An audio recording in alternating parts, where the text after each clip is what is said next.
Pride and Prejudice by Jane Austen. Read by Olivia Lane.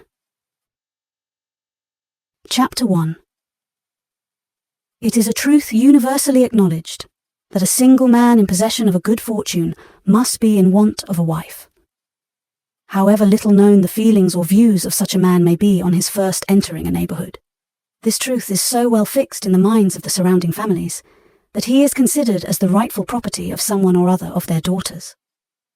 "My dear Mr. Bennet," said his lady to him one day, "have you heard that Netherfield Park is let at last?" Mr. Bennet replied that he had not. "But it is," returned she, "for Mrs. Long has just been here, and she told me all about it." Mr. Bennet made no answer. "Do not you want to know who has taken it?" cried his wife, impatiently.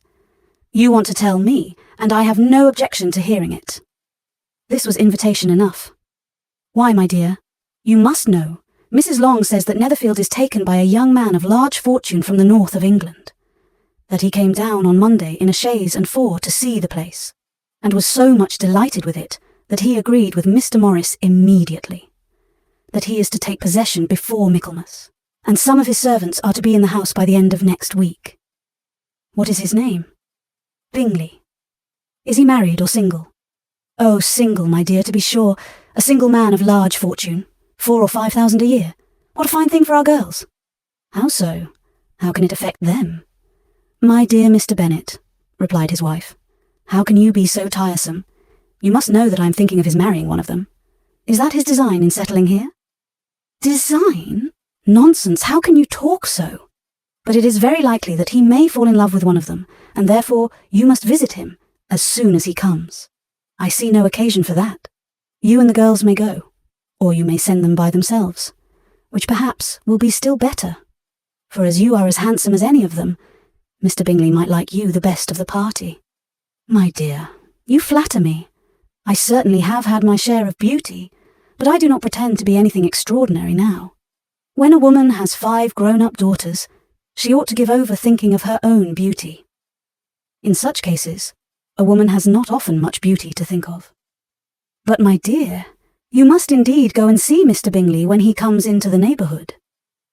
It is more than I engage for, I assure you. But consider your daughters. Only think what an establishment it would be for one of them. Sir William and Lady Lucas are determined to go, merely on that account. For in general, you know, they visit no newcomers. Indeed, you must go, for it will be impossible for us to visit him if you do not. You are over-scrupulous, surely. I dare say Mr. Bingley will be very glad to see you, and I will send a few lines by you to assure him of my hearty consent to his marrying whichever he chooses of the girls, though I must throw in a good word for my little Lizzie. I desire you will do no such thing. Lizzie is not a bit better than the others, and I am sure she is not half so handsome as Jane, nor half so good-humoured as Lydia, but you are always giving her the preference." "They have none of them much to recommend them," replied he. "They are all silly and ignorant like other girls, but Lizzie has something more of quickness than her sisters." "Mr. Bennet, how can you abuse your own children in such a way? You take delight in vexing me. You have no compassion on my poor nerves." "You mistake me, my dear. I have a high respect for your nerves.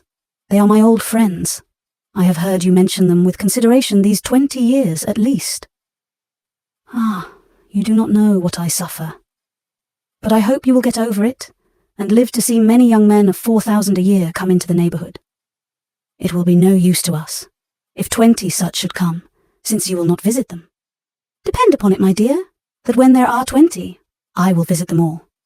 Mr. Bennet was so odd a mixture of quick parts, sarcastic humour, reserve, and caprice, that the experience of 23 years had been insufficient to make his wife understand his character. Her mind was less difficult to develop. She was a woman of mean understanding, little information, and uncertain temper. When she was discontented, she fancied herself nervous. The business of her life was to get her daughters married. Its solace was visiting and news. Chapter 2. Mr. Bennet was among the earliest of those who waited on Mr. Bingley. He had always intended to visit him, though to the last always assuring his wife that he should not go. Until the evening after the visit was paid, she had no knowledge of it. It was then disclosed in the following manner. Observing his second daughter employed in trimming a hat, he suddenly addressed her with, "I hope Mr. Bingley will like it, Lizzie." "We are not in a way to know what Mr. Bingley likes," said her mother, resentfully, "since we are not to visit." "But you forget, Mamma," said Elizabeth, "that we shall meet him at the assemblies, and that Mrs. Long has promised to introduce him." "I do not believe Mrs. Long will do any such thing. She has 2 nieces of her own.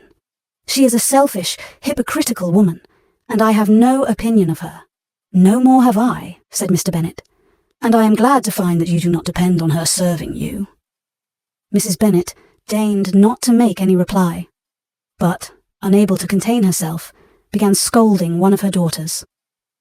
"Don't keep coughing so, Kitty, for heaven's sake. Have a little compassion on my nerves. You tear them to pieces."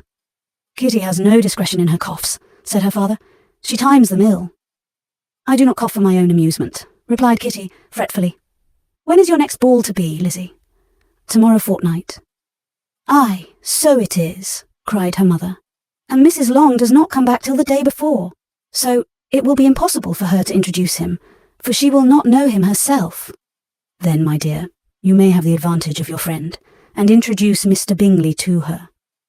"Impossible, Mr. Bennet, impossible, when I am not acquainted with him myself. How can you be so teasing?" "I honour your circumspection. A fortnight's acquaintance is certainly very little. One cannot know what a man really is by the end of a fortnight. But if we do not venture, somebody else will.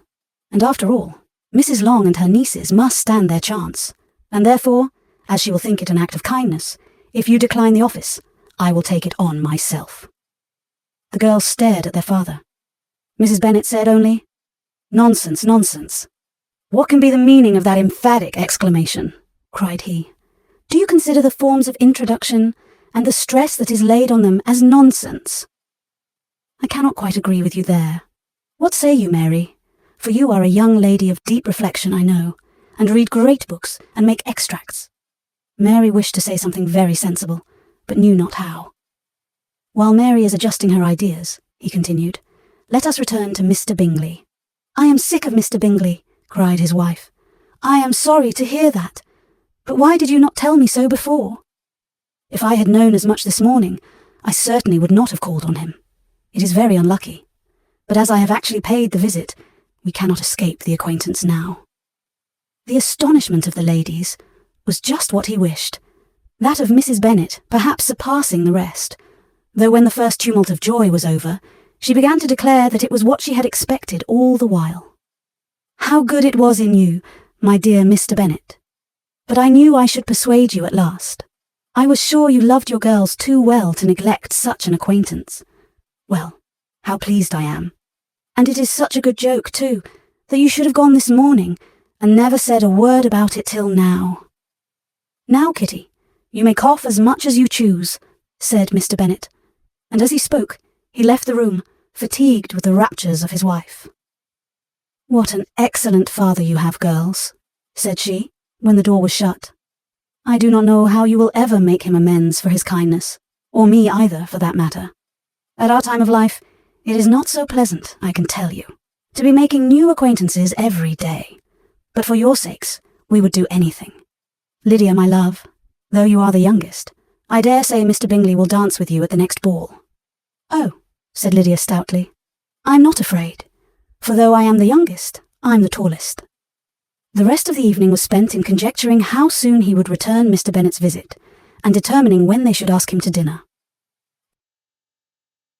Chapter 3.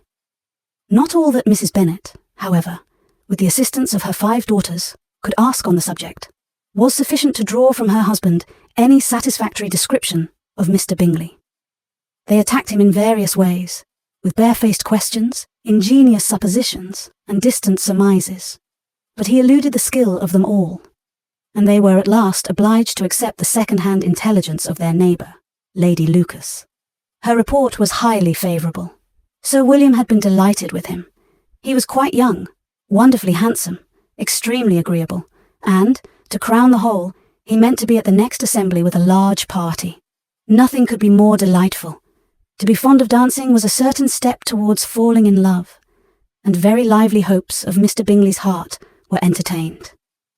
"If I can but see one of my daughters happily settled at Netherfield," said Mrs. Bennet to her husband, "and all the others equally well married, I shall have nothing to wish for."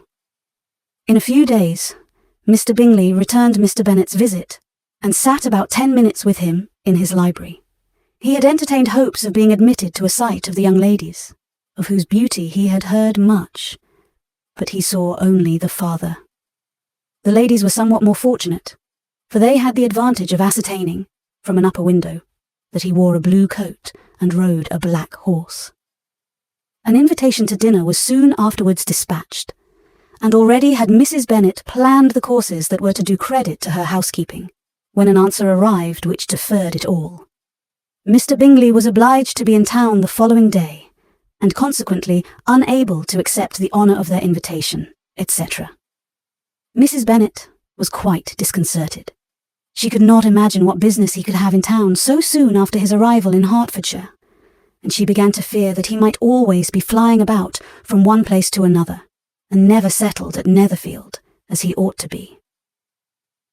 Lady Lucas quieted her fears a little by starting the idea of his being gone to London, only to get a large party for the ball.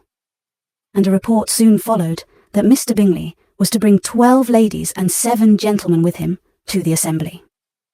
The girls grieved over such a number of ladies, but were comforted the day before the ball by hearing that, instead of 12, he had brought only 6 with him, from London, his 5 sisters and a cousin. And when the party entered the assembly room, it consisted of only 5 altogether: Mr. Bingley, his 2 sisters, the husband of the eldest, and another young man. Mr. Bingley was good-looking and gentlemanlike. He had a pleasant countenance and easy, unaffected manners. His sisters were fine women, with an air of decided fashion. His brother-in-law, Mr. Hurst, merely looked the gentleman, but his friend Mr. Darcy soon drew the attention of the room by his fine, tall person, handsome features, noble mien, and the report, which was in general circulation within 5 minutes after his entrance, of his having 10,000 a year. The gentleman pronounced him to be a fine figure of a man. The ladies declared he was much handsomer than Mr. Bingley, and he was looked at with great admiration for about half the evening, till his manners gave a disgust which turned the tide of his popularity, for he was discovered to be proud, to be above his company, and above being pleased. And not all his large estate in Derbyshire could save him from having a most forbidding, disagreeable countenance, and being unworthy to be compared with his friend. Mr. Bingley had soon made himself acquainted with all the principal people in the room. He was lively and unreserved, danced every dance, was angry that the ball closed so early, and talked of giving one himself at Netherfield. Such amiable qualities must speak for themselves. What a contrast between him and his friend! Mr. Darcy danced only once with Mrs. Hurst, and once with Miss Bingley, declined being introduced to any other lady, and spent the rest of the evening in walking about the room, speaking occasionally to one of his own party. His character was decided. He was the proudest, most disagreeable man in the world, and everybody hoped that he would never come there again. Amongst the most violent against him was Mrs. Bennet, whose dislike of his general behaviour was sharpened into particular resentment by his having slighted one of her daughters. Elizabeth Bennet had been obliged, by the scarcity of gentlemen, to sit down for 2 dances, and during part of that time, Mr. Darcy had been standing near enough for her to overhear a conversation between him and Mr. Bingley, who came from the dance for a few minutes to press his friend to join it. "Come, Darcy," said he, "I must have you dance. I hate to see you standing about by yourself in this stupid manner. You had much better dance." "I certainly shall not. You know how I detest it, unless I am particularly acquainted with my partner. At such an assembly as this, it would be insupportable. Your sisters are engaged, and there is not another woman in the room whom it would not be a punishment to me to stand up with." "I would not be so fastidious as you are," cried Bingley, "for a kingdom. Upon my honour, I never met with so many pleasant girls in my life as I have this evening. And there are several of them, you see. uncommonly pretty." "You are dancing with the only handsome girl in the room," said Mr. Darcy, looking at the eldest Miss Bennet. "Oh, she is the most beautiful creature I ever beheld. But there is one of her sisters sitting down just behind you, who is very pretty, and I dare say very agreeable. Do let me ask my partner to introduce you." "Which do you mean?" And turning round, he looked for a moment at Elizabeth, till, catching her eye, he withdrew his own and coldly said, "She is tolerable, but not handsome enough to tempt me, and I am in no humour at present to give consequence to young ladies who are slighted by other men. You had better return to your partner and enjoy her smiles, for you are wasting your time with me." Mr. Bingley followed his advice. Mr. Darcy walked off, and Elizabeth remained with no very cordial feelings towards him. She told the story, however, with great spirit among her friends, for she had a lively, playful disposition, which delighted in anything ridiculous. The evening altogether passed off pleasantly to the whole family. Mrs. Bennet had seen her eldest daughter much admired by the Netherfield party. Mr. Bingley had danced with her twice, and she had been distinguished by his sisters. Jane was as much gratified by this as her mother could be, though in a quieter way. Elizabeth felt Jane's pleasure.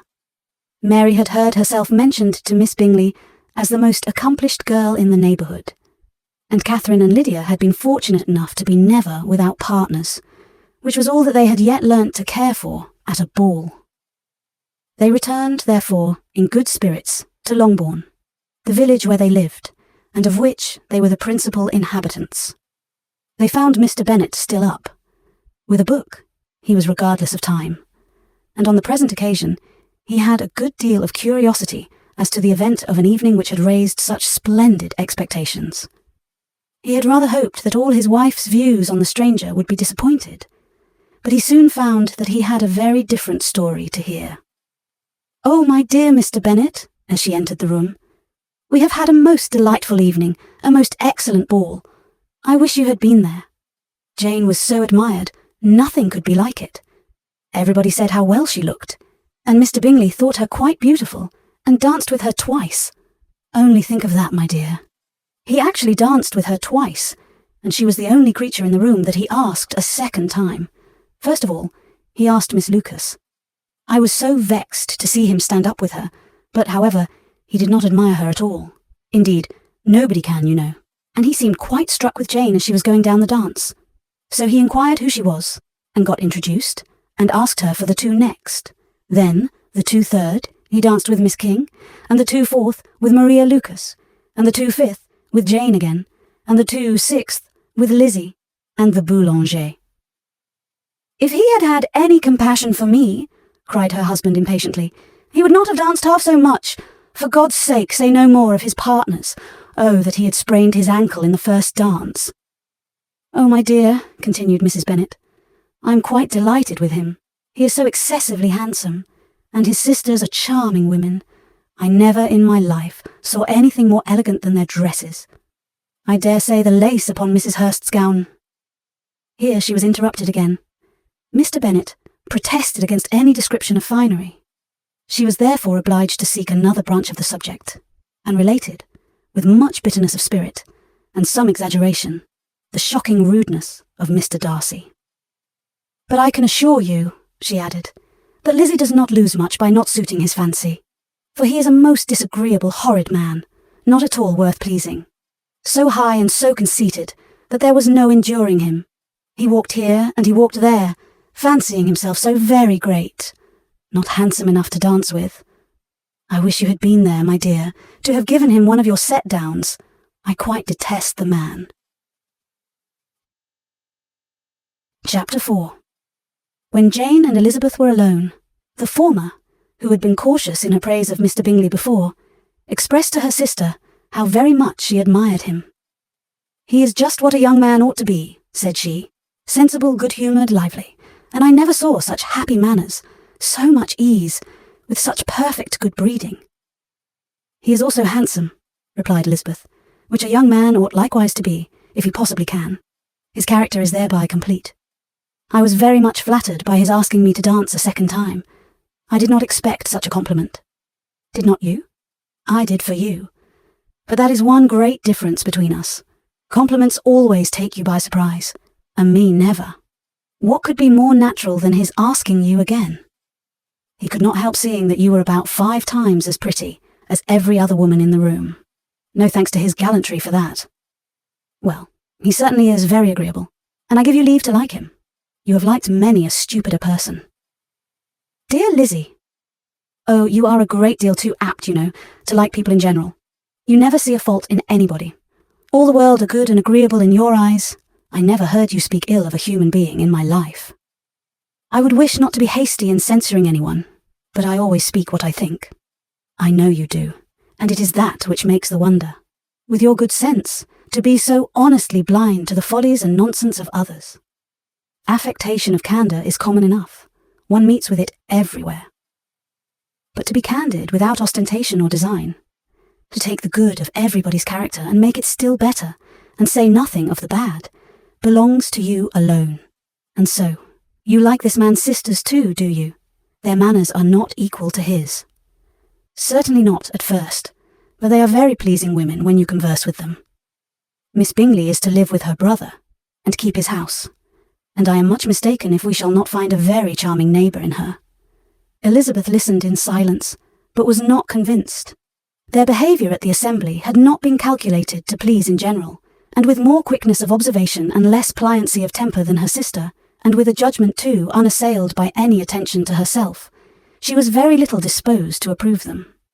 They were, in fact, very fine ladies, not deficient in good humour when they were pleased, nor in the power of being agreeable where they chose it, but proud and conceited. They were rather handsome, had been educated in one of the first private seminaries in town, had a fortune of £20,000, were in the habit of spending more than they ought, and of associating with people of rank, and were, therefore, in every respect entitled to think well of themselves and meanly of others. They were of a respectable family in the north of England, a circumstance more deeply impressed on their memories than that their brother's fortune and their own had been acquired by trade. Mr. Bingley inherited property to the amount of nearly £100,000 from his father, who had intended to purchase an estate, but did not live to do it. Mr. Bingley intended it likewise, and sometimes made choice of his county. But, as he was now provided with a good house and the liberty of a manor, it was doubtful to many of those who best knew the easiness of his temper, whether he might not spend the remainder of his days at Netherfield, and leave the next generation to purchase. His sisters were very anxious for his having an estate of his own, but though he was now established only as a tenant, Miss Bingley was by no means unwilling to preside at his table. Nor was Mrs. Hurst, who had married a man of more fashion than fortune, less disposed to consider his house as her home when it suited her. Mr. Bingley had not been of age 2 years when he was tempted, by an accidental recommendation, to look at Netherfield House. He did look at it, and into it, for half an hour, was pleased with the situation and the principal rooms, satisfied with what the owner said in its praise, and took it immediately. Between him and Darcy there was a very steady friendship, in spite of a great opposition of character. Bingley was endeared to Darcy by the easiness, openness, and ductility of his temper, though no disposition could offer a greater contrast to his own, and though with his own he never appeared dissatisfied. On the strength of Darcy's regard, Bingley had the firmest reliance, and of his judgment the highest opinion. In understanding, Darcy was the superior. Bingley was by no means deficient, but Darcy was clever. He was at the same time haughty, reserved, and fastidious, and his manners, though well-bred, were not inviting. In that respect, his friend had greatly the advantage. Bingley was sure of being liked wherever he appeared. Darcy was continually giving offence. The manner in which they spoke of the Meryton Assembly was sufficiently characteristic. Bingley had never met with pleasanter people or prettier girls in his life. Everybody had been most kind and attentive to him. There had been no formality, no stiffness. He had soon felt acquainted with all the room. And as to Miss Bennet, he could not conceive an angel more beautiful. Darcy, on the contrary, had seen a collection of people in whom there was little beauty and no fashion, for none of whom he had felt the smallest interest, and from none received either attention or pleasure. Miss Bennet he acknowledged to be pretty, but she smiled too much. Mrs. Hurst and her sister allowed it to be so, but still they admired her and liked her, and pronounced her to be a sweet girl, and one whom they should not object to know more of. Miss Bennet was therefore established as a sweet girl, and their brother felt authorized by such commendation to think of her as he chose. Chapter 5. Within a short walk of Longbourn lived a family with whom the Bennets were particularly intimate. Sir William Lucas had been formerly in trade in Meryton, where he had made a tolerable fortune, and risen to the honour of knighthood by an address to the king during his mayoralty. The distinction had, perhaps, been felt too strongly. It had given him a disgust to his business and to his residence in a small market town, and, quitting them both, he had removed with his family to a house about a mile from Meryton, denominated from that period Lucas Lodge, where he could think with pleasure of his own importance, and, unshackled by business, occupy himself solely in being civil to all the world. For, though elated by his rank, it did not render him supercilious. On the contrary, he was all attention to everybody. By nature inoffensive, friendly, and obliging, his presentation at St. James's had made him courteous. Lady Lucas was a very good kind of woman, not too clever to be a valuable neighbour to Mrs. Bennet. They had several children. The eldest of them, a sensible, intelligent young woman, about 27, was Elizabeth's intimate friend. That the Miss Lucases and the Miss Bennets should meet to talk over a ball was absolutely necessary, and the morning after the assembly brought the former to Longbourn to hear and to communicate. "You began the evening well, Charlotte," said Mrs. Bennet, with civil self-command, to Miss Lucas. "You were Mr. Bingley's first choice." "Yes, but he seemed to like his second better." "Oh, you mean Jane, I suppose, because he danced with her twice." "To be sure, that did seem as if he admired her. Indeed, I rather believe he did. I heard something about it, but I hardly know what. Something about Mr. Robinson." "Perhaps you mean what I overheard between him and Mr. Robinson. Did not I mention it to you? Mr. Robinson's asking him how he liked our Meryton assemblies, and whether he did not think there were a great many pretty women in the room, and which he thought the prettiest, and his answering immediately to the last question, 'Oh, the eldest Miss Bennet, beyond a doubt. There cannot be two opinions on that point.'" "Upon my word! Well, that was very decided indeed. That does seem as if... But however, it may all come to nothing, you know." "My overhearings were more to the purpose than yours, Eliza," said Charlotte. "Mr. Darcy is not so well worth listening to as his friend, is he? Poor Eliza, to be only just tolerable." "I beg you will not put it into Lizzie's head to be vexed by his ill treatment, for he is such a disagreeable man that it would be quite a misfortune to be liked by him. Mrs. Long told me last night that he sat close to her for half an hour without once opening his lips." "Are you quite sure, ma'am?" "Is not there a little mistake?" said Jane. "I certainly saw Mr. Darcy speaking to her." "Aye, because she asked him at last how he liked Netherfield, and he could not help answering her. But she said he seemed very angry at being spoke to." "Miss Bingley told me," said Jane, "that he never speaks much unless among his intimate acquaintance. With them he is remarkably agreeable." "I do not believe a word of it, my dear. If he had been so very agreeable, he would have talked to Mrs. Long. But I can guess how it was. Everybody says that he is eat up with pride, and I dare say he had heard somehow that Mrs. Long does not keep a carriage, and had to come to the ball in a hack chaise." "I do not mind his not talking to Mrs. Long," said Miss Lucas, "but I wish he had danced with Eliza." "Another time, Lizzie," said her mother. "I would not dance with him if I were you." "I believe, ma'am, I may safely promise you never to dance with him." "His pride," said Miss Lucas, "does not offend me so much as pride often does, because there is an excuse for it. One cannot wonder that so very fine a young man, with family, fortune, everything in his favour, should think highly of himself. If I may so express it, he has a right to be proud." "That is very true," replied Elizabeth, "and I could easily forgive his pride, if he had not mortified mine." "Pride," observed Mary, who piqued herself upon the solidity of her reflections, is a very common failing, I believe.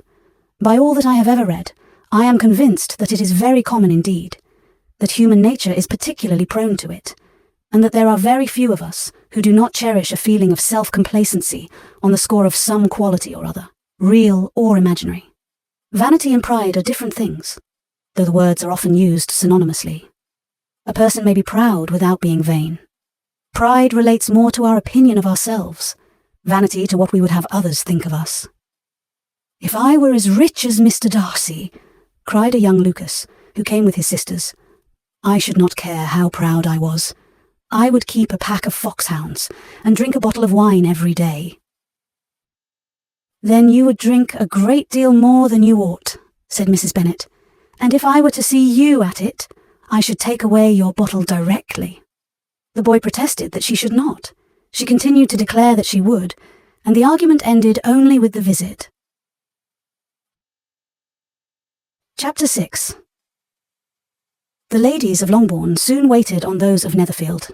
The visit was returned in due form. Miss Bennet's pleasing manners grew on the goodwill of Mrs. Hurst and Miss Bingley, and though the mother was found to be intolerable and the younger sisters not worth speaking to, a wish of being better acquainted with them was expressed towards the two eldest. By Jane, this attention was received with the greatest pleasure, but Elizabeth still saw superciliousness in their treatment of everybody, hardly excepting even her sister, and could not like them, though their kindness to Jane, such as it was, had a value, as arising in all probability from the influence of their brother's admiration.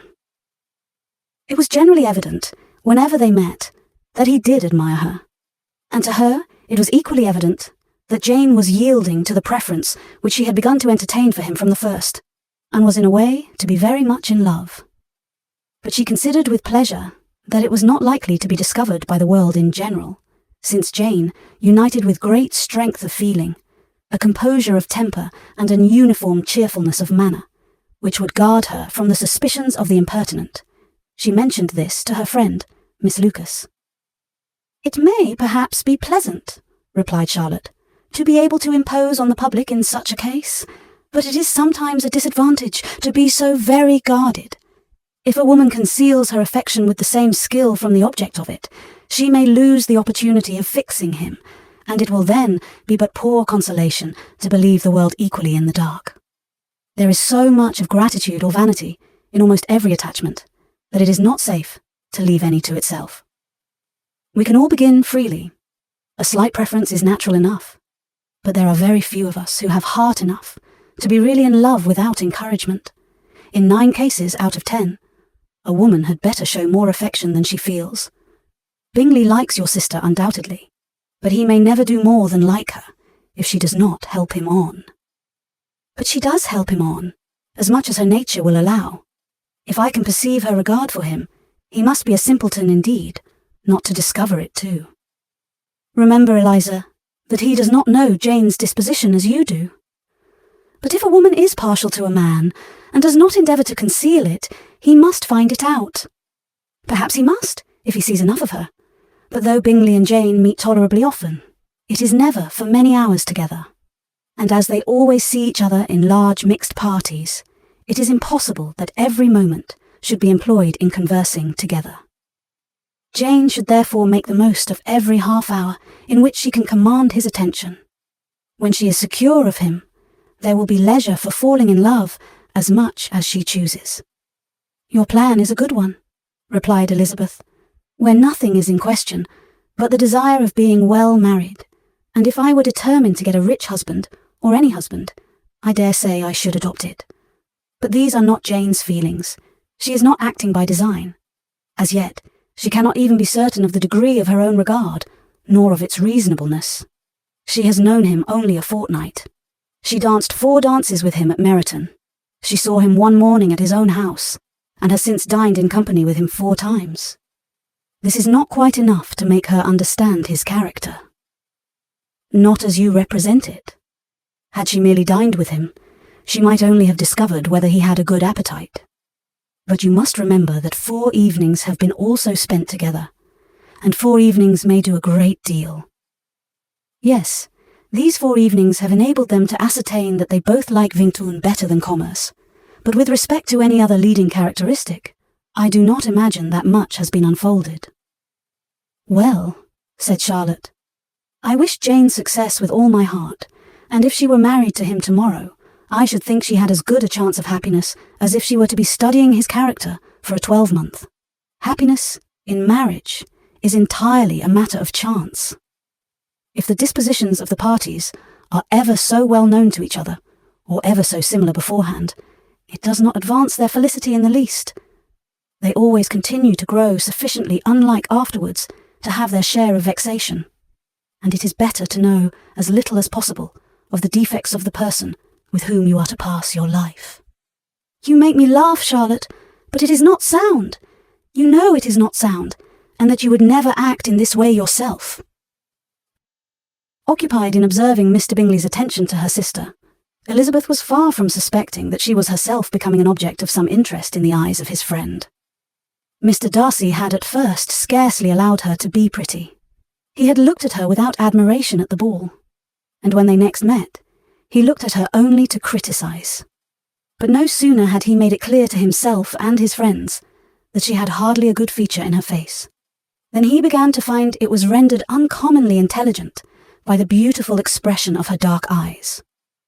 To this discovery succeeded some others equally mortifying, though he had detected with a critical eye more than one failure of perfect symmetry in her form. He was forced to acknowledge her figure to be light and pleasing, and in spite of his asserting that her manners were not those of the fashionable world, he was caught by their easy playfulness. Of this she was perfectly unaware. To her, he was only the man who made himself agreeable nowhere, and who had not thought her handsome enough to dance with. He began to wish to know more of her, and, as a step towards conversing with her himself, attended to her conversation with others. His doing so drew her notice. It was at Sir William Lucas's, where a large party were assembled. "What does Mr. Darcy mean," said she to Charlotte, "by listening to my conversation with Colonel Forster?" "That is a question which Mr. Darcy only can answer. But if he does it any more, I shall certainly let him know that I see what he is about. He has a very satirical eye, and if I do not begin by being impertinent myself, I shall soon grow afraid of him." On his approaching them soon afterwards, though without seeming to have any intention of speaking, Miss Lucas defied her friend to mention such a subject to him, which immediately provoking Elizabeth to do it, she turned to him and said, "Did not you think, Mr. Darcy, that I expressed myself uncommonly well just now, when I was teasing Colonel Forster to give us a ball at Meryton?" "With great energy, but it is a subject which always makes a lady energetic." "You are severe on us." "It will be her turn soon to be teased," said Miss Lucas. "I am going to open the instrument, Eliza, and you know what follows." "You are a very strange creature by way of a friend, always wanting me to play and sing before anybody and everybody.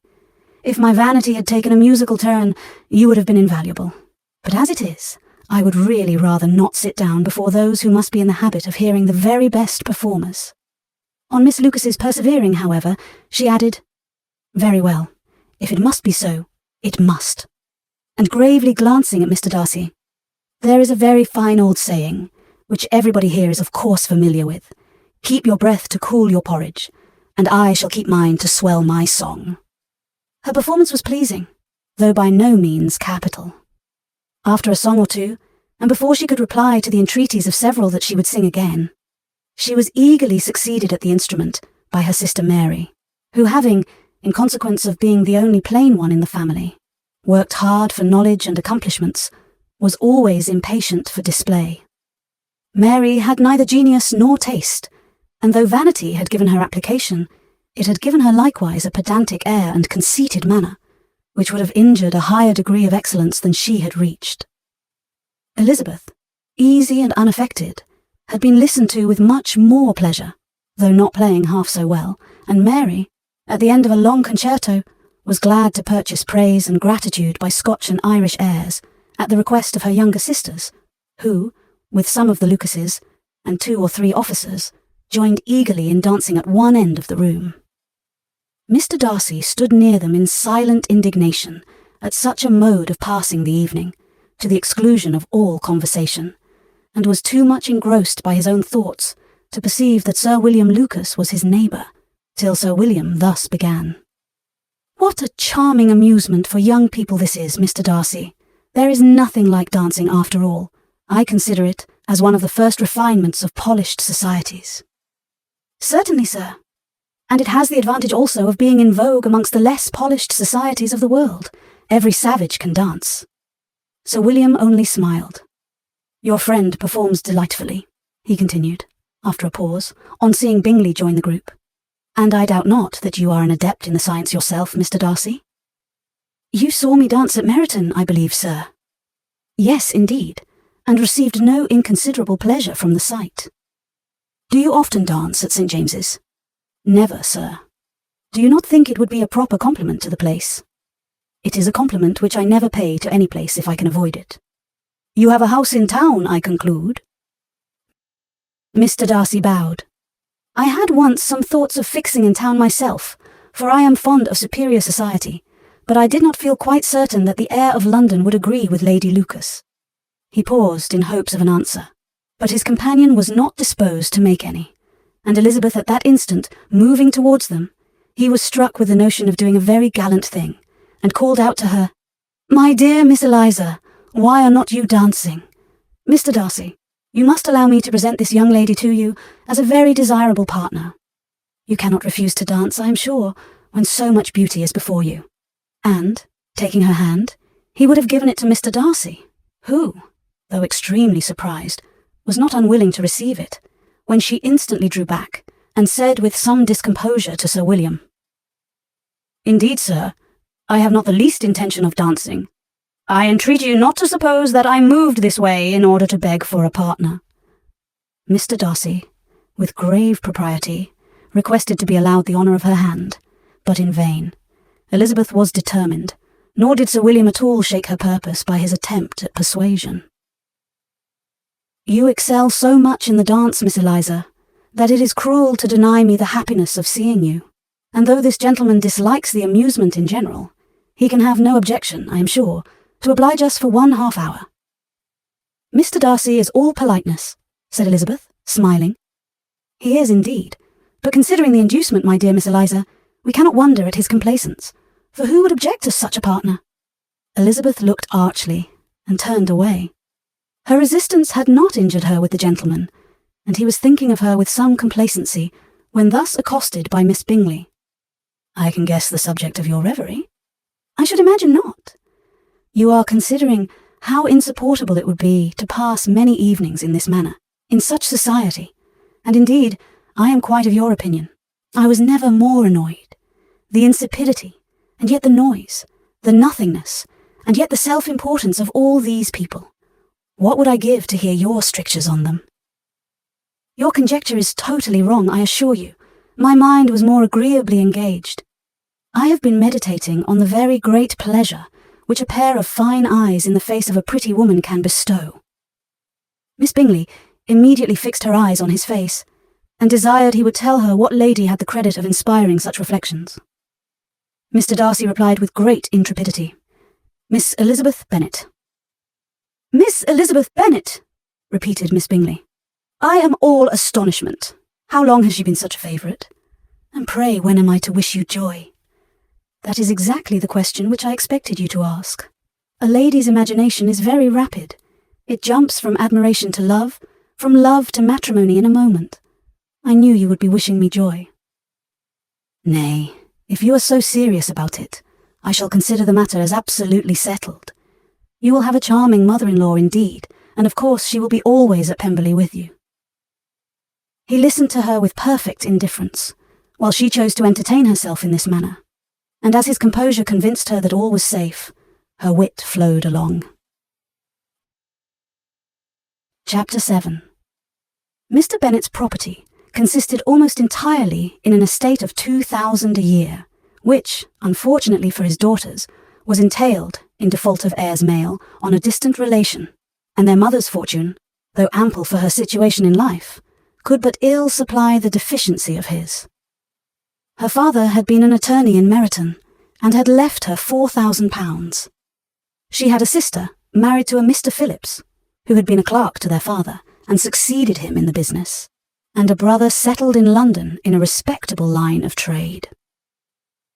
The village of Longbourn was only 1 mile from Meryton, a most convenient distance for the young ladies, who were usually tempted thither 3 or 4 times a week to pay their duty to their aunt and to a milliner's shop just over the way. The 2 youngest of the family, Catherine and Lydia, were particularly frequent in these attentions. Their minds were more vacant than their sisters', and when nothing better offered, a walk to Meryton was necessary to amuse their morning hours and furnish conversation for the evening. And, however bare of news the country in general might be, they always contrived to learn some from their aunt. At present, indeed, they were well supplied both with news and happiness by the recent arrival of a militia regiment in the neighbourhood. It was to remain the whole winter, and Meryton was the headquarters.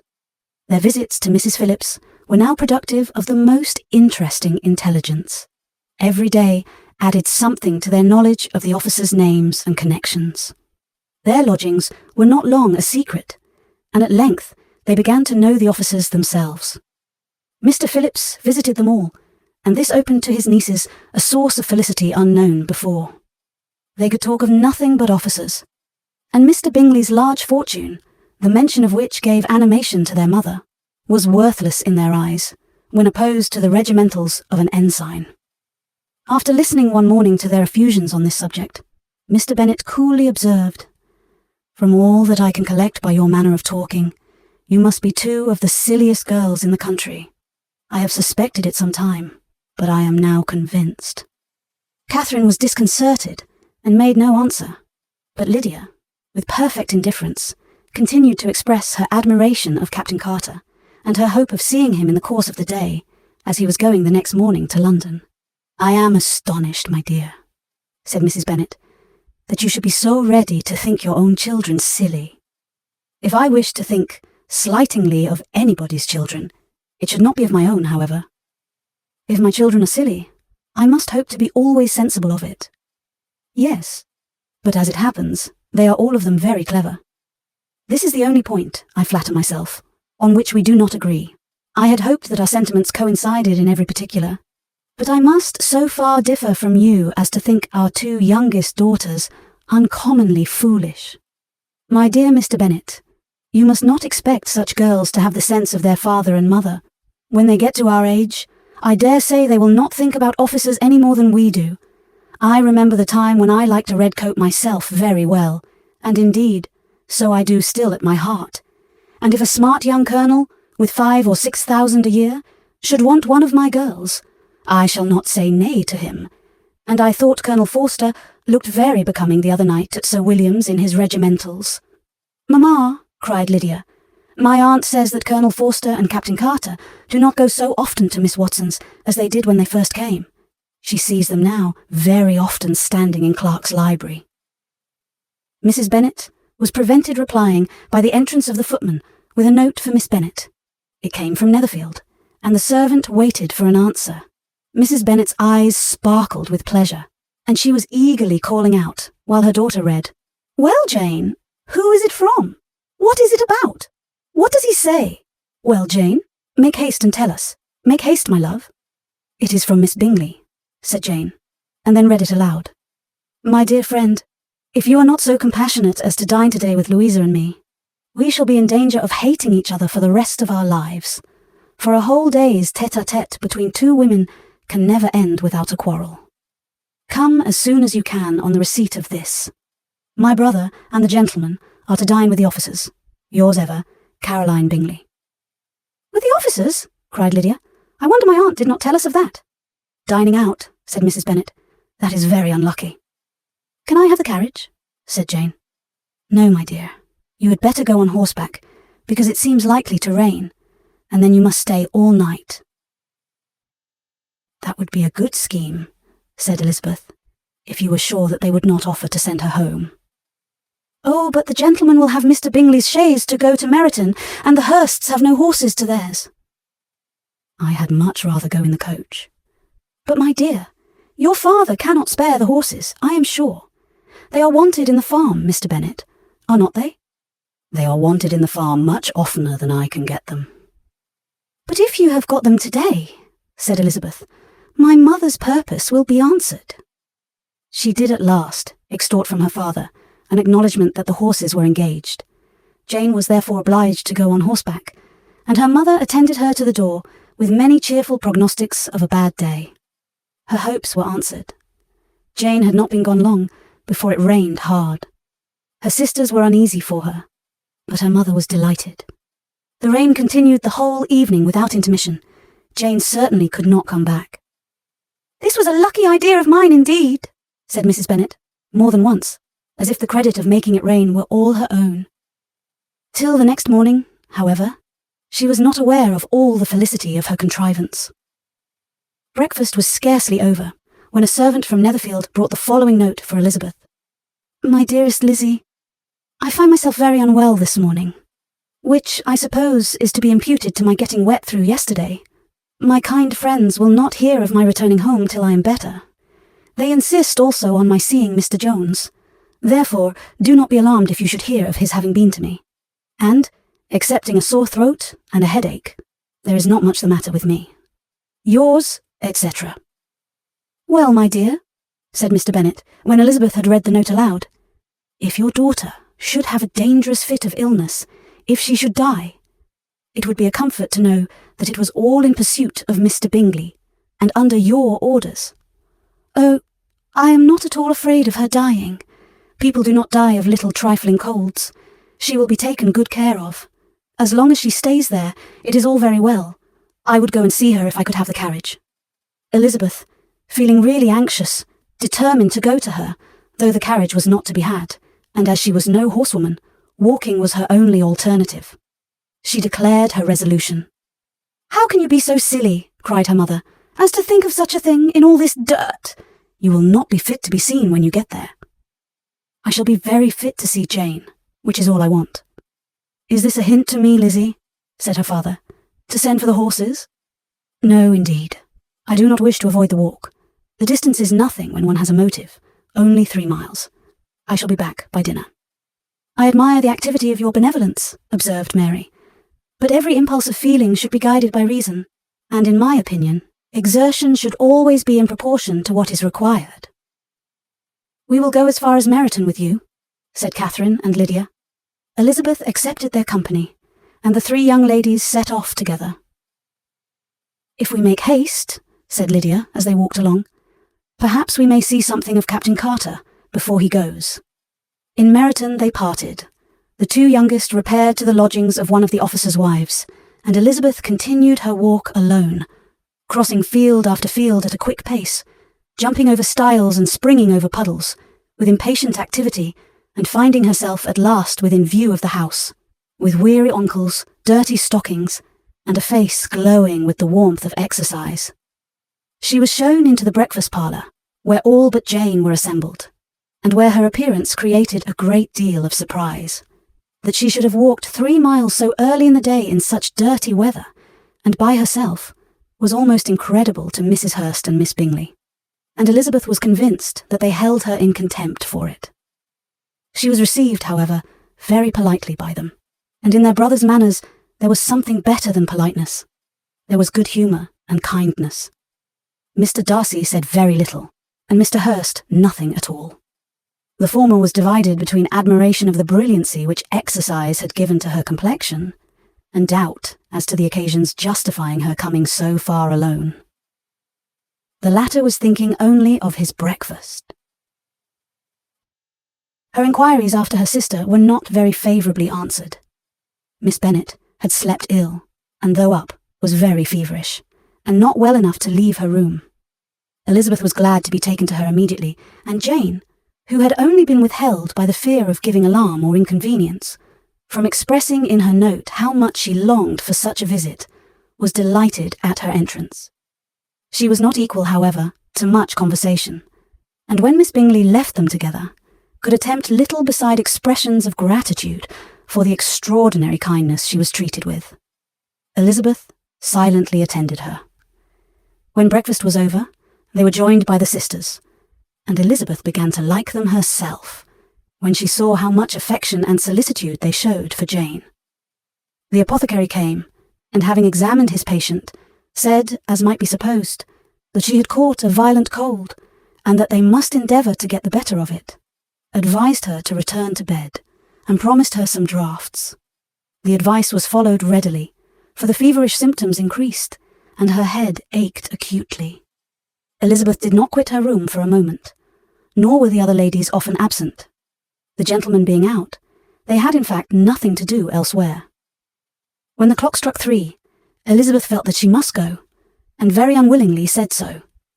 Miss Bingley offered her the carriage, and she only wanted a little pressing to accept it, when Jane testified such concern at parting with her, that Miss Bingley was obliged to convert the offer of the chaise into an invitation to remain at Netherfield for the present. Elizabeth most thankfully consented, and a servant was dispatched to Longbourn to acquaint the family with her stay and bring back a supply of clothes. Chapter 8. At 5 o'clock, the two ladies retired to dress, and at 6:30, Elizabeth was summoned to dinner.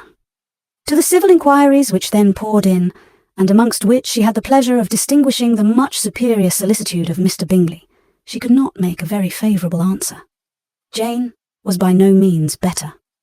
The sisters, on hearing this, repeated 3 or 4 times how much they were grieved, how shocking it was to have a bad cold, and how excessively they disliked being ill themselves, and then thought no more of the matter, and their indifference towards Jane, when not immediately before them, restored Elizabeth to the enjoyment of all her original dislike.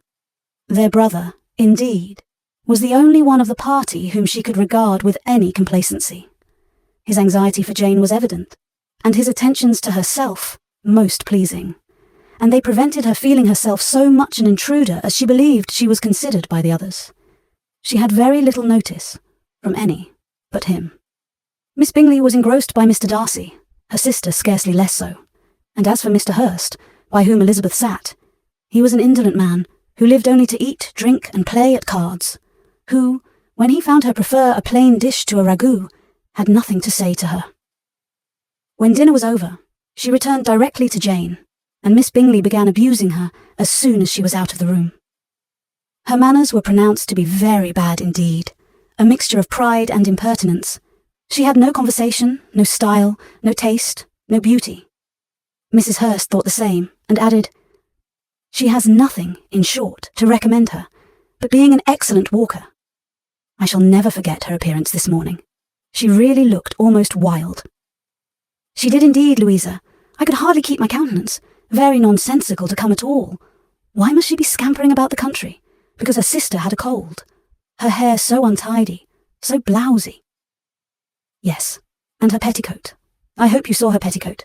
6 inches deep in mud, I'm absolutely certain.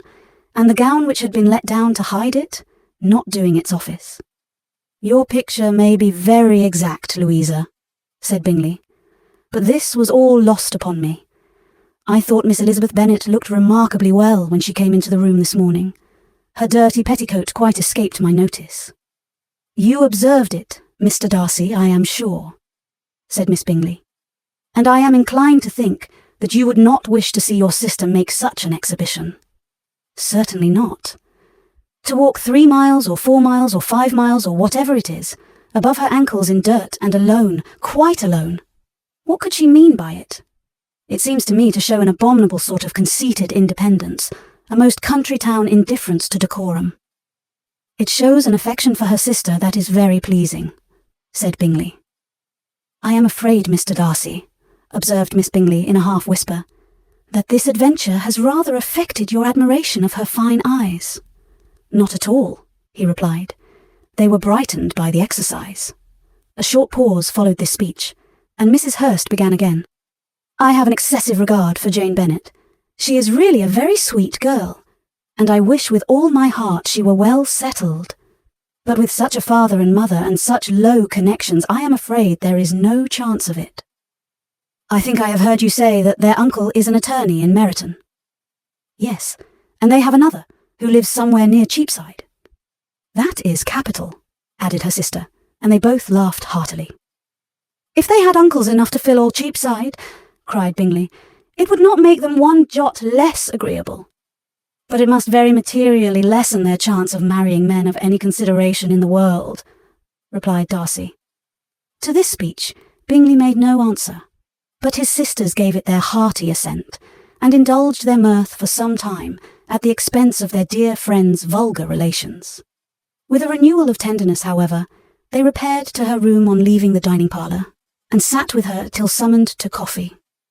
She was still very poorly, and Elizabeth would not quit her at all till late in the evening, when she had the comfort of seeing her asleep, and when it appeared to her rather right than pleasant that she should go downstairs herself. On entering the drawing-room, she found the whole party at LIII, and was immediately invited to join them, but suspecting them to be playing high, she declined it, and making her sister the excuse, said she would amuse herself, for the short time she could stay below, with a book. Mr. Hurst looked at her with astonishment. "Do you prefer reading to cards?" said he. "That is rather singular." "Miss Eliza Bennet," said Miss Bingley, "despises cards. She is a great reader, and has no pleasure in anything else." "I deserve neither such praise nor such censure," cried Elizabeth. "I am not a great reader, and I have pleasure in many things." "In nursing your sister, I am sure you have pleasure," said Bingley, "and I hope it will soon be increased by seeing her quite well." Elizabeth thanked him from her heart, and then walked towards a table where a few books were lying. He immediately offered to fetch her others, all that his library afforded. "And I wish my collection were larger for your benefit, and my own credit. But I am an idle fellow, and though I have not many, I have more than I ever looked into." Elizabeth assured him that she could suit herself perfectly with those in the room. "I am astonished," said Miss Bingley, "that my father should have left so small a collection of books. What a delightful library you have at Pemberley, Mr. Darcy." "It ought to be good," he replied. "It has been the work of many generations." "And then you have added so much to it yourself. You are always buying books. I cannot comprehend the neglect of a family library in such days as these." "Neglect? I am sure you neglect nothing that can add to the beauties of that noble place. Charles, when you build your house, I wish it may be half as delightful as Pemberley." "I wish it may. But I would really advise you to make your purchase in that neighbourhood, and take Pemberley for a kind of model. There is not a finer county in England than Derbyshire." "With all my heart, I will buy Pemberley itself, if Darcy will sell it." "I am talking of possibilities, Charles." "Upon my word, Caroline, I should think it more possible to get Pemberley by purchase than by imitation."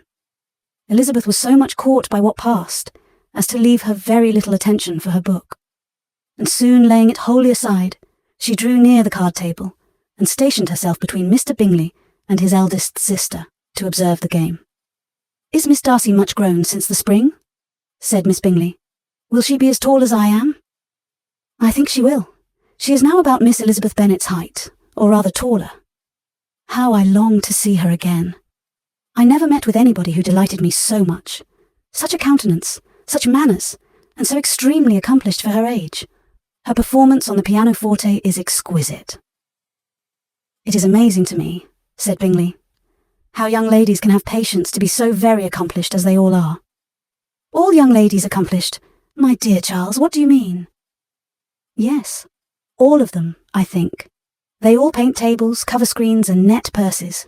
I scarcely know anyone who cannot do all this, and I am sure I never heard a young lady spoken of for the first time without being informed that she was very accomplished." "Your list of the common extent of accomplishments," said Darcy, "has too much truth. The word is applied to many a woman who deserves it, no otherwise than by netting a purse or covering a screen." "But I am very far from agreeing with you in your estimation of ladies in general. I cannot boast of knowing more than half a dozen in the whole range of my acquaintance that are really accomplished." "Nor I am sure," said Miss Bingley. "Then," observed Elizabeth, "you must comprehend a great deal in your idea of an accomplished woman." "Yes, I do comprehend a great deal in it." "Oh, certainly," cried his faithful assistant.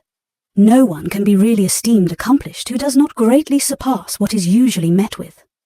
A woman must have a thorough knowledge of music, singing, drawing, dancing, and the modern languages to deserve the word. And, besides all this, she must possess a certain something in her air and manner of walking, the tone of her voice, her address and expressions, or the word will be but half deserved. All this she must possess, added Darcy, and to all she must yet add something more substantial in the improvement of her mind by extensive reading. I am no longer surprised at your knowing only 6 accomplished women. I rather wonder now at your knowing any. Are you so severe upon your own sex as to doubt the possibility of all this? I never saw such a woman. I never saw such capacity and taste and application and elegance as you describe united.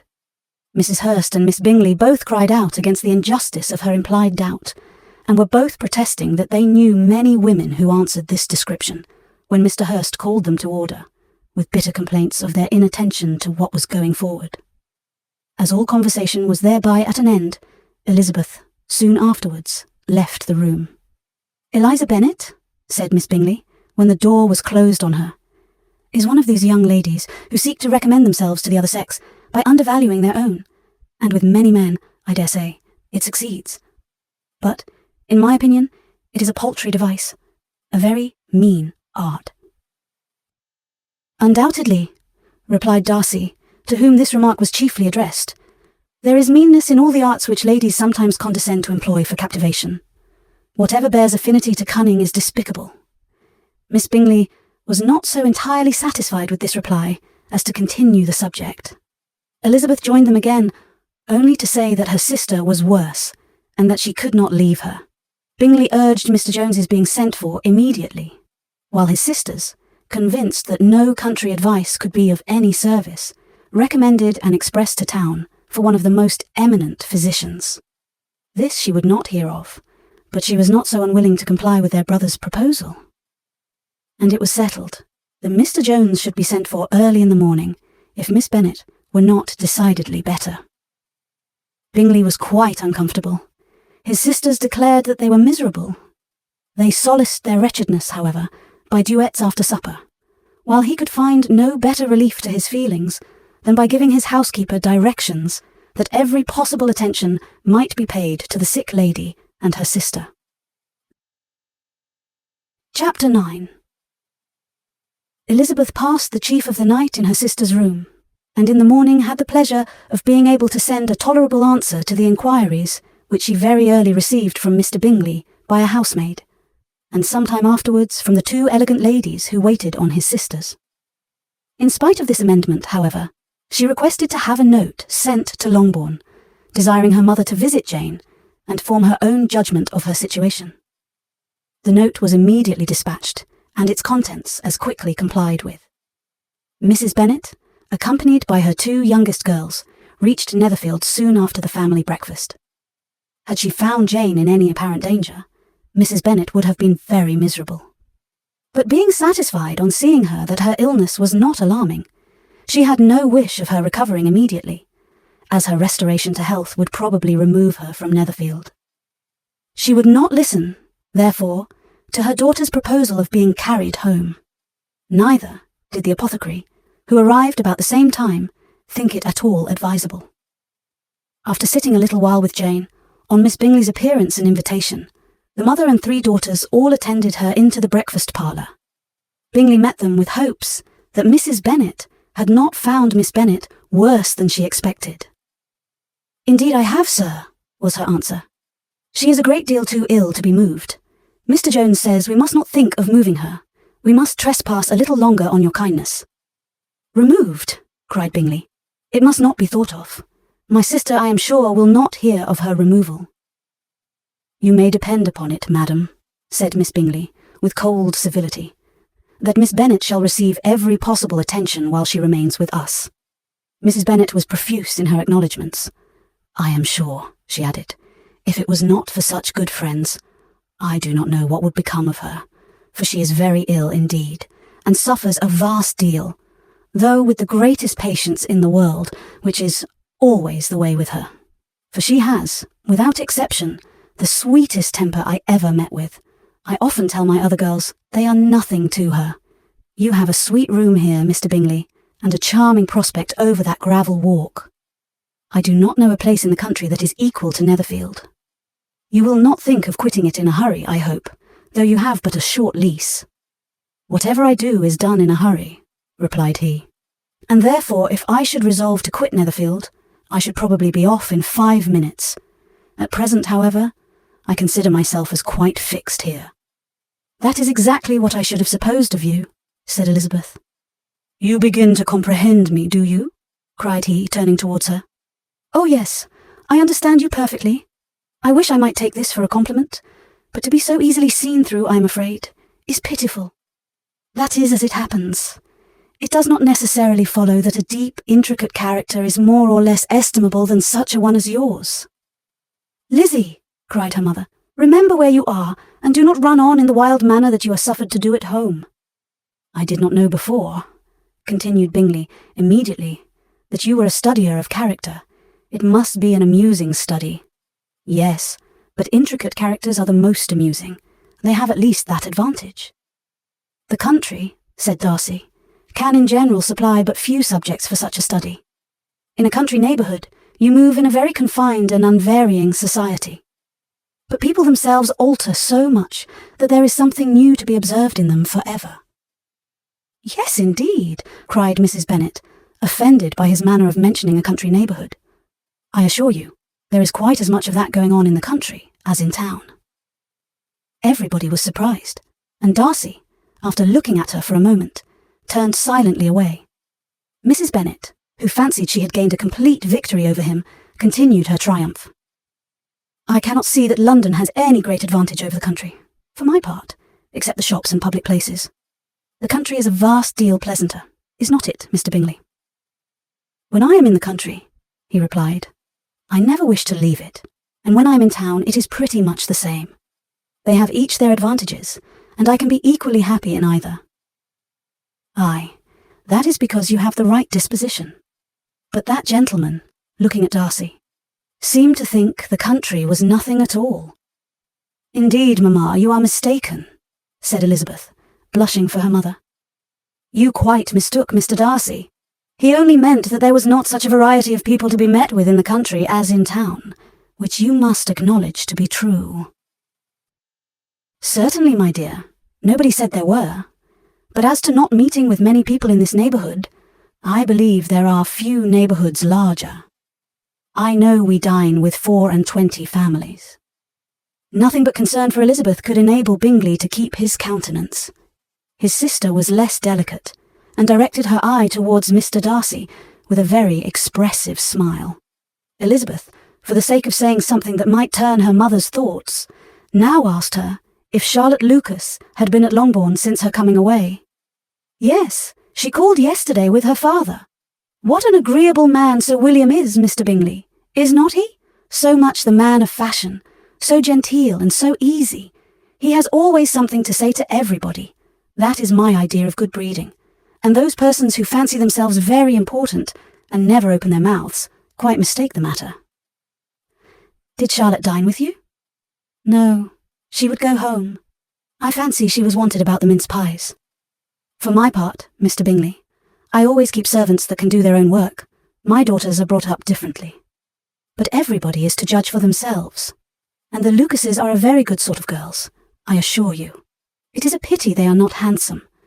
Not that I think Charlotte so very plain, but then she is our particular friend." "She seems a very pleasant young woman," said Bingley. "Oh dear, yes, but you must own she is very plain. Lady Lucas herself has often said so, and envied me Jane's beauty. I do not like to boast of my own child, but to be sure, Jane, one does not often see anybody better looking. It is what everybody says. I do not trust my own partiality. When she was only 15, there was a gentleman at my brother Gardner's in town so much in love with her that my sister-in-law was sure he would make her an offer before we came away. But, however, he did not. Perhaps he thought her too young. However, he wrote some verses on her, and very pretty they were." "And so ended his affection," said Elizabeth impatiently. "There has been many a one, I fancy, overcome in the same way. I wonder who first discovered the efficacy of poetry in driving away love." "I have been used to consider poetry as the food of love," said Darcy. "Of a fine, stout, healthy love it may.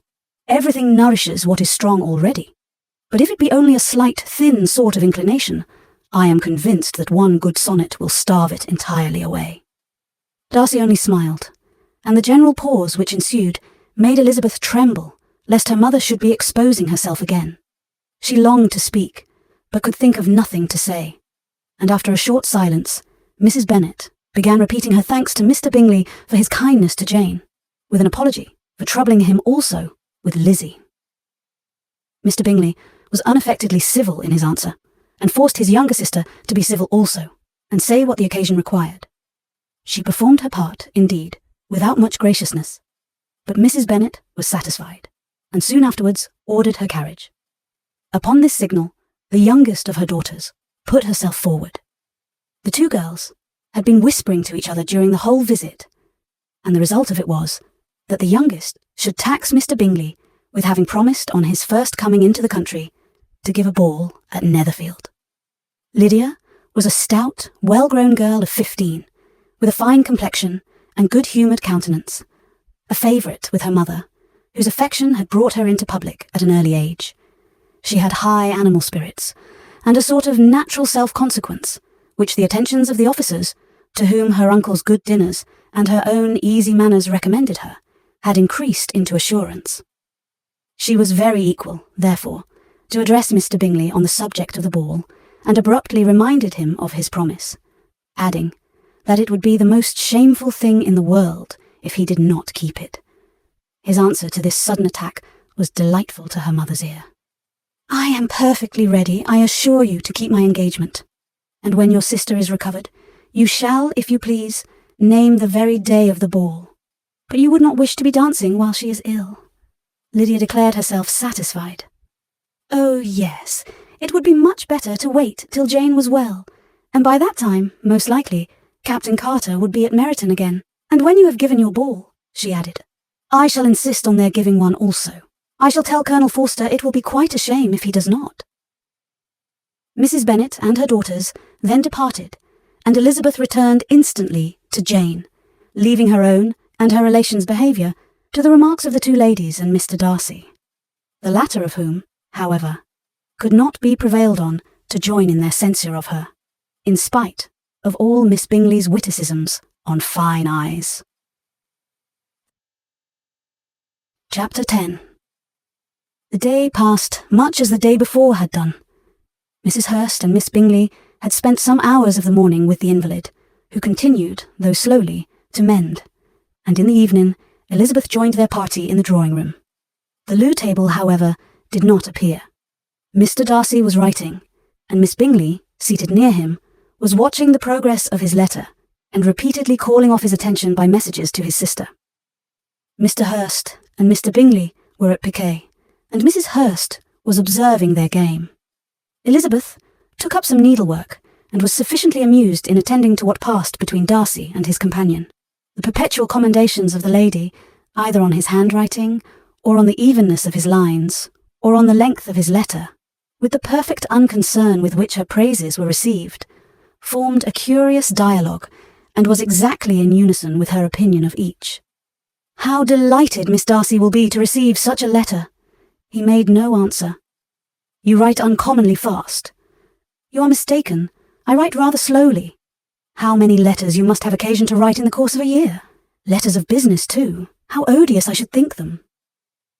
"It is fortunate, then, that they fall to my lot instead of to yours. Pray, tell your sister that I long to see her.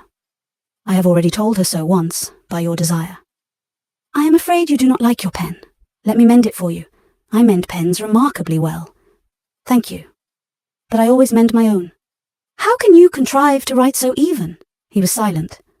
"Tell your sister I am delighted to hear of her improvement on the harp, and pray let her know that I am quite in raptures with her beautiful little design for a table, and I think it infinitely superior to Miss Grantley's." "Will you give me leave to defer your raptures till I write again? At present, I have not room to do them justice." "Oh, it is of no consequence. I shall see her in January. But do you always write such charming long letters to her, Mr. Darcy?" "They are generally long, but whether always charming, it is not for me to determine. It is a rule with me that a person who can write a long letter with ease cannot write ill. "That will not do for a compliment to Darcy, Caroline," cried her brother, "because he does not write with ease. He studies too much for words of 4 syllables. Do not you, Darcy?" "My style of writing is very different from yours." "Oh," cried Miss Bingley, "Charles writes in the most careless way imaginable. He leaves out half his words and blots the rest. My ideas flow so rapidly that I have not time to express them, by which means my letters sometimes convey no ideas at all to my correspondents." "Your humility, Mr. Bingley," said Elizabeth, "must disarm reproof." "Nothing is more deceitful," said Darcy, "than the appearance of humility. It is often only carelessness of opinion and sometimes an indirect boast." "And which of the two do you call my little recent piece of modesty?" "The indirect boast. For you are really proud of your defects in writing, because you consider them as proceeding from a rapidity of thought and carelessness of execution, which, if not estimable, you think at least highly interesting. The power of doing anything with quickness is always much prized by the possessor, and often without any attention to the imperfection of the performance. When you told Mrs. Bennet this morning that if you ever resolved on quitting Netherfield you should be gone in 5 minutes, you meant it to be a sort of panegyric of compliment to yourself. And yet, what is there so very laudable in a precipitance which must leave very necessary business undone, and can be of no real advantage to yourself or anyone else?" "Nay," cried Bingley, "this is too much, to remember at night all the foolish things that were said in the morning. And yet, upon my honour, I believed what I said of myself to be true, and I believe it at this moment. At least, therefore, I did not assume the character of needless precipitance merely to show off before the ladies." "I dare say you believed it, but I am by no means convinced that you would be gone with such celerity. Your conduct would be quite as dependent on chance as that of any man I know, and if, as you were mounting your horse, a friend were to say, 'Bingley, you had better stay till next week,' you would probably do it. You would probably not go, and, at another word, might stay a month." "You have only proved by this," cried Elizabeth, "that Mr. Bingley did not do justice to his own disposition. You have shown him off now much more than he did himself." "I am exceedingly gratified," said Bingley, "by your converting what my friend says into a compliment on the sweetness of my temper. But I am afraid you are giving it a turn which that gentleman did by no means intend, for he would certainly think the better of me, if, under such a circumstance, I were to give a flat denial, and ride off as fast as I could. Would Mr. Darcy then consider the rashness of your original intention as atoned for by your obstinacy in adhering to it?" "Upon my word, I cannot exactly explain the matter. Darcy must speak for himself. You expect me to account for opinions which you choose to call mine, but which I have never acknowledged. Allowing the case, however, to stand according to your representation, you must remember, Miss Bennet, that the friend who is supposed to desire his return to the house, and the delay of his plan, has merely desired it, asked it without offering one argument in favour of its propriety. To yield readily, easily, to the persuasion of a friend is no merit with you. To yield without conviction is no compliment to the understanding of either. You appear to me, Mr. Darcy, to allow nothing for the influence of friendship and affection. A regard for the requester would often make one readily yield to a request, without waiting for arguments to reason one into it. I am not particularly speaking of such a case as you have supposed about Mr. Bingley. We may as well wait, perhaps, till the circumstance occurs, before we discuss the discretion of his behaviour thereupon. But in general and ordinary cases, between friend and friend, where one of them is desired by the other to change a resolution of no very great moment, should you think ill of that person for complying with the desire, without waiting to be argued into it? Will it not be advisable, before we proceed on this subject, to arrange with rather more precision the degree of importance which is to appertain to this request, as well as the degree of intimacy subsisting between the parties? "By all means," cried Bingley, "let us hear all the particulars, not forgetting their comparative height and size, for that will have more weight in the argument, Miss Bennet, than you may be aware of. I assure you that if Darcy were not such a great tall fellow in comparison with myself, I should not pay him half so much deference. I declare I do not know a more awful object than Darcy on particular occasions, and in particular places, at his own house especially, and of a Sunday evening when he has nothing to do. Mr. Darcy smiled, but Elizabeth thought she could perceive that he was rather offended, and therefore checked her laugh. Miss Bingley warmly resented the indignity he had received in an expostulation with her brother for talking such nonsense. "I see your design, Bingley," said his friend. "You dislike an argument, and want to silence this." "Perhaps I do. Arguments are too much like disputes. If you and Miss Bennet will defer yours till I am out of the room, I shall be very thankful, and then you may say whatever you like of me." "What you ask," said Elizabeth, "is no sacrifice on my side, and Mr. Darcy had much better finish his letter." Mr. Darcy took her advice, and did finish his letter. When that business was over, he applied to Miss Bingley and Elizabeth for the indulgence of some music. Miss Bingley moved with alacrity to the pianoforte, and after a polite request that Elizabeth would lead the way, which the other as politely and more earnestly negatived, she seated herself. Mrs. Hurst sang with her sister, and while they were thus employed, Elizabeth could not help observing, as she turned over some music books that lay on the instrument, how frequently Mr. Darcy's eyes were fixed on her. She hardly knew how to suppose that she could be an object of admiration to so great a man, and yet that he should look at her because he disliked her was still more strange. She could only imagine, however, at last, that she drew his notice because there was something about her more wrong and reprehensible, according to his ideas of right, than in any other person present. The supposition did not pain her. She liked him too little to care for his approbation. After playing some Italian songs, Miss Bingley varied the charm by a lively Scotch air, and soon afterwards Mr. Darcy, drawing near Elizabeth, said to her, "Do you not feel a great inclination, Miss Bennet, to seize such an opportunity of dancing a reel?" She smiled, but made no answer. He repeated the question, with some surprise at her silence. "Oh," said she, "I heard you before, but I could not immediately determine what to say in reply. You wanted me, I know, to say yes, that you might have the pleasure of despising my taste. But I always delight in overthrowing those kind of schemes, and cheating a person of their premeditated contempt. I have, therefore, made up my mind to tell you that I do not want to dance a reel at all, and now despise me if you dare." Indeed, I do not dare. Elizabeth, having rather expected to affront him, was amazed at his gallantry, but there was a mixture of sweetness and archness in her manner which made it difficult for her to affront anybody, and Darcy had never been so bewitched by any woman as he was by her. He really believed that, were it not for the inferiority of her connections, he should be in some danger.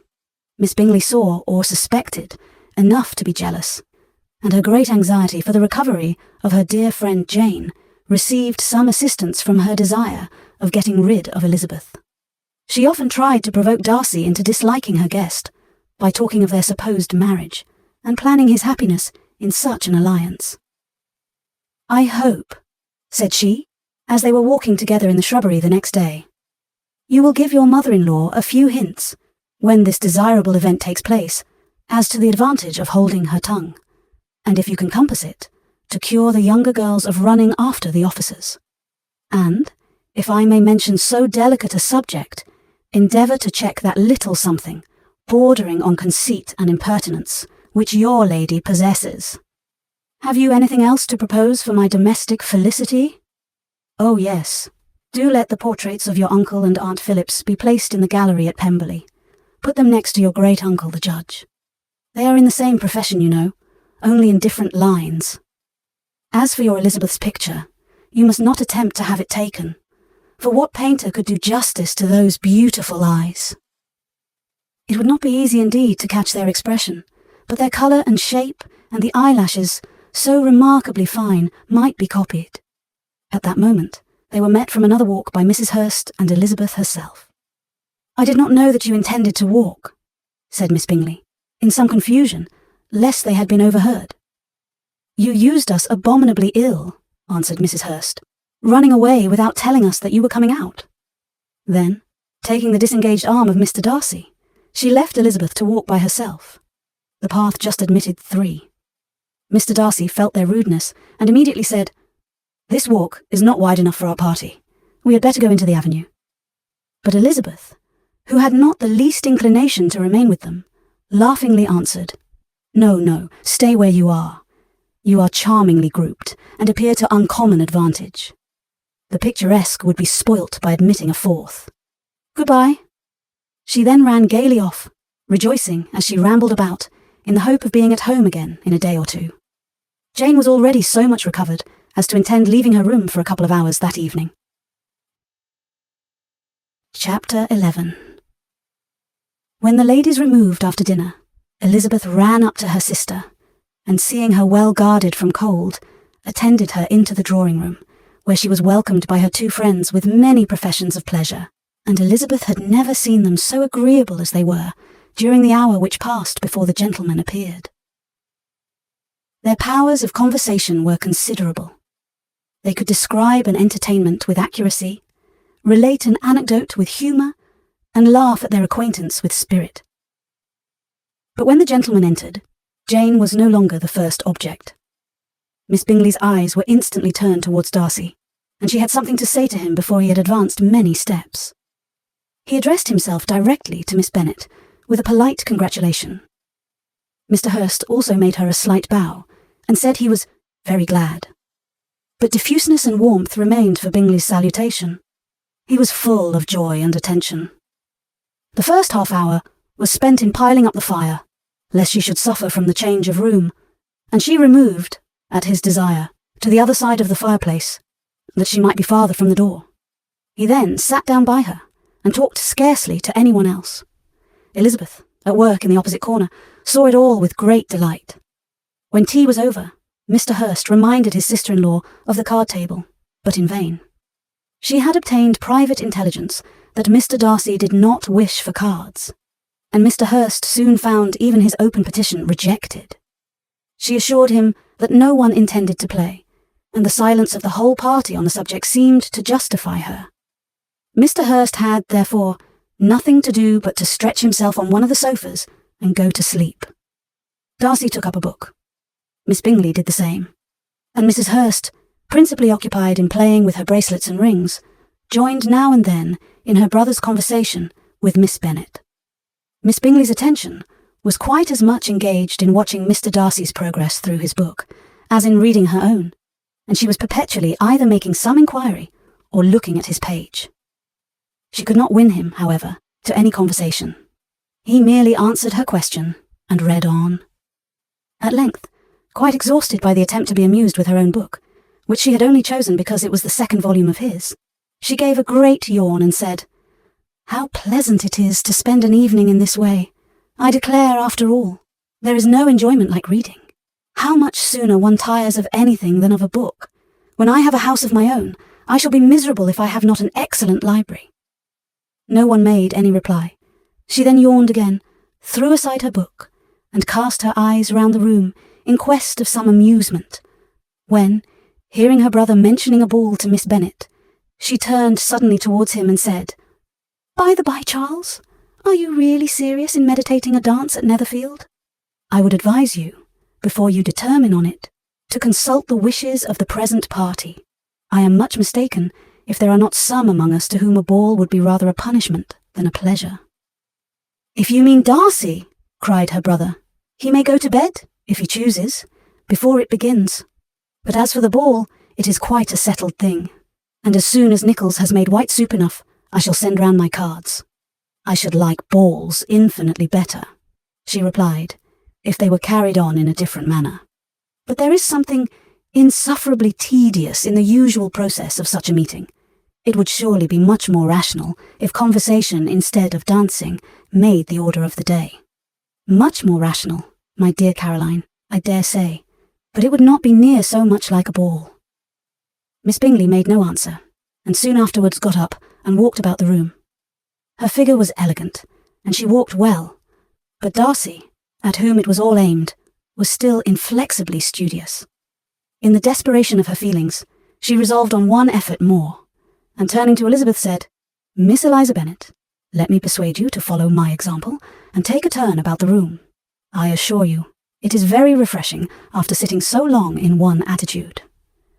Elizabeth was surprised, but agreed to it immediately. Miss Bingley, succeeded no less in the real object of her civility. Mr. Darcy looked up. He was as much awake to the novelty of attention in that quarter as Elizabeth herself could be, and unconsciously closed his book.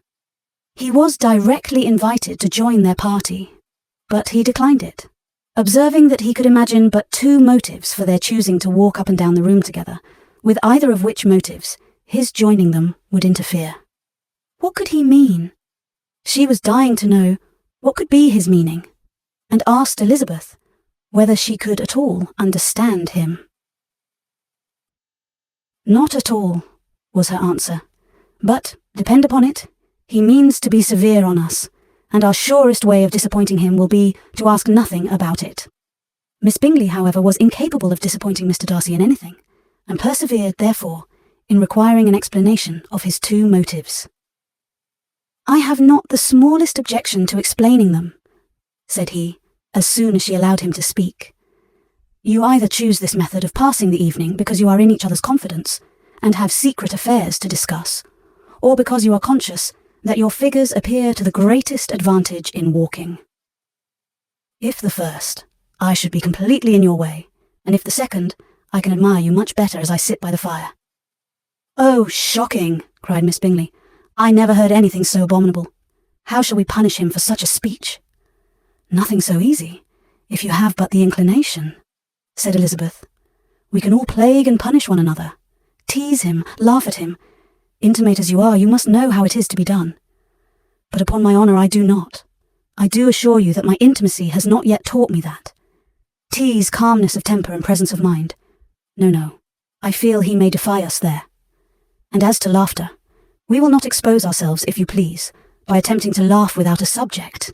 Mr. Darcy may hug himself." "Mr. Darcy is not to be laughed at," cried Elizabeth. "That is an uncommon advantage, and uncommon I hope it will continue, for it would be a great loss to me to have many such acquaintance. I dearly love a laugh." "Miss Bingley," said he, "has given me credit for more than can be. The wisest and best of men, nay, the wisest and best of their actions, may be rendered ridiculous by a person whose first object in life is a joke." "Certainly," replied Elizabeth. "There are such people, but I hope I am not one of them. I hope I never ridicule what is wise or good. Follies and nonsense, whims and inconsistencies do divert me, I own, and I laugh at them whenever I can. But these, I suppose, are precisely what you are without.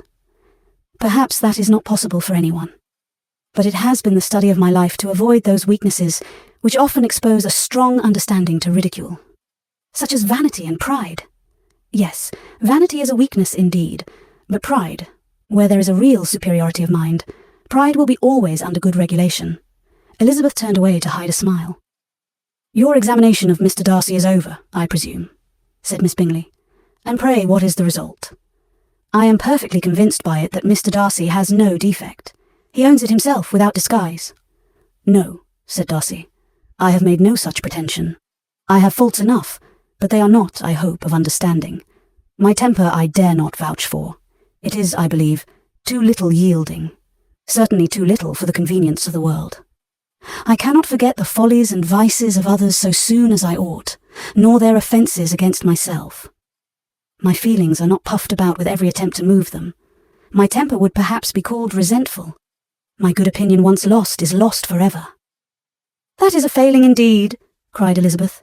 "Implacable resentment is a shade in a character. But you have chosen your fault well. I really cannot laugh at it. You are safe from me. There is, I believe, in every disposition a tendency to some particular evil, a natural defect which not even the best education can overcome. And your defect is a propensity to hate everybody.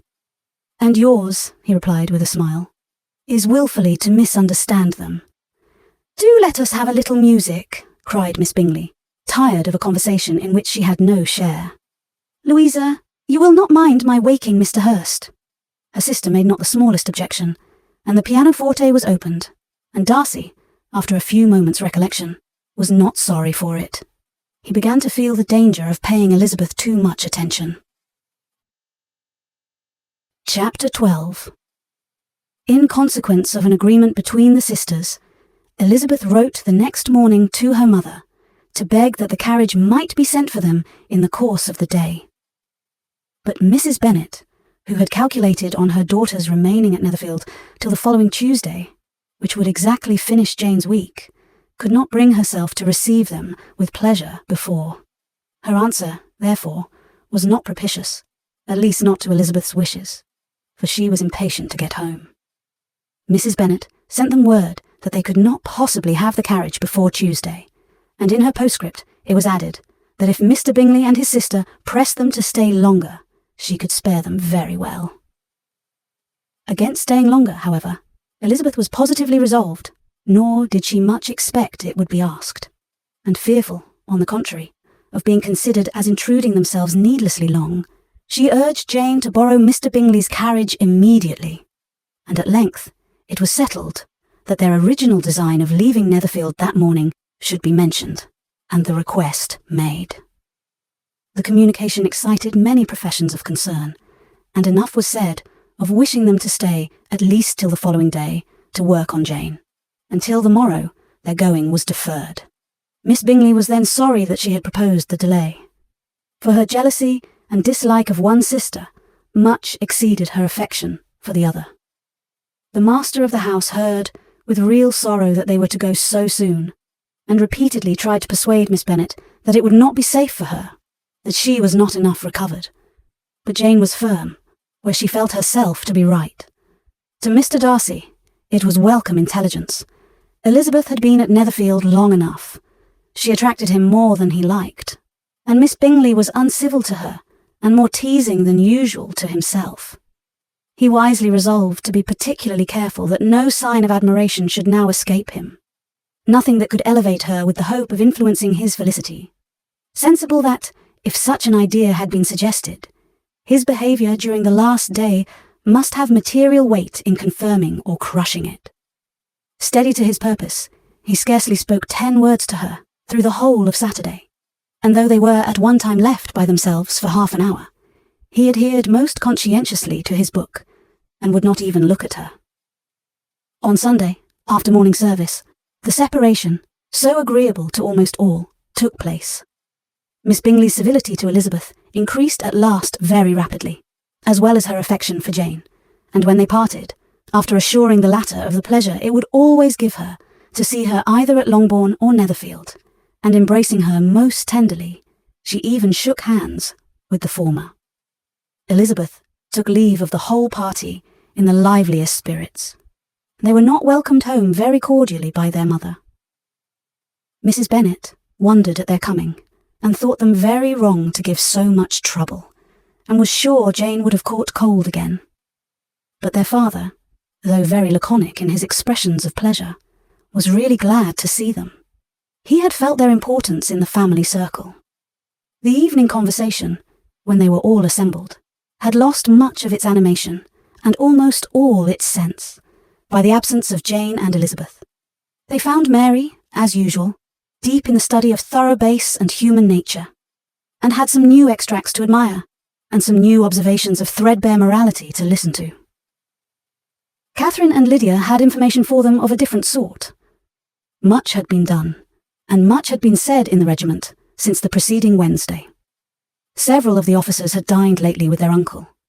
A private had been flogged, and it had actually been hinted that Colonel Forster was going to be married. Chapter 13. "I hope, my dear," said Mr. Bennet to his wife, as they were at breakfast the next morning, "that you have ordered a good dinner today, because I have reason to expect an addition to our family party." "Who do you mean, my dear? I know of nobody that is coming, I am sure, unless Charlotte Lucas should happen to call in, and I hope my dinners are good enough for her. I do not believe she often sees such at home." "The person of whom I speak is a gentleman and a stranger." Mrs. Bennet's eyes sparkled. "A gentleman and a stranger? It is Mr. Bingley, I am sure. Why, Jane, you never dropped a word of this, you sly thing. Well, I am sure I shall be extremely glad to see Mr. Bingley. But good Lord, how unlucky! There is not a bit of fish to be got today. Lydia, my love, ring the bell. I must speak to Hill this moment." "It is not Mr. Bingley," said her husband. "It is a person whom I never saw in the whole course of my life." This roused a general astonishment, and he had the pleasure of being eagerly questioned by his wife and 5 daughters at once. After amusing himself some time with their curiosity, he thus explained. About a month ago, I received this letter, and about a fortnight ago I answered it, for I thought it a case of some delicacy, and requiring early attention. It is from my cousin, Mr. Collins, who, when I am dead, may turn you all out of this house as soon as he pleases. Oh, my dear, cried his wife, I cannot bear to hear that mentioned. Pray do not talk of that odious man. I do think it is the hardest thing in the world that your estate should be entailed away from your own children. And I am sure, if I had been you, I should have tried long ago to do something or other about it. Jane and Elizabeth attempted to explain to her the nature of an entail. They had often attempted it before, but it was a subject on which Mrs. Bennet was beyond the reach of reason, and she continued to rail bitterly against the cruelty of settling an estate away from a family of 5 daughters, in favour of a man whom nobody cared anything about. It certainly is a most iniquitous affair, said Mr. Bennet, and nothing can clear Mr. Collins from the guilt of inheriting Longbourn. But if you will listen to his letter, you may perhaps be a little softened by his manner of expressing himself. No, that I am sure I shall not, and I think it was very impertinent of him to write to you at all, and very hypocritical. I hate such false friends. Why could not he keep on quarrelling with you, as his father did before him? Why, indeed, he does seem to have had some filial scruples on that head, as you will hear. Hunsford, near Westerham, Kent, 15th of October. Dear Sir, the disagreement subsisting between yourself and my late honoured father always gave me much uneasiness, and, since I have had the misfortune to lose him, I have frequently wished to heal the breach, but for some time I was kept back by my own doubts, fearing lest it might seem disrespectful to his memory for me to be on good terms with anyone with whom it had always pleased him to be at variance. There, Mrs. Bennet. My mind, however, is now made up on the subject, for having received ordination at Easter, I have been so fortunate as to be distinguished by the patronage of the Right Honourable Lady Catherine de Bourgh, widow of Sir Lewis de Bourgh, whose bounty and beneficence has preferred me to the valuable rectory of this parish, where it shall be my earnest endeavour to demean myself with grateful respect towards her ladyship, and be ever ready to perform those rites and ceremonies which are instituted by the Church of England. As a clergyman, moreover, I feel it my duty to promote and establish the blessing of peace in all families within the reach of my influence, and on these grounds I flatter myself that my present overtures of goodwill are highly commendable, and that the circumstance of my being next in the entail of Longbourn estate will be kindly overlooked on your side, and not lead you to reject the offered olive branch. I cannot be otherwise than concerned at being the means of injuring your amiable daughters, and beg leave to apologise for it, as well as to assure you of my readiness to make them every possible amends, but of this hereafter. If you should have no objection to receive me into your house, I propose myself the satisfaction of waiting on you and your family Monday, November 18th, by 4 o'clock, and shall probably trespass on your hospitality till the Saturday se'nnight following, which I can do without any inconvenience, as Lady Catherine is far from objecting to my occasional absence on a Sunday, provided that some other clergyman is engaged to do the duty of the day. I remain, dear sir, with respectful compliments to your lady and daughters, your well-wisher and friend, William Collins. At 4 o'clock, therefore, we may expect this peacemaking gentleman, said Mr. Bennet, as he folded up the letter. He seems to be a most conscientious and polite young man, upon my word, and, I doubt not, will prove a valuable acquaintance, especially if Lady Catherine should be so indulgent as to let him come to us again. There is some sense in what he says about the girls, however, and, if he is disposed to make them any amends, I shall not be the person to discourage him. Though it is difficult, said Jane, to guess in what way he can mean to make us the atonement he thinks our due.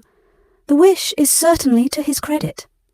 Elizabeth was chiefly struck with his extraordinary deference for Lady Catherine, and his kind intention of christening, marrying, and burying his parishioners, whenever it were required. He must be an oddity, I think, said she. I cannot make him out. There is something very pompous in his style, And what can he mean by apologising for being next in the entail?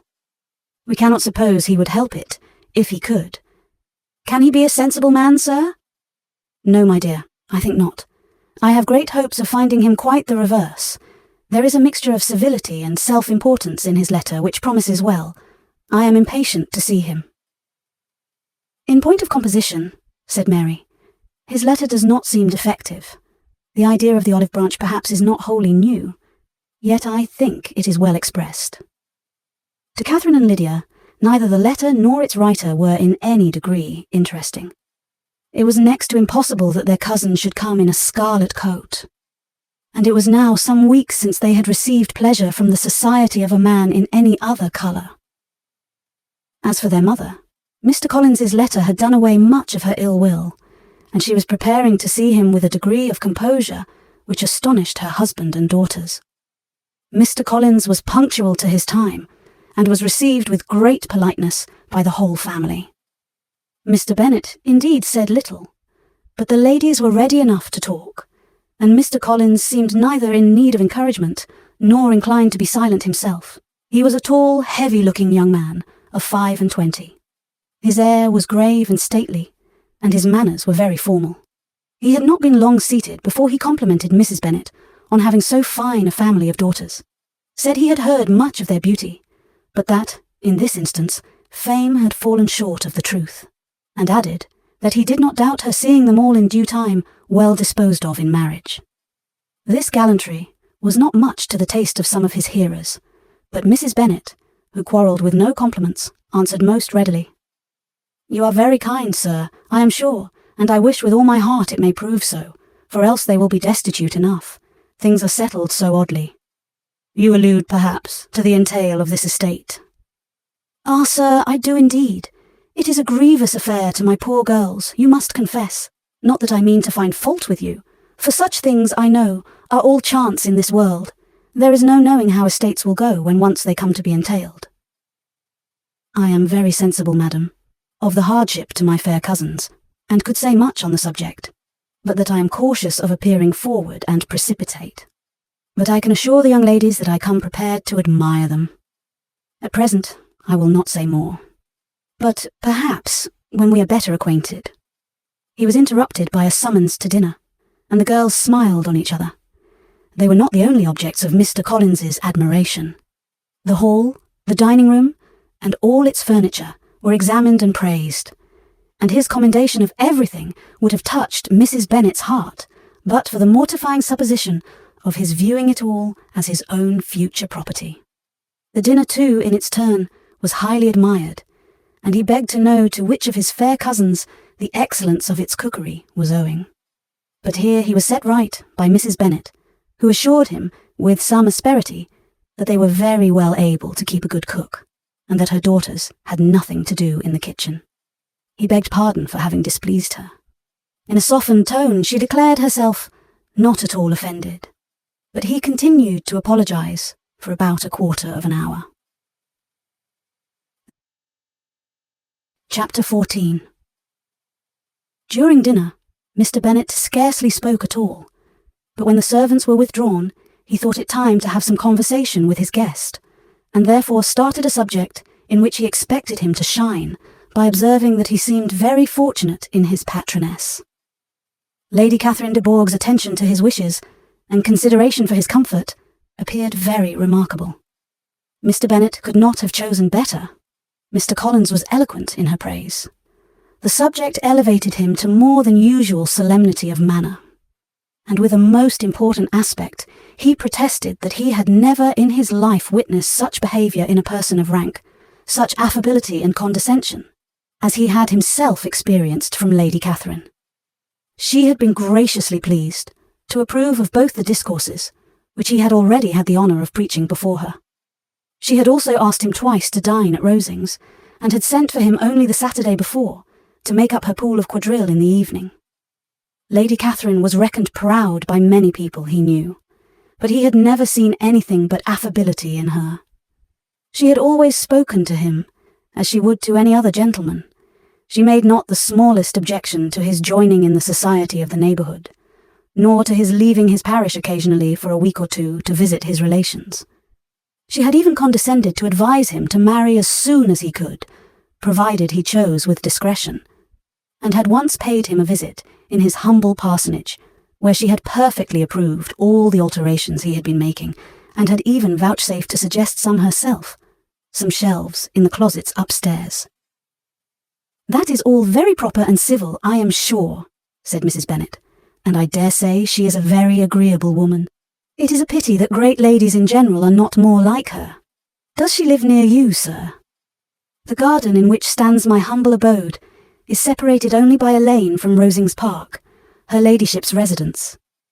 I think you said she was a widow, sir. Has she any family?" "She has one only daughter, the heiress of Rosings, and a very extensive property." "Ah!" cried Mrs. Bennet, shaking her head. "Then she is better off than many girls. And what sort of young lady is she? Is she handsome?" "She is a most charming young lady indeed. Lady Catherine herself says that, in point of true beauty, Miss de Bourgh is far superior to the handsomest of her sex, because there is that in her features which marks the young woman of distinguished birth. She is unfortunately of a sickly constitution, which has prevented her making that progress in many accomplishments which she could not otherwise have failed of, as I am informed by the lady who superintended her education, and who still resides with them. But she is perfectly amiable, and often condescends to drive by my humble abode in her little phaeton and ponies." "Has she been presented? I do not remember her name among the ladies at court." "Her indifferent state of health unhappily prevents her being in town, and by that means, as I told Lady Catherine myself one day, has deprived the British court of its brightest ornament. Her ladyship seemed pleased with the idea, and you may imagine that I am happy on every occasion to offer those little delicate compliments which are always acceptable to ladies. I have more than once observed to Lady Catherine that her charming daughter seemed born to be a duchess, and that the most elevated rank, instead of giving her consequence, would be adorned by her. These are the kind of little things which please her ladyship, and it is a sort of attention which I conceive myself peculiarly bound to pay." "You judge very properly," said Mr. Bennet, "and it is happy for you that you possess the talent of flattering with delicacy.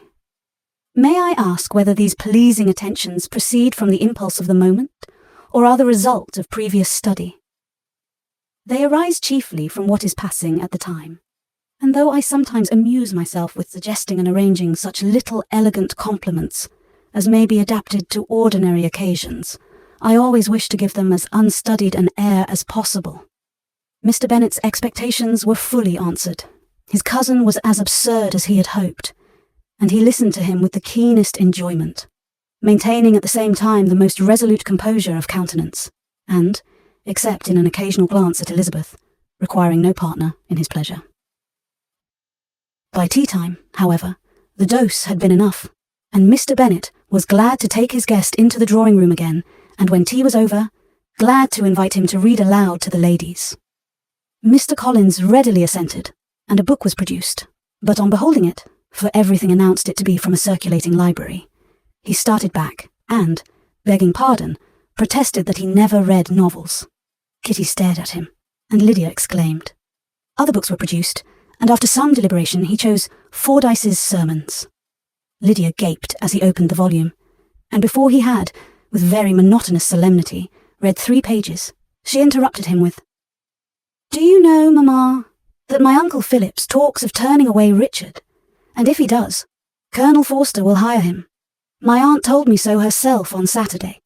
I shall walk to Meryton tomorrow to hear more about it, and to ask when Mr. Denny comes back from town." Lydia was bid by her 2 eldest sisters to hold her tongue, but Mr. Collins, much offended, laid aside his book and said, "I have often observed how little young ladies are interested by books of a serious stamp, though written solely for their benefit. It amazes me, I confess, for certainly there can be nothing so advantageous to them as instruction, but I will no longer importune my young cousin." Then, turning to Mr. Bennet, he offered himself as his antagonist at backgammon. Mr. Bennet accepted the challenge, observing that he acted very wisely in leaving the girls to their own trifling amusements. Mrs. Bennet and her daughters apologised most civilly for Lydia's interruption, and promised that it should not occur again if he would resume his book.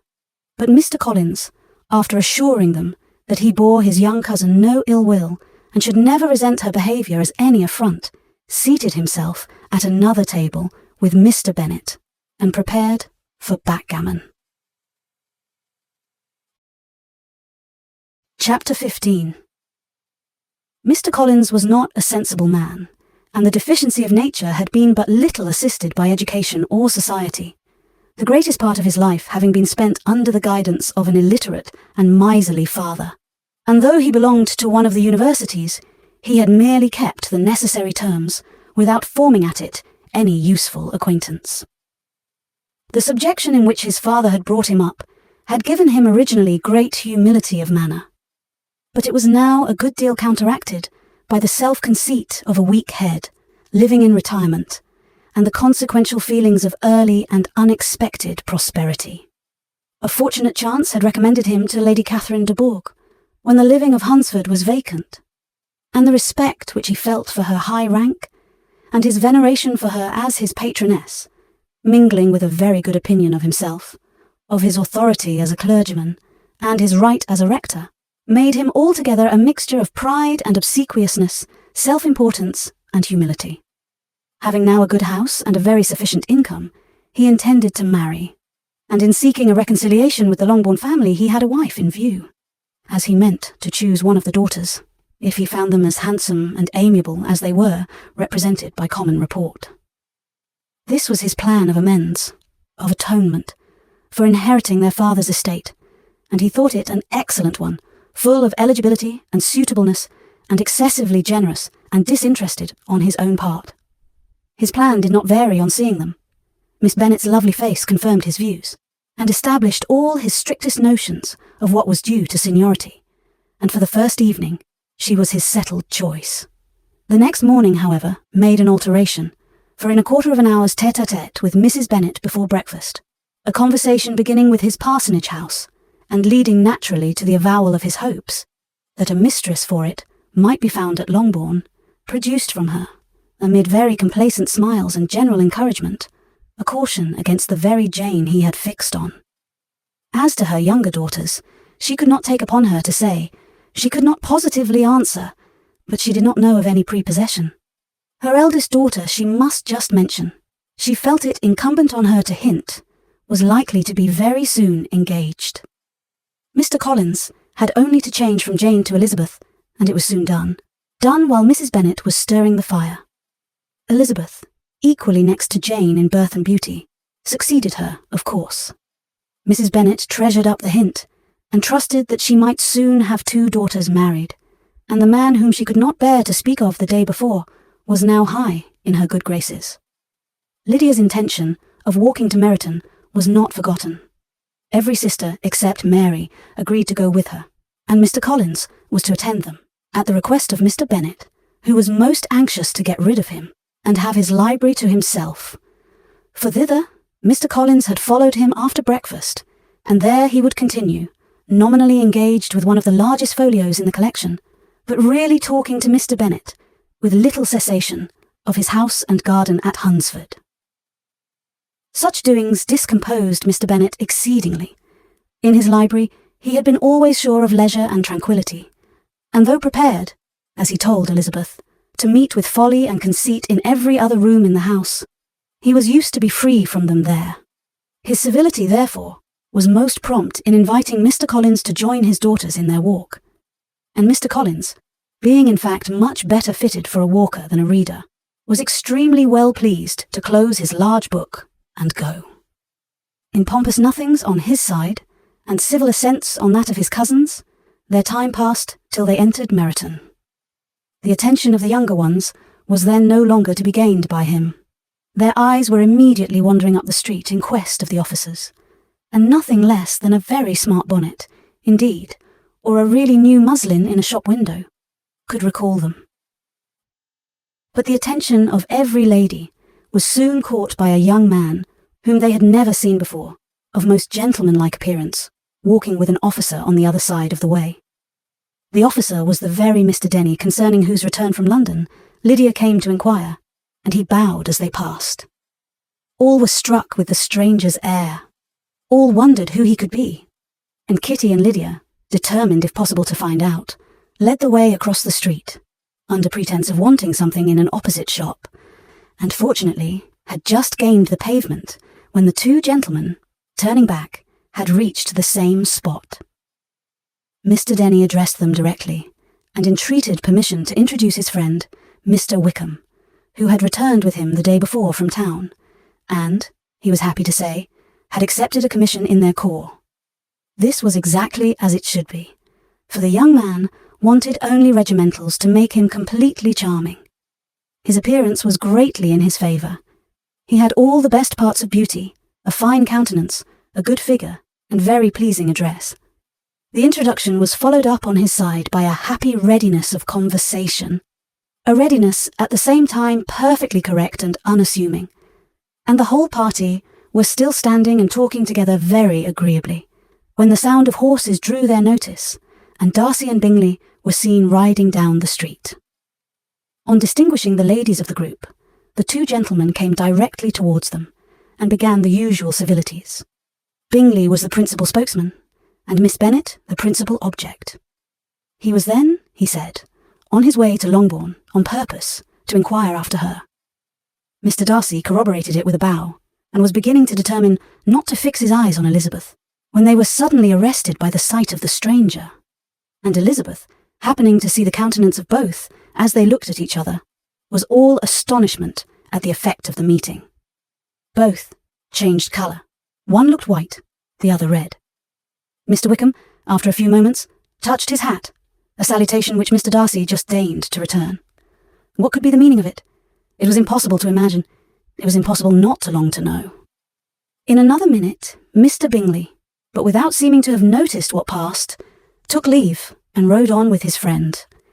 Mr. Denny and Mr. Wickham walked with the young ladies to the door of Mr. Phillips's house, and then made their bows, in spite of Miss Lydia's pressing entreaties that they would come in, and even in spite of Mrs. Phillips's throwing up the parlour window and loudly seconding the invitation. Mrs. Phillips was always glad to see her nieces, and the two eldest, from their recent absence, were particularly welcome, and she was eagerly expressing her surprise at their sudden return home, which, as their own carriage had not fetched them, she should have known nothing about, if she had not happened to see Mr. Jones's shop-boy in the street, who had told her that they were not to send any more drafts to Netherfield, because the Miss Bennets were come away, when her civility was claimed towards Mr. Collins by Jane's introduction of him. She received him with her very best politeness, which he returned with as much more, apologising for his intrusion, without any previous acquaintance with her, which he could not help flattering himself, however, might be justified by his relationship to the young ladies who introduced him to her notice. Mrs. Phillips was quite awed by such an excess of good breeding, but her contemplation of one stranger was soon put an end to by exclamations and inquiries about the other, of whom, however, she could only tell her nieces what they already knew, that Mr. Denny had brought him from London, and that he was to have a lieutenant's commission in the shire. She had been watching him the last hour, she said, as he walked up and down the street, and had Mr. Wickham appeared, Kitty and Lydia would certainly have continued the occupation. But unluckily, no one passed the windows now, except a few of the officers, who, in comparison with the stranger, were become stupid, disagreeable fellows. Some of them were to dine with the Phillipses the next day, and their aunt promised to make her husband call on Mr. Wickham and give him an invitation also, if the family from Longbourn would come in the evening. This was agreed to, and Mrs. Phillips protested that they would have a nice, comfortable, noisy game of lottery tickets and a little bit of hot supper afterwards. The prospect of such delights was very cheering, and they parted in mutual good spirits. Mr. Collins repeated his apologies in quitting the room, and was assured, with unwearying civility, that they were perfectly needless. As they walked home, Elizabeth related to Jane what she had seen pass between the two gentlemen, but though Jane would have defended either or both, had they appeared to be wrong, she could no more explain such behaviour than her sister. Mr. Collins, on his return, highly gratified Mrs. Bennet by admiring Mrs. Phillips's manners and politeness.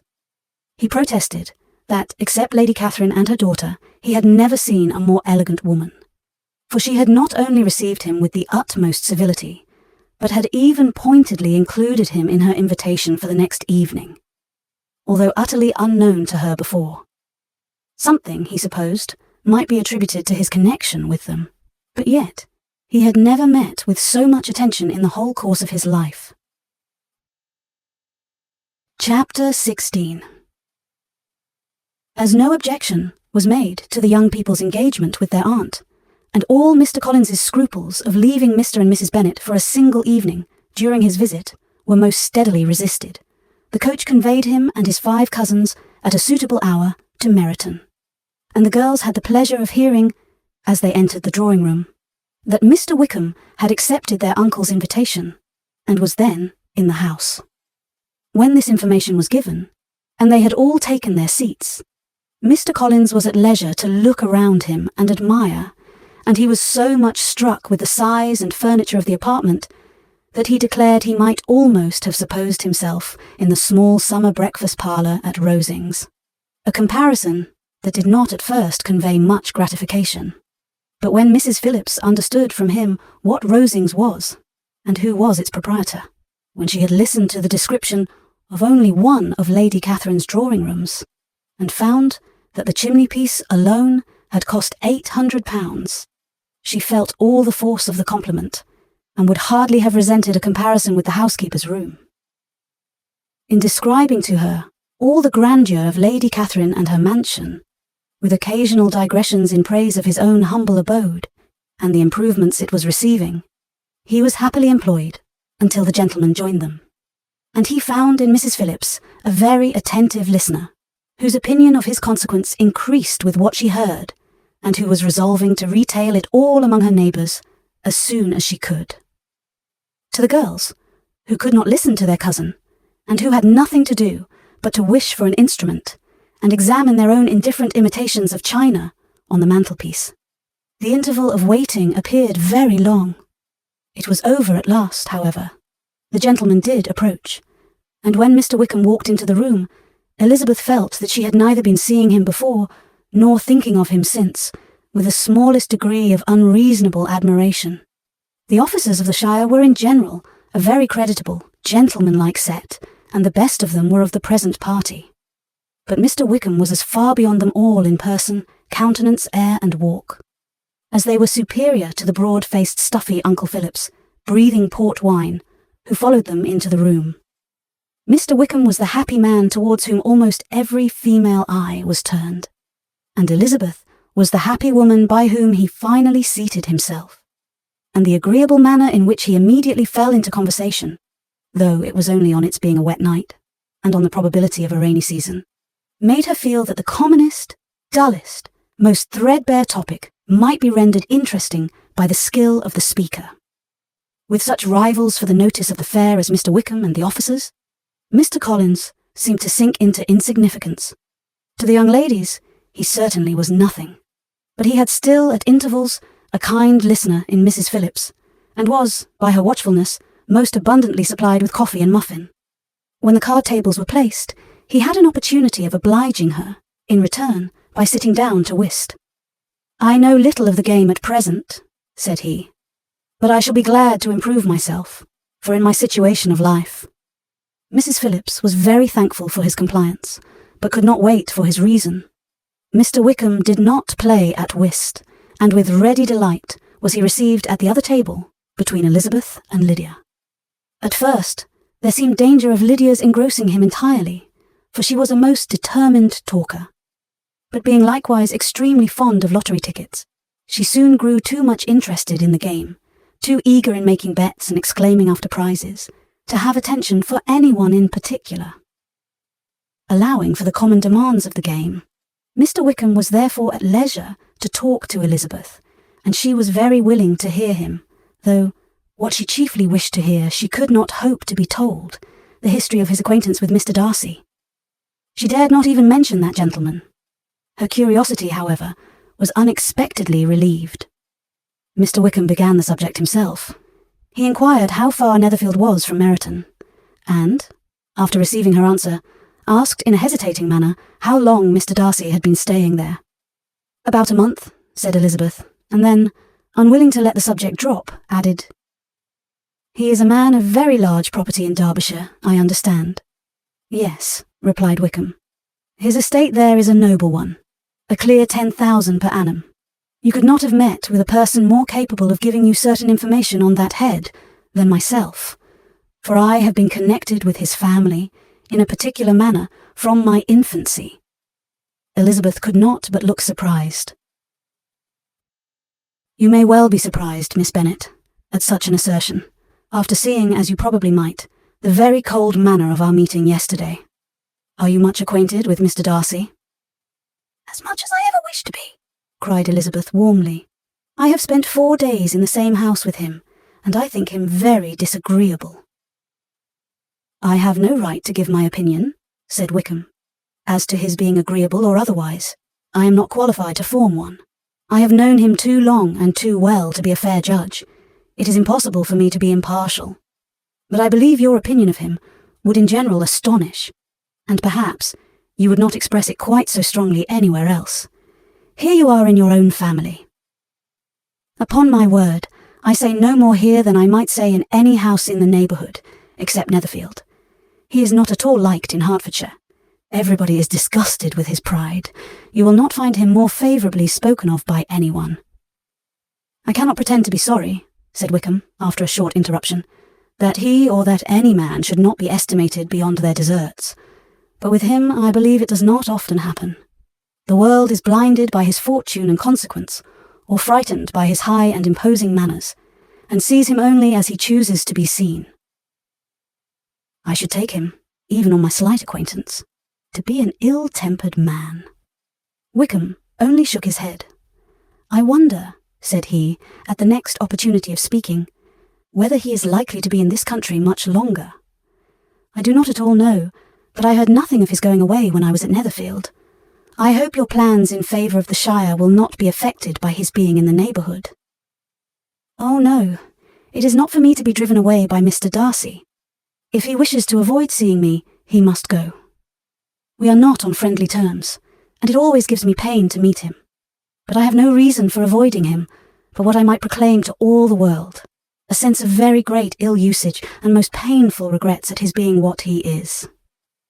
His father, Miss Bennet, the late Mr. Darcy, was one of the best men that ever breathed, and the truest friend I ever had, and I can never be in company with this Mr. Darcy without being grieved to the soul by 1,000 tender recollections. His behaviour to myself has been scandalous, but I verily believe I could forgive him anything and everything, rather than his disappointing the hopes and disgracing the memory of his father." Elizabeth found the interest of the subject increase, and listened with all her heart, but the delicacy of it prevented further inquiry.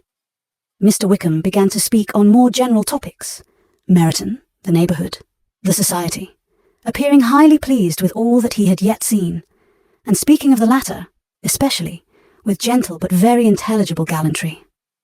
"It was the prospect of constant society, and good society," he added, "which was my chief inducement to enter the Shire. I know it to be a most respectable, agreeable corps, and my friend Denny tempted me further by his account of their present quarters, and the very great attentions and excellent acquaintance Meryton had procured them. Society, I own, is necessary to me. I have been a disappointed man, and my spirits will not bear solitude. I must have employment and society. A military life is not what I was intended for, but circumstances have now made it eligible. The church ought to have been my profession. I was brought up for the church, and I should at this time have been in possession of a most valuable living, had it pleased the gentleman we were speaking of just now." "Indeed." "Yes. The late Mr. Darcy bequeathed me the next presentation of the best living in his gift. He was my godfather, and excessively attached to me. I cannot do justice to his kindness. He meant to provide for me amply, and thought he had done it, but when the living fell, it was given elsewhere." "Good heavens!" cried Elizabeth. "But how could that be? How could his will be disregarded? Why did not you seek legal redress?"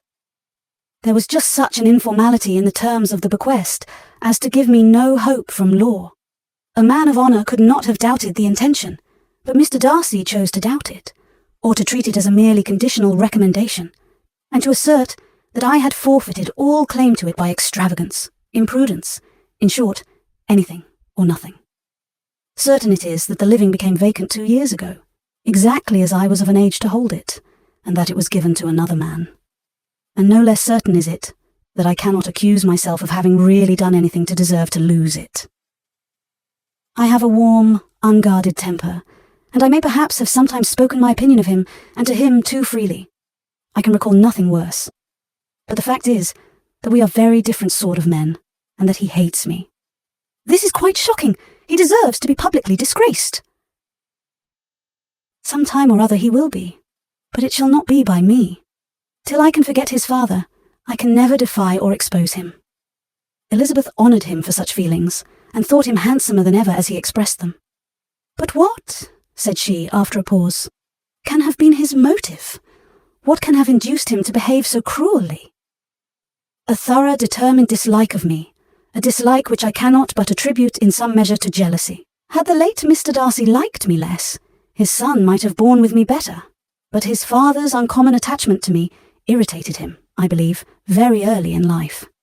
He had not a temper to bear the sort of competition in which we stood, the sort of preference which was often given me. I had not thought Mr. Darcy so bad as this. Though I have never liked him, I had not thought so very ill of him. I had supposed him to be despising his fellow creatures in general, but did not suspect him of descending to such malicious revenge, such injustice, such inhumanity as this. After a few minutes' reflection, however, she continued, I do remember his boasting one day, at Netherfield, of the implacability of his resentments, of his having an unforgiving temper. His disposition must be dreadful. I will not trust myself on the subject, replied Wickham. I can hardly be just to him. Elizabeth was again deep in thought, and after a time exclaimed, to treat in such a manner the godson, the friend, the favourite of his father. She could have added, a young man too, like you, whose very countenance may vouch for your being amiable. But she contented herself with, and one too, who had probably been his own companion from childhood, connected together, as I think you said, in the closest manner. We were born in the same parish, within the same park. The greatest part of our youth was passed together, inmates of the same house, sharing the same amusements, objects of the same parental care. My father began life in the profession which your uncle, Mr. Phillips, appears to do so much credit to. But he gave up everything to be of use to the late Mr. Darcy, and devoted all his time to the care of the Pemberley property. He was most highly esteemed by Mr. Darcy, a most intimate, confidential friend. Mr. Darcy often acknowledged himself to be under the greatest obligations to my father's active superintendence, and when, immediately before my father's death, Mr. Darcy gave him a voluntary promise of providing for me, I am convinced that he felt it to be as much a debt of gratitude to him as of affection to myself. How strange, cried Elizabeth. How abominable. I wonder that the very pride of this Mr. Darcy has not made him just to you.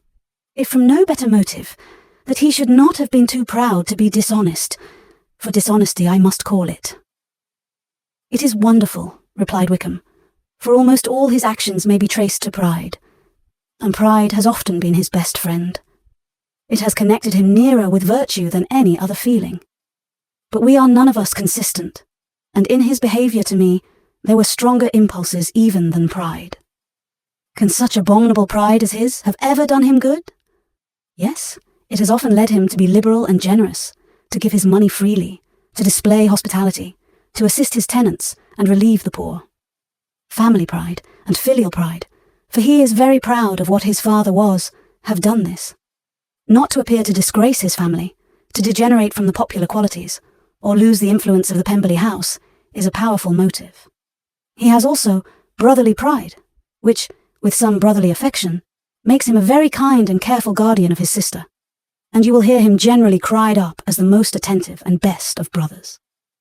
What sort of a girl is Miss Darcy? He shook his head. I wish I could call her amiable. It gives me pain to speak ill of a Darcy, but she is too much like her brother, Very, very proud. As a child, she was affectionate and pleasing and extremely fond of me, and I have devoted hours and hours to her amusement. But she is nothing to me now. She is a handsome girl, about 15 or 16, and, I understand, highly accomplished. Since her father's death, her home has been London, where a lady lives with her and superintends her education. After many pauses and many trials of other subjects, Elizabeth could not help reverting once more to the first and saying, "I am astonished at his intimacy with Mr. Bingley. How can Mr. Bingley, who seems good humour itself, and is, I really believe, truly amiable, be in friendship with such a man? How can they suit each other? Do you know Mr. Bingley?" "Not at all. He is a sweet-tempered, amiable, charming man. He cannot know what Mr. Darcy is." "Probably not. But Mr. Darcy can please where he chooses. He does not want abilities. He can be a conversable companion if he thinks it worth his while. Among those who are at all his equals in consequence, he is a very different man from what he is to the less prosperous. His pride never deserts him, but with the rich he is liberal-minded, just, sincere, rational, honourable, and perhaps agreeable, allowing something for fortune and figure." The whist party, soon afterwards breaking up, the players gathered round the other table, and Mr. Collins took his station between his cousin Elizabeth and Mrs. Phillips. The usual inquiries as to his success were made by the latter. It had not been very great. He had lost every point, but when Mrs. Phillips began to express her concern thereupon, he assured her, with much earnest gravity, that it was not of the least importance, that he considered the money as a mere trifle, and begged she would not make herself uneasy. "I know very well, madam," said he, "that when persons sit down to a card-table, they must take their chance of these things. And happily, I am not in such circumstances as to make 5 shillings any object. There are, undoubtedly, many who could not say the same. But thanks to Lady Catherine de Bourgh, I am removed far beyond the necessity of regarding little matters." Mr. Wickham's attention was caught, and after observing Mr. Collins for a few moments, he asked Elizabeth in a low voice whether her relations were very intimately acquainted with the family of de Bourgh. "Lady Catherine de Bourgh," she replied, "has very lately given him a living. I hardly know how Mr. Collins was first introduced to her notice, but he certainly has not known her long. You know, of course, that Lady Catherine de Bourgh and Lady Anne Darcy were sisters, consequently that she is aunt to the present Mr. Darcy." "No, indeed, I did not. I knew nothing at all of Lady Catherine's connections. I never heard of her existence till the day before yesterday. Her daughter, Miss de Bourgh, will have a very large fortune, and it is believed that she and her cousin will unite the 2 estates." This information made Elizabeth smile, as she thought of poor Miss Bingley. Vain indeed must be all her attentions, vain and useless her affection for his sister, and her praise of himself, if he were already self-destined to another. "Mr. Collins," said she, "speaks highly both of Lady Catherine and her daughter, but, from some particulars that he has related of her ladyship, I suspect his gratitude misleads him, and that, in spite of her being his patroness, she is an arrogant, conceited woman." "I believe her to be both, in a great degree," replied Wickham. "I have not seen her for many years, but I very well remember that I never liked her, and that her manners were dictatorial and insolent. She has the reputation of being remarkably sensible and clever, but I rather believe she derives part of her abilities from her rank and fortune, part from her authoritative manner, and the rest from the pride of her nephew, who chooses that everyone connected with him should have an understanding of the first class." Elizabeth allowed that he had given a very rational account of it, and they continued talking together with mutual satisfaction, till supper put an end to cards, and gave the rest of the ladies their share of Mr. Wickham's attentions. There could be no conversation in the noise of Mrs. Phillips's supper party, but his manners recommended him to everybody. Whatever he said was said well, and whatever he did, done gracefully. Elizabeth went away with her head full of him. She could think of nothing but of Mr. Wickham, and of what he had told her all the way home, but there was not time for her even to mention his name as they went, for neither Lydia nor Mr. Collins were once silent. Lydia talked incessantly of lottery tickets, of the fish she had lost and the fish she had won, and Mr. Collins, in describing the civility of Mr. and Mrs. Phillips, protesting that he did not in the least regard his losses at whist, enumerating all the dishes at supper, and repeatedly fearing that he crowded his cousins, had more to say than he could well manage before the carriage stopped at Longbourn House. Chapter 17. Elizabeth related to Jane, the next day, what had passed between Mr. Wickham and herself. Jane listened with astonishment and concern. She knew not how to believe that Mr. Darcy could be so unworthy of Mr. Bingley's regard, and yet it was not in her nature to question the veracity of a young man of such amiable appearance as Wickham. The possibility of his having really endured such unkindness was enough to interest all her tender feelings, and nothing therefore remained to be done but to think well of them both, to defend the conduct of each, and throw into the account of accident or mistake whatever could not be otherwise explained. They have both, said she, been deceived, I dare say, in some way or other, of which we can form no idea. Interested people have perhaps misrepresented each to the other. It is, in short, impossible for us to conjecture the causes or circumstances which may have alienated them, without actual blame on either side. Very true, indeed. And now, my dear Jane, what have you got to say in behalf of the interested people who have probably been concerned in the business? Do clear them too, or we shall be obliged to think ill of somebody. Laugh as much as you choose, but you will not laugh me out of my opinion. My dearest Lizzie, do but consider in what a disgraceful light it places Mr. Darcy to be treating his father's favourite in such a manner, one whom his father had promised to provide for. It is impossible. No man of common humanity, no man who had any value for his character, could be capable of it. Can his most intimate friends be so excessively deceived in him? Oh no. I can much more easily believe Mr. Bingley's being imposed on than that Mr. Wickham should invent such a history of himself as he gave me last night. Names, facts, everything mentioned without ceremony. If it be not so, let Mr. Darcy contradict it. Besides, there was truth in his looks. It is difficult, indeed. It is distressing. One does not know what to think. I beg your pardon. One knows exactly what to think. But Jane could think with certainty on only one point, that Mr. Bingley, if he had been imposed on, would have much to suffer when the affair became public. The two young ladies were summoned from the shrubbery, where this conversation passed, by the arrival of some of the very persons of whom they had been speaking.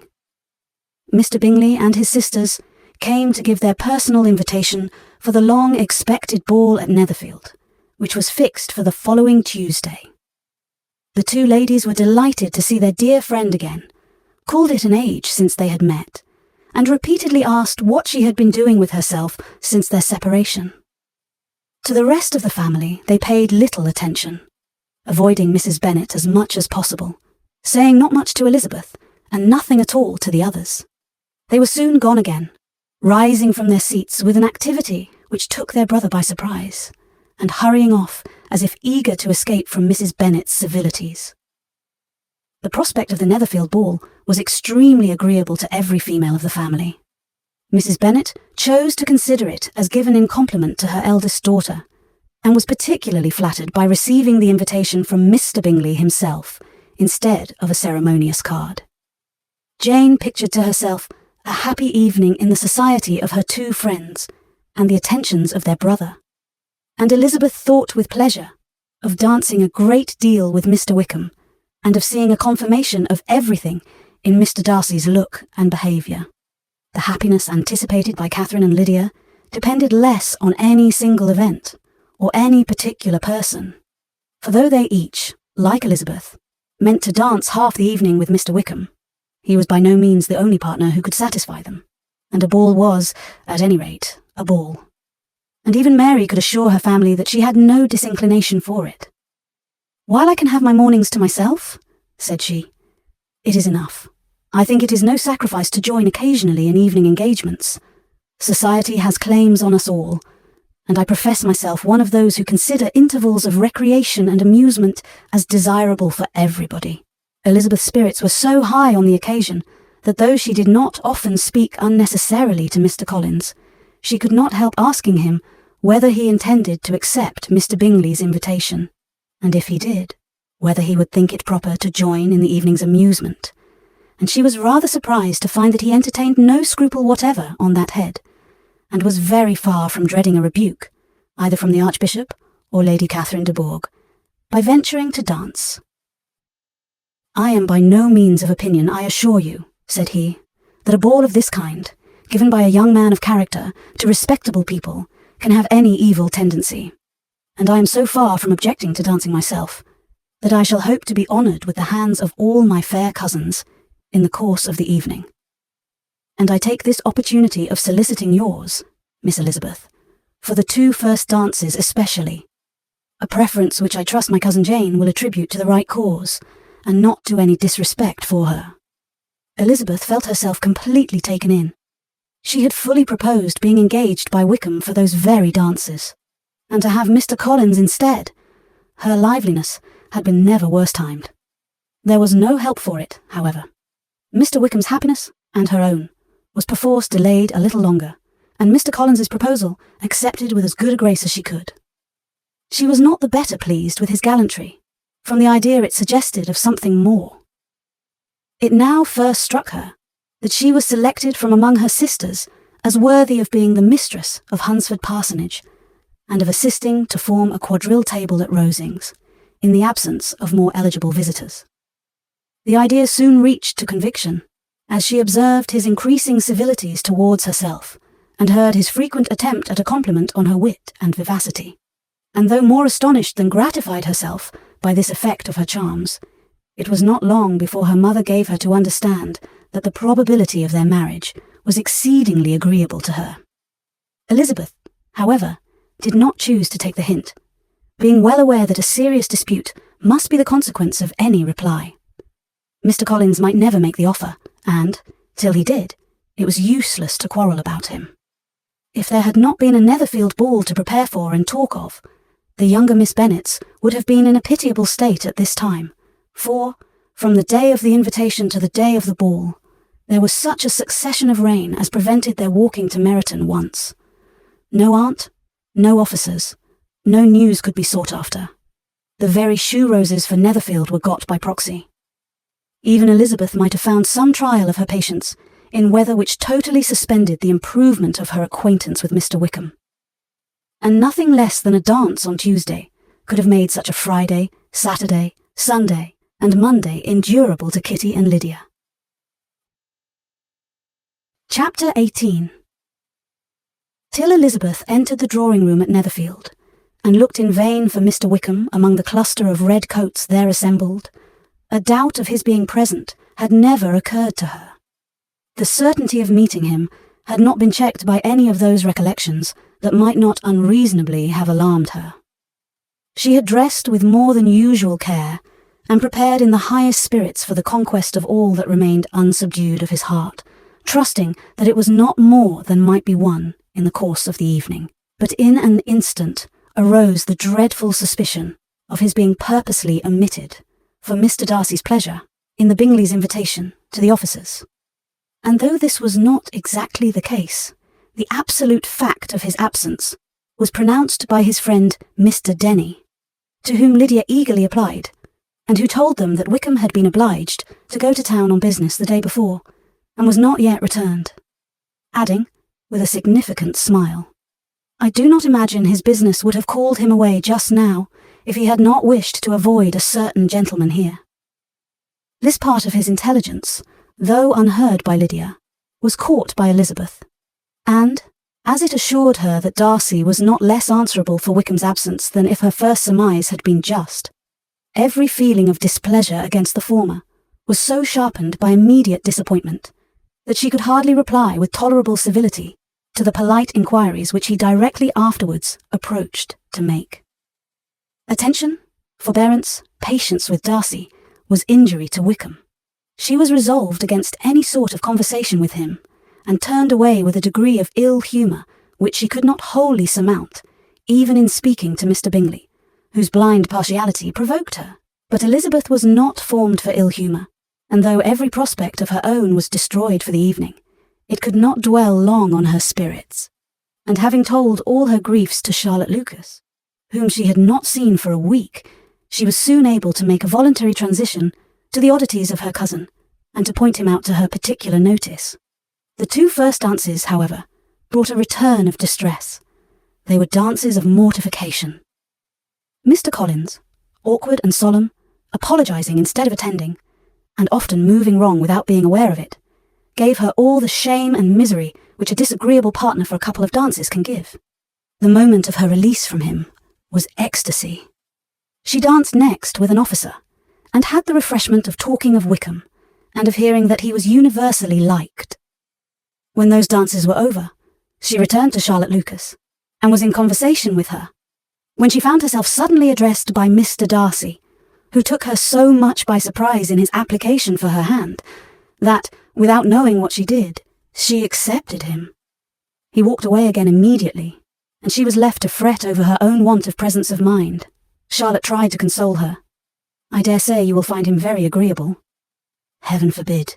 That would be the greatest misfortune of all, to find a man agreeable whom one is determined to hate. Do not wish me such an evil." When the dancing recommenced, however, and Darcy approached to claim her hand, Charlotte could not help cautioning her, in a whisper, not to be a simpleton, and allow her fancy for Wickham to make her appear unpleasant in the eyes of a man oftentimes his consequence. Elizabeth made no answer, and took her place in the set, amazed at the dignity to which she was arrived in being allowed to stand opposite to Mr. Darcy, and reading in her neighbours' looks their equal amazement in beholding it. They stood for some time without speaking a word, and she began to imagine that their silence was to last through the two dances, and, at first, was resolved not to break it, till suddenly fancying that it would be the greater punishment to her partner to oblige him to talk, she made some slight observation on the dance. He replied, and was again silent. After a pause of some minutes, she addressed him a second time with, "It is your turn to say something now, Mr. Darcy. I talked about the dance, and you ought to make some kind of remark on the size of the room, or the number of couples." He smiled, and assured her that whatever she wished him to say should be said. "Very well, that reply will do for the present. Perhaps by and by I may observe that private balls are much pleasanter than public ones. But now we may be silent. Do you talk by rule, then, while you are dancing?" "Sometimes. One must speak a little, you know. It would look odd to be entirely silent for half an hour together, and yet, for the advantage of some, conversation ought to be so arranged as that they may have the trouble of saying as little as possible." "Are you consulting your own feelings in the present case, or do you imagine that you are gratifying mine?" "Both," replied Elizabeth archly, "for I have always seen a great similarity in the turn of our minds. We are each of an unsocial, taciturn disposition, unwilling to speak, unless we expect to say something that will amaze the whole room, and be handed down to posterity with all the éclat of a proverb. This is no very striking resemblance of your own character, I am sure," said he. "How near it may be to mine, I cannot pretend to say. You think it a faithful portrait, undoubtedly. I must not decide on my own performance." He made no answer, and they were again silent, till they had gone down the dance, when he asked her if she and her sisters did not very often walk to Meryton. She answered in the affirmative, and unable to resist the temptation, added, "When you met us there the other day, we had just been forming a new acquaintance. The effect was immediate. A deeper shade of hauteur overspread his features, but he said not a word, and Elizabeth, though blaming herself for her own weakness, could not go on. At length, Darcy spoke, and in a constrained manner said, "Mr. Wickham is blessed with such happy manners as may ensure his making friends. Whether he may be equally capable of retaining them is less certain."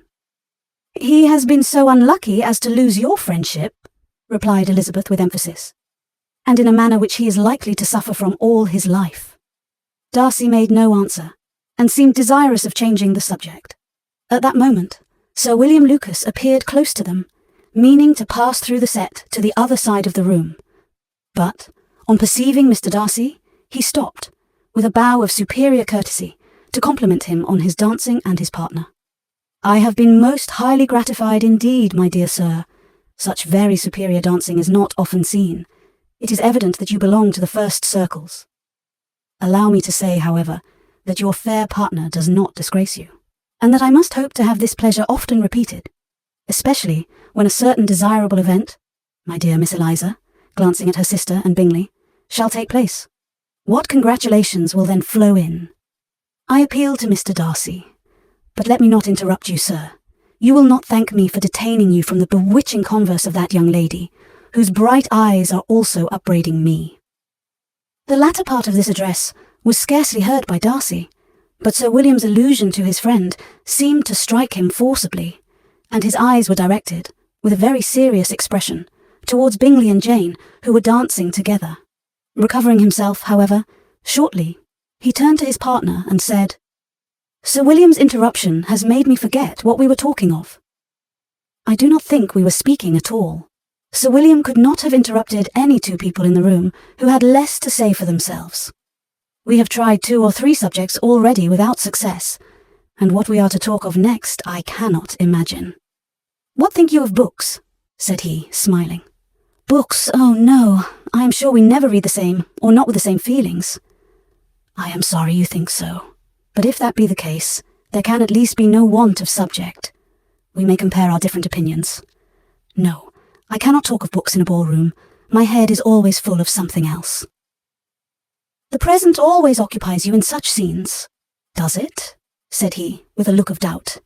"Yes, always," she replied, without knowing what she said, for her thoughts had wandered far from the subject, as soon afterwards appeared by her suddenly exclaiming, "I remember hearing you once say, Mr. Darcy, that you hardly ever forgave, that your resentment, once created, was unappeasable. You are very cautious, I suppose, as to its being created." "I am," said he, with a firm voice. "And never allow yourself to be blinded by prejudice?" "I hope not. It is particularly incumbent on those who never change their opinion to be secure of judging properly at first. May I ask to what these questions tend?" "Merely to the illustration of your character," said she, endeavouring to shake off her gravity. "I am trying to make it out." "And what is your success?" She shook her head. "I do not get on at all. I hear such different accounts of you as puzzle me exceedingly." "I can readily believe," answered he gravely, "that reports may vary greatly with respect to me, and I could wish, Miss Bennet, that you were not to sketch my character at the present moment, as there is reason to fear that the performance would reflect no credit on either. But if I do not take your likeness now, I may never have another opportunity." "I would by no means suspend any pleasure of yours," he coldly replied.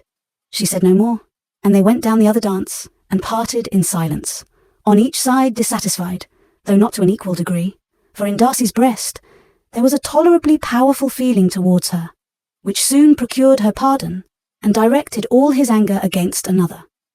They had not long separated, when Miss Bingley came towards her, and with an expression of civil disdain thus accosted her.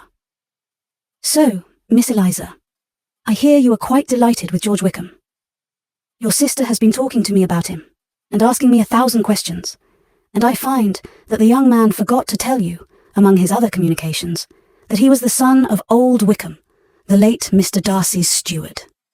Let me recommend you, however, as a friend, not to give implicit confidence to all his assertions, for, as to Mr. Darcy's using him ill, it is perfectly false, for, on the contrary, he has been always remarkably kind to him, though George Wickham has treated Mr. Darcy in a most infamous manner. I do not know the particulars, but I know very well that Mr. Darcy is not in the least to blame, that he cannot bear to hear George Wickham mentioned, and that though my brother thought he could not well avoid including him in his invitation to the officers, he was excessively glad to find that he had taken himself out of the way.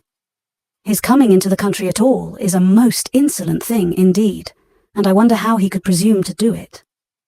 I pity you, Miss Eliza, for this discovery of your favourite's guilt, but really, considering his descent, one could not expect much better." "His guilt and his descent appear, by your account, to be the same," said Elizabeth angrily, "for I have heard you accuse him of nothing worse than of being the son of Mr. Darcy's steward, and of that, I can assure you, he informed me himself." "I beg your pardon," replied Miss Bingley, turning away with a sneer. "Excuse my interference. It was kindly meant." "Insolent girl. said Elizabeth to herself. "You are much mistaken if you expect to influence me by such a paltry attack as this. I see nothing in it but your own wilful ignorance and the malice of Mr. Darcy." She then sought her eldest sister, who had undertaken to make inquiries on the same subject of Bingley. Jane met her with a smile of such sweet complacency, a glow of such happy expression, as sufficiently marked how well she was satisfied with the occurrences of the evening. Elizabeth instantly read her feelings, and at that moment, solicitude for Wickham, resentment against his enemies, and everything else, gave way before the hope of Jane's being in the fairest way for happiness.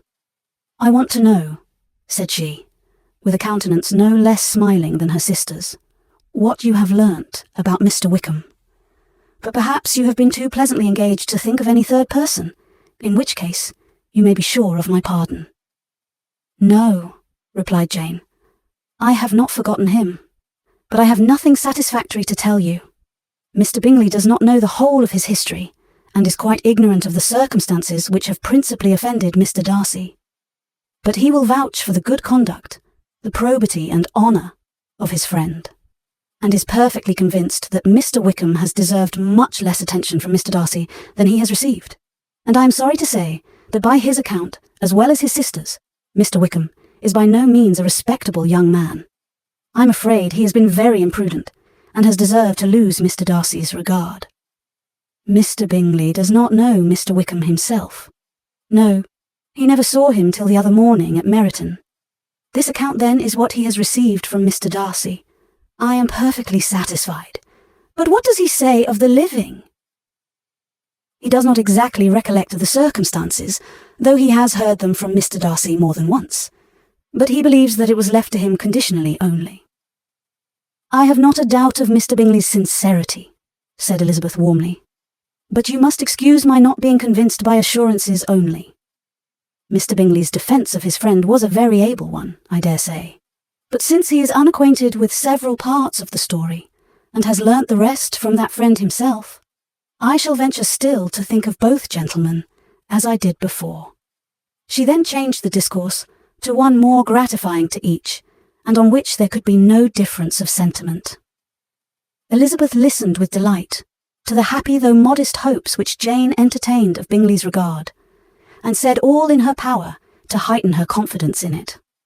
On their being joined by Mr. Bingley himself, Elizabeth withdrew to Miss Lucas, to whose inquiry after the pleasantness of her last partner she had scarcely replied, before Mr. Collins came up to them and told her with great exultation that he had just been so fortunate as to make a most important discovery. "I have found out," said he, "by a singular accident, that there is now in the room a near relation to my patroness. I happened to overhear the gentleman himself mentioning to the young lady who does the honours of this house the names of his cousin Mr. Bourke, and of her mother, Lady Catherine. How wonderfully these sort of things occur! Who would have thought of my meeting with, perhaps, a nephew of Lady Catherine de Bourgh in this assembly? I am most thankful that the discovery is made in time for me to pay my respects to him, which I am now going to do, and trust he will excuse my not having done it before. My total ignorance of the connection must plead my apology." "You are not going to introduce yourself to Mr. Darcy?" "Indeed I am. I shall entreat his pardon for not having done it earlier. I believe him to be Lady Catherine's nephew.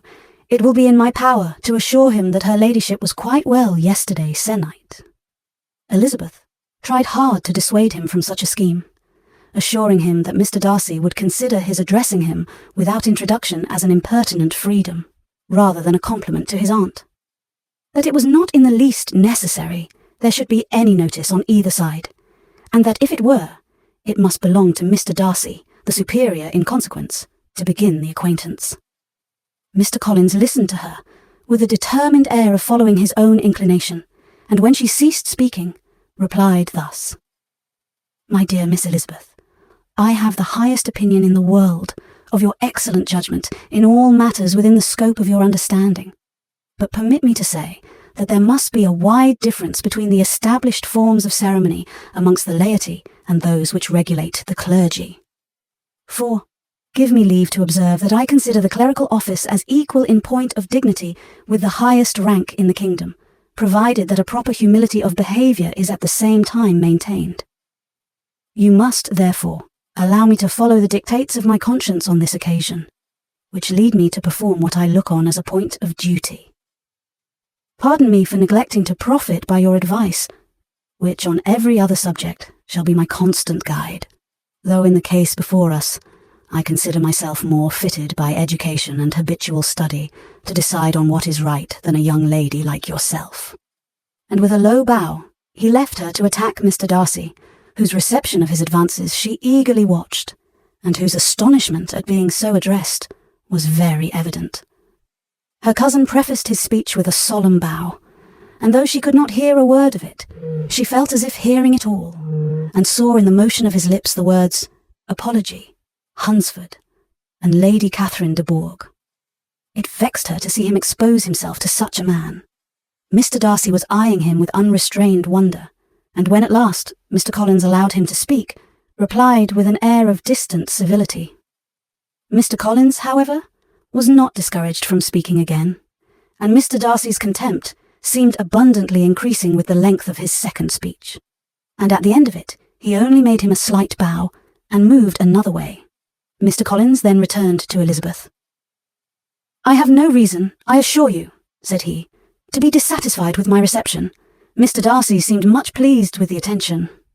He answered me with the utmost civility, and even paid me the compliment of saying that he was so well convinced of Lady Catherine's discernment as to be certain she could never bestow a favour unworthily. It was really a very handsome thought. Upon the whole, I am much pleased with him."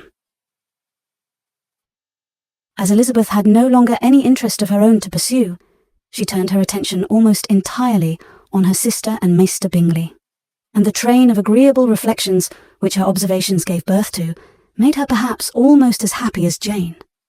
She saw her in idea settled in that very house, in all the felicity which a marriage of true affection could bestow, and she felt capable, under such circumstances, of endeavouring even to like Bingley's two sisters. Her mother's thoughts she plainly saw were bent the same way, and she determined not to venture near her, lest she might hear too much.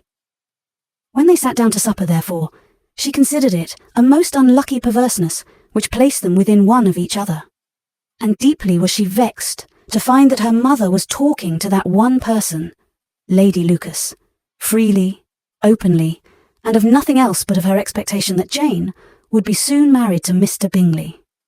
It was an animating subject, and Mrs. Bennet seemed incapable of fatigue while enumerating the advantages of the match.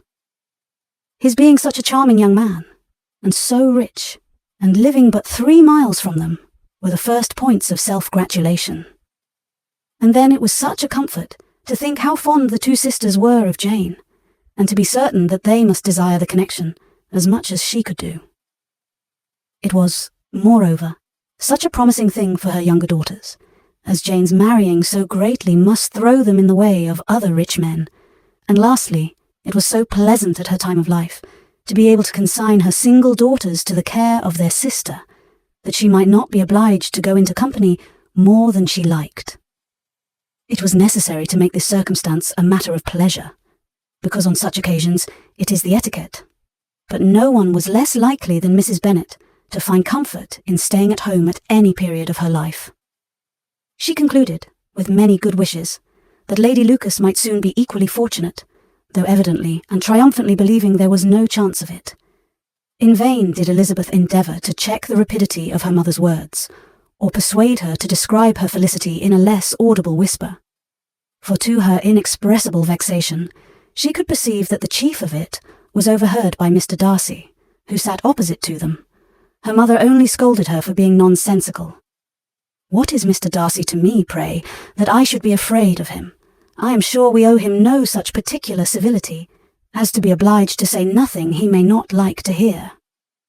"For heaven's sake, madam, speak lower. What advantage can it be to you to offend Mr. Darcy? You will never recommend yourself to his friend by so doing." Nothing that she could say, however, had any influence. Her mother would talk of her views in the same intelligible tone. Elizabeth blushed and blushed again with shame and vexation. She could not help frequently glancing her eye at Mr. Darcy, though every glance convinced her of what she dreaded. For though he was not always looking at her mother, she was convinced that his attention was invariably fixed by her. The expression of his face changed gradually from indignant contempt to a composed and steady gravity. At length, however, Mrs. Bennet had no more to say, and Lady Lucas, who had been long yawning at the repetition of delights which she saw no likelihood of sharing, was left to the comforts of cold ham and chicken. Elizabeth now began to revive.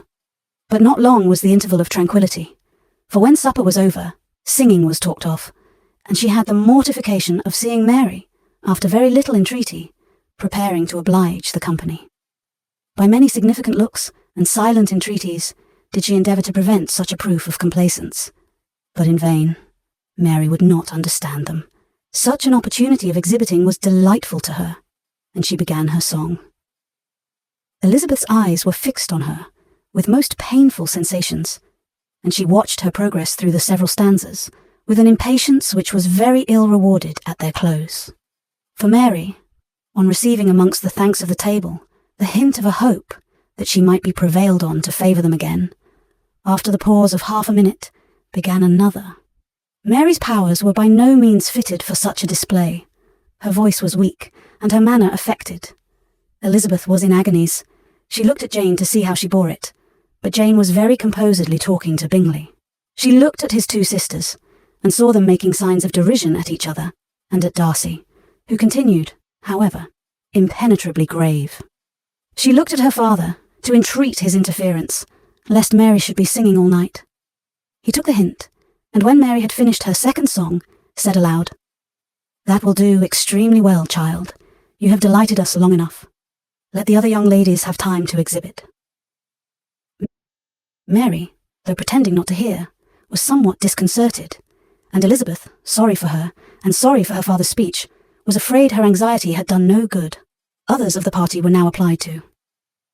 "If I," said Mr. Collins, "were so fortunate as to be able to sing, I should have great pleasure, I am sure, in obliging the company with an air, for I consider music as a very innocent diversion, and perfectly compatible with the profession of a clergyman.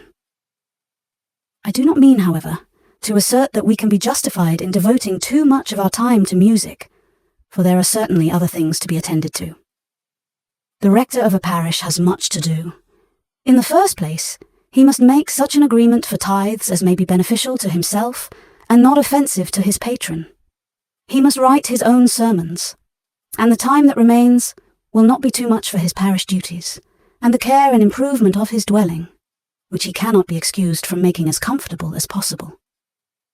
And I do not think it of light importance that he should have attentive and conciliatory manners towards everybody, especially towards those to whom he owes his preferment.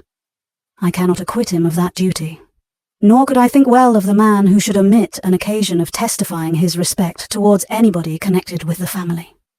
And with a bow to Mr. Darcy, he concluded his speech, which had been spoken so loud as to be heard by half the room. Many stared, many smiled, but no one looked more amused than Mr. Bennet himself, while his wife seriously commended Mr. Collins for having spoken so sensibly, and observed, in a half-whisper to Lady Lucas, that he was a remarkably clever, good kind of young man. To Elizabeth it appeared that had her family made an agreement to expose themselves as much as they could during the evening, it would have been impossible for them to play their parts with more spirit or finer success. And happy did she think it, for Bingley and her sister, that some of the exhibition had escaped his notice, and that his feelings were not of a sort to be much distressed by the folly which he must have witnessed. That his two sisters and Mr. Darcy, however, should have such an opportunity of ridiculing her relations was bad enough, and she could not determine whether the silent contempt of the gentlemen or the insolent smiles of the ladies were more intolerable. The rest of the evening brought her little amusement. She was teased by Mr. Collins, who continued most perseveringly by her side, and though he could not prevail with her to dance with him again, put it out of her power to dance with others. In vain did she entreat him to stand up with somebody else, and offered to introduce him to any young lady in the room. He assured her that as to dancing, he was perfectly indifferent to it, that his chief object was, by delicate attentions, to recommend himself to her, and that he should therefore make a point of remaining close to her the whole evening. There was no arguing upon such a project. She owed her greatest relief to her friend Miss Lucas, who often joined them, and good-naturedly engaged Mr. Collins's conversation to herself. She was at least free from the offence of Mr. Darcy's further notice, though often standing within a very short distance of her, quite disengaged. He never came near enough to speak. She felt it to be the probable consequence of her allusions to Mr. Wickham, and rejoiced in it. The Longbourn party were the last of all the company to depart, and by a manoeuvre of Mrs. Bennet had to wait for their carriage a quarter of an hour after everybody else was gone, which gave them time to see how heartily they were wished away by some of the family. Mrs. Hurst and her sister scarcely opened their mouths except to complain of fatigue, and were evidently impatient to have the house to themselves.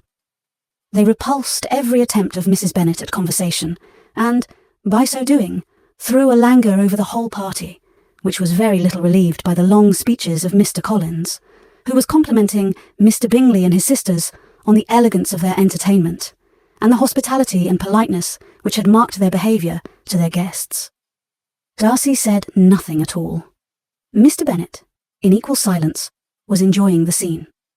Mr. Bingley and Jane were standing together a little detached from the rest, and talked only to each other. Elizabeth preserved as steady a silence as either Mrs. Hurst or Miss Bingley, and even Lydia was too much fatigued to utter more than the occasional exclamation of, "Lord, how tired I am," accompanied by a violent yawn.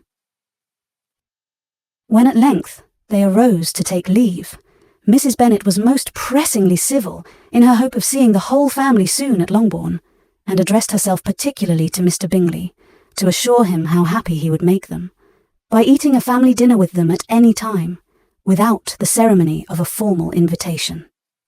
Bingley was all grateful pleasure, and he readily engaged for taking the earliest opportunity of waiting on her after his return from London, whither he was obliged to go the next day for a short time. Mrs. Bennet was perfectly satisfied, and quitted the house under the delightful persuasion that, allowing for the necessary preparations of settlements, new carriages, and wedding clothes, she should undoubtedly see her daughter settled at Netherfield in the course of 3 or 4 months. Of having another daughter married to Mr. Collins, she thought with equal certainty, and with considerable, though not equal, pleasure. Elizabeth was the least dear to her of all her children, and though the man and the match were quite good enough for her, the worth of each was eclipsed by Mr. Bingley and Netherfield. Chapter 19. The next day opened a new scene at Longbourn.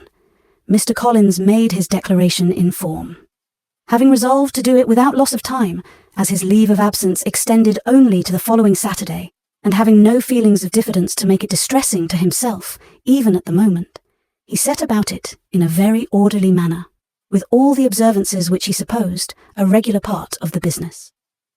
On finding Mrs. Bennet, Elizabeth, and one of the younger girls together, soon after breakfast, he addressed the mother in these words: "May I hope, madam, for your interest with your fair daughter Elizabeth, when I solicit for the honour of a private audience with her in the course of this morning?" Before Elizabeth had time for anything but a blush of surprise, Mrs. Bennet instantly answered, "Oh dear, yes, certainly. I am sure Lizzie will be very happy.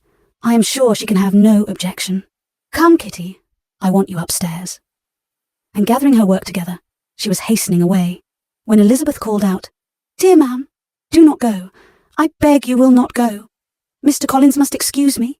He can have nothing to say to me that anybody need not hear. I am going away myself." "No, nonsense, Lizzie. I desire you will stay where you are." And upon Elizabeth seeming really, with vexed and embarrassed looks, about to escape, she added, "Lizzie, I insist upon your staying and hearing Mr. Collins." Elizabeth would not oppose such an injunction, and a moment's consideration, making her also sensible that it would be wisest to get it over as soon and as quietly as possible, she sat down again, and tried to conceal, by incessant employment, the feelings which were divided between distress and diversion. Mrs. Bennet and Kitty walked off, and as soon as they were gone, Mr. Collins began. Believe me, my dear Miss Elizabeth, that your modesty, so far from doing you any disservice, rather adds to your other perfections.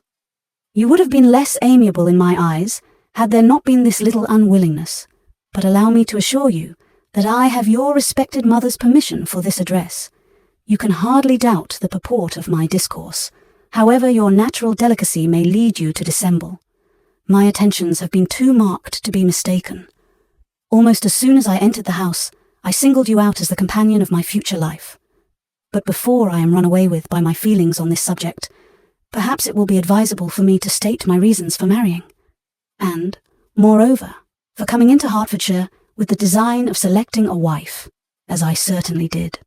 The idea of Mr. Collins, with all his solemn composure, being run away with by his feelings, made Elizabeth so near laughing that she could not use the short pause he allowed in any attempt to stop him farther, and he continued. My reasons for marrying are, first, that I think it a right thing for every clergyman in easy circumstances, like myself, to set the example of matrimony in his parish. Secondly, that I am convinced it will add very greatly to my happiness. And thirdly, which perhaps I ought to have mentioned earlier, that it is the particular advice and recommendation of the very noble lady whom I have the honour of calling patroness. Twice has she condescended to give me her opinion, unasked too, on this subject, and it was but the very Saturday night before I left Hunsford, between our pools at quadrille, while Mrs. Jenkinson was arranging Mr. Boggs' footstool, that she said, Mr. Collins, you must marry. A clergyman like you must marry. Choose properly. Choose a gentlewoman for my sake, and for your own. Let her be an active, useful sort of person. Not brought up high, but able to make a small income go a good way. This is my advice. Find such a woman as soon as you can. Bring her to Hunsford, and I will visit her. Allow me, by the way, to observe, my fair cousin, that I do not reckon the notice and kindness of Lady Catherine de Bourgh as among the least of the advantages in my power to offer. You will find her manners beyond anything I can describe, and your wit and vivacity, I think, must be acceptable to her, especially when tempered with the silence and respect which her rank will inevitably excite. Thus much for my general intention in favour of matrimony. It remains to be told why my views were directed to Longbourn, instead of my own neighbourhood, where I assure you there are many amiable young women. But the fact is, that being, as I am, to inherit this estate after the death of your honoured father, who, however, may live many years longer, I could not satisfy myself without resolving to choose a wife from among his daughters, that the loss to them might be as little as possible when the melancholy event takes place, which, however, as I have already said, may not be for several years. This has been my motive, my fair cousin, and I flatter myself it will not sink me in your esteem. And now nothing remains for me but to assure you in the most animated language of the violence of my affection. To fortune I am perfectly indifferent, and shall make no demand of that nature on your father, since I am well aware that it could not be complied with, and that £1,000 in the 4 per cents, which will not be yours till after your mother's decease, is all that you may ever be entitled to. On that head, therefore, I shall be uniformly silent, and you may assure yourself that no ungenerous reproach shall ever pass my lips when we are married. It was absolutely necessary to interrupt him now. You are too hasty, sir, she cried. You forget that I have made no answer. Let me do it without further loss of time. Accept my thanks for the compliment you are paying me. I am very sensible of the honour of your proposals, but it is impossible for me to do otherwise than decline them. I am not now to learn, replied Mr. Collins, with a formal wave of the hand, that it is usual with young ladies to reject the addresses of the man whom they secretly mean to accept when he first applies for their favour, and that sometimes the refusal is repeated a second or even a third time. I am, therefore, by no means discouraged by what you have just said, and shall hope to lead you to the altar ere long. Upon my word, sir, cried Elizabeth, your hope is rather an extraordinary one after my declaration. I do assure you that I am not one of those young ladies, if such young ladies there are, who are so daring as to risk their happiness on the chance of being asked a second time. I am perfectly serious in my refusal. You could not make me happy, and I am convinced that I am the last woman in the world who would make you so. Nay, were your friend Lady Catherine to know me, I am persuaded she would find me in every respect ill qualified for the situation. Were it certain that Lady Catherine would think so, said Mr. Collins, very gravely, but I cannot imagine that her ladyship would at all disapprove of you. And you may be certain that when I have the honour of seeing her again, I shall speak in the highest terms of your modesty, economy, and other amiable qualifications. Indeed, Mr. Collins, all praise of me will be unnecessary. You must give me leave to judge for myself, and pay me the compliment of believing what I say. I wish you very happy and very rich, and by refusing your hand, do all in my power to prevent your being otherwise. In making me the offer, you must have satisfied the delicacy of your feelings with regard to my family, and may take possession of Longbourn estate whenever it falls, without any self-reproach. This matter may be considered, therefore, as finally settled. And rising as she thus spoke, she would have quitted the room, had not Mr. Collins thus addressed her. When I do myself the honour of speaking to you next on the subject, I shall hope to receive a more favourable answer than you have now given me, though I am far from accusing you of cruelty at present, because I know it to be the established custom of your sex to reject a man on the first application, and perhaps you have even now said as much to encourage my suit as would be consistent with the true delicacy of the female character. Really, Mr. Collins, cried Elizabeth, with some warmth, you puzzle me exceedingly. If what I have hitherto said can appear to you in the form of encouragement, I know not how to express my refusal in such a way as may convince you of its being one. You must give me leave to flatter myself, my dear cousin, that your refusal of my addresses are merely words of course. My reasons for believing it are briefly these. It does not appear to me that my hand is unworthy of your acceptance, or that the establishment I can offer would be any other than highly desirable. My situation in life, my connections with the family of de Bourgh, and my relationship to your own, are circumstances highly in my favour, and you should take it into further consideration that, in spite of your manifold attractions, it is by no means certain that another offer of marriage may ever be made you. Your portion is unhappily so small that it will in all likelihood undo the effects of your loveliness and amiable qualifications.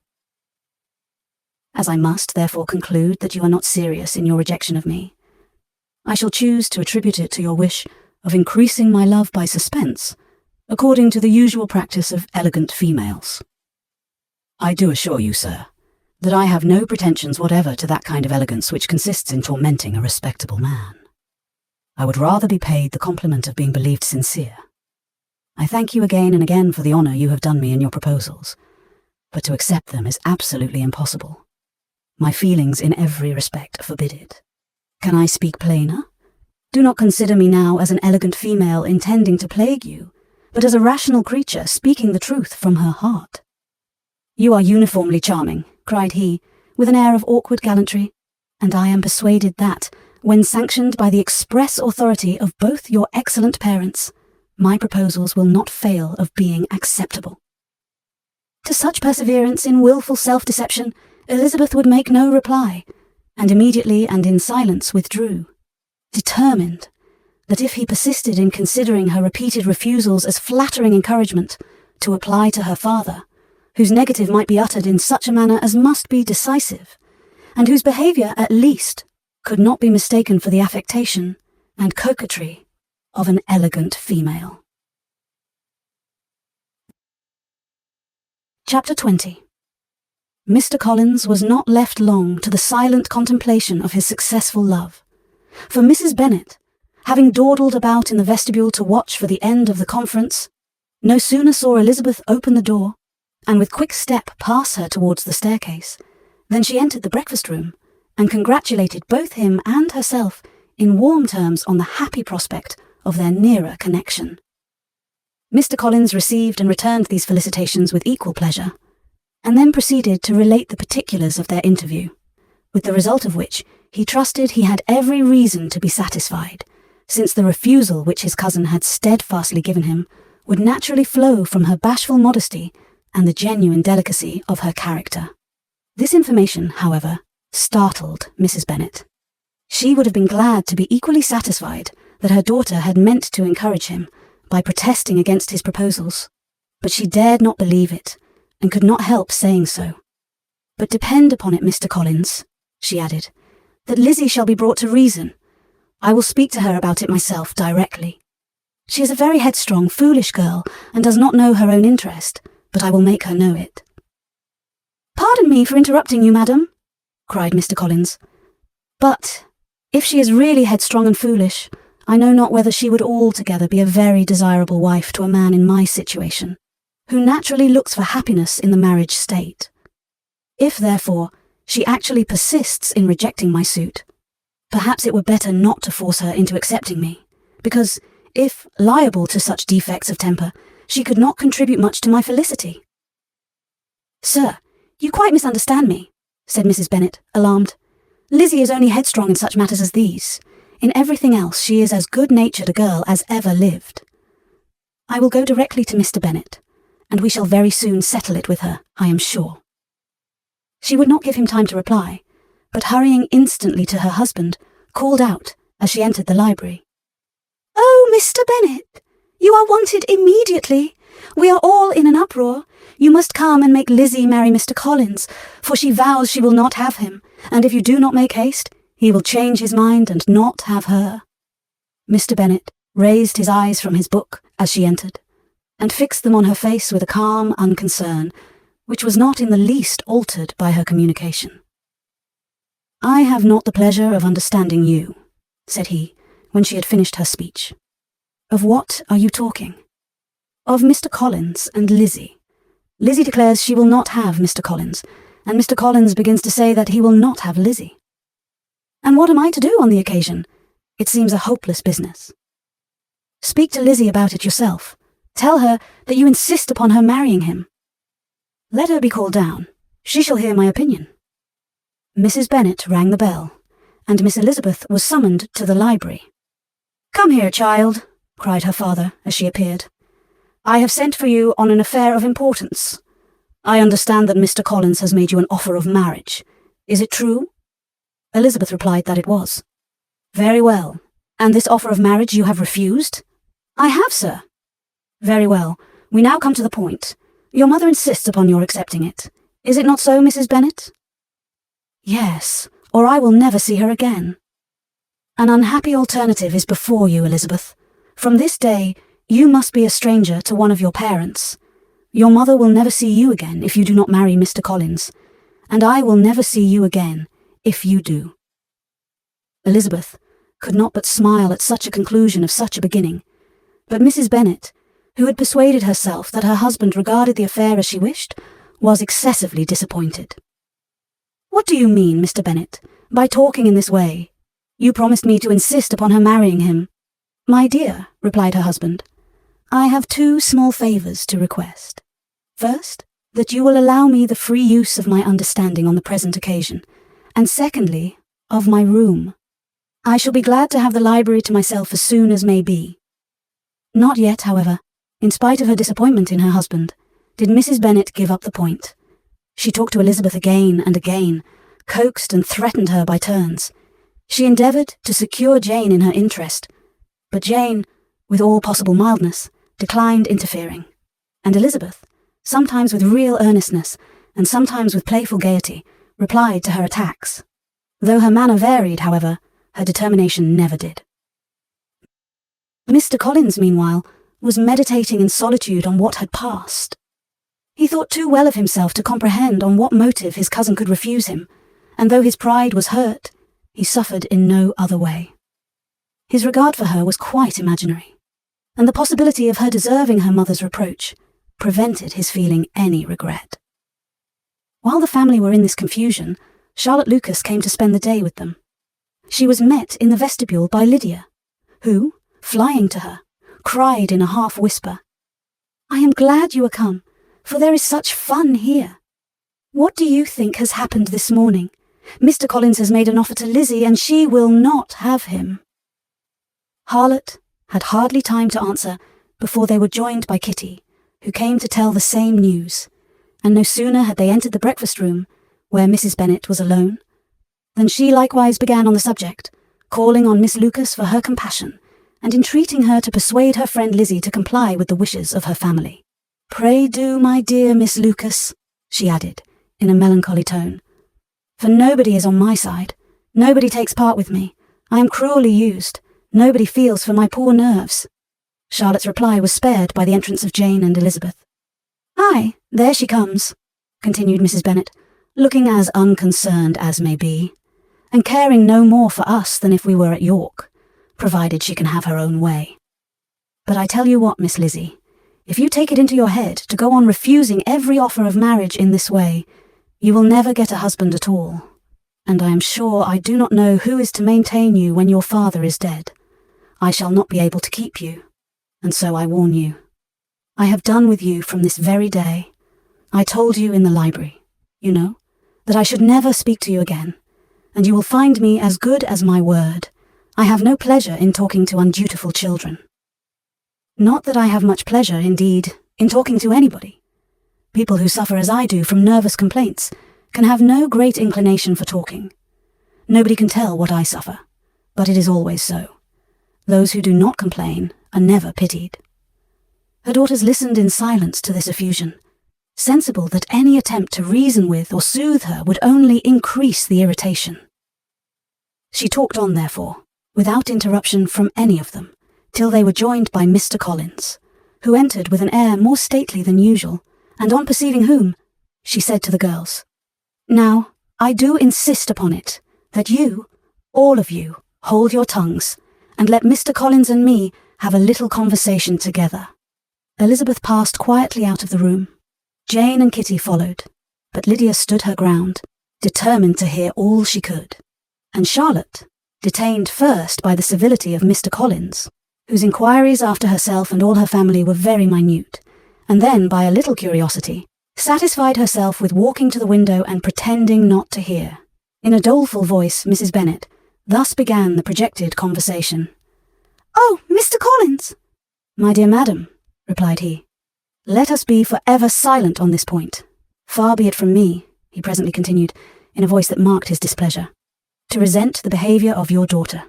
Resignation to inevitable evils is the duty of us all, the peculiar duty of a young man who has been so fortunate as I have been in early preferment. And, I trust, I am resigned. Perhaps not the less so from feeling a doubt of my positive happiness had my fair cousin honoured me with her hand. For I have often observed that resignation is never so perfect as when the blessing denied begins to lose somewhat of its value in our estimation. You will not, I hope, consider me as showing any disrespect to your family, my dear madam, by thus withdrawing my pretensions to your daughter's favour, without having paid yourself and Mr. Bennet the compliment of requesting you to interpose your authority in my behalf. My conduct may, I fear, be objectionable in having accepted my dismission from your daughter's lips instead of your own, but we are all liable to error. I have certainly meant well through the whole affair. My object has been to secure an amiable companion for myself, with due consideration for the advantage of all your family, and if my manner has been at all reprehensible, I here beg leave to apologise. Chapter 21. The discussion of Mr. Collins's offer was now nearly at an end, and Elizabeth had only to suffer from the uncomfortable feelings necessarily attending it, and occasionally from some peevish allusion of her mother. As for the gentleman himself, his feelings were chiefly expressed, not by embarrassment or dejection, or by trying to avoid her, but by stiffness of manner and resentful silence. He scarcely ever spoke to her, and the assiduous attentions which he had been so sensible of himself were transferred for the rest of the day to Miss Lucas, whose civility in listening to him was a seasonable relief to them all, and especially to her friend. The morrow produced no abatement of Mrs. Bennet's ill humour or ill health. Mr. Collins was also in the same state of angry pride. Elizabeth had hoped that his resentment might shorten his visit, but his plan did not appear in the least affected by it. He was always to have gone on Saturday, and to Saturday he still meant to stay. After breakfast, the girls walked to Meryton to inquire if Mr. Wickham were returned, and to lament over his absence from the Netherfield ball. He joined them on their entering the town, and attended them to their aunt's, where his regret and vexation and the concern of everybody were well talked over. To Elizabeth, however, he voluntarily acknowledged that the necessity of his absence had been self-imposed.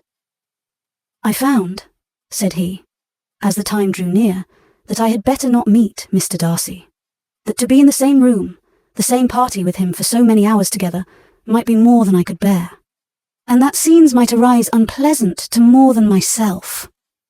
She highly approved his forbearance, and they had leisure for a full discussion of it, and for all the commendations which they civilly bestowed on each other, as Wickham and another officer walked back with them to Longbourn, and during the walk he particularly attended to her. His accompanying them was a double advantage. She felt all the compliment it offered to herself, and it was most acceptable as an occasion of introducing him to her father and mother. Soon after their return, a letter was delivered to Miss Bennet. It came from Netherfield, and was opened immediately. The envelope contained a sheet of elegant, little, hot-pressed paper, well covered with a lady's fair, flowing hand, and Elizabeth saw her sister's countenance change as she read it, and saw her dwelling intently on some particular passages. Jane recollected herself soon, and putting the letter away, tried to join, with her usual cheerfulness, in the general conversation. But Elizabeth felt an anxiety on the subject, which drew off her attention even from Wickham, and no sooner had he and his companion taken leave than a glance from Jane invited her to follow her upstairs. When they had gained their own room, Jane, taking out her letter, said, "This is from Caroline Bingley. What it contains has surprised me a good deal. The whole party have left Netherfield by this time, and are on their way to town, and without any intention of coming back again. You shall hear what she says." She then read the first sentence aloud, which comprised the information of their having just resolved to follow their brother to town directly, and of their meaning to dine that day in Grosvenor Street, where Mr. Hurst had a house. The next was in these words: "I do not pretend to regret anything I shall leave in Hertfordshire, except your society, my dearest friend, but we will hope, at some future period, to enjoy many returns of that delightful intercourse we have known, and in the meanwhile may lessen the pain of separation by a very frequent and most unreserved correspondence. I depend on you for that." To these high-flown expressions, Elizabeth listened with all the insensibility of distrust, and though the suddenness of their removal surprised her, she saw nothing in it really to lament. It was not to be supposed that their absence from Netherfield would prevent Mr. Bingley's being there, and as to the loss of their society, she was persuaded that Jane must soon cease to regard it in the enjoyment of his. "It is unlucky," said she, after a short pause, "that you should not be able to see your friends before they leave the country. But may we not hope that the period of future happiness, to which Miss Bingley looks forward, may arrive earlier than she is aware, and that the delightful intercourse you have known as friends will be renewed with yet greater satisfaction as sisters? Mr. Bingley will not be detained in London by them." Caroline decidedly says that none of the party will return into Hertfordshire this winter. I will read it to you. "When my brother left us yesterday, he imagined that the business which took him to London might be concluded in 3 or 4 days, but as we are certain it cannot be so, and at the same time convinced that when Charles gets to town, he will be in no hurry to leave it again, we have determined on following him thither, that he may not be obliged to spend his vacant hours in a comfortless hotel. Many of my acquaintance are already there for the winter. I wish I could hear that you, my dearest friend, had any intention of making one in the crowd, but of that I despair. I sincerely hope your Christmas in Hertfordshire may abound in the gaieties which that season generally brings, and that your beaux will be so numerous as to prevent your feeling the loss of the 3 of whom we shall deprive you. It is evident by this," added Jane, "that he comes back no more this winter. It is only evident that Miss Bingley does not mean he should." "Why will you think so? It must be his own doing. He is his own master, but you do not know all. I will read you the passage which particularly hurts me. I will have no reserves from you. Mr. Darcy is impatient to see his sister, and to confess the truth, we are scarcely less eager to meet her again. I really do not think Georgiana Darcy has her equal for beauty, elegance, and accomplishments, and the affection she inspires in Louisa and myself is heightened into something still more interesting from the hope we dare to entertain of her being hereafter our sister. I do not know whether I ever before mentioned to you my feelings on this subject, but I will not leave the country without confiding them, and I trust you will not esteem them unreasonable. My brother admires her greatly already. He will have frequent opportunity now of seeing her on the most intimate footing. Her relations all wish the connection as much as his own, and a sister's partiality is not misleading me, I think, when I call Charles most capable of engaging any woman's heart. With all these circumstances to favour an attachment, and nothing to prevent it, am I wrong, my dearest Jane, in indulging the hope of an event which will secure the happiness of so many? What think you of this sentence, my dear Lizzie? Said Jane, as she finished it. Is it not clear enough? Does it not expressly declare that Caroline neither expects nor wishes me to be her sister? That she is perfectly convinced of her brother's indifference, and that if she suspects the nature of my feelings for him, she means, most kindly, to put me on my guard? Can there be any other opinion on the subject? Yes, there can, for mine is totally different. Will you hear it? Most willingly. You shall have it in a few words. Miss Bingley sees that her brother is in love with you, and wants him to marry Miss Darcy. She follows him to town in the hope of keeping him there, and tries to persuade you that he does not care about you. Jane shook her head. Indeed, Jane, you ought to believe me. No one who has ever seen you together can doubt his affection. Miss Bingley, I am sure, cannot. She is not such a simpleton. Could she have seen half as much love in Mr. Darcy for herself, she would have ordered her wedding clothes. But the case is this. We are not rich enough or grand enough for them, and she is the more anxious to get Miss Darcy for her brother, from the notion that when there has been one intermarriage, she may have less trouble in achieving a second, in which there is certainly some ingenuity, and I dare say it would succeed if Miss de Bourgh were out of the way. But my dearest Jane, you cannot seriously imagine that, because Miss Bingley tells you her brother greatly admires Miss Darcy, he is in the smallest degree less sensible of your merit than when he took leave of you on Tuesday, or that it will be in her power to persuade him that, instead of being in love with you, he is very much in love with her friend. If we thought alike of Miss Bingley, replied Jane, your representation of all this might make me quite easy. But I know the foundation is unjust. Caroline is incapable of wilfully deceiving anyone, and all that I can hope in this case is that she is deceived herself. That is right. You could not have started a more happy idea, since you will not take comfort in mine. Believe her to be deceived by all means. You have now done your duty by her, and must fret no longer. But my dear sister, can I be happy, even supposing the best, in accepting a man whose sisters and friends are all wishing him to marry elsewhere? You must decide for yourself, said Elizabeth, and if, upon mature deliberation, you find that the misery of disobliging his two sisters is more than equivalent to the happiness of being his wife, I advise you, by all means, to refuse him. How can you talk so? Said Jane, faintly smiling. You must know that, though I should be exceedingly grieved at their disapprobation, I could not hesitate. I did not think you would, and that being the case, I cannot consider your situation with much compassion. But if he returns no more this winter, my choice will never be required. 1,000 things may arise in 6 months. The idea of his returning no more, Elizabeth treated with the utmost contempt. It appeared to her merely the suggestion of Caroline's interested wishes, and she could not for a moment suppose that those wishes, however openly or artfully spoken, could influence a young man so totally independent of everyone. She represented to her sister, as forcibly as possible, what she felt on the subject, and had soon the pleasure of seeing its happy effect. Jane's temper was not desponding, and she was gradually led to hope, though the diffidence of affection sometimes overcame the hope, that Bingley would return to Netherfield and answer every wish of her heart. They agreed that Mrs. Bennet should only hear of the departure of the family, without being alarmed on the score of the gentleman's conduct. But even this partial communication gave her a great deal of concern, and she bewailed it as exceedingly unlucky that the ladies should happen to go away just as they were all getting so intimate together.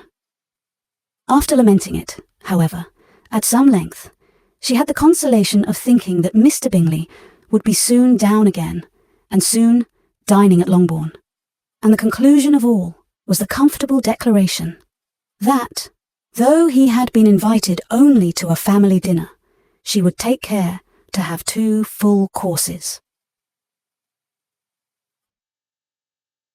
Chapter 22.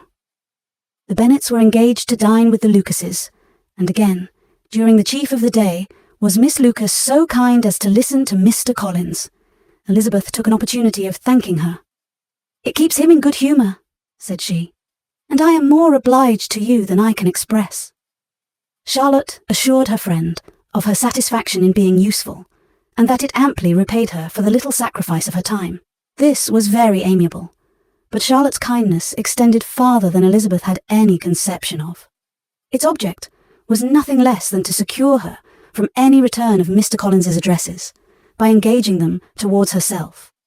Such was Miss Lucas's scheme, and appearances were so favourable that when they parted at night, she would have felt almost sure of success if he had not been to leave Hertfordshire so very soon. But here she did injustice to the fire and independence of his character, for it led him to escape out of Longbourn House the next morning with admirable slyness, and hasten to Lucas Lodge to throw himself at her feet. He was anxious to avoid the notice of his cousins, from a conviction that, if they saw him depart, they could not fail to conjecture his design, and he was not willing to have the attempt known till its success could be known likewise.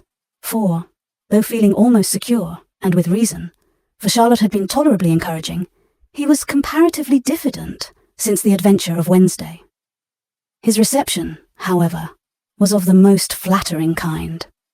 Miss Lucas perceived him from an upper window as he walked towards the house, and instantly set out to meet him accidentally in the lane.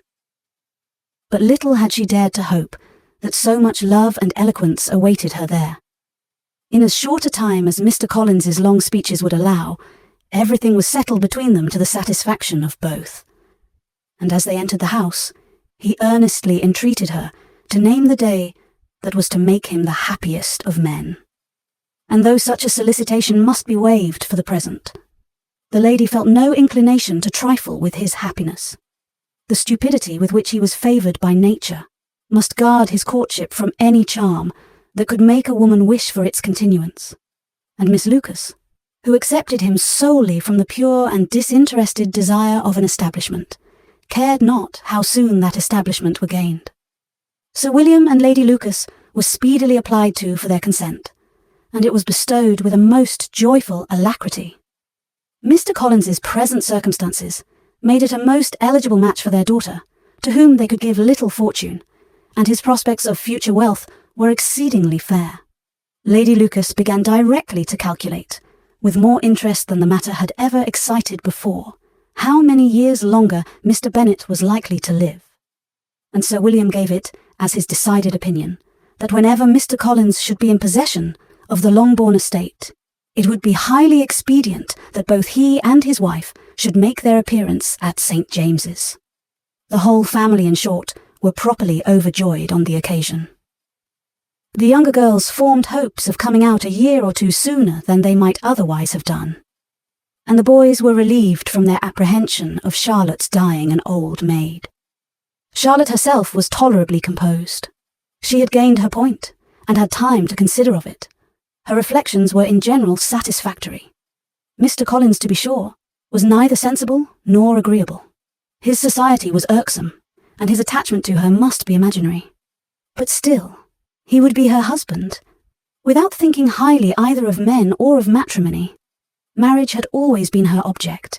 It was the only honourable provision for well-educated young women of small fortune, and, however uncertain of giving happiness, must be their pleasantest preservative from want. This preservative she had now obtained, and at the age of 27, without having ever been handsome, she felt all the good luck of it. The least agreeable circumstance in the business was the surprise it must occasion to Elizabeth Bennet, whose friendship she valued beyond that of any other person. Elizabeth would wonder, and probably would blame her. And though her resolution was not to be shaken, her feelings must be hurt by such a disapprobation. She resolved to give her the information herself, and therefore charged Mr. Collins, when he returned to Longbourn to dinner, to drop no hint of what had passed before any of the family.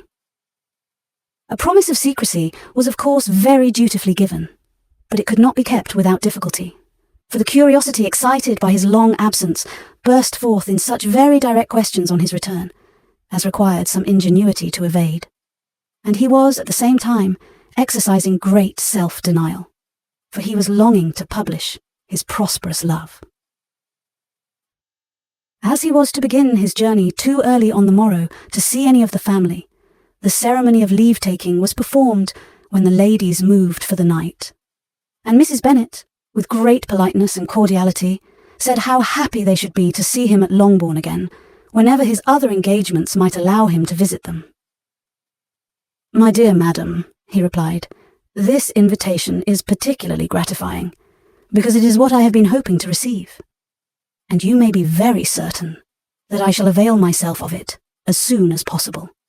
They were all astonished, and Mr. Bennet, who could by no means wish for so speedy a return, immediately said, "But is there not danger of Lady Catherine's disapprobation here, my good sir? You had better neglect your relations than run the risk of offending your patroness." "My dear sir," replied Mr. Collins, "I am particularly obliged to you for this friendly caution, and you may depend upon my not taking so material a step without her ladyship's concurrence. You cannot be too much on your guard, risk anything rather than her displeasure, and if you find it likely to be raised by your coming to us again, which I should think exceedingly probable, stay quietly at home, and be satisfied that we shall take no offence. Believe me, my dear sir, my gratitude is warmly excited by such affectionate attention, and, depend upon it, you will speedily receive from me a letter of thanks for this, as well as for every other mark of your regard during my stay in Hertfordshire. As for my fair cousins, though my absence may not be long enough to render it necessary, I shall now take the liberty of wishing them health and happiness, not excepting my cousin Elizabeth."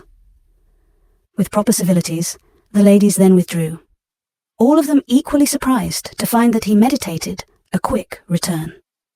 Mrs. Bennet wished to understand by it that he thought of paying his addresses to one of her younger girls, and Mary might have been prevailed on to accept him.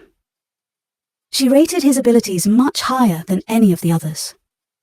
There was a solidity in his reflections which often struck her, and though by no means so clever as herself, she thought that, if encouraged to read and improve himself by such an example as hers, he might become a very agreeable companion. But on the following morning, every hope of this kind was done away. Miss Lucas called soon after breakfast, and in a private conference with Elizabeth related the event of the day before. The possibility of Mr. Collins's fancying himself in love with her friend had once occurred to Elizabeth within the last day or two, but that Charlotte could encourage him seemed almost as far from possibility as that she could encourage him herself, and her astonishment was consequently so great as to overcome at first the bounds of decorum, and she could not help crying out, "Engaged to Mr. Collins! My dear Charlotte, impossible!" The steady countenance which Miss Lucas had commanded in telling her story gave way to a momentary confusion here on receiving so direct a reproach, though, as it was no more than she expected, she soon regained her composure, and calmly replied, "Why should you be surprised, my dear Eliza? Do you think it incredible that Mr. Collins should be able to procure any woman's good opinion, because he was not so happy as to succeed with you?" But Elizabeth had now recollected herself, and, making a strong effort for it, was able to assure her, with tolerable firmness, that the prospect of their relationship was highly grateful to her, and that she wished her all imaginable happiness. "I see what you are feeling," replied Charlotte. "You must be surprised, very much surprised, so lately as Mr. Collins was wishing to marry you. But when you have had time to think it all over, I hope you will be satisfied with what I have done. I am not romantic, you know. I never was. I ask only a comfortable home, and, considering Mr. Collins's character, connections, and situation in life, I am convinced that my chance of happiness with him is as fair as most people can boast on entering the marriage state." Elizabeth quietly answered, "Undoubtedly," and after an awkward pause, they returned to the rest of the family. Charlotte did not stay much longer, and Elizabeth was then left to reflect on what she had heard. It was a long time before she became at all reconciled to the idea of so unsuitable a match. The strangeness of Mr. Collins's making 2 offers of marriage within 3 days was nothing in comparison of his being now accepted. She had always felt that Charlotte's opinion of matrimony was not exactly like her own, but she could not have supposed it possible that when called into action, she would have sacrificed every better feeling to worldly advantage. Charlotte, the wife of Mr. Collins, was a most humiliating picture, and to the pang of a friend disgracing herself and sunk in her esteem was added the distressing conviction that it was impossible for that friend to be tolerably happy in the lot she had chosen. Chapter 23. Elizabeth was sitting with her mother and sisters, reflecting on what she had heard, and doubting whether she was authorized to mention it, when Sir William Lucas himself appeared, sent by his daughter to announce her engagement to the family. With many compliments to them, and much self-gratulation on the prospect of a connection between the houses, he unfolded the matter. To an audience not merely wondering, but incredulous, for Mrs. Bennet, with more perseverance than politeness, protested he must be entirely mistaken, and Lydia, always unguarded and often uncivil, boisterously exclaimed, "Good Lord, Sir William, how can you tell such a story? Do not you know that Mr. Collins wants to marry Lizzie?" Nothing less than the complacence of a courtier could have borne without anger such treatment. But Sir William's good breeding carried him through it all, and though he begged leave to be positive as to the truth of his information, he listened to all their impertinence with the most forbearing courtesy. Elizabeth, feeling it incumbent on her to relieve him from so unpleasant a situation, now put herself forward to confirm his account by mentioning her prior knowledge of it from Charlotte herself, and endeavoured to put a stop to the exclamations of her mother and sisters by the earnestness of her congratulations to Sir William, in which she was readily joined by Jane, and by making a variety of remarks on the happiness that might be expected from the match, the excellent character of Mr. Collins, and the convenient distance of Hunsford from London. Mrs. Bennet was, in fact, too much overpowered to say a great deal while Sir William remained, but no sooner had he left them than her feelings found a rapid vent.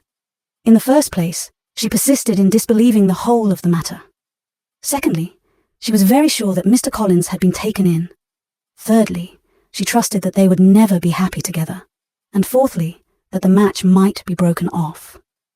2 inferences, however, were plainly deduced from the whole. One, that Elizabeth was the real cause of all the mischief, and the other, that she herself had been barbarously used by them all. And on these 2 points, she principally dwelt during the rest of the day. Nothing could console and nothing appease her. Nor did that day wear out her resentment. A week elapsed before she could see Elizabeth without scolding her. A month passed away before she could speak to Sir William or Lady Lucas without being rude, and many months were gone before she could at all forgive their daughter. Mr. Bennet's emotions were much more tranquil on the occasion, and such as he did experience, he pronounced to be of a most agreeable sort.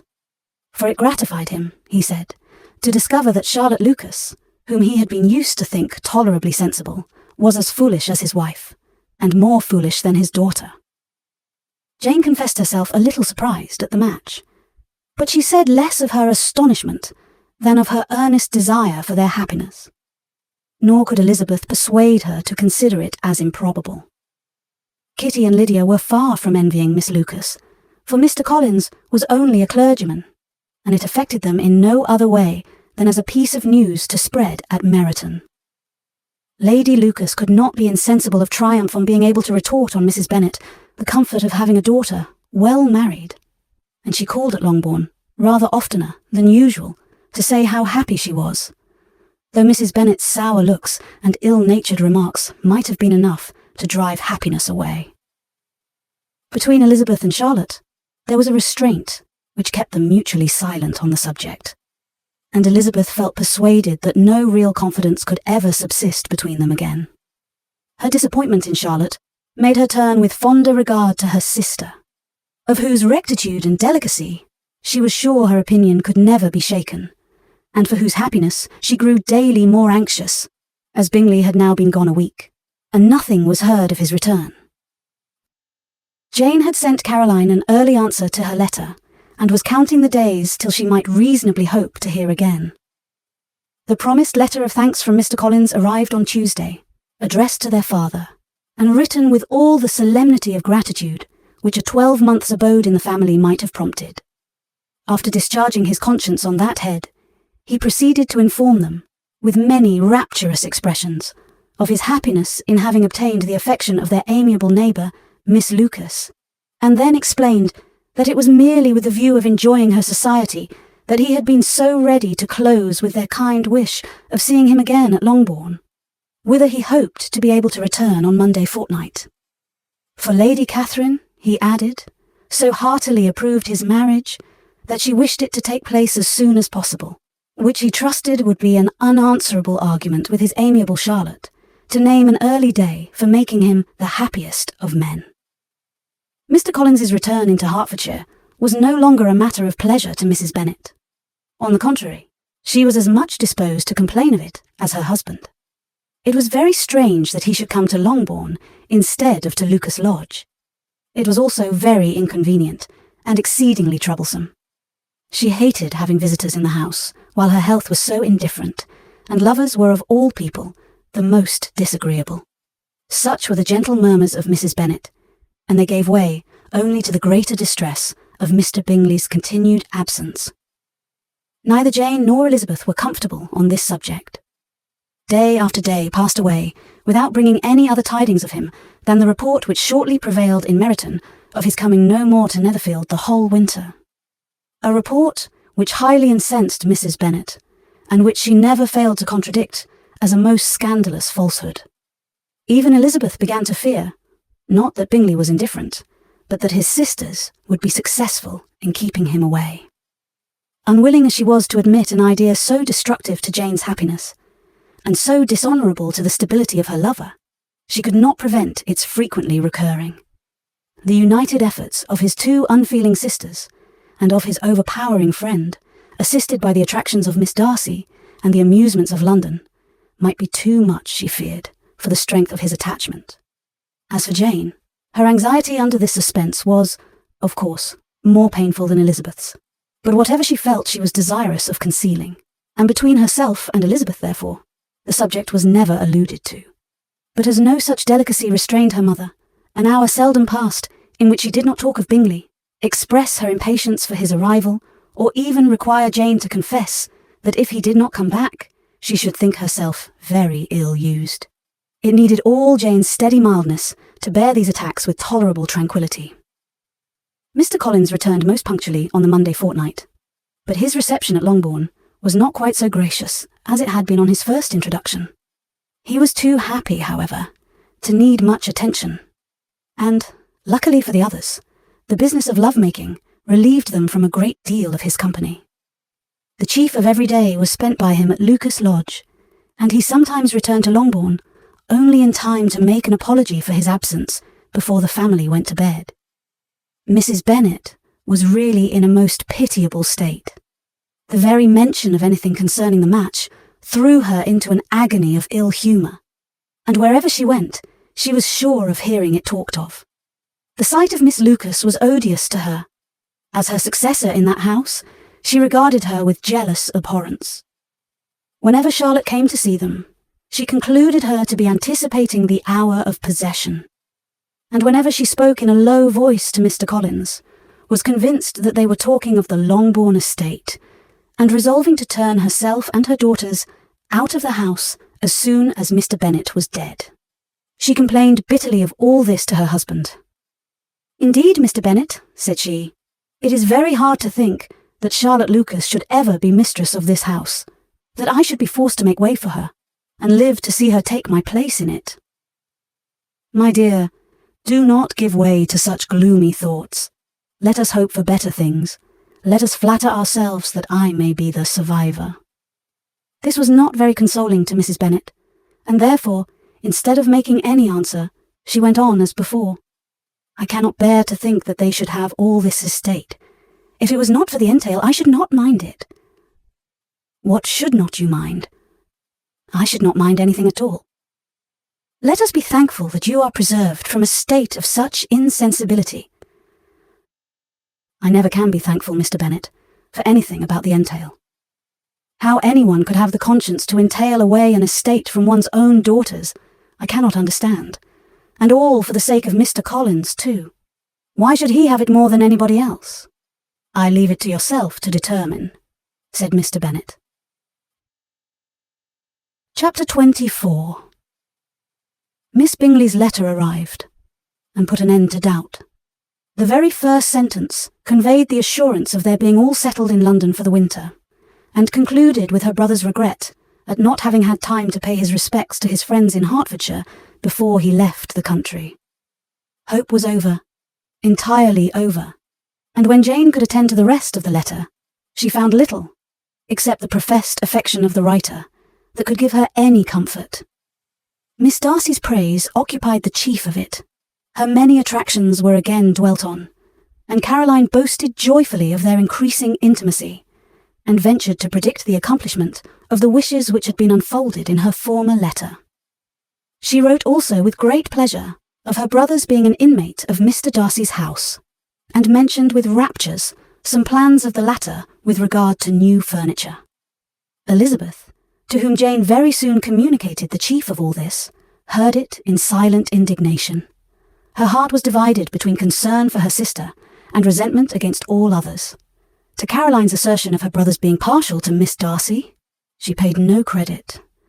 That he was really fond of Jane, she doubted no more than she had ever done, and much as she had always been disposed to like him, she could not think without anger, hardly without contempt, on that easiness of temper, that want of proper resolution, which now made him the slave of his designing friends, and led him to sacrifice his own happiness to the caprice of their inclinations. Had his own happiness, however, been the only sacrifice, he might have been allowed to sport with it, in whatever manner he thought best. But her sister's was involved in it, as she thought he must be sensible himself. It was a subject, in short, on which reflection would be long indulged, and must be unavailing. She could think of nothing else, and yet, whether Bingley's regard had really died away, or were suppressed by his friend's interference, whether he had been aware of Jane's attachment, or whether it had escaped his observation. Whichever were the case, though her opinion of him must be materially affected by the difference, her sister's situation remained the same, her peace equally wounded. A day or two passed before Jane had courage to speak of her feelings to Elizabeth. But at last, on Mrs. Bennet's leaving them together, after a longer irritation than usual about Netherfield and its master, she could not help saying, "Oh, that my dear mother had more command over herself. She can have no idea of the pain she gives me by her continual reflections on him. But I will not repine. It cannot last long. He will be forgot, and we shall all be as we were before." Elizabeth looked at her sister with incredulous solicitude, but said nothing. "You doubt me," cried Jane, slightly colouring. "Indeed, you have no reason. He may live in my memory as the most amiable man of my acquaintance, but that is all. I have nothing either to hope or fear, and nothing to reproach him with. Thank God I have not that pain. A little time, therefore, I shall certainly try to get the better." With a stronger voice, she soon added, "I have this comfort immediately, that it has not been more than an error of fancy on my side, and that it has done no harm to anyone but myself." "My dear Jane," exclaimed Elizabeth, "you are too good. Your sweetness and disinterestedness are really angelic. I do not know what to say to you. I feel as if I had never done you justice, or loved you as you deserve." Miss Bennet eagerly disclaimed all extraordinary merit, and threw back the praise on her sister's warm affection. "Nay," said Elizabeth, "this is not fair. You wish to think all the world respectable, and are hurt if I speak ill of anybody. I only want to think you perfect, and you set yourself against it. Do not be afraid of my running into any excess, of my encroaching on your privilege of universal goodwill. You need not." There are few people whom I really love, and still fewer of whom I think well. The more I see of the world, the more am I dissatisfied with it, and every day confirms my belief of the inconsistency of all human characters, and of the little dependence that can be placed on the appearance of either merit or sense. I have met with 2 instances lately. One I will not mention. The other is Charlotte's marriage. It is unaccountable. In every view it is unaccountable. My dear Lizzie, do not give way to such feelings as these. They will ruin your happiness. You do not make allowance enough for difference of situation and temper. Consider Mr. Collins's respectability and Charlotte's prudent, steady character. Remember that she is one of a large family, that as to fortune, it is a most eligible match, and be ready to believe, for everybody's sake, that she may feel something like regard and esteem for our cousin. To oblige you, I would try to believe almost anything, but no one else could be benefited by such a belief as this, for were I persuaded that Charlotte had any regard for him, I should only think worse of her understanding than I now do of her heart. My dear Jane, Mr. Collins is a conceited, pompous, narrow-minded, silly man. You know he is, as well as I do, and you must feel, as well as I do, that the woman who marries him cannot have a proper way of thinking. You shall not defend her, though it is Charlotte Lucas. You shall not, for the sake of one individual, change the meaning of principle and integrity, nor endeavour to persuade yourself or me that selfishness is prudence, and insensibility of danger security for happiness. I must think your language too strong in speaking of both, replied Jane, and I hope you will be convinced of it by seeing them happy together. But enough of this. You alluded to something else. You mentioned 2 instances. I cannot misunderstand you, but I entreat you, dear Lizzie, not to pain me by thinking that person to blame, and saying your opinion of him is sunk. We must not be so ready to fancy ourselves intentionally injured. We must not expect a lively young man to be always so guarded and circumspect. It is very often nothing but our own vanity that deceives us. Women fancy admiration means more than it does, and men take care that they should. If it is designedly done, they cannot be justified. But I have no idea of there being so much design in the world as some persons imagine. I am far from attributing any part of Mr. Bingley's conduct to design, said Elizabeth. But, without scheming to do wrong, or to make others unhappy, there may be error and there may be misery. Thoughtlessness, want of attention to other people's feelings, and want of resolution will do the business. And do you impute it to either of those? Yes, to the last. But if I go on, I shall displease you by saying what I think of persons you esteem. Stop me whilst you can. You persist, then, in supposing his sisters influence him? Yes, in conjunction with his friend. I cannot believe it. Why should they try to influence him? They can only wish his happiness, and if he is attached to me, no other woman can secure it. Your first position is false. They may wish many things besides his happiness. They may wish his increase of wealth and consequence. They may wish him to marry a girl who has all the importance of money, great connections, and pride. Beyond a doubt, they do wish him to choose Miss Darcy, replied Jane. But this may be from better feelings than you are supposing. They have known her much longer than they have known me. No wonder if they love her better. But, whatever may be their own wishes, it is very unlikely they should have opposed their brothers. What sister would think herself at liberty to do it, unless there was something very objectionable? If they believed him attached to me, they would not try to part us. If he were so, they could not succeed. By supposing such an affection, you make everybody acting unnaturally and wrong, and me most unhappy. Do not distress me by the idea. I'm not ashamed of having been mistaken. Or at least, it is slight. It is nothing in comparison of what I should feel in thinking ill of him or his sisters. Let me take it in the best light, in the light in which it may be understood. Elizabeth could not oppose such a wish, and from this time, Mr. Bingley's name was scarcely ever mentioned between them. Mrs. Bennet still continued to wonder and repine at his returning no more. And though a day seldom passed in which Elizabeth did not account for it clearly, there seemed little chance of her ever considering it with less perplexity. Her daughter endeavoured to convince her of what she did not believe herself, that his attentions to Jane had been merely the effect of a common and transient liking, which ceased when he saw her no more. But though the probability of the statement was admitted at the time, she had the same story to repeat every day. Mrs. Bennet's best comfort was that Mr. Bingley must be down again in the summer. Mr. Bennet treated the matter differently. "So, Lizzie," said he one day, "your sister is crossed in love, I find. I congratulate her. Next to being married, a girl likes to be crossed in love a little now and then. It is something to think of, and gives her a sort of distinction among her companions. When is your turn to come? You will hardly bear to be long outdone by Jane. Now is your time. Here are officers enough at Meryton to disappoint all the young ladies in the country. Let Wickham be your man. He is a pleasant fellow, and would jilt you creditably." "Thank you, sir, but a less agreeable man would satisfy me. We must not all expect Jane's good fortune." "True," said Mr. Bennet, "but it is a comfort to think that, whatever of that kind may befall you, you have an affectionate mother who will always make the most of it." Mr. Wickham's society was of material service in dispelling the gloom which the late perverse occurrences had thrown on many of the Longbourn family. They saw him often, and to his other recommendations was now added that of general unreserve. The whole of what Elizabeth had already heard, his claims on Mr. Darcy, and all that he had suffered from him, was now openly acknowledged and publicly canvassed, and everybody was pleased to think how much they had always disliked Mr. Darcy before they had known anything of the matter.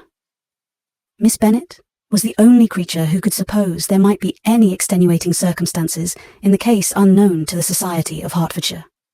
Her mild and steady candour always pleaded for allowances and urged the possibility of mistakes. But by everybody else, Mr. Darcy was condemned as the worst of men. Chapter 25. After a week spent in professions of love and schemes of felicity, Mr. Collins was called from his amiable Charlotte by the arrival of Saturday.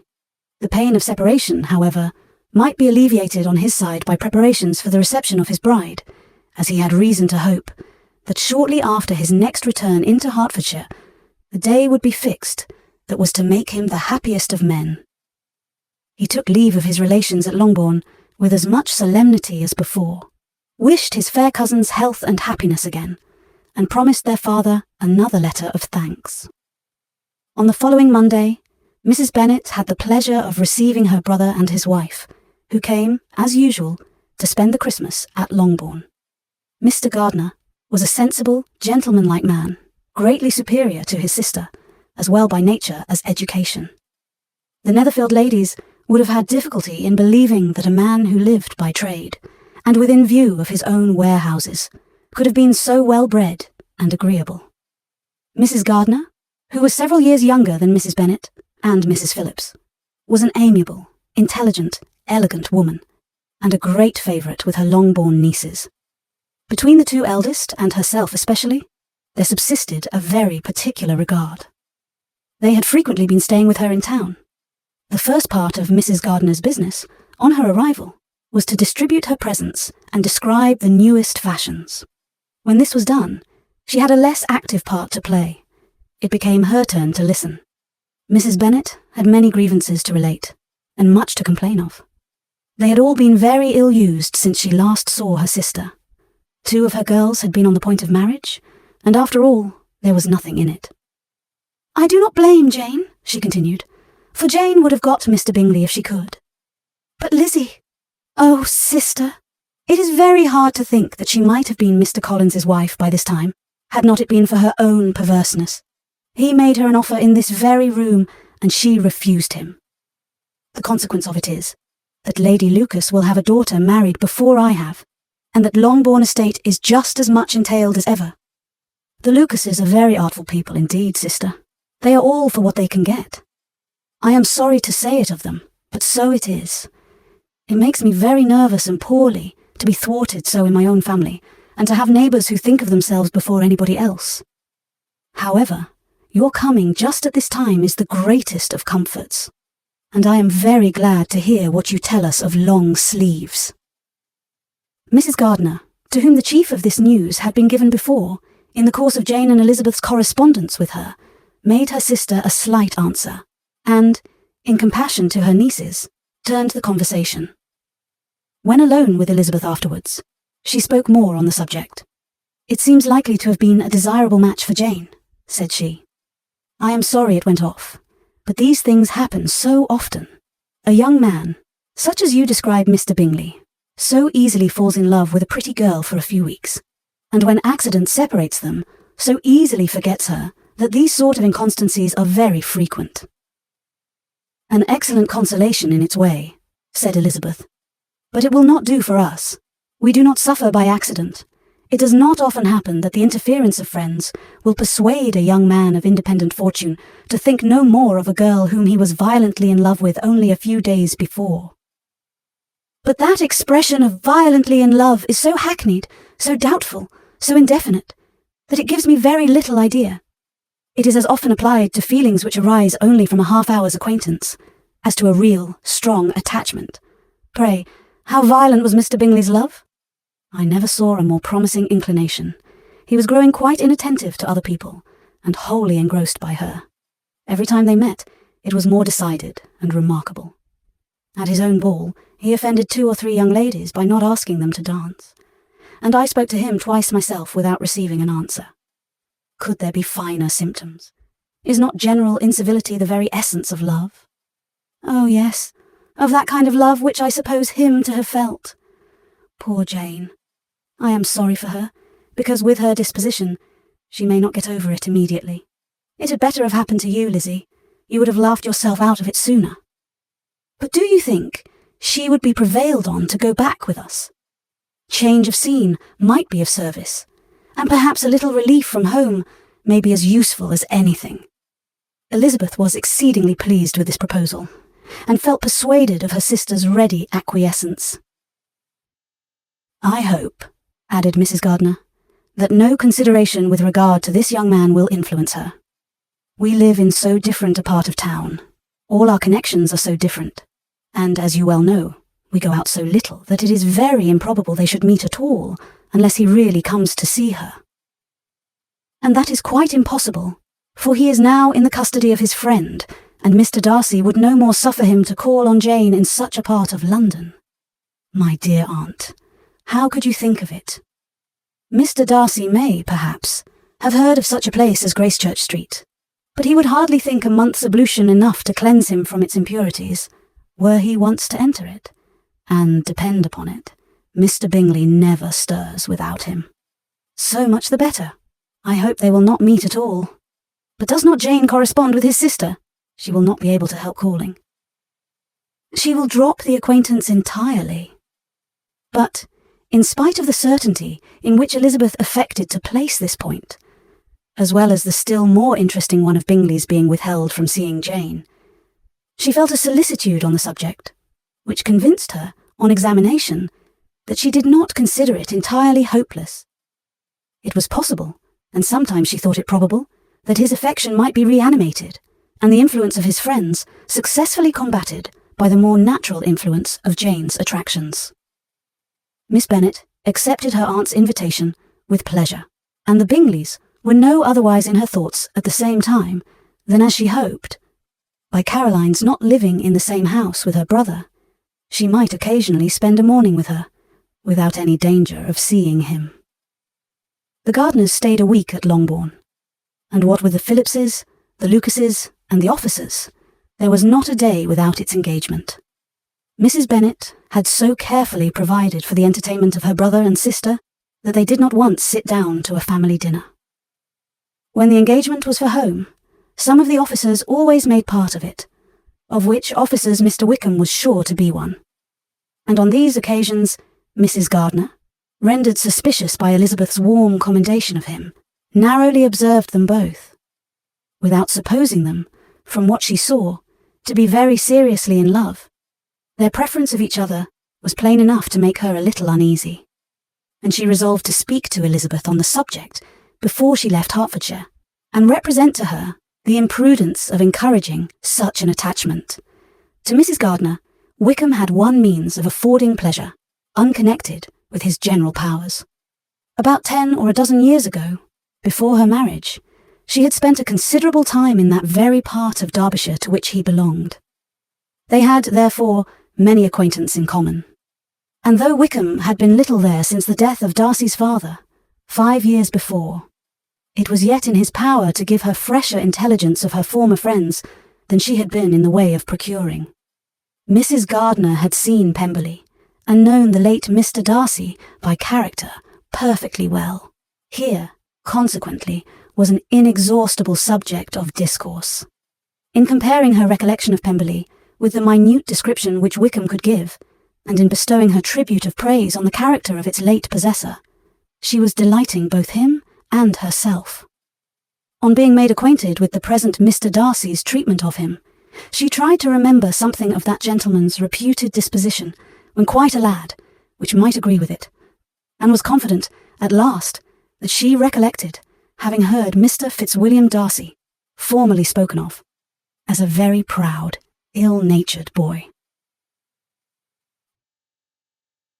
Chapter 26.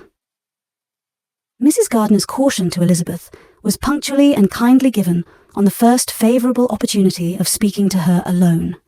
After honestly telling her what she thought, she thus went on. "You are too sensible a girl, Lizzie, to fall in love merely because you are warned against it, and therefore I am not afraid of speaking openly. Seriously, I would have you be on your guard. Do not involve yourself, or endeavour to involve him, in an affection which the want of fortune would make so very imprudent. I have nothing to say against him. He is a most interesting young man, and if he had the fortune he ought to have, I should think you could not do better.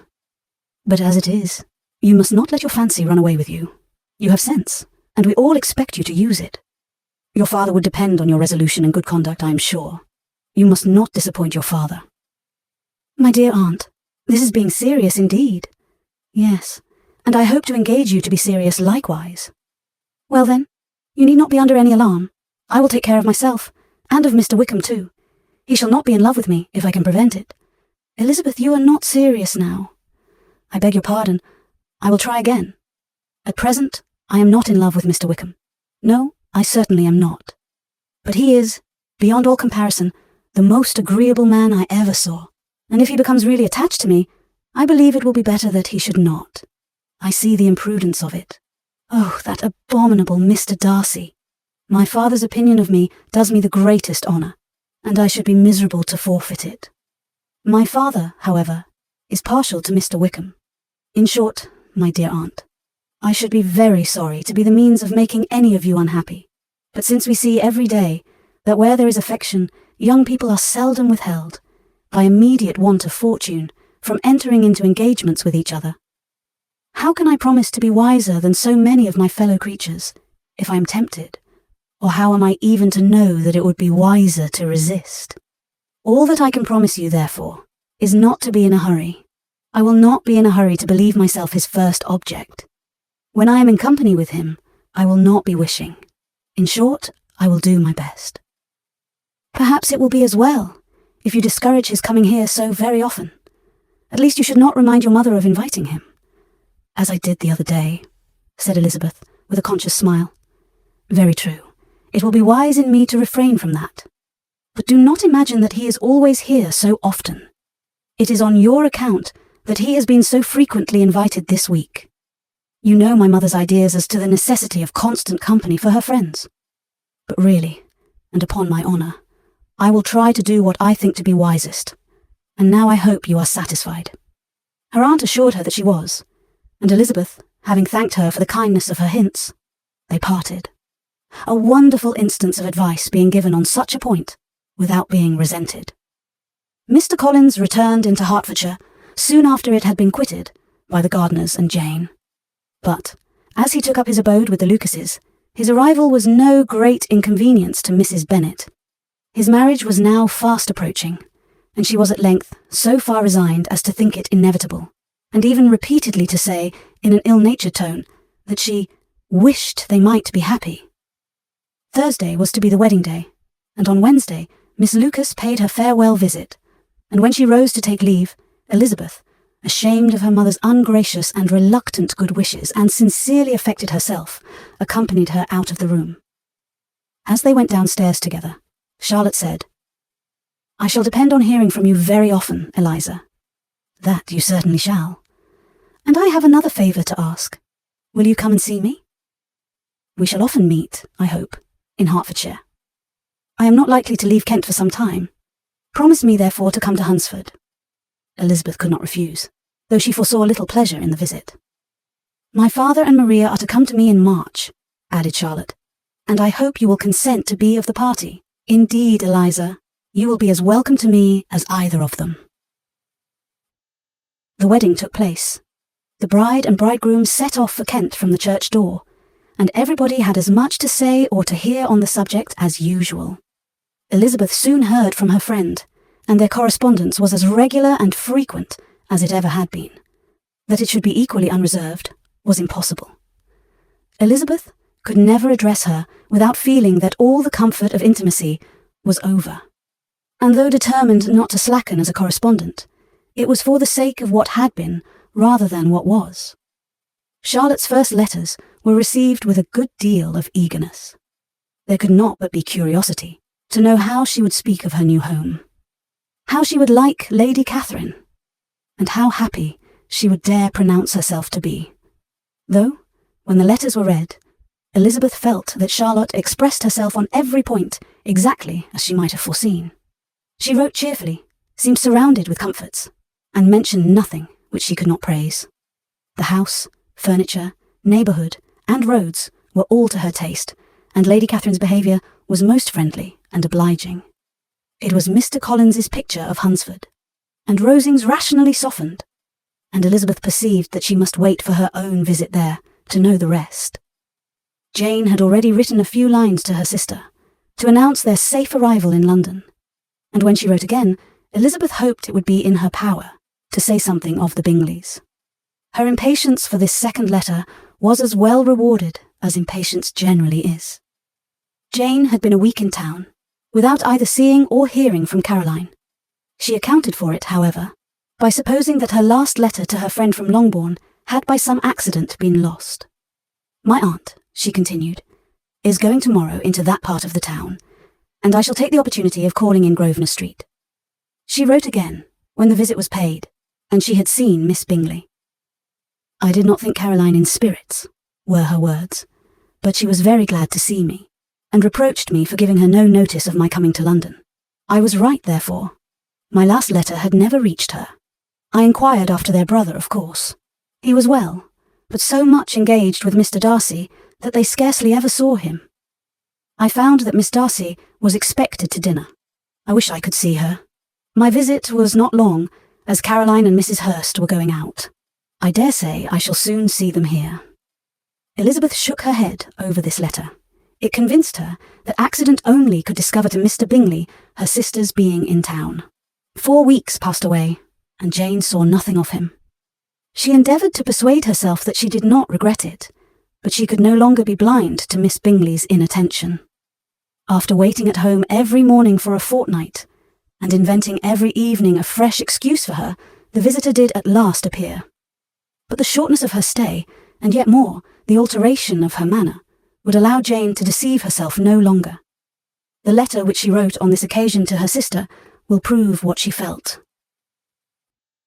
"My dearest Lizzie will, I am sure, be incapable of triumphing in her better judgment, at my expense, when I confess myself to have been entirely deceived in Miss Bingley's regard for me. But, my dear sister, though the event has proved you right, do not think me obstinate if I still assert that, considering what her behaviour was, my confidence was as natural as your suspicion. I do not at all comprehend her reason for wishing to be intimate with me.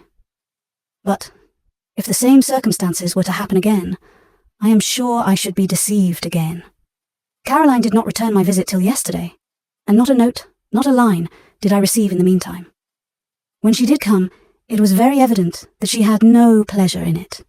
She made a slight, formal apology for not calling before, said not a word of wishing to see me again, and was, in every respect, so altered a creature that when she went away I was perfectly resolved to continue the acquaintance no longer. I pity, though I cannot help blaming her. She was very wrong in singling me out as she did. I can safely say that every advance to intimacy began on her side, But I pity her, because she must feel that she has been acting wrong, and because I am very sure that anxiety for her brother is the cause of it. I need not explain myself farther, and though we know this anxiety to be quite needless, yet if she feels it, it will easily account for her behaviour to me. And so deservedly dear as he is to his sister, whatever anxiety she may feel on his behalf is natural and amiable. I cannot but wonder, however, at her having any such fears now, because if he had at all cared about me, we must have met long, long ago. He knows of my being in town, I am certain, from something she said herself, and yet, it would seem, by her manner of talking, as if she wanted to persuade herself that he is really partial to Miss Darcy. I cannot understand it. If I were not afraid of judging harshly, I should be almost tempted to say that there is a strong appearance of duplicity in all this. I will endeavour to banish every painful thought, and think only of what will make me happy, your affection, and the invariable kindness of my dear uncle and aunt. Let me hear from you very soon. Miss Bingley said something of his never returning to Netherfield again, of giving up the house, but not with any certainty. We had better not mention it. I am extremely glad that you have such pleasant accounts from our friends at Hunsford. Pray go to see them, with Sir William and Maria. I am sure you will be very comfortable there. Yours, etc. This letter gave Elizabeth some pain, but her spirits returned, as she considered that Jane would no longer be duped, by the sister at least. All expectation from the brother was now absolutely over. She would not even wish for any renewal of his attentions. His character sunk on every review of it, and, as a punishment for him, as well as a possible advantage to Jane, she seriously hoped he might really soon marry Mr. Darcy's sister, as, by Wickham's account, she would make him abundantly regret what he had thrown away. Mrs. Gardiner, about this time, reminded Elizabeth of her promise concerning that gentleman, and required information, and Elizabeth had such to send as might rather give contentment to her aunt than to herself. His apparent partiality had subsided, his attentions were over, he was the admirer of someone else. Elizabeth was watchful enough to see it all, but she could see it and write of it without material pain. Her heart had been but slightly touched, and her vanity was satisfied with believing that she would have been his only choice, had fortune permitted it. The sudden acquisition of £10,000 was the most remarkable charm of the young lady to whom he was now rendering himself agreeable. But Elizabeth, less clear-sighted perhaps in this case than in Charlotte's, did not quarrel with him for his wish of independence. Nothing, on the contrary, could be more natural, and, while able to suppose that it cost him a few struggles to relinquish her, she was ready to allow it a wise and desirable measure for both, and could very sincerely wish him happy. All this was acknowledged to Mrs. Gardiner, and, after relating the circumstances, she thus went on. I am now convinced, my dear aunt, that I have never been much in love, for had I really experienced that pure and elevating passion, I should at present detest his very name, and wish him all manner of evil. But my feelings are not only cordial towards him, they are even impartial towards Miss King. I cannot find out that I hate her at all, or that I am in the least unwilling to think her a very good sort of girl. There can be no love in all this. My watchfulness has been effectual, and though I should certainly be a more interesting object to all my acquaintance, were I distractedly in love with him, I cannot say that I regret my comparative insignificance. Importance may sometimes be purchased too dearly. Kitty and Lydia take his defection much more to heart than I do. They are young in the ways of the world, and not yet open to the mortifying conviction that handsome young men must have something to live on, as well as the plain. Chapter 27. With no greater events than these in the Longbourn family, and otherwise diversified by little beyond the walks to Meryton, sometimes dirty and sometimes cold, did January and February pass away. March was to take Elizabeth to Hunsford. She had not at first thought very seriously of going thither, but Charlotte, she soon found, was depending on the plan, and she gradually learned to consider it herself with greater pleasure as well as greater certainty. Absence had increased her desire of seeing Charlotte again, and weakened her disgust of Mr. Collins. There was novelty in the scheme, And as, with such a mother and such uncompanionable sisters, home could not be faultless, a little change was not unwelcome for its own sake. The journey would, moreover, give her a peep at Jane, and in short, as the time drew near, she would have been very sorry for any delay. Everything, however, went on smoothly, and was finally settled according to Charlotte's first sketch. She was to accompany Sir William and his second daughter. The improvement of spending a night in London was added in time, and the plan became as perfect as plan could be. The only pain was in leaving her father, who would certainly miss her, and who, when it came to the point, so little liked her going, that he told her to write to him, and almost promised to answer her letter. The farewell between herself and Mr. Wickham was perfectly friendly, on his side even more. His present pursuit could not make him forget that Elizabeth had been the first to excite and to deserve his attention, the first to listen and to pity, the first to be admired. And in his manner of bidding her adieu, wishing her every enjoyment, reminding her of what she was to expect in Lady Catherine de Bourgh, and trusting their opinion of her, their opinion of everybody, would always coincide. There was a solicitude, an interest, which she felt must ever attach her to him, with a most sincere regard. And she parted from him convinced that, whether married or single, he must always be her model of the amiable and pleasing. Her fellow travellers the next day were not of a kind to make her think him less agreeable. Sir William Lucas and his daughter Maria, a good-humoured girl, but as empty-headed as himself, had nothing to say that could be worth hearing, and were listened to with about as much delight as the rattle of the chaise. Elizabeth loved absurdities, but she had known Sir William's too long. He could tell her nothing new of the wonders of his presentation and knighthood, and his civilities were worn out, like his information. It was a journey of only 24 miles, and they began it so early as to be in Gracechurch Street by noon. As they drove to Mr. Gardiner's door, Jane was at a drawing-room window watching their arrival.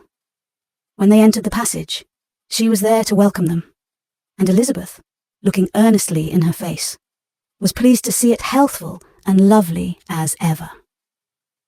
On the stairs were a troop of little boys and girls, whose eagerness for their cousin's appearance would not allow them to wait in the drawing-room, and whose shyness, as they had not seen her for a 12-month, prevented their coming lower. All was joy and kindness. The day passed most pleasantly away, the morning in bustle and shopping, and the evening at one of the theatres. Elizabeth then contrived to sit by her aunt. Their first subject was her sister, and she was more grieved than astonished to hear, in reply to her minute inquiries, that though Jane always struggled to support her spirits, there were periods of dejection. It was reasonable, however, to hope that they would not continue long. Mrs. Gardiner gave her the particulars also of Miss Bingley's visit in Gracechurch Street, and repeated conversations occurring at different times between Jane and herself, which proved that the former had, from her heart, given up the acquaintance. Mrs. Gardiner then rallied her niece on Wickham's desertion, and complimented her on bearing it so well. "But, my dear Elizabeth," she added, "what sort of girl is Miss King? I should be sorry to think our friend mercenary." "Pray, my dear aunt, what is the difference in matrimonial affairs between the mercenary and the prudent motive? Where does discretion end and avarice begin? Last Christmas, you were afraid of his marrying me, because it would be imprudent, and now, because he is trying to get a girl with only £10,000, you want to find out that he is mercenary. If you will only tell me what sort of girl Miss King is, I shall know what to think. She is a very good kind of girl, I believe. I know no harm of her." But he paid her not the smallest attention till her grandfather's death made her mistress of this fortune. "No, why should he? If it were not allowable for him to gain my affections, because I had no money, what occasion could there be for making love to a girl whom he did not care about, and who was equally poor? But there seems indelicacy in directing his attentions towards her so soon after this event. A man in distressed circumstances has not time for all those elegant decorums which other people may observe. If she does not object to it, why should we? Her not objecting does not justify him. It only shows her being deficient in something herself, sense or feeling." "Well," cried Elizabeth, "have it as you choose. He shall be mercenary and she shall be foolish." "No, Lizzie, That is what I do not choose. I should be sorry, you know, to think ill of a young man who has lived so long in Derbyshire. Oh, if that is all, I have a very poor opinion of young men who live in Derbyshire, and their intimate friends who live in Hertfordshire are not much better. I am sick of them all, thank heaven. I am going tomorrow where I shall find a man who has not one agreeable quality, who has neither manners nor sense to recommend him. Stupid men are the only ones worth knowing, after all. Take care, Lizzie. That speech savours strongly of disappointment. Before they were separated by the conclusion of the play, she had the unexpected happiness of an invitation to accompany her uncle and aunt in a tour of pleasure which they proposed taking in the summer. "We have not quite determined how far it shall carry us," said Mrs. Gardiner, "but perhaps to the lakes." No scheme could have been more agreeable to Elizabeth, and her acceptance of the invitation was most ready and grateful. "My dear, dear aunt," she rapturously cried, "what delight! What felicity! You give me fresh life and vigour. Adieu to disappointment and spleen. What are men to rocks and mountains? Oh, what hours of transport we shall spend, and when we do return, it shall not be like other travellers, without being able to give one accurate idea of anything. We will know where we have gone. We will recollect what we have seen. Lakes, mountains, and rivers shall not be jumbled together in our imaginations, nor, when we attempt to describe any particular scene, will we begin quarrelling about its relative situation. Let our first effusions be less insupportable than those of the generality of travellers. Chapter 28. Every object in the next day's journey was new and interesting to Elizabeth, and her spirits were in a state of enjoyment, for she had seen her sister looking so well as to banish all fear for her health, and the prospect of her northern tour was a constant source of delight. When they left the high road for the lane to Hunsford, every eye was in search of the parsonage, and every turning expected to bring it in view. The paling of Rosings Park was their boundary on one side. Elizabeth smiled at the recollection of all that she had heard of its inhabitants. At length, the parsonage was discernible. The garden sloping to the road, the house standing in it, the green pales and the laurel hedge, everything declared they were arriving. Mr. Collins and Charlotte appeared at the door, and the carriage stopped at the small gate, which led by a short gravel walk to the house, amidst the nods and smiles of the whole party. In a moment, they were all out of the chaise, rejoicing at the sight of each other. Mrs. Collins welcomed her friend with the liveliest pleasure, and Elizabeth was more and more satisfied with coming, when she found herself so affectionately received. She saw instantly that her cousin's manners were not altered by his marriage. His formal civility was just what it had been, and he detained her some minutes at the gate to hear and satisfy his inquiries after all her family. They were then, with no other delay than his pointing out the neatness of the entrance, taken into the house, and as soon as they were in the parlour, he welcomed them a second time with ostentatious formality to his humble abode, and punctually repeated all his wife's offers of refreshment. Elizabeth was prepared to see him in his glory, and she could not help fancying that, in displaying the good proportion of the room, its aspect, and its furniture, he addressed himself particularly to her, as if wishing to make her feel what she had lost in refusing him. But though everything seemed neat and comfortable, she was not able to gratify him by any sigh of repentance, and rather looked with wonder at her friend, that she could have so cheerful an air with such a companion. When Mr. Collins said anything of which his wife might reasonably be ashamed, which certainly was not seldom, she involuntarily turned her eye on Charlotte.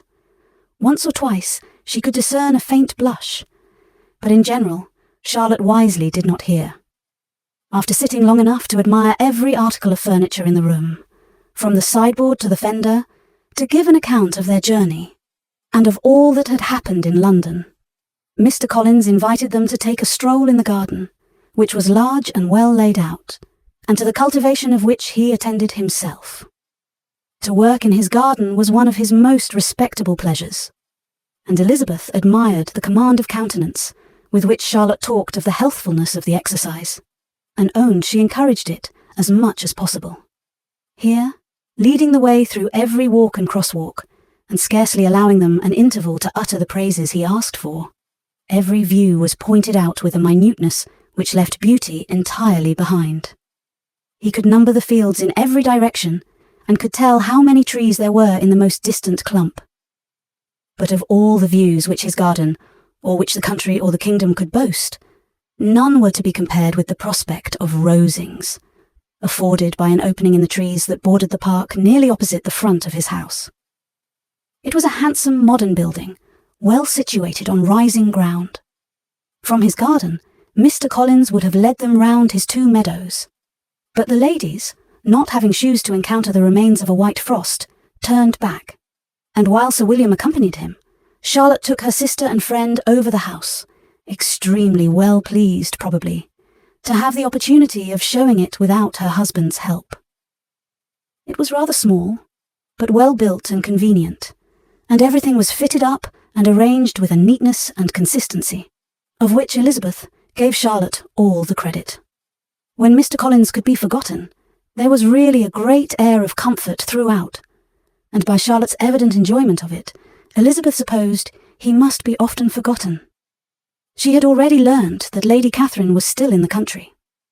It was spoken of again while they were at dinner, when Mr. Collins, joining in, observed, "Yes, Miss Elizabeth, you will have the honour of seeing Lady Catherine de Bourgh on the ensuing Sunday at church, and I need not say you will be delighted with her. She is all affability and condescension, and I doubt not, but you will be honoured with some portion of her notice when service is over. I have scarcely any hesitation in saying that she will include you and my sister Maria in every invitation with which she honours us during your stay here. Her behaviour to my dear Charlotte is charming. We dine at Rosings twice every week, and are never allowed to walk home. Her ladyship's carriage is regularly ordered for us. I should say, one of her ladyship's carriages, for she has several. Lady Catherine is a very respectable, sensible woman indeed," added Charlotte, "and a most attentive neighbour." "Very true, my dear. That is exactly what I say. She is the sort of woman whom one cannot regard with too much deference." The evening was spent chiefly in talking over Hertfordshire news, and telling again what had been already written, and when it closed, Elizabeth, in the solitude of her chamber, had to meditate upon Charlotte's degree of contentment, to understand her address in guiding, and composure in bearing with, her husband, and to acknowledge that it was all done very well. She had also to anticipate how her visit would pass, the quiet tenure of their usual employments, the vexatious interruptions of Mr. Collins, and the gaieties of their intercourse with Rosings. A lively imagination soon settled it all. About the middle of the next day, as she was in her room getting ready for a walk, a sudden noise below seemed to speak the whole house in confusion, and after listening a moment, she heard somebody running upstairs in a violent hurry, and calling loudly after her. She opened the door, and met Maria in the landing place, who, breathless with agitation, cried out, "Oh, my dear Eliza, pray make haste and come into the dining room, for there is such a sight to be seen. I will not tell you what it is. Make haste, and come down this moment." Elizabeth asked questions in vain. Maria would tell her nothing more, and down they ran into the dining room which fronted the lane in quest of this wonder. It was 2 ladies, stopping in a low phaeton at the garden gate. "And is this all?" cried Elizabeth. "I expected at least that the pigs were got into the garden, and here is nothing but Lady Catherine and her daughter." "La, my dear," said Maria, quite shocked at the mistake. "It is not Lady Catherine. The old lady is Mrs. Jenkinson, who lives with them. The other is Miss de Bourgh. Only look at her. She is quite a little creature. Who would have thought she could be so thin and small? She is abominably rude to keep Charlotte out of doors in all this wind. Why does she not come in?" "Oh, Charlotte says she hardly ever does. It is the greatest of favours when Miss de Bourgh comes in." "I like her appearance," said Elizabeth, struck with other ideas. "She looks sickly and cross. Yes, she will do for him very well. She will make him a very proper wife."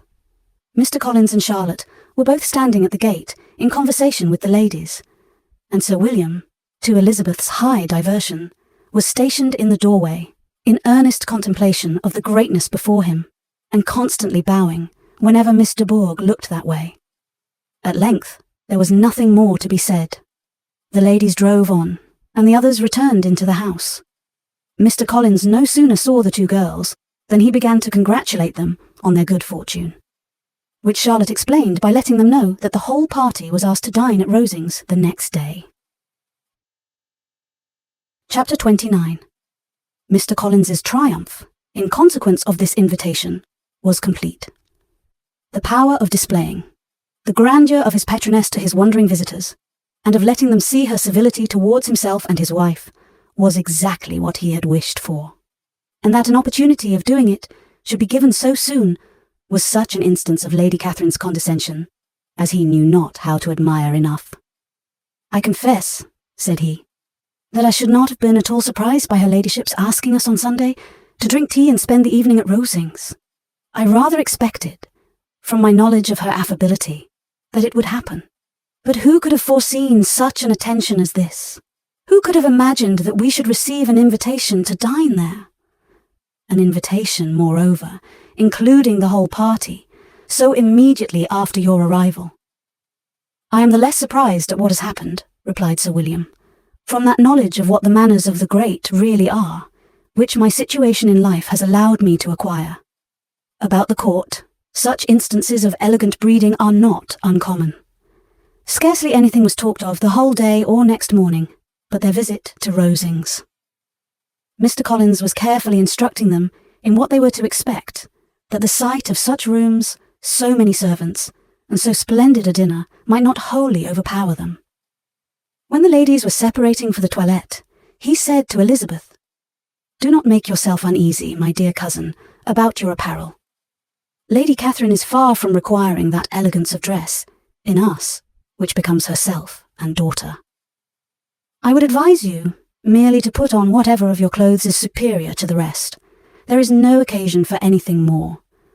Lady Catherine will not think the worse of you for being simply dressed. She likes to have the distinction of rank preserved." While they were dressing, he came 2 or 3 times to their different doors to recommend their being quick, as Lady Catherine very much objected to be kept waiting for her dinner. Such formidable accounts of her ladyship and her manner of living quite frightened Maria Lucas, who had been little used to company, and she looked forward to her introduction at Rosings with as much apprehension as her father had done to his presentation at St. James's. As the weather was fine, they had a pleasant walk of about half a mile across the park. Every park has its beauty and its prospects, and Elizabeth saw much to be pleased with, though she could not be in such raptures as Mr. Collins expected the scene to inspire, and was but slightly affected by his enumeration of the windows in front of the house, and his relation of what the glazing altogether had originally cost Sir Louis de Bourgh. When they ascended the steps to the hall, Maria's alarm was every moment increasing, and even Sir William did not look perfectly calm. Elizabeth's courage did not fail her. She had heard nothing of Lady Catherine that spoke her awful from any extraordinary talents or miraculous virtue, and the mere stateliness of money and rank she thought she could witness without trepidation. From the entrance hall, of which Mr. Collins pointed out, with a rapturous air, the fine proportion and finished ornaments, they followed the servants through an antechamber, to the room where Lady Catherine, her daughter, and Mrs. Jenkinson were sitting. Her ladyship, with great condescension, arose to receive them, and as Mrs. Collins had settled it with her husband, that the office of introduction should be hers, it was performed in a proper manner, without any of those apologies and thanks which he would have thought necessary. In spite of having been at St. James's, Sir William was so completely awed by the grandeur surrounding him, that he had but just courage enough to make a very low bow and take his seat without saying a word, and his daughter, frightened almost out of her senses, sat on the edge of her chair, not knowing which way to look. Elizabeth found herself quite equal to the scene, and could observe the 3 ladies before her composedly. Lady Catherine was a tall, large woman, with strongly marked features, which might once have been handsome. Her air was not conciliating, nor was her manner of receiving them such as to make her visitors forget their inferior rank. She was not rendered formidable by silence, but whatever she said was spoken in so authoritative a tone as marked her self-importance and brought Mr. Wickham immediately to Elizabeth's mind.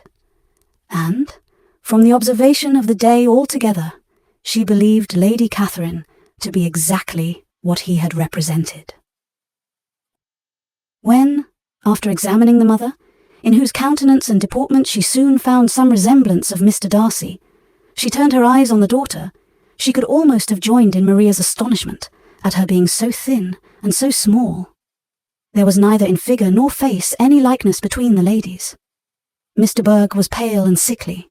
Her features, though not plain, were insignificant, and she spoke very little, except in a low voice, to Mrs. Jenkinson, in whose appearance there was nothing remarkable, and who was entirely engaged in listening to what she said, and placing a screen in the proper direction before her eyes.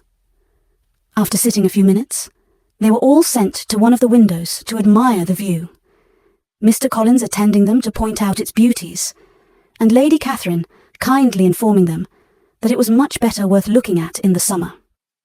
The dinner was exceedingly handsome, and there were all the servants, and all the articles of plate which Mr. Collins had promised, and, as he had likewise foretold, he took his seat at the bottom of the table, by her ladyship's desire, and looked as if he felt that life could furnish nothing greater.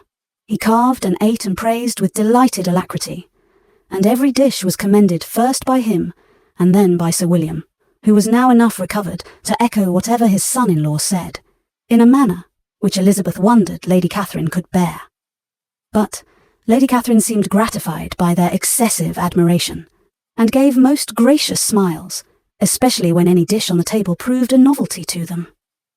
The party did not supply much conversation. Elizabeth was ready to speak whenever there was an opening, but she was seated between Charlotte and Miss de Bourgh, the former of whom was engaged in listening to Lady Catherine, and the latter said not a word to her all the dinner time. Mrs. Jenkinson was chiefly employed in watching how little Miss de Bourgh ate, pressing her to try some other dish, and fearing she was indisposed. Maria thought speaking out of the question, and the gentlemen did nothing but eat and admire. When the ladies returned to the drawing-room, there was little to be done but to hear Lady Catherine talk, which she did without any intermission, till coffee came in, delivering her opinion on every subject in so decisive a manner as proved that she was not used to have her judgment controverted. She inquired into Charlotte's domestic concerns familiarly and minutely, and gave her a great deal of advice as to the management of them all, told her how everything ought to be regulated in so small a family as hers, and instructed her as to the care of her cows and her poultry. Elizabeth found that nothing was beneath this great lady's attention which could furnish her with an occasion for dictating to others. In the intervals of her discourse with Mrs. Collins, she addressed a variety of questions to Maria and Elizabeth, but especially to the latter, of whose connections she knew the least, and who, she observed to Mrs. Collins, was a very genteel, pretty kind of girl. She asked her at different times how many sisters she had, whether they were older or younger than herself, whether any of them were likely to be married, whether they were handsome, where they had been educated, what carriage her father kept, and what had been her mother's maiden name. Elizabeth felt all the impertinence of her questions, but answered them very composedly. Lady Catherine then observed, "Your father's estate is entailed on Mr. Collins, I think. For your sake," turning to Charlotte, "I am glad of it, but otherwise I see no occasion for entailing estates from the female line. It was not thought necessary in Sir Louis de Bourgh's family. Do you play and sing, Miss Bennet?" "A little." "Oh then, some time or other we shall be happy to hear you.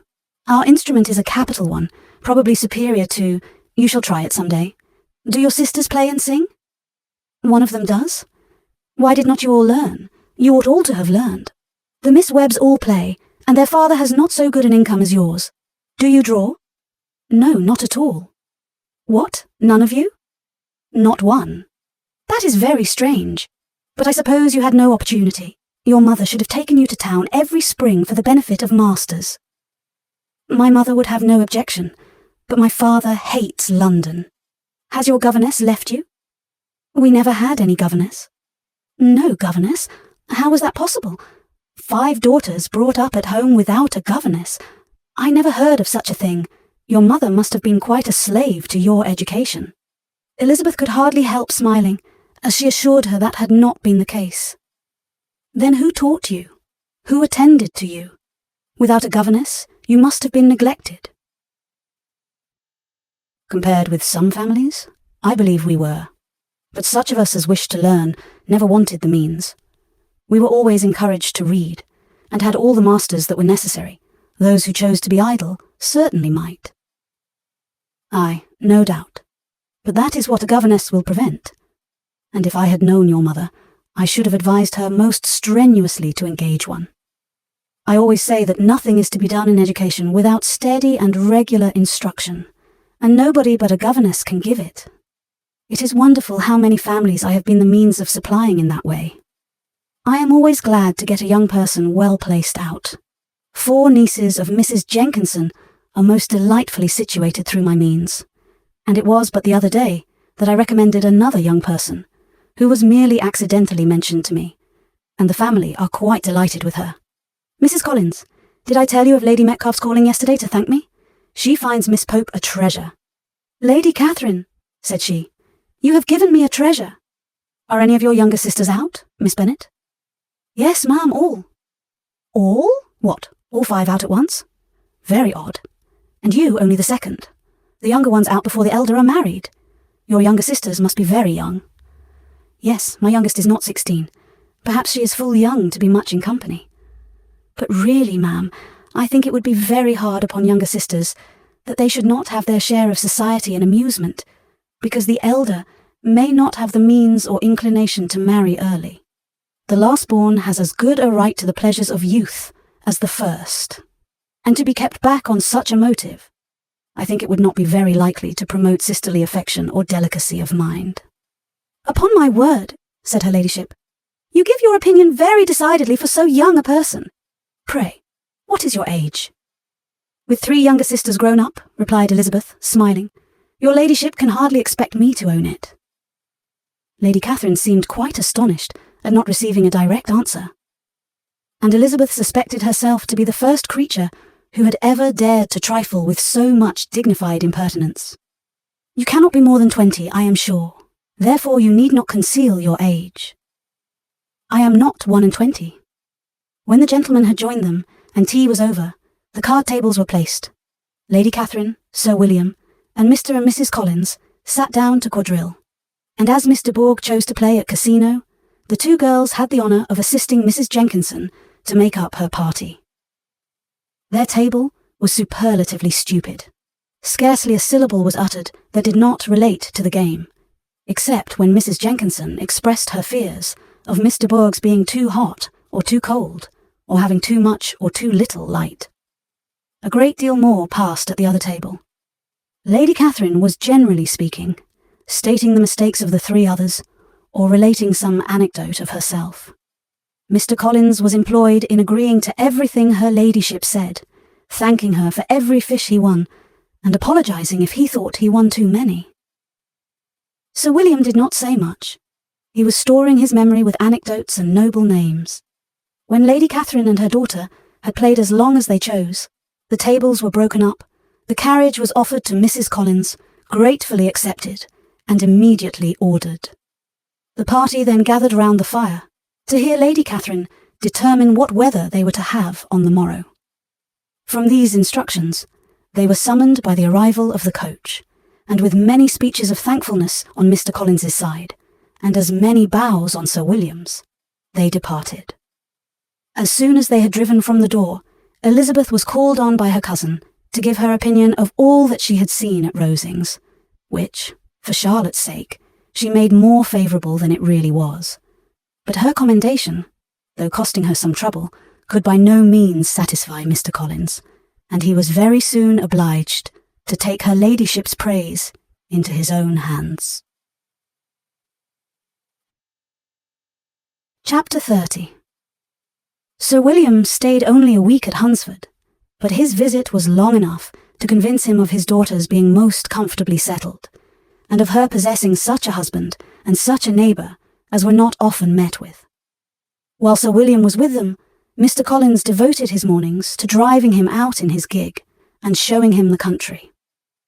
But when he went away, The whole family returned to their usual employments, and Elizabeth was thankful to find that they did not see more of her cousin by the alteration. For the chief of the time between breakfast and dinner was now passed by him either at work in the garden or in reading and writing, and looking out of window in his own book-room, which fronted the road. The room in which the ladies sat was backwards. Elizabeth at first had rather wondered that Charlotte should not prefer the dining parlour for common use. It was a better-sized room, and had a pleasanter aspect, but she soon saw that her friend had an excellent reason for what she did. For Mr. Collins would undoubtedly have been much less in his own apartment had they sat in one equally lively, and she gave Charlotte credit for the arrangement. From the drawing-room, they could distinguish nothing in the lane, and were indebted to Mr. Collins for the knowledge of what carriages went along, and how often especially Miss de Bourgh drove by in her phaeton, which he never failed coming to inform them of, though it happened almost every day. She not unfrequently stopped at the parsonage, and had a few minutes' conversation with Charlotte, but was scarcely ever prevailed on to get out. Very few days passed in which Mr. Collins did not walk to Rosings, and not many in which his wife did not think it necessary to go likewise, until Elizabeth recollected that there might be other family livings to be disposed of. She could not understand the sacrifice of so many hours. Now and then they were honoured with a call from her ladyship, and nothing escaped her observation that was passing in the room during these visits. She examined into their employments, looked at their work, and advised them to do it differently, found fault with the arrangement of the furniture, or detected the housemaid in negligence, and if she accepted any refreshment, seemed to do it only for the sake of finding out that Mrs. Collins's joints of meat were too large for her family.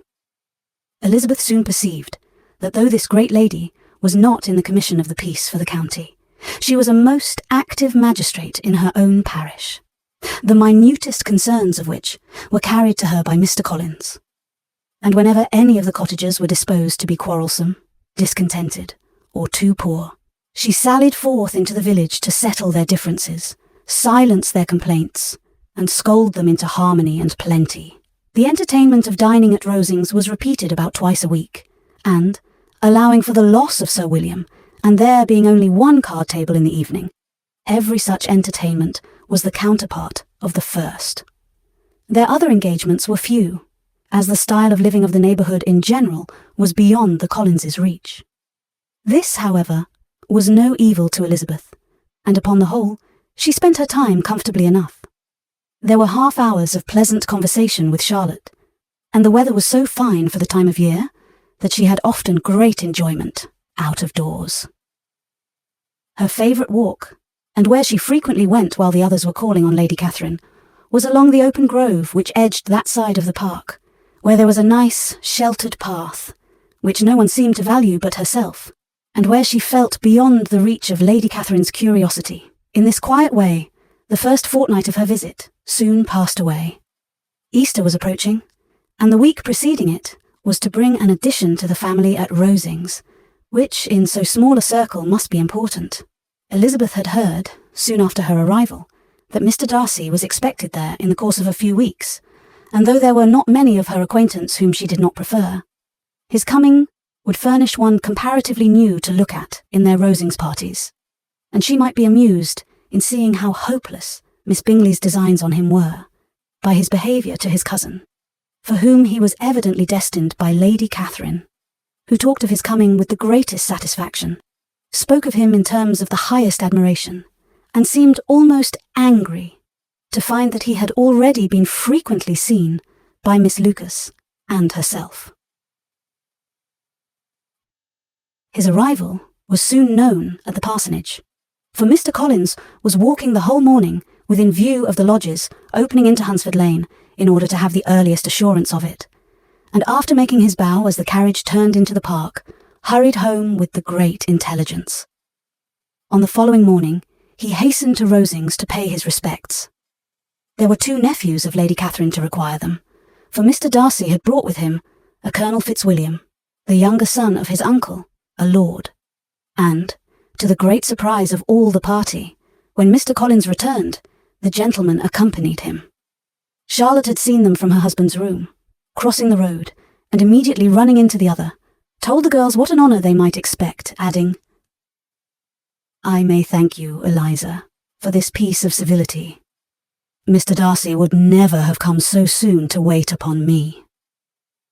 Elizabeth had scarcely time to disclaim all right to the compliment before their approach was announced by the doorbell, and shortly afterwards the three gentlemen entered the room.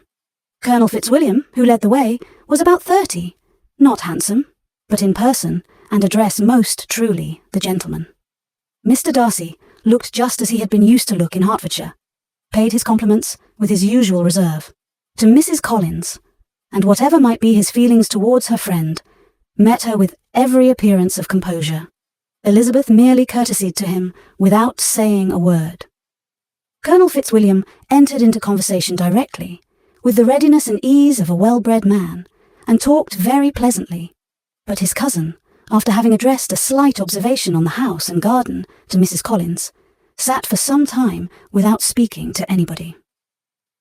At length, however, his civility was so far awakened as to inquire of Elizabeth after the health of her family. She answered him in the usual way, and after a moment's pause added, "My eldest sister has been in town these 3 months. Have you never happened to see her there?" She was perfectly sensible that he never had, but she wished to see whether he would betray any consciousness of what had passed between the Bingleys and Jane, and she thought he looked a little confused as he answered that he had never been so fortunate as to meet Miss Bennet. The subject was pursued no further, and the gentleman soon afterwards went away. Chapter 31. Colonel Fitzwilliam's manners were very much admired at the parsonage, and the ladies all felt that he must add considerably to the pleasure of their engagements at Rosings. It was some days, however, before they received any invitation thither, for while there were visitors in the house, they could not be necessary, and it was not till Easter Day, almost a week after the gentleman's arrival, that they were honoured by such an attention, and then they were merely asked on leaving church to come there in the evening. For the last week, they had seen very little of either Lady Catherine or her daughter. Colonel Fitzwilliam had called at the parsonage more than once during the time, but Mr. Darcy they had only seen at church. The invitation was accepted, of course, and at a proper hour they joined the party in Lady Catherine's drawing-room. Her ladyship received them civilly, but it was plain that their company was by no means so acceptable as when she could get nobody else, and she was, in fact, almost engrossed by her nephews, speaking to them, especially to Darcy, much more than to any other person in the room. Colonel Fitzwilliam seemed really glad to see them. Anything was a welcome relief to him at Rosings, and Mrs. Collins's pretty friend had, moreover, caught his fancy very much. He now seated himself by her, and talked so agreeably of Kent and Hertfordshire, of travelling and staying at home, of new books and music, that Elizabeth had never been half so well entertained in that room before, and they conversed with so much spirit and flow as to draw the attention of Lady Catherine herself, as well as of Mr. Darcy. His eyes had been soon and repeatedly turned towards them with a look of curiosity, and that her ladyship, after a while, shared the feeling, was more openly acknowledged, for she did not scruple to call out, "What is that you are saying, Fitzwilliam? What is it you are talking of? What are you telling Miss Bennet? Let me hear what it is." "We were talking of music, madam," said he, when no longer able to avoid a reply. "Of music? Then pray speak aloud. It is of all subjects my delight. I must have my share in the conversation, if you are speaking of music. There are few people in England, I suppose, who have more true enjoyment of music than myself, or a better natural taste. If I had ever learnt, I should have been a great proficient, and so would Anne, if her health had allowed her to apply. I am confident that she would have performed delightfully. How does Georgiana get on, Darcy?" Mr. Darcy spoke with affectionate praise of his sister's proficiency. "I am very glad to hear such a good account of her," said Lady Catherine, "and pray tell her from me that she cannot expect to excel if she does not practice a great deal." "I assure you, madam," he replied, "that she does not need such advice. She practices very constantly." "So much the better. It cannot be done too much. and when I next write to her, I shall charge her not to neglect it on any account. I often tell young ladies that no excellence in music is to be acquired without constant practice. I have told Miss Bennet several times that she will never play really well unless she practices more. And though Mrs. Collins has no instrument, she is very welcome, as I have often told her, to come to Rosings every day and play on the pianoforte in Mrs. Jenkinson's room. She would be in nobody's way, you know, in that part of the house. Mr. Darcy looked a little ashamed of his aunt's ill-breeding and made no answer. When coffee was over, Colonel Fitzwilliam reminded Elizabeth of having promised to play to him, and she sat down directly to the instrument. He drew a chair near her. Lady Catherine listened to half a song, and then talked, as before, to her other nephew, till the latter walked away from her, and moving with his usual deliberation towards the pianoforte, stationed himself so as to command a full view of the fair performer's countenance. Elizabeth saw what he was doing, and at the first convenient pause, turned to him with an arch smile, and said, "You mean to frighten me, Mr. Darcy, by coming in all this state to hear me. But I will not be alarmed, though your sister does play so well. There is a stubbornness about me that never can bear to be frightened at the will of others. My courage always rises with every attempt to intimidate me." "I shall not say that you are mistaken," he replied, "because you could not really believe me to entertain any design of alarming you, and I have had the pleasure of your acquaintance long enough to know that you find great enjoyment in occasionally professing opinions which, in fact, are not your own." Elizabeth laughed heartily at this picture of herself, and said to Colonel Fitzwilliam, "Your cousin will give you a very pretty notion of me, and teach you not to believe a word I say. I am particularly unlucky in meeting with a person so well able to expose my real character, in a part of the world where I had hoped to pass myself off with some degree of credit. Indeed, Mr. Darcy, it is very ungenerous in you to mention all that you knew to my disadvantage in Hertfordshire, and give me leave to say, very impolitic too, for it is provoking me to retaliate, and such things may come out as will shock your relations to hear." "I am not afraid of you," said he, smilingly. "Pray let me hear what you have to accuse him of," cried Colonel Fitzwilliam. "I should like to know how he behaves among strangers." "You shall hear then, but prepare for something very dreadful. The first time of my ever seeing him in Hertfordshire, you must know, was at a ball, and at this ball, what do you think he did? He danced only 4 dances. I am sorry to pain you, but so it was. He danced only 4 dances, though gentlemen were scarce, and, to my certain knowledge, more than one young lady was sitting down in want of a partner. Mr. Darcy, you cannot deny the fact. I had not at that time the honour of knowing any lady in the assembly beyond my own party. True, and nobody can ever be introduced in a ballroom. Well, Colonel Fitzwilliam, what do I play next? My fingers wait your orders." "Perhaps," said Darcy, "I should have judged better had I sought an introduction, but I am ill qualified to recommend myself to strangers." "Shall we ask your cousin the reason of this?" said Elizabeth, still addressing Colonel Fitzwilliam. "Shall we ask him why a man of sense and education, and who has lived in the world, is ill qualified to recommend himself to strangers?" "I can answer your question," said Fitzwilliam, "without applying to him. It is because he will not give himself the trouble."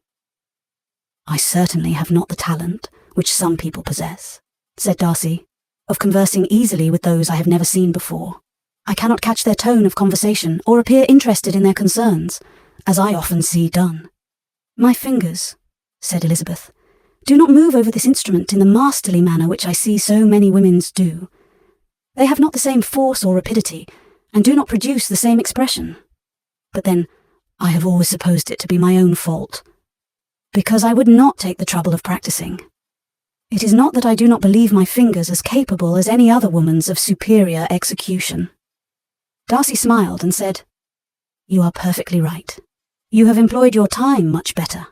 No one admitted to the privilege of hearing you can think anything wanting. We neither of us perform to strangers."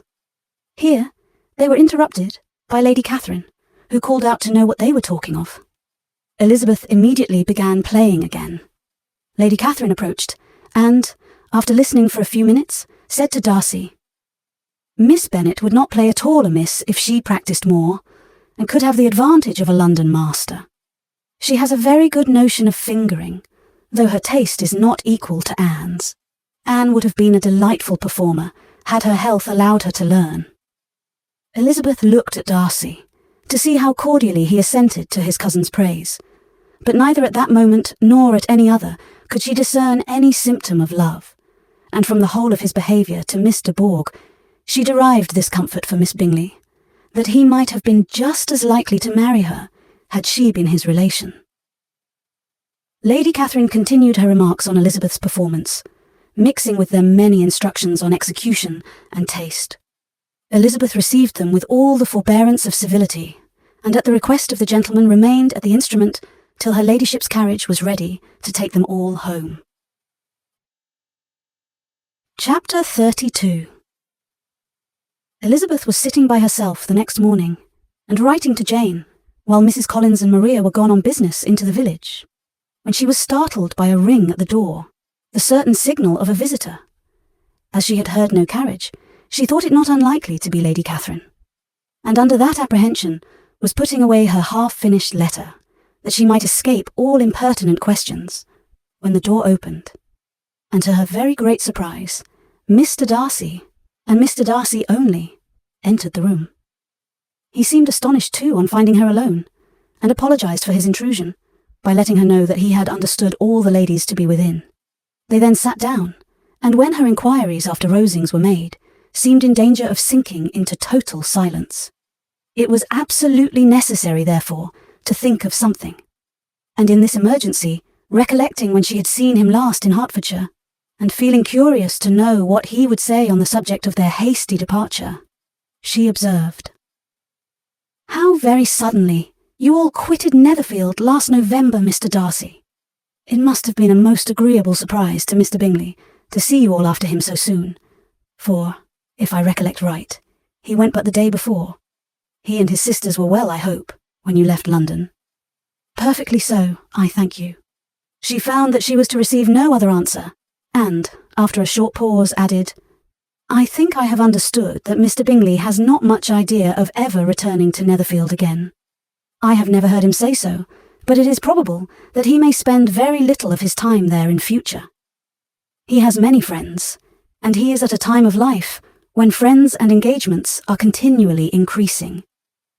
If he means to be but little at Netherfield, it would be better for the neighbourhood that he should give up the place entirely, for then we might possibly get a settled family there. But perhaps Mr. Bingley did not take the house so much for the convenience of the neighbourhood as for his own, and we must expect him to keep or quit it on the same principle." "I should not be surprised," said Darcy, "if he were to give it up as soon as any eligible purchase offers." Elizabeth made no answer. She was afraid of talking longer of his friend, and, having nothing else to say, was now determined to leave the trouble of finding a subject to him. He took the hint, and soon began with, "This seems a very comfortable house. Lady Catherine, I believe, did a great deal to it when Mr. Collins first came to Hunsford." "I believe she did, and I am sure she could not have bestowed her kindness on a more grateful object. Mr. Collins appears very fortunate in his choice of a wife." "Yes, indeed. His friends may well rejoice in his having met with one of the very few sensible women who would have accepted him, or have made him happy if they had. My friend has an excellent understanding, though I am not certain that I consider her marrying Mr. Collins as the wisest thing she ever did. She seems perfectly happy, however, and, in a prudential light, it is certainly a very good match for her. It must be very agreeable to her to be settled within so easy a distance of her own family and friends. An easy distance, do you call it? It is nearly 50 miles. And what is 50 miles of good road? Little more than half a day's journey. Yes, I call it a very easy distance."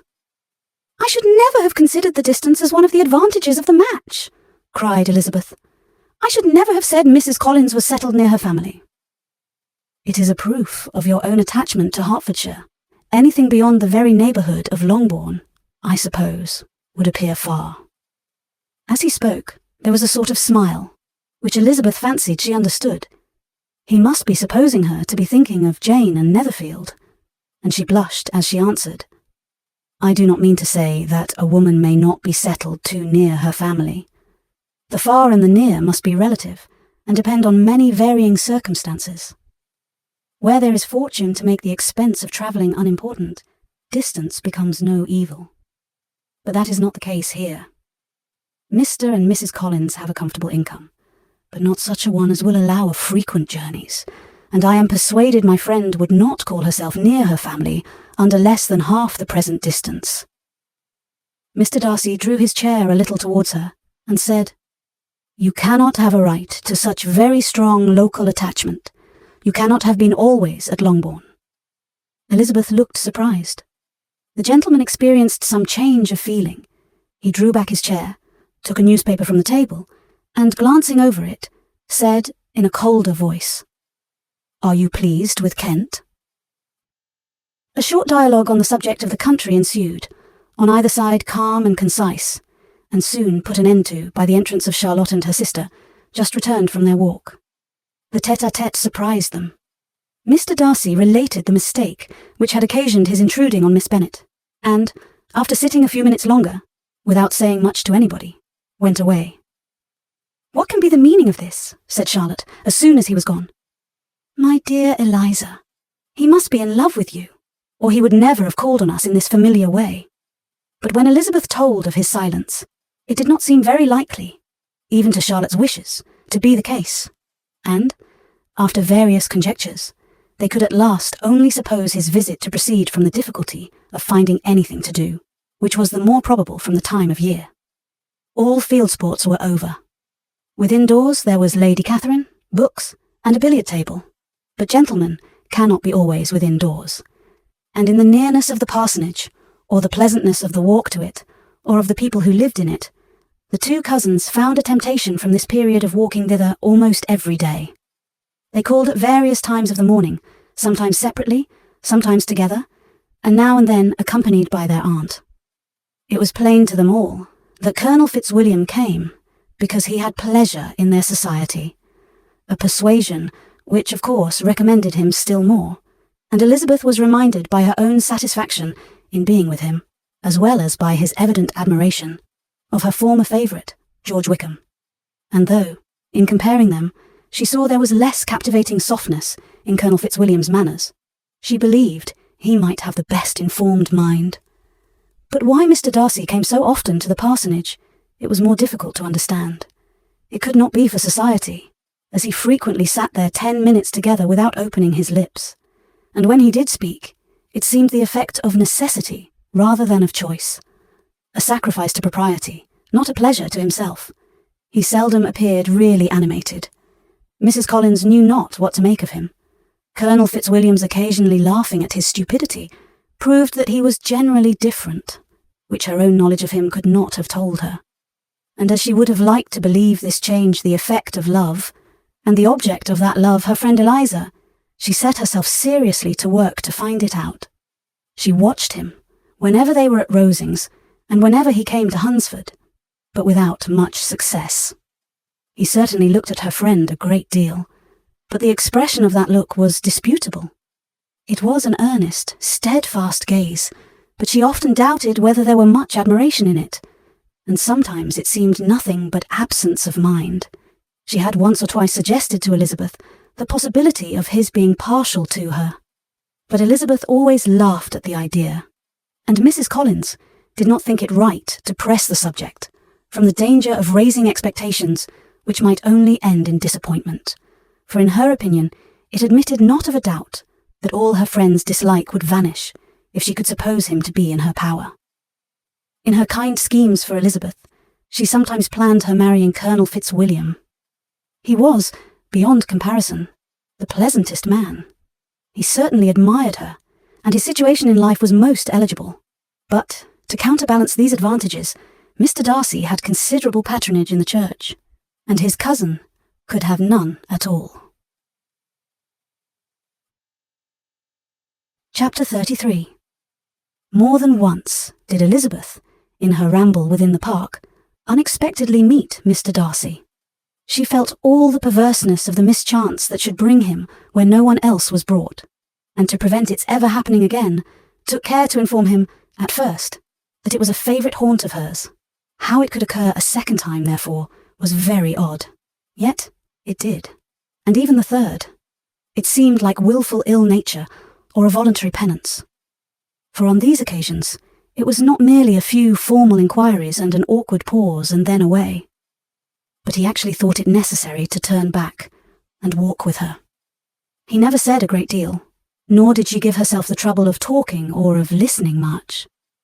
But it struck her in the course of their third encounter that he was asking some odd, unconnected questions about her pleasure in being at Hunsford, her love of solitary walks, and her opinion of Mr. and Mrs. Collins's happiness, and that, in speaking of Rosings, and her not perfectly understanding the house, he seemed to expect that whenever she came into Kent again, she would be staying there too. His words seemed to imply it. Could he have Colonel Fitzwilliam in his thoughts? She supposed, if he meant anything, he must mean an allusion to what might arise in that quarter. It distressed her a little, and she was quite glad to find herself at the gate in the Pales opposite the parsonage. She was engaged one day, as she walked, in reperusing Jane's last letter, and dwelling on some passages which proved that Jane had not written in spirits, when, instead of being again surprised by Mr. Darcy, she saw, on looking up, that Colonel Fitzwilliam was meeting her.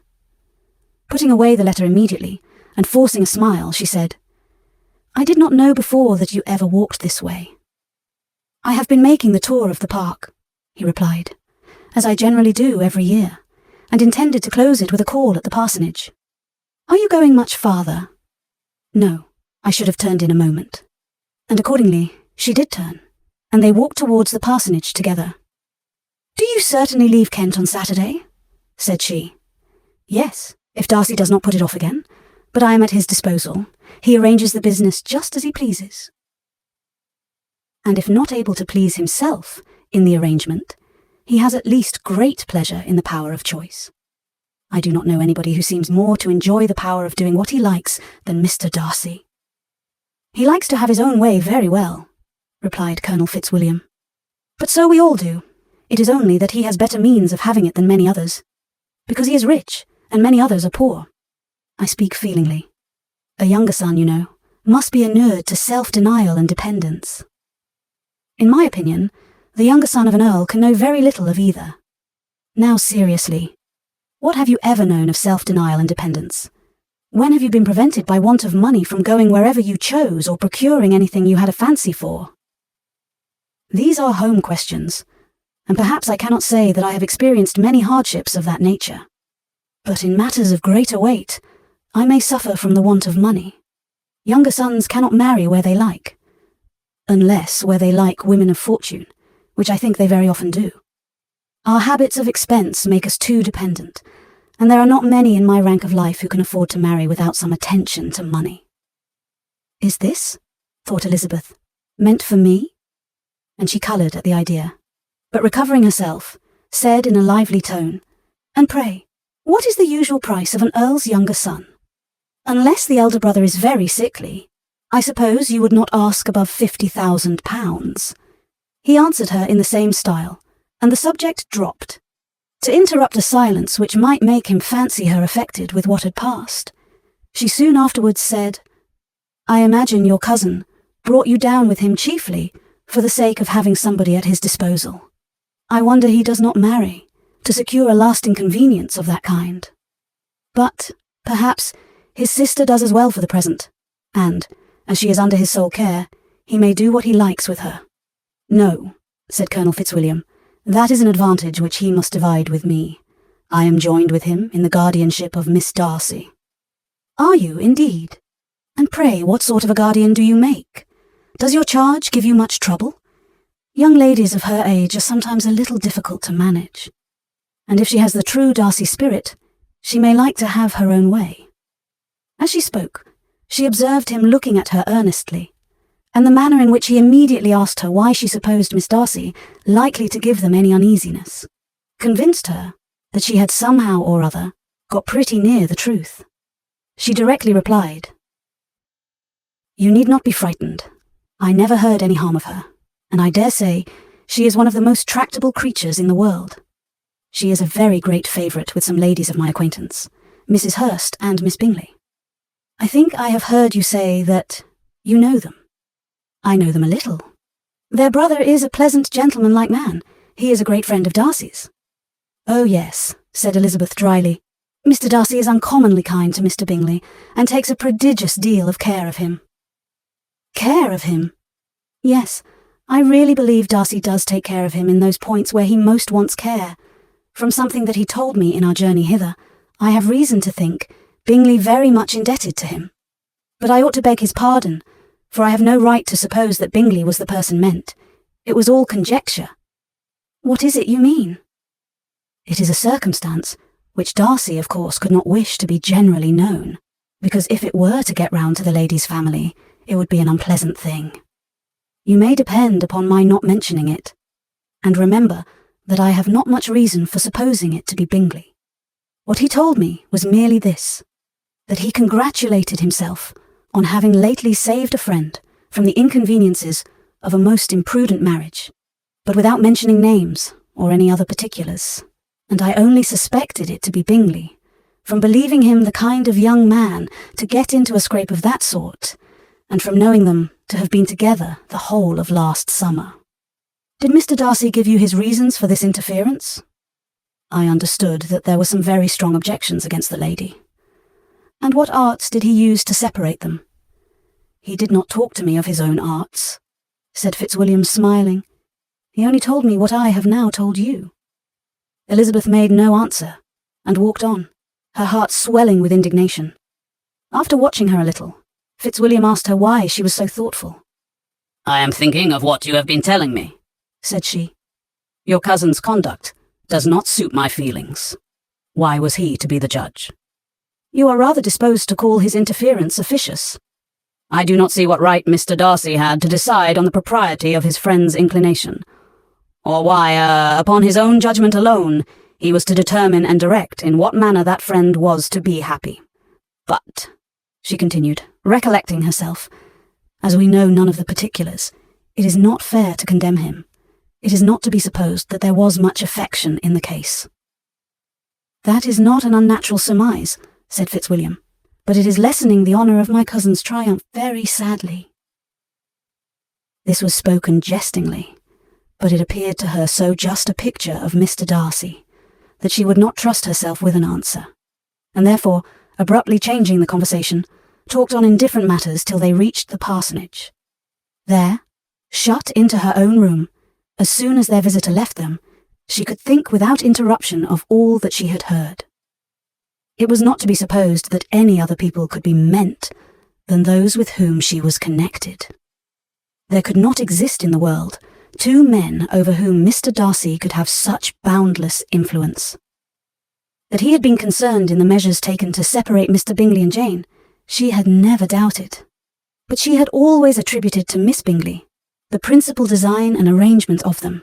If his own vanity, however, did not mislead him, he was the cause, his pride and caprice were the cause, of all that Jane had suffered, and still continued to suffer.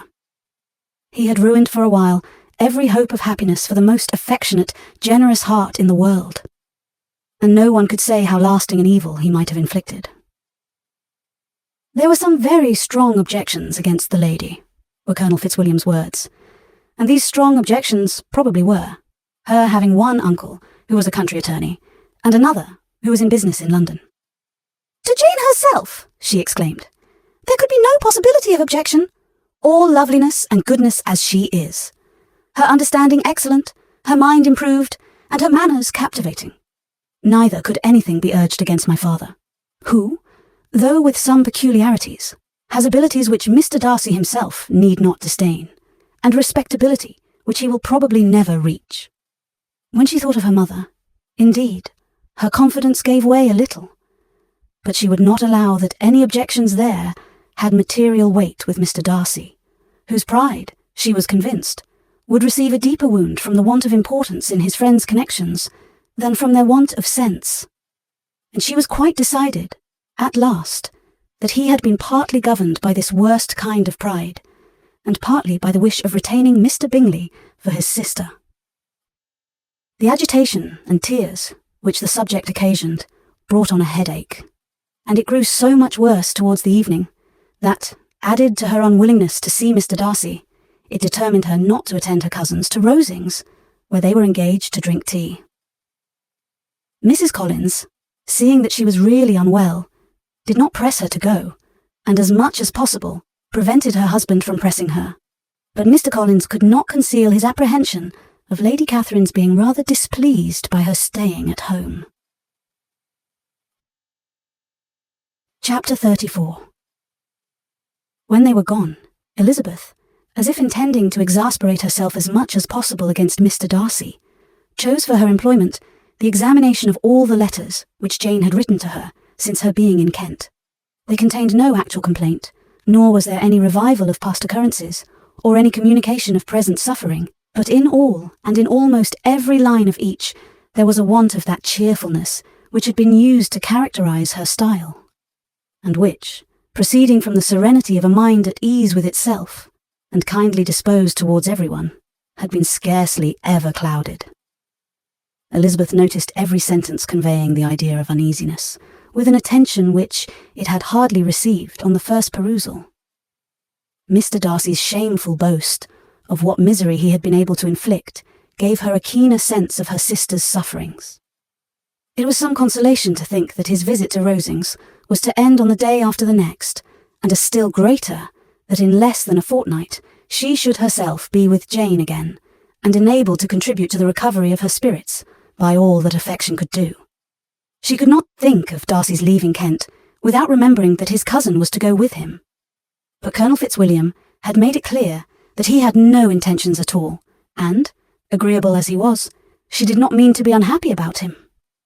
While settling this point, she was suddenly roused by the sound of the doorbell, and her spirits were a little fluttered by the idea of its being Colonel Fitzwilliam himself, who had once before called late in the evening, and might now come to inquire particularly after her. But this idea was soon banished, and her spirits were very differently affected when, to her utter amazement, she saw Mr. Darcy walk into the room. In a hurried manner, he immediately began an inquiry after her health, imputing his visit to a wish of hearing that she were better. She answered him with cold civility. He sat down for a few moments, and then getting up, walked about the room. Elizabeth was surprised, but said not a word. After a silence of several minutes, he came towards her in an agitated manner and thus began. "In vain have I struggled. It will not do. My feelings will not be repressed. You must allow me to tell you how ardently I admire and love you." Elizabeth's astonishment was beyond expression. She stared, coloured, doubted, and was silent. This he considered sufficient encouragement, and the avowal of all that he felt, and had long felt for her, immediately followed. He spoke well, but there were feelings besides those of the heart to be detailed, and he was not more eloquent on the subject of tenderness than of pride. His sense of her inferiority, of its being a degradation, of the family obstacles which judgment had always opposed to inclination, were dwelt on with a warmth which seemed due to the consequence he was wounding, but was very unlikely to recommend his suit. In spite of her deeply rooted dislike, she could not be insensible to the compliment of such a man's affection, and though her intentions did not vary for an instant, she was at first sorry for the pain he was to receive. Till roused to resentment by his subsequent language, she lost all compassion in anger. She tried, however, to compose herself to answer him with patience when he should have done. He concluded with representing to her the strength of that attachment which, in spite of all his endeavours, he had found impossible to conquer, and with expressing his hope that it would now be rewarded by her acceptance of his hand. As he said this, she could easily see that he had no doubt of a favourable answer. He spoke of apprehension and anxiety, but his countenance expressed real security. Such a circumstance could only exasperate farther, and when he ceased, the colour rose into her cheeks, and she said, "In such cases as this, it is, I believe, the established mode to express a sense of obligation for the sentiments avowed, however unequally they may be returned. It is natural that obligation should be felt, and if I could feel gratitude, I would now thank you. But I cannot. I have never desired your good opinion, and you have certainly bestowed it most unwillingly. I am sorry to have occasioned pain to anyone. It has been most unconsciously done, however, and I hope will be of short duration. The feelings which you tell me have long prevented the acknowledgement of your regard can have little difficulty in overcoming it after this explanation. Mr. Darcy, who was leaning against the mantelpiece with his eyes fixed on her face, seemed to catch her words with no less resentment than surprise. His complexion became pale with anger, and the disturbance of his mind was visible in every feature. He was struggling for the appearance of composure, and would not open his lips till he believed himself to have attained it. The pause was to Elizabeth's feelings dreadful. At length, in a voice of forced calmness, he said, "And this is all the reply which I am to have the honour of expecting.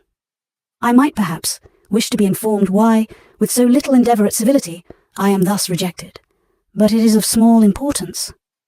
"I might as well inquire," replied she, "why, with so evident a design of offending and insulting me, you chose to tell me that you liked me against your will, against your reason, and even against your character? Was not this some excuse for incivility, if I was uncivil? But I have other provocations. You know I have. Had not my own feelings decided against you? Had they been indifferent, or had they even been favourable? Do you think that any consideration would tempt me to accept the man who has been the means of ruining, perhaps forever, the happiness of a most beloved sister?" As she pronounced these words, Mr. Darcy changed colour, but the emotion was short, and he listened without attempting to interrupt her while she continued. "I have every reason in the world to think ill of you. No motive can excuse the unjust and ungenerous part you acted there. You dare not, you cannot deny that you have been the principal, if not the only means of dividing them from each other, of exposing one to the censure of the world for caprice and instability, the other to its derision for disappointed hopes, and involving them both in misery of the acutest kind." She paused, and saw with no slight indignation that he was listening with an air which proved him wholly unmoved by any feeling of remorse. He even looked at her with a smile of affected incredulity. "Can you deny that you have done it?" she repeated. With assumed tranquillity, he then replied, "I have no wish of denying that I did everything in my power to separate my friend from your sister, or that I rejoice in my success. Towards him, I have been kinder than towards myself." Elizabeth disdained the appearance of noticing this civil reflection, but its meaning did not escape, nor was it likely to conciliate her. "But it is not merely this affair," she continued, "on which my dislike is founded. Long before it had taken place, my opinion of you was decided. Your character was unfolded in the recital which I received many months ago from Mr. Wickham. On this subject, what can you have to say? In what imaginary act of friendship can you here defend yourself? Or, under what misrepresentation can you here impose upon others?" "You take an eager interest in that gentleman's concerns," said Darcy, in a less tranquil tone, and with a heightened colour. "Who that knows what his misfortunes have been can help feeling an interest in him?" "His misfortunes," repeated Darcy, contemptuously. "Yes, his misfortunes have been great indeed." "And of your infliction," cried Elizabeth with energy. "You have reduced him to his present state of poverty, comparative poverty. You have withheld the advantages which you must know to have been designed for him. You have deprived the best years of his life of that independence, which was no less his due than his desert.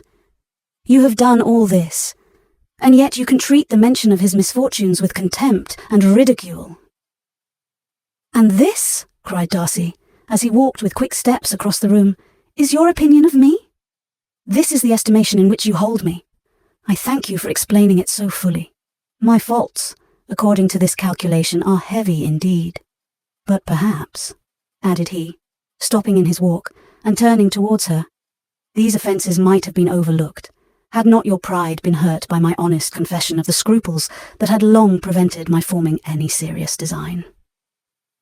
These bitter accusations might have been suppressed, had I, with greater policy, concealed my struggles, and flattered you into the belief of my being impelled by unqualified, unalloyed inclination, by reason, by reflection, by everything.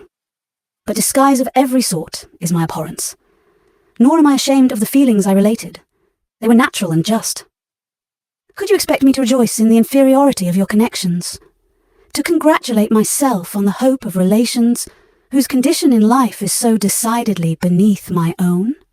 Elizabeth felt herself growing more angry every moment, yet she tried to the utmost to speak with composure when she said, "You are mistaken, Mr. Darcy, if you suppose that the mode of your declaration affected me in any other way than as it spared me the concern which I might have felt in refusing you, had you behaved in a more gentlemanlike manner." She saw him start at this, but he said nothing, and she continued, "You could not have made me the offer of your hand in any possible way that would have tempted me to accept it." Again, his astonishment was obvious, and he looked at her with an expression of mingled incredulity and mortification. She went on, "From the very beginning, from the first moment, I may almost say, of my acquaintance with you, your manners impressing me with the fullest belief of your arrogance, your conceit, and your selfish disdain of the feelings of others, were such as to form that groundwork of disapprobation, on which succeeding events have built so immovable a dislike. And I had not known you a month before. I felt that you were the last man in the world whom I could ever be prevailed on to marry. You have said quite enough, madam. I perfectly comprehend your feelings, and have now only to be ashamed of what my own have been. Forgive me for having taken up so much of your time, and accept my best wishes for your health and happiness." And with these words, he hastily left the room, and Elizabeth heard him the next moment open the front door and quit the house. The tumult of her mind was now painfully great. She knew not how to support herself, and from actual weakness sat down and cried for half an hour. Her astonishment, as she reflected on what had passed, was increased by every review of it. That she should receive an offer of marriage from Mr. Darcy. That he should have been in love with her for so many months. So much in love as to wish to marry her in spite of all the objections which had made him prevent his friends marrying her sister, and which must appear at least with equal force in his own case, was almost incredible. It was gratifying to have inspired unconsciously so strong an affection. But his pride, his abominable pride, his shameless avowal of what he had done with respect to Jane, his unpardonable assurance in acknowledging, though he could not justify it, and the unfeeling manner which he had mentioned Mr. Wickham, his cruelty, towards whom he had not attempted to deny, soon overcame the pity which the consideration of his attachment had for a moment excited. She continued in very agitating reflections, till the sound of Lady Catherine's carriage made her feel how unequal she was to encounter Charlotte's observation, and hurried her away to her room. Chapter 35. Elizabeth awoke the next morning to the same thoughts and meditations which had at length closed her eyes. She could not yet recover from the surprise of what had happened. It was impossible to think of anything else, and, totally indisposed for employment, she resolved soon after breakfast to indulge herself in air and exercise. She was proceeding directly to her favourite walk, when the recollection of Mr. Darcy's sometimes coming there stopped her, and instead of entering the park, she turned up the lane which led her farther from the turnpike road. The park paling was still the boundary on one side, and she soon passed one of the gates into the ground. After walking 2 or 3 times along that part of the lane, she was tempted, by the pleasantness of the morning, to stop at the gates and look into the park. The 5 weeks which she had now passed in Kent had made a great difference in the country, and every day was adding to the verdure of the early trees. She was on the point of continuing her walk, when she caught a glimpse of a gentleman within the sort of grove which edged the park. He was moving that way, and fearful of its being Mr. Darcy, she was directly retreating. But the person who advanced was now near enough to see her, and stepping forward with eagerness, pronounced her name. She had turned away, but on hearing herself called, though in a voice which proved it to be Mr. Darcy, she moved again towards the gate. He had by that time reached it also, and holding out a letter, which she instinctively took, said, with a look of haughty composure, "I have been walking in the grove some time, in the hope of meeting you. Will you do me the honour of reading that letter?" And then, with a slight bow, turned again into the plantation, and was soon out of sight. With no expectation of pleasure, but with the strongest curiosity, Elizabeth opened the letter, and to her still increasing wonder, perceived an envelope containing 2 sheets of letter paper, written quite through in a very close hand. The envelope itself was likewise full. Pursuing her way along the lane, she then began it. It was dated from Rosings at 8 o'clock in the morning, and was as follows. Be not alarmed, madam, on receiving this letter, by the apprehension of its containing any repetition of those sentiments, or renewal of those offers, which were last night so disgusting to you. I write without any intention of paining you, or humbling myself, by dwelling on wishes, which, for the happiness of both, cannot be too soon forgotten. And the effort which the formation and the perusal of this letter must occasion, should have been spared, had not my character required it to be written and read. You must, therefore, pardon the freedom with which I demand your attention. Your feelings, I know, will bestow it unwillingly, but I demand it of your justice. 2 offences of a very different nature, and by no means of equal magnitude, you last night laid to my charge. The first mentioned was that, regardless of the sentiments of either, I had detached Mr. Bingley from your sister, and the other, that I had, in defiance of various claims, in defiance of honour and humanity, ruined the immediate prosperity and blasted the prospects of Mr. Wickham. Wilfully and wantonly to have thrown off the companion of my youth, the acknowledged favourite of my father, a young man who had scarcely any other dependence than on our patronage, and who had been brought up to expect its exertion, would be a depravity, to which the separation of 2 young persons, whose affection could be the growth of only a few weeks, could bear no comparison. But from the severity of that blame, which was last night so liberally bestowed, respecting each circumstance, I shall hope to be in future secured, when the following account of my actions and their motives has been read. If, in the explanation of them which is due to myself, I am under the necessity of relating feelings which may be offensive to yours, I can only say that I am sorry. The necessity must be obeyed, and further apology would be absurd. I had not been long in Hertfordshire before I saw, in common with others, that Bingley preferred your elder sister to any other young woman in the country. But it was not till the evening of the dance at Netherfield that I had any apprehension of his feeling a serious attachment. I had often seen him in love before. At that ball, while I had the honour of dancing with you, I was first made acquainted, by Sir William Lucas's accidental information, that Bingley's attentions to your sister had given rise to a general expectation of their marriage. He spoke of it as a certain event, of which the time alone could be undecided.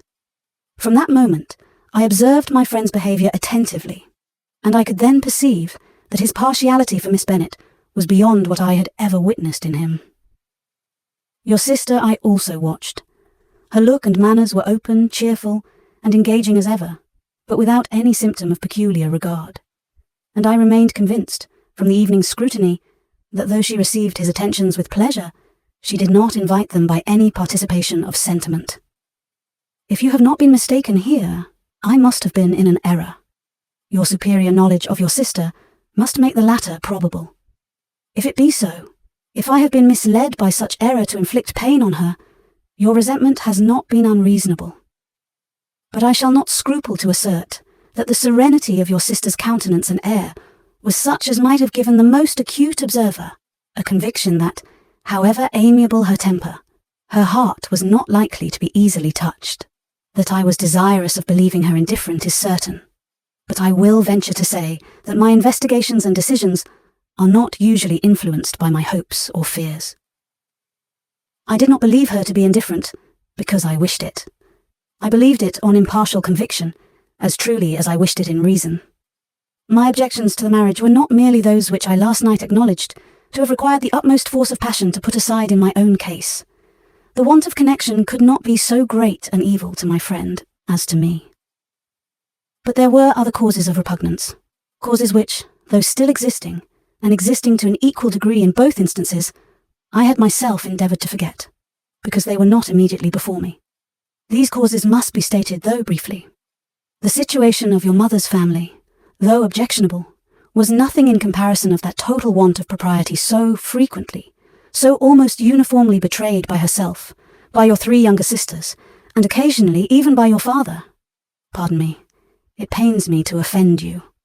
But amidst your concern for the defects of your nearest relations, and your displeasure at this representation of them, let it give you consolation to consider that to have conducted yourselves so as to avoid any share of the like censure is praise no less generally bestowed on you and your eldest sister than it is honourable to the sense and disposition of both. I will only say, Father, that from what passed that evening, my opinion of all parties was confirmed, and every inducement heightened, which could have led me before to preserve my friend from what I esteemed a most unhappy connection. He left Netherfield for London on the day following, as you, I am certain, remember, with the design of soon returning. The part which I acted is now to be explained. His sister's uneasiness had been equally excited with my own. Our coincidence of feeling was soon discovered, and alike sensible that no time was to be lost in detaching their brother, we shortly resolved on joining him directly in London. We accordingly went, and there I readily engaged in the office of pointing out to my friend the certain evils of such a choice. I described and enforced them earnestly. But however this remonstrance might have staggered or delayed his determination, I do not suppose that it would ultimately have prevented the marriage, had it not been seconded by the assurance, which I hesitated not in giving, of your sister's indifference. He had before believed her to return his affection with sincere, if not with equal, regard. But Bingley has great natural modesty, with a stronger dependence on my judgment than on his own. To convince him, therefore, that he had deceived himself was no very difficult point. To persuade him against returning into Hertfordshire, when that conviction had been given, was scarcely the work of a moment. I cannot blame myself for having done thus much. There is but one part of my conduct, in the whole affair, on which I do not reflect with satisfaction. It is that I condescended to adopt the measures of art, so far as to conceal from him your sister's being in town. I knew it myself, as it was known to Miss Bingley, but her brother is even yet ignorant of it. That they might have met without ill consequence is, perhaps, probable. But his regard did not appear to me enough extinguished for him to see her without some danger. Perhaps this concealment, this disguise, was beneath me. It is done, however, and it was done for the best. On this subject, I have nothing more to say, no other apology to offer. If I have wounded your sister's feelings, it was unknowingly done, and though the motives which governed me may, to you, very naturally appear insufficient, I have not yet learnt to condemn them. With respect to that other, more weighty accusation of having injured Mr. Wickham, I can only refute it by laying before you the whole of his connection with my family. Of what he has particularly accused me, I am ignorant. But of the truth of what I shall relate, I can summon more than one witness of undoubted veracity. Mr. Wickham is the son of a very respectable man, who had for many years the management of all the Pemberley estates, and whose good conduct in the discharge of his trust naturally inclined my father to be of service to him, and on George Wickham, who was his godson, his kindness was therefore liberally bestowed. My father supported him at school, and afterwards at Cambridge, most important assistance, as his own father, always poor from the extravagance of his wife, would have been unable to give him a gentleman's education. My father was not only fond of this young man's society, whose manners were always engaging. He had also the highest opinion of him, and hoping the church would be his profession, intended to provide for him in it. As for myself, it is many, many years since I first began to think of him in a very different manner. The vicious propensities, the want of principle, which he was careful to guard from the knowledge of his best friend, could not escape the observation of a young man of nearly the same age with himself, and who had opportunities of seeing him in unguarded moments, which Mr. Darcy could not have. Here again I shall give you pain, to what degree you only can tell. But whatever may be the sentiments which Mr. Wickham has created, a suspicion of their nature shall not prevent me from unfolding his real character. It adds even another motive. My excellent father died about 5 years ago, and his attachment to Mr. Wickham was to the last so steady that in his will he particularly recommended it to me to promote his advancement in the best manner that his profession might allow. and if he took orders, desired that a valuable family living might be his as soon as it became vacant. There was also a legacy of £1,000. His own father did not long survive mine, and within half a year from these events, Mr. Wickham wrote to inform me that, having finally resolved against taking orders, he hoped I should not think it unreasonable for him to expect some more immediate pecuniary advantage in lieu of the preferment by which he could not be benefited. He had some intention, he added, of studying the law, and I must be aware that the interest of £1,000 would be a very insufficient support therein. I rather wished than believed him to be sincere, but, at any rate, was perfectly ready to accede to his proposal. I knew that Mr. Wickham ought not to be a clergyman. The business was therefore soon settled. He resigned all claim to assistance in the church, were it possible that he could ever be in a situation to receive it, and accepted in return £3,000. All connection between us seemed now dissolved. I thought too ill of him to invite him to Pemberley, or admit his society in town. In town, I believe, he chiefly lived, but his studying the law was a mere pretence, and being now free from all restraint, his life was a life of idleness and dissipation.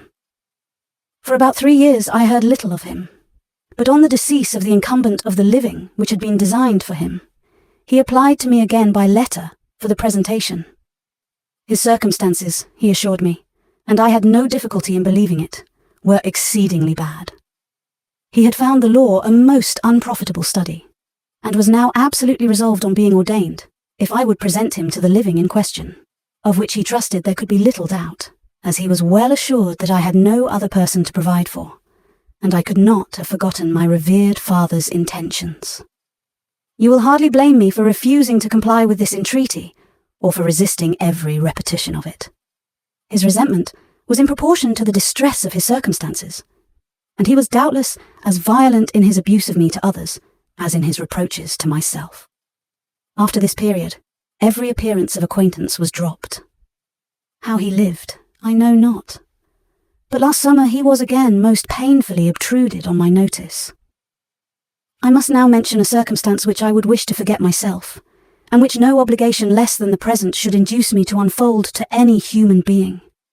Having said thus much, I feel no doubt of your secrecy.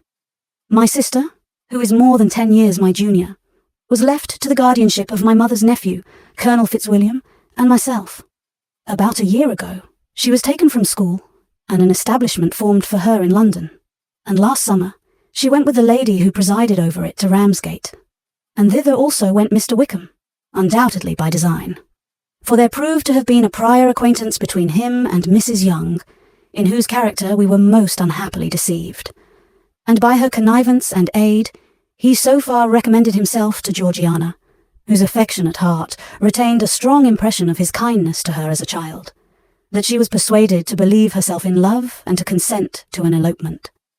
She was then but 15, which must be her excuse, and after stating her imprudence, I am happy to add that I owed the knowledge of it to herself.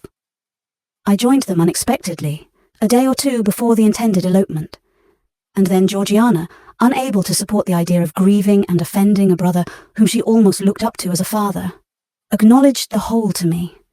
You may imagine what I felt and how I acted. Regard for my sister's credit and feelings prevented any public exposure. But I wrote to Mr. Wickham, who left the place immediately, and Mrs. Younger was of course removed from her charge. Mr. Wickham's chief object was unquestionably my sister's fortune, which is £30,000. But I cannot help supposing that the hope of revenging himself on me was a strong inducement. His revenge would have been complete indeed. This, madam, is a faithful narrative of every event in which we have been concerned together, and if you do not absolutely reject it as false, you will, I hope, acquit me henceforth of cruelty towards Mr. Wickham. I know not in what manner, under what form of falsehood, he has imposed on you, but his success is not perhaps to be wondered at, ignorant as you previously were of everything concerning either. Detection could not be in your power, and suspicion certainly not in your inclination. You may possibly wonder why all this was not told you last night, but I was not then master enough of myself to know what could, or ought to be revealed. For the truth of everything here related, I can appeal more particularly to the testimony of Colonel Fitzwilliam, who, from our near relationship and constant intimacy, and still more as one of the executors of my father's will, has been unavoidably acquainted with every particular of these transactions. If your abhorrence of me should make my assertions valueless, you cannot be prevented by the same cause from confiding in my cousin, and that there may be the possibility of consulting him. I shall endeavour to find some opportunity of putting this letter in your hands in the course of the morning. I will only add, God bless you. Fitzwilliam Darcy. Chapter 36. Elizabeth, when Mr. Darcy gave her the letter, did not expect it to contain a renewal of his offers. She had formed no expectation at all of its contents, but such as they were, it may be well supposed how eagerly she went through them, and what a contrariety of emotion they excited. Her feelings as she read were scarcely to be defined. With amazement did she first understand that he believed any apology to be in his power, and steadfastly was she persuaded that he could have no explanation to give, which a just sense of shame would not conceal. With a strong prejudice against everything he might say, she began his account of what had happened at Netherfield. She read with an eagerness which hardly left her power of comprehension, and from impatience of knowing what the next sentence might bring, was incapable of attending to the sense of the one before her eyes. His belief of her sister's insensibility she instantly resolved to be false, and his account of the real, the worst objections to the match, made her too angry to have any wish of doing him justice. He expressed no regret for what he had done which satisfied her. His style was not penitent, but haughty. It was all pride and insolence. But when this subject was succeeded by his account of Mr. Wickham, when she read, with somewhat clearer attention, a relation of events which, if true, must overthrow every cherished opinion of his worth, and which bore so alarming an affinity to his own history of himself, her feelings were yet more acutely painful and more difficult of definition. Astonishment, apprehension, and even horror oppressed her. She wished to discredit it entirely, repeatedly exclaiming, "This must be false! This cannot be! This must be the grossest falsehood!" And when she had gone through the whole letter, though scarcely knowing anything of the last page or two, put it hastily away, protesting that she would not regard it, that she would never look in it again. In this perturbed state of mind, with thoughts that could rest on nothing, she walked on, but it would not do. In half a minute, the letter was unfolded again, and collecting herself as well as she could, she again began the mortifying perusal of all that related to Wickham, and commanded herself so far as to examine the meaning of every sentence. The account of his connection with the Pemberley family was exactly what he had related himself, and the kindness of the late Mr. Darcy, though she had not before known its extent, agreed equally well with his own words. So far, each recital confirmed the other, but when she came to the will, the difference was great. What Wickham had said of the living was fresh in her memory, and as she recalled his very words, it was impossible not to feel that there was gross duplicity on one side or the other, and, for a few moments, she flattered herself that her wishes did not err.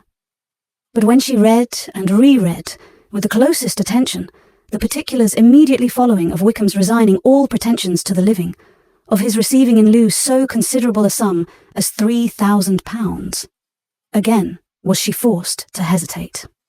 She put down the letter, weighed every circumstance with what she meant to be impartiality, deliberated on the probability of each statement, but with little success. On both sides, it was only assertion. Again, she read on. But every line proved more clearly that the affair, which she had believed it impossible that any contrivance could so represent as to render Mr. Darcy's conduct in it less than infamous, was capable of a turn which must make him entirely blameless throughout the whole. The extravagance and general profligacy which he scrupled not to lay to Mr. Wickham's charge exceedingly shocked her, the more so as she could bring no proof of its injustice. She had never heard of him before his entrance into the Shire militia, in which he had engaged at the persuasion of the young man, who, on meeting him accidentally in town, had there renewed a slight acquaintance. Of his former way of life, nothing had been known in Hertfordshire but what he told himself.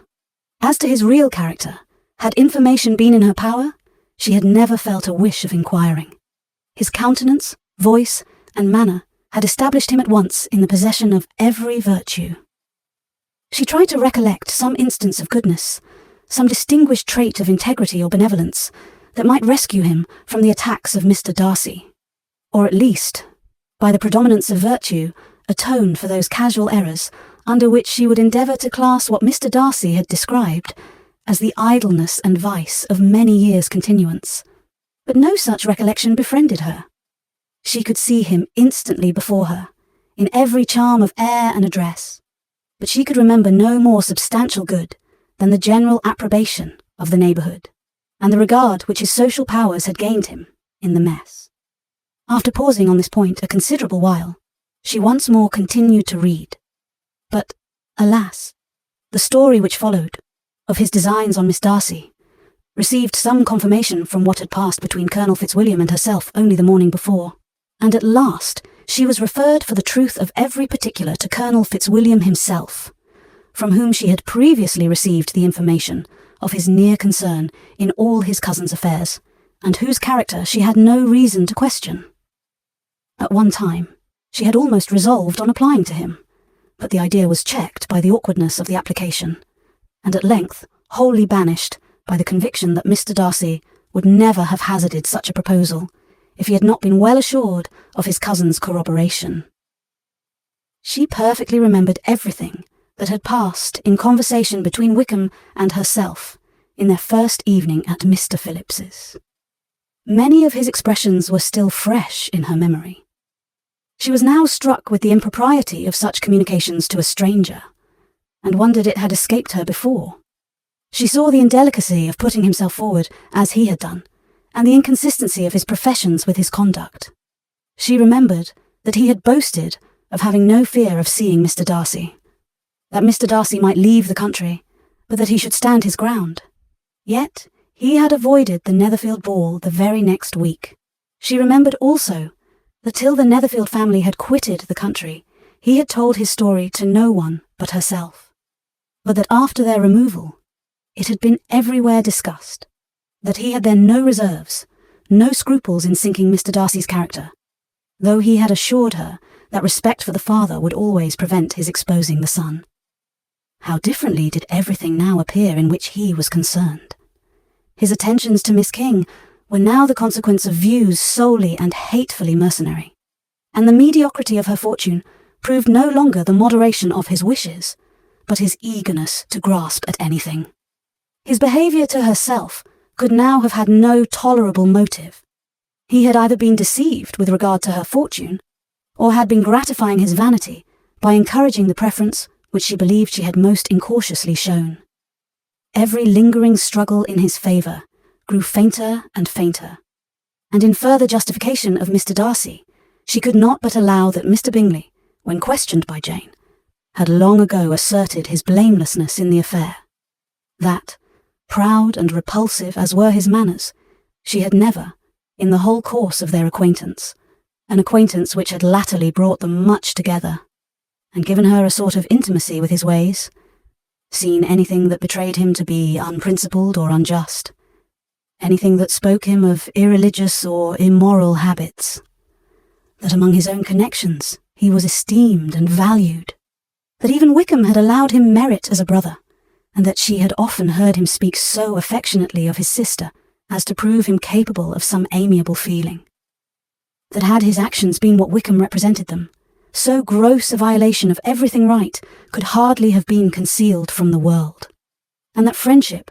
between a person capable of it and such an amiable man as Mr. Bingley was incomprehensible. She grew absolutely ashamed of herself.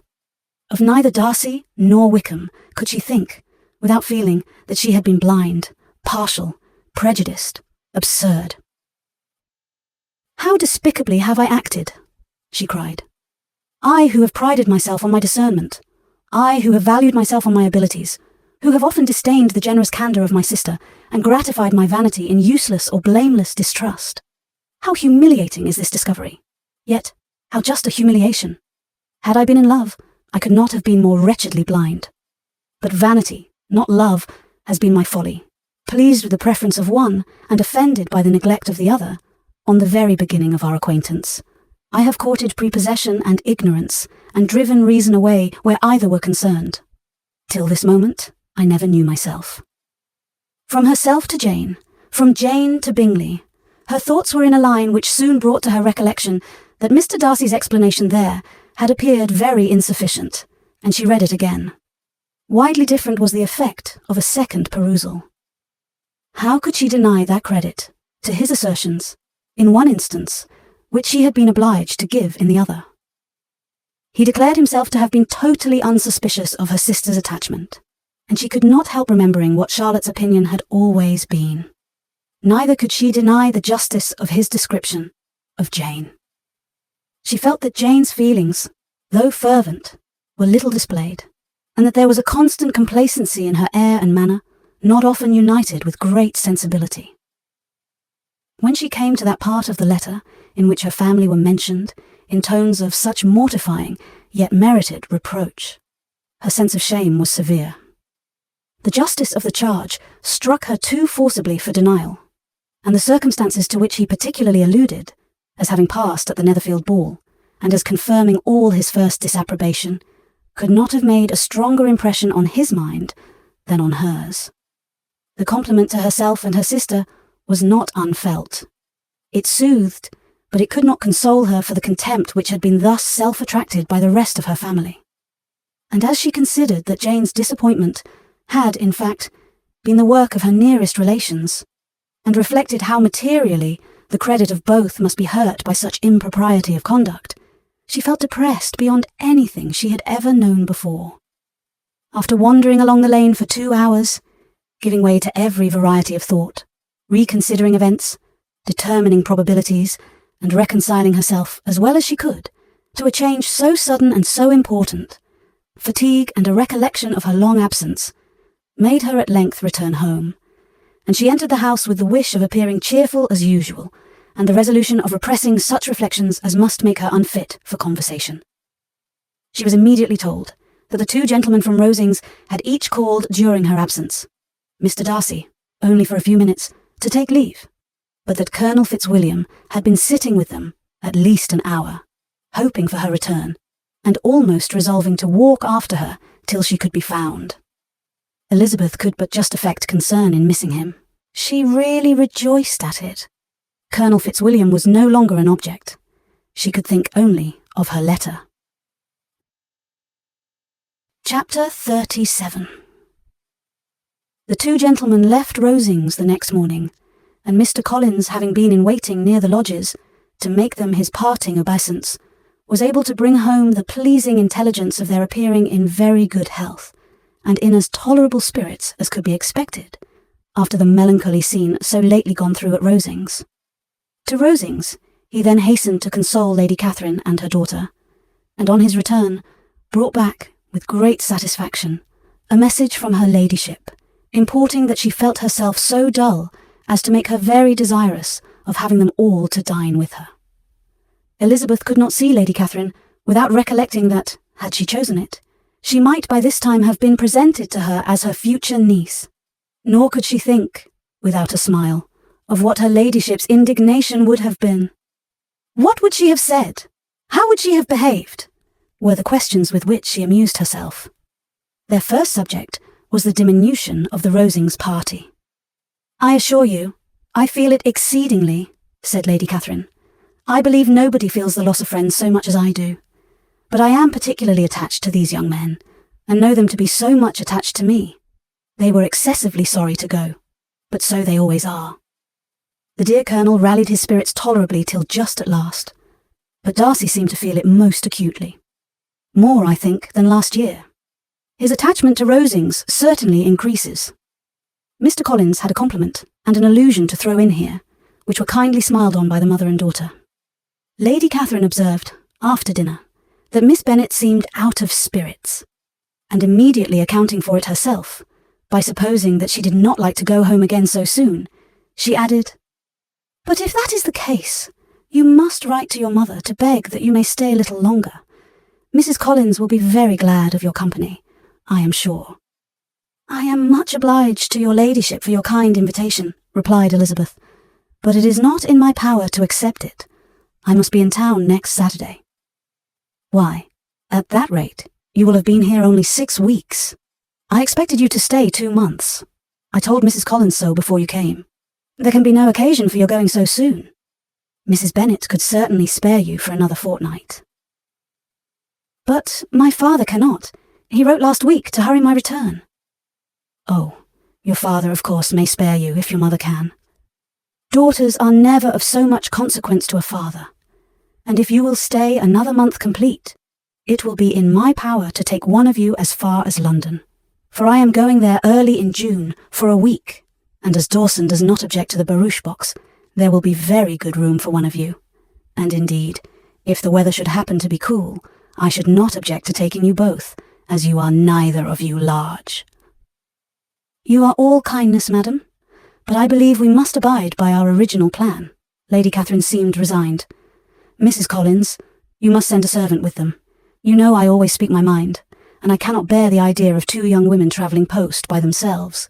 It is highly improper. You must contrive to send somebody. I have the greatest dislike in the world to that sort of thing. Young women should always be properly guarded and attended, according to their situation in life. When my niece Georgiana went to Ramsgate last summer, I made a point of her having 2 men servants go with her.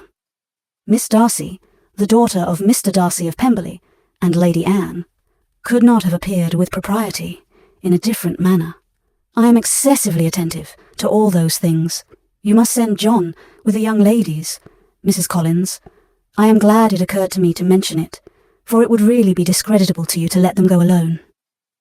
My uncle is to send a servant for us." "Oh, your uncle? He keeps a manservant, does he? I am very glad you have somebody who thinks of those things. Where shall you change horses?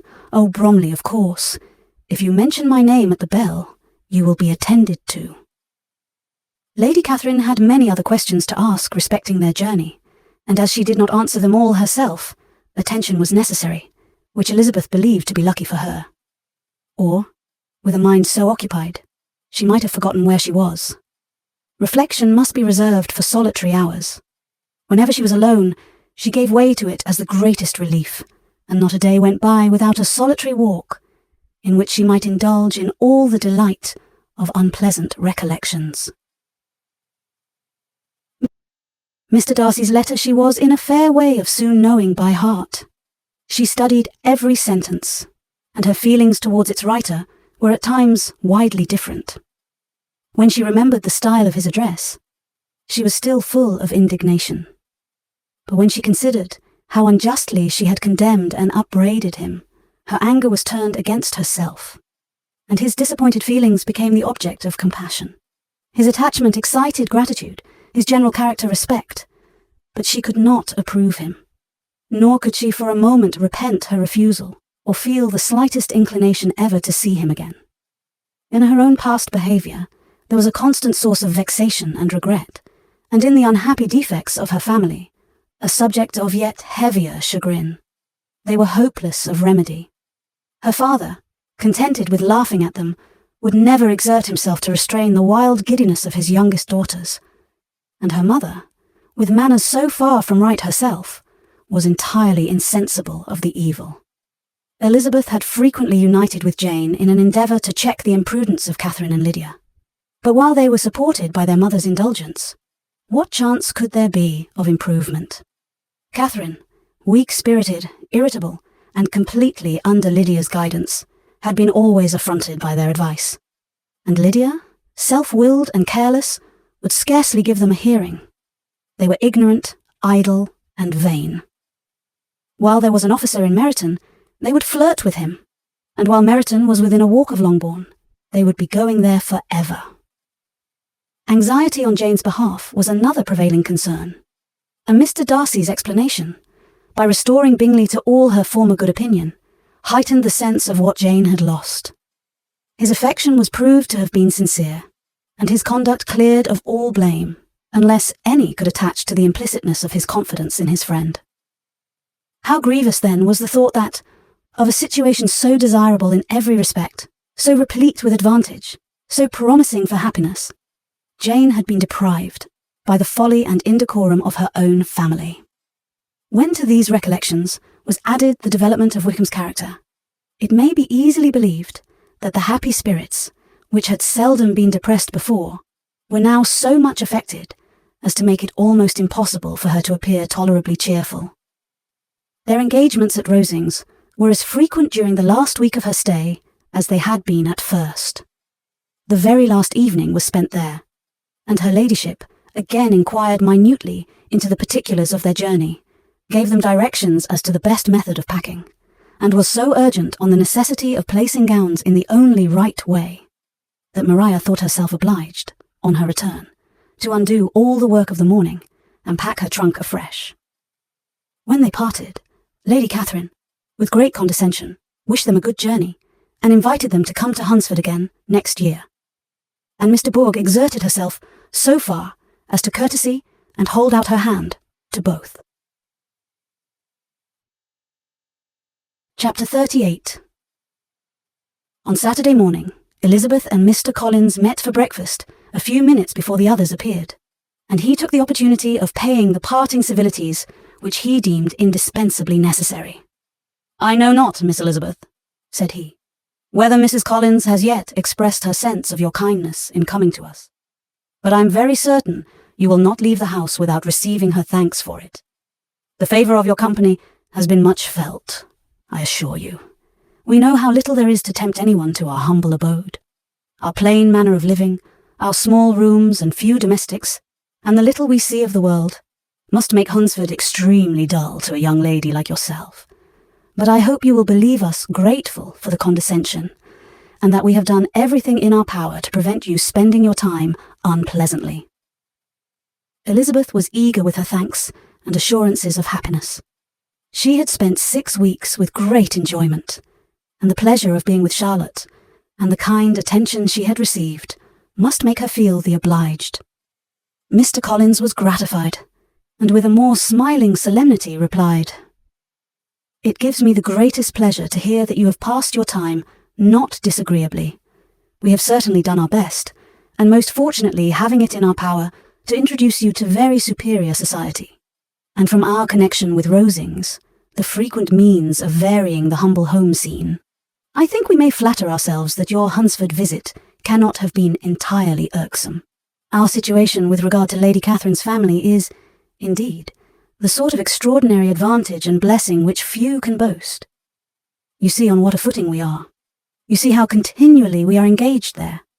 In truth, I must acknowledge that with all the disadvantages of this humble parsonage, I should not think anyone abiding in it an object of compassion, while they are sharers of our intimacy at Rosings." Words were insufficient for the elevation of his feelings, and he was obliged to walk about the room, while Elizabeth tried to unite civility and truth in a few short sentences. "You may, in fact, carry a very favourable report of us into Hertfordshire, my dear cousin. I flatter myself, at least, that you will be able to do so.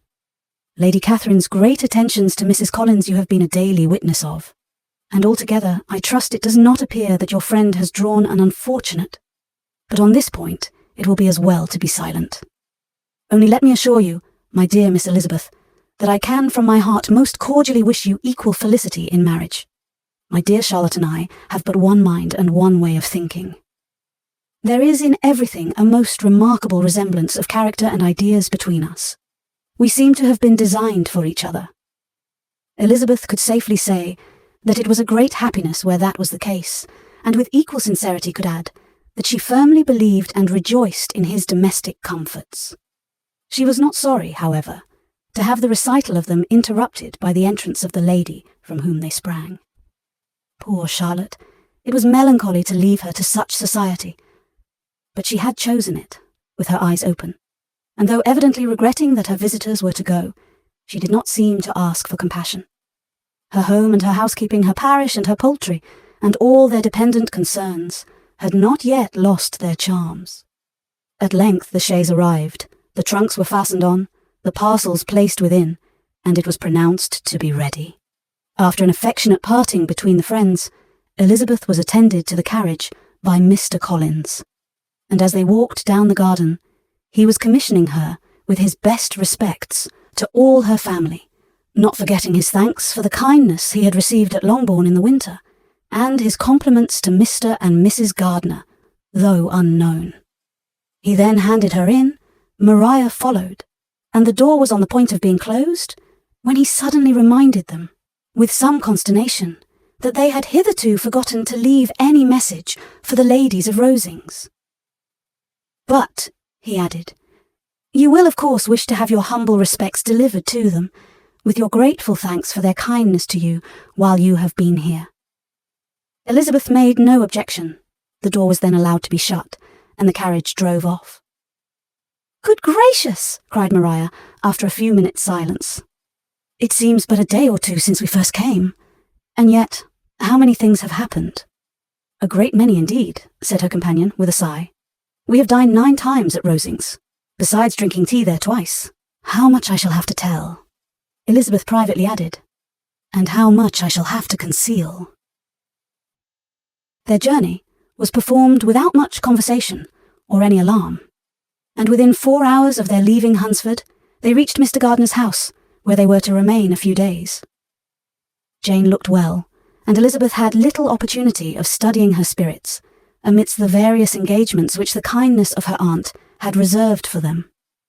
But Jane was to go home with her, and at Longbourn there would be leisure enough for observation. It was not without an effort, meanwhile, that she could wait even for Longbourn, before she told her sister of Mr. Darcy's proposals.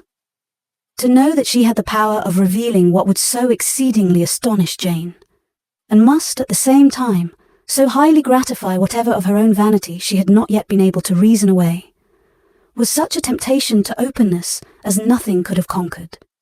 But the state of indecision in which she remained as to the extent of what she should communicate, and her fear, if she once entered on the subject, of being hurried into repeating something of Bingley, which might only grieve her sister further. Chapter 39. It was the 2nd week in May, in which the 3 young ladies set out together from Gracechurch Street for Hertfordshire, and, as they drew near the appointed inn where Mr. Bennet's carriage was to meet them, they quickly perceived, in token of the coachman's punctuality, both Kitty and Lydia looking out of a dining-room upstairs. These 2 girls had been above an hour in the place, happily employed in visiting an opposite milliner, watching the sentinel on guard, and dressing a salad and cucumber. After welcoming their sisters, they triumphantly displayed a table set out with such cold meat as an inn larder usually affords, exclaiming, "Is not this nice? Is not this an agreeable surprise?" "And we mean to treat you all," added Lydia. "But you must lend us the money, for we have just spent hours at the shop out there." Then showing her purchases, "Look here, I have bought this bonnet. I do not think it is very pretty, but I thought I might as well buy it as not. I shall pull it to pieces as soon as I get home, and see if I can make it up any better." And when her sisters abused it as ugly, she added, with perfect unconcern, "Oh, but there were 2 or 3 much uglier in the shop, and when I have bought some prettier coloured satin to trim it with fresh, I think it will be very tolerable. Besides, it will not much signify what one wears this summer, after the Shire have left Meryton, and they are going in a fortnight." "Are they indeed?" cried Elizabeth, with the greatest satisfaction. "They are going to be encamped near Brighton, and I do so want Papa to take us all there for the summer. It would be such a delicious scheme, and I dare say would hardly cost anything at all. Mamma would like to go too, of all things. Only think what a miserable summer else we shall have." "Yes," thought Elizabeth, "that would be a delightful scheme indeed, and completely do for us at once. Good heaven! Brighton, and a whole camp full of soldiers to us, who have been overset already by one poor regiment of militia, and the monthly balls of Meryton. Now, I have got some news for you," said Lydia, as they sat down to table. "What do you think? It is excellent news, capital news, and about a certain person that we all like." Jane and Elizabeth looked at each other, and the waiter was told that he need not stay. Lydia laughed and said, "Aye, that is just like your formality and discretion. You thought the waiter must not hear, as if he cared." I dare say he often hears worse things said than I am going to say. But he is an ugly fellow. I am glad he is gone. I never saw such a long chin in my life. Well, but now for my news. It is about dear Wickham. Too good for the waiter, is not it? There is no danger of Wickham's marrying Mary King. There's for you. She has gone down to her uncle at Liverpool. Gone to stay. Wickham is safe. And Mary King is safe, added Elizabeth. Safe from a connection imprudent as to fortune. She is a great fool for going away, if she liked him. But I hope there is no strong attachment on either side, said Jane. I am sure there is not on his. I will answer for it. He never cared 3 straws about her. Who could about such a nasty little freckled thing? Elizabeth was shocked to think that, however incapable of such coarseness of expression herself, the coarseness of the sentiment was little other than her own breast had formerly harboured and fancied liberal. As soon as all had ate, and the elder ones paid, the carriage was ordered, and, after some contrivance, the whole party, with all their boxes, work-bags, and parcels, and the unwelcome addition of Kitty's and Lydia's purchases, were seated in it. "How nicely we are crammed in!" cried Lydia. "I am glad I brought my bonnet, if it is only for the fun of having another bandbox. Well, now, let us be quite comfortable and snug, and talk and laugh all the way home. And in the first place, let us hear what has happened to you all since you went away. Have you seen any pleasant men? Have you had any flirting? I was in great hopes that one of you would have got a husband before you came back. Jane will be quite an old maid soon, I declare. She is almost 23. Lord, how ashamed I should be of not being married before 23. My Aunt Phillips wants you so to get husbands you can't think. She says Lizzie had better have taken Mr. Collins, but I do not think there would have been any fun in it. Lord, how I should like to be married before any of you, and then I would chaperone you about to all the balls. Dear me, we had such a good piece of fun the other day at Colonel Forster's. Kitty and me were to spend the day there, and Mrs. Forster promised to have a little dance in the evening. By the by, Mrs. Forster and me are such friends. And so she asked the 2 Harringtons to come, but Harriet was ill, and so Pen was forced to come by herself. And then, what do you think we did? We dressed up Chamberlain in woman's clothes on purpose to pass for a lady. Only think what fun. Not a soul knew of it, but Colonel and Mrs. Forster and Kitty and me, except my aunt, for we were forced to borrow one of her gowns, and you cannot imagine how well he looked. When Denny and Wickham and Pratt and 2 or 3 more of the men came in, they did not know him in the least. Lord, how I laughed, and so did Mrs. Forster. I thought I should have died, and that made the men suspect something, and then they soon found out what was the matter. With such kind of histories of their parties and good jokes, did Lydia, assisted by Kitty's hints and additions, endeavour to amuse her companions all the way to Longbourn. Elizabeth listened as little as she could, but there was no escaping the frequent mention of Wickham's name. Their reception at home was most kind. Mrs. Bennet rejoiced to see Jane in undiminished beauty, and more than once during dinner did Mr. Bennet say voluntarily to Elizabeth, "I am glad you are come back, Lizzie." Their party in the dining room was large, for almost all the Lucases came to meet Maria and hear the news, and various were the subjects which occupied them. Lady Lucas was inquiring of Maria across the table, after the welfare and poultry of her eldest daughter. Mrs. Bennet was doubly engaged, on one hand collecting an account of the present fashions from Jane, who sat some way below her, and on the other, retailing them all to the younger Miss Lucases. And Lydia, in a voice rather louder than any other person's, was enumerating the various pleasures of the morning to anybody who would hear her. "Oh, Mary," said she, "I wish you had gone with us, for we had such fun." As we went along, Kitty and me drew up all the blinds and pretended there was nobody in the coach, and I should have gone so all the way, if Kitty had not been sick. And when we got to the George, I do think we behaved very handsomely, for we treated the other 3 with the nicest cold luncheon in the world. And if you would have gone, we would have treated you too. And then when we came away, it was such fun. I thought we never should have got into the coach. I was ready to die of laughter. And then we were so merry all the way home.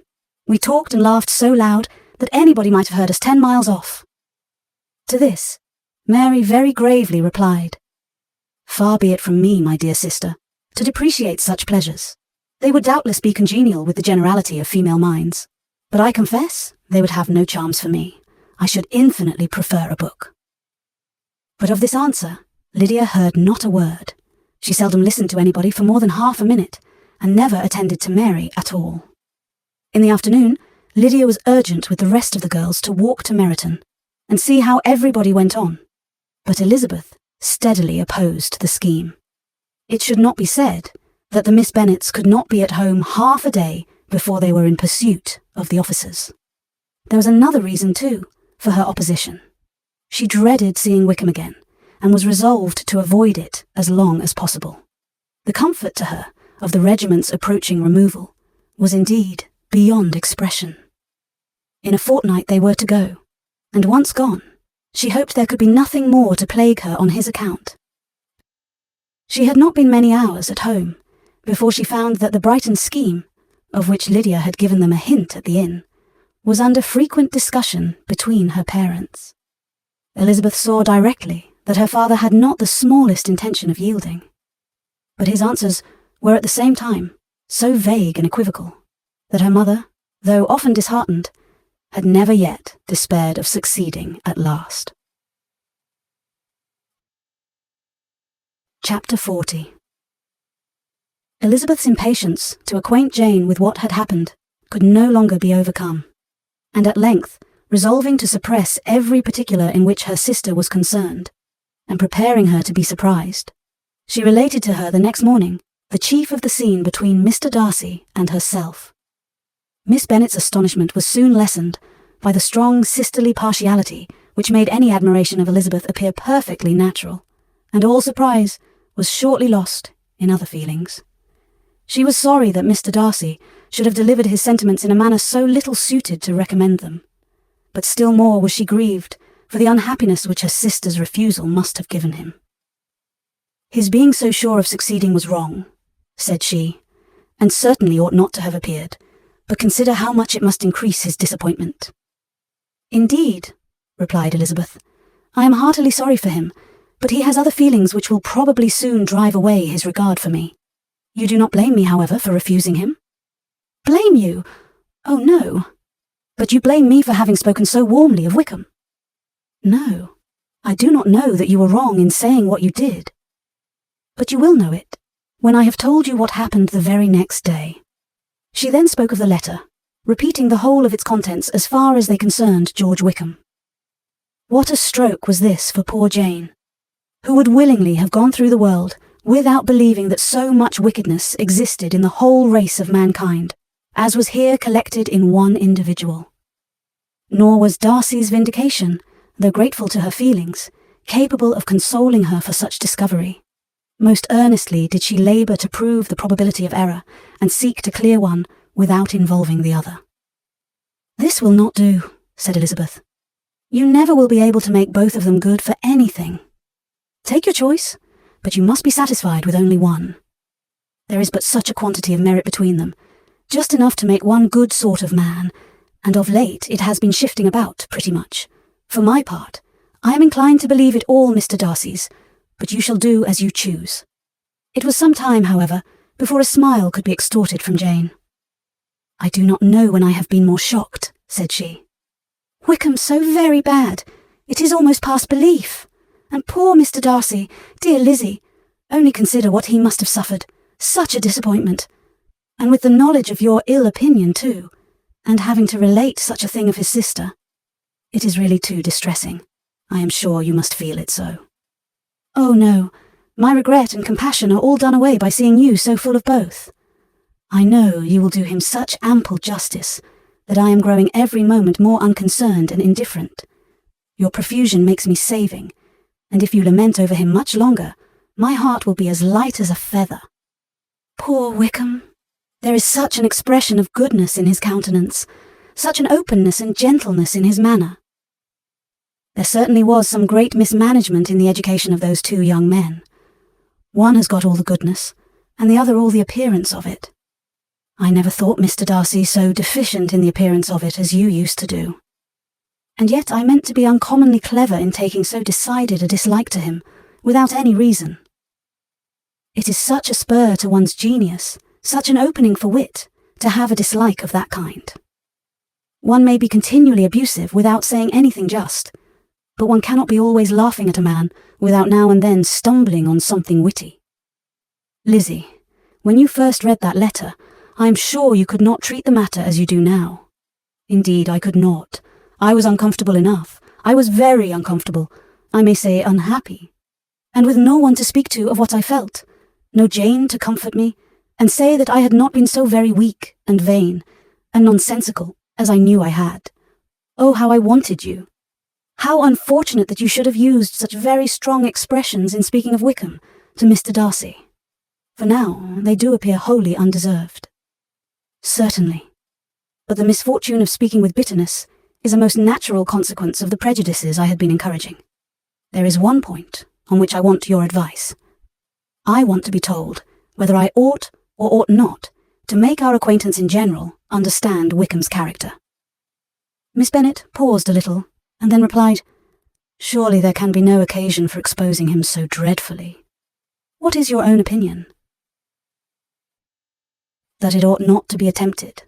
Mr. Darcy has not authorized me to make his communication public. On the contrary, every particular relative to his sister was meant to be kept as much as possible to myself. And if I endeavour to undeceive people as to the rest of his conduct, who will believe me? The general prejudice against Mr. Darcy is so violent that it would be the death of half the good people in Meryton to attempt to place him in an amiable light. I am not equal to it. Wickham will soon be gone, and therefore it will not signify to anybody here what he really is.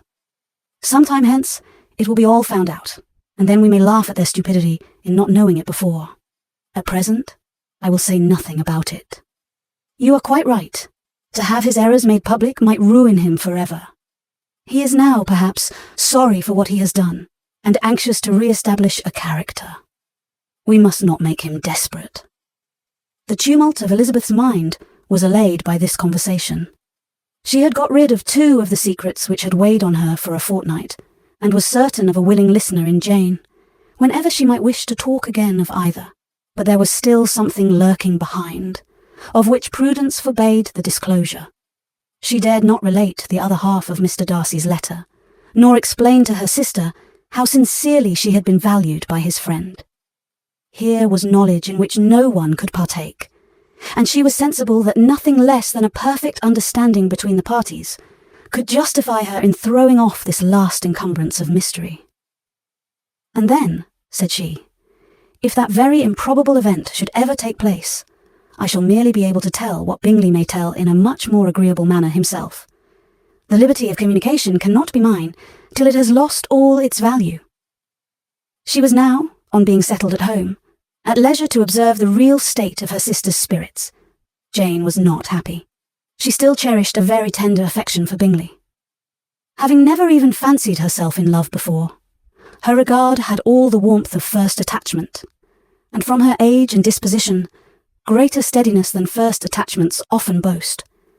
And so fervently did she value his remembrance, and prefer him to every other man, that all her good sense, and all her attention to the feelings of her friends, were requisite to check the indulgence of those regrets which must have been injurious to her own health and their tranquillity. "Well, Lizzie," said Mrs. Bennet one day, "what is your opinion now of this sad business of Jane's? For my part, I am determined never to speak of it again to anybody. I told my sister Phillips so the other day. But I cannot find out that Jane saw anything of him in London. Well, he is a very undeserving young man, and I do not suppose there is the least chance in the world of her ever getting him now. There is no talk of his coming to Netherfield again in the summer, and I have inquired of everybody too who is likely to know. I do not believe that he will ever live at Netherfield any more. Oh well, it is just as he chooses. Nobody wants him to come, though I shall always say that he used my daughter extremely ill, and if I was her, I would not have put up with it. Well, my comfort is, I am sure Jane will die of a broken heart, and then he will be sorry for what he has done." But as Elizabeth could not receive comfort from any such expectation, she made no answer. "Well, Lizzie," continued her mother soon afterwards, "and so the Collinses live very comfortable, do they?" Well, well, I only hope it will last. And what sort of table do they keep? Charlotte is an excellent manager, I dare say. If she is half as sharp as her mother, she is saving enough. There is nothing extravagant in their housekeeping, I dare say. No, nothing at all. A great deal of good management, depend upon it. Yes, yes. They will take care not to outrun their income. They will never be distressed for money. Well, much good may it do them. And so, I suppose, they often talk of having Longbourn when your father is dead. They look upon it quite as their own, I dare say, whenever that happens. It was a subject which they could not mention before me. No, it would have been strange if they had. But I make no doubt they often talk of it between themselves. Well, if they can be easy with an estate that is not lawfully their own, so much the better. I should be ashamed of having one that was only entailed on me. Chapter 41. The first week of their return was soon gone. The second began. It was the last of the regiment's stay in Meryton, and all the young ladies in the neighbourhood were drooping apace. The dejection was almost universal. The elder Miss Bennets alone were still able to eat, drink, and sleep, and pursue the usual course of their employments. Very frequently were they reproached for this insensibility by Kitty and Lydia, whose own misery was extreme, and who could not comprehend such hard-heartedness in any of the family. "Good heaven! What is to become of us? What are we to do?" would they often exclaim in the bitterness of woe. "How can you be smiling so, Lizzie?" Their affectionate mother shared all their grief. She remembered what she had herself endured on a similar occasion 25 years ago. "I am sure," said she, "I cried for 2 days together when Colonel Miller's regiment went away. I thought I should have broke my heart." "I am sure I shall break mine," said Lydia. "If one could but go to Brighton," observed Mrs. Bennet. "Oh yes, if one could but go to Brighton. But Papa is so disagreeable. A little sea bathing would set me up forever. And my Aunt Phillips is sure it would do me a great deal of good," added Kitty. Such were the kind of lamentations resounding perpetually through Longbourn House. Elizabeth tried to be diverted by them, but all sense of pleasure was lost in shame. She felt anew the justice of Mr. Darcy's objections, and never had she before been so much disposed to pardon his interference in the views of his friend. But the gloom of Lydia's prospect was shortly cleared away, for she received an invitation from Mrs. Forster, the wife of the colonel of the regiment, to accompany her to Brighton. This invaluable friend was a very young woman, and very lately married. A resemblance in good humour and good spirits had recommended her and Lydia to each other, and out of their 3 months' acquaintance, they had been intimate too. The rapture of Lydia on this occasion, her adoration of Mrs. Forster, the delight of Mrs. Bennet, and the mortification of Kitty are scarcely to be described. Wholly inattentive to her sister's feelings, Lydia flew about the house in restless ecstasy, calling for everyone's congratulations, and laughing and talking with more violence than ever, whilst the luckless Kitty continued in the parlour, repining at her fate in terms as unreasonable as her accent was peevish. "I cannot see why Mrs. Forster should not ask me as well as Lydia," said she, "though I am not her particular friend. I have just as much right to be asked as she has, and more too, for I am 2 years older." In vain did Elizabeth attempt to make her reasonable, and Jane to make her resigned. As for Elizabeth herself, this invitation was so far from exciting in her the same feelings as in her mother and Lydia, that she considered it as the death warrant of all possibility of common sense for the latter. And detestable as such a step must make her, were it known, she could not help secretly advising her father not to let her go.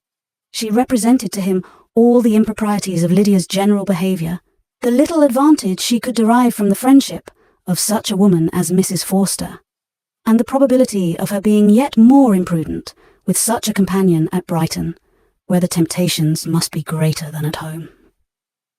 He heard her attentively, and then said, "Lydia will never be easy till she has exposed herself in some public place or other, and we can never expect her to do it with so little expense or inconvenience to her family as under the present circumstances."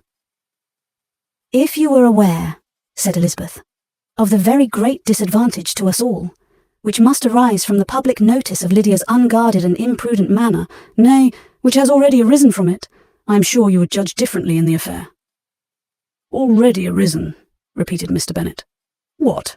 Has she frightened away some of your lovers? Poor little Lizzie. But do not be cast down.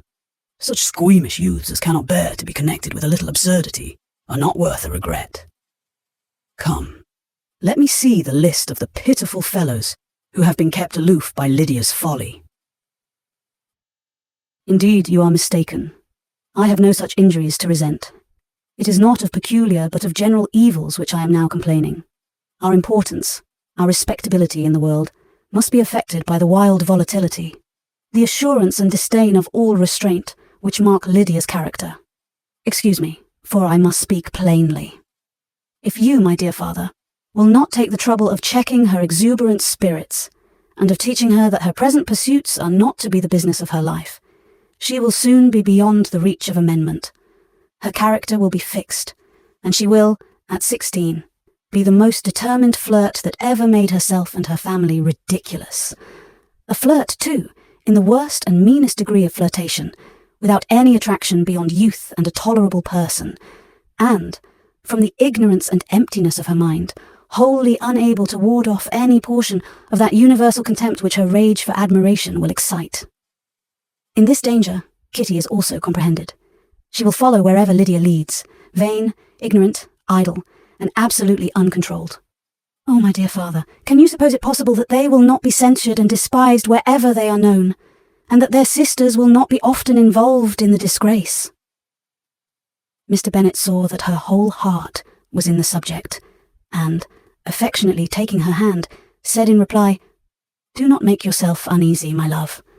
Wherever you and Jane are known, you must be respected and valued, and you will not appear to less advantage for having a couple of, or I may say, 3 very silly sisters. We shall have no peace at Longbourn if Lydia does not go to Brighton. Let her go then.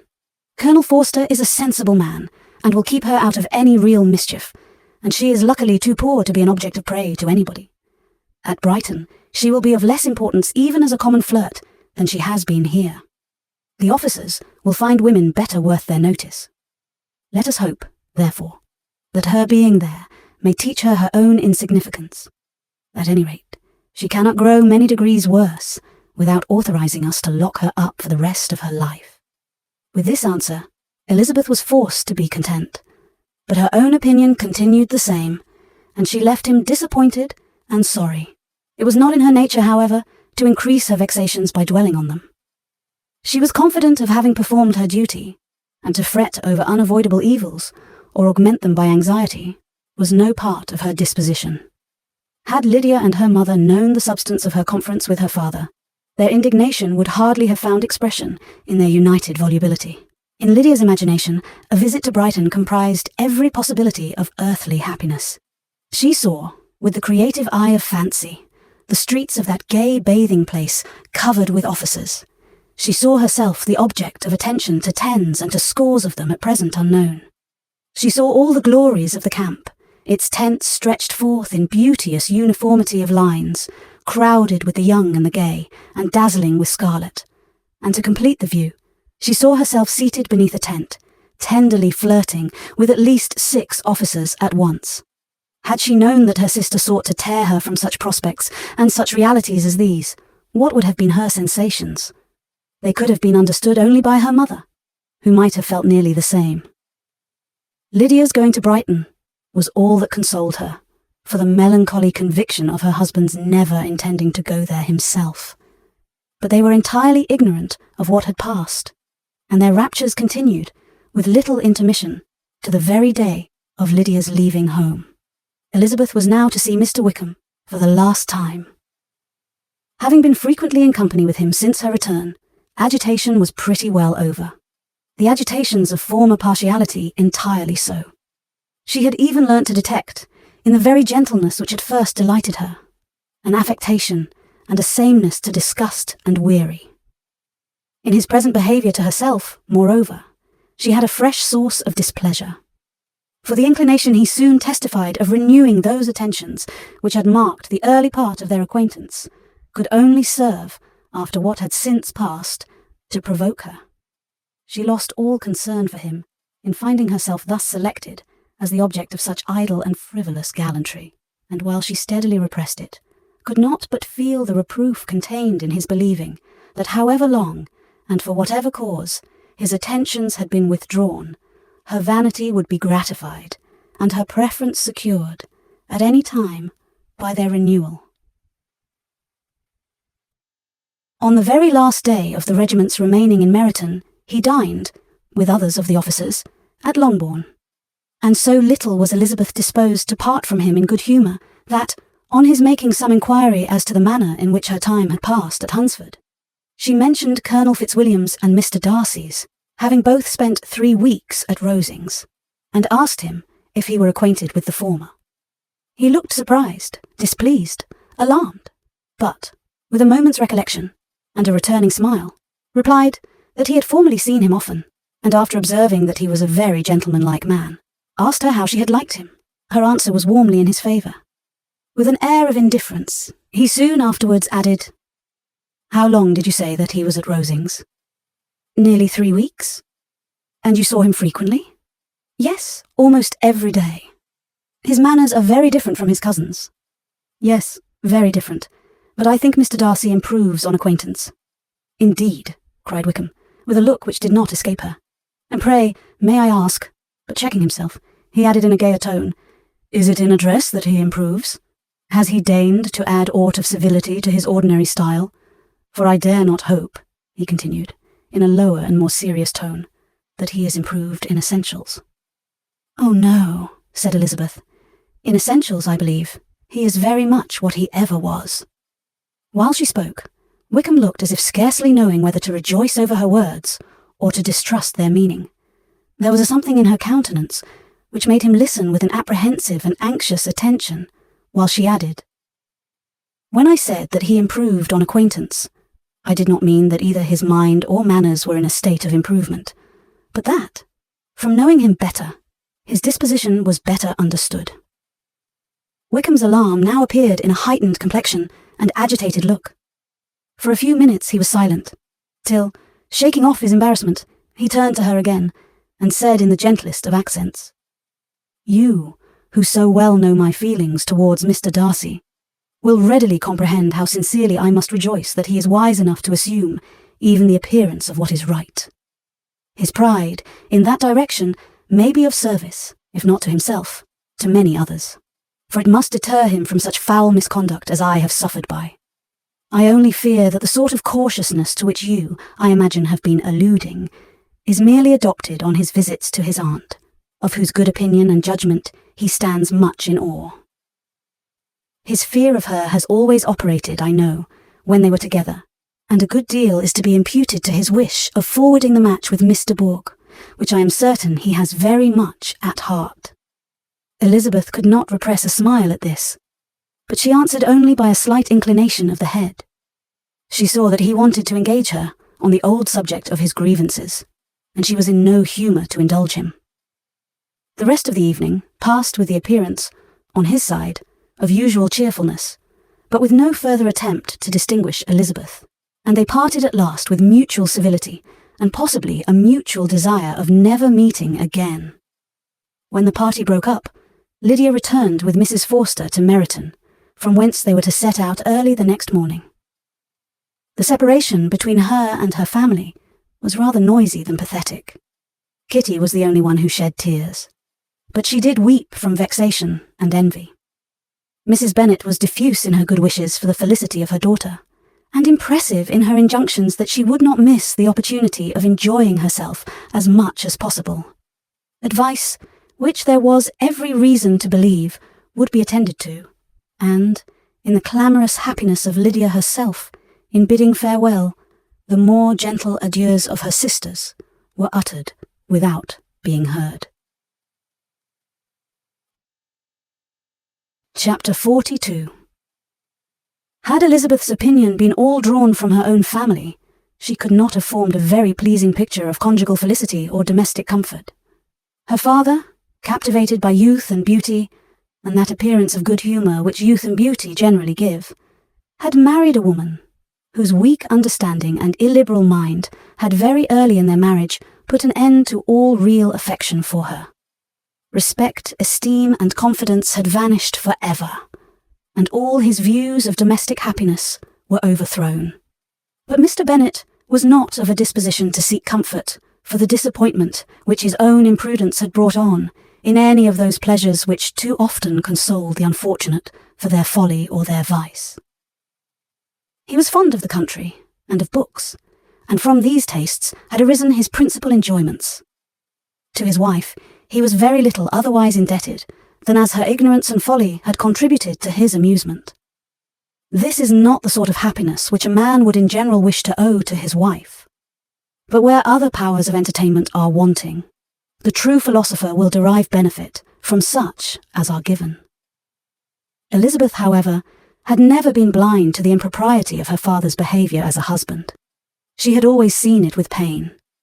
But respecting his abilities, and grateful for his affectionate treatment of herself, she endeavoured to forget what she could not overlook, and to banish from her thoughts that continual breach of conjugal obligation and decorum which, in exposing his wife to the contempt of her own children, was so highly reprehensible.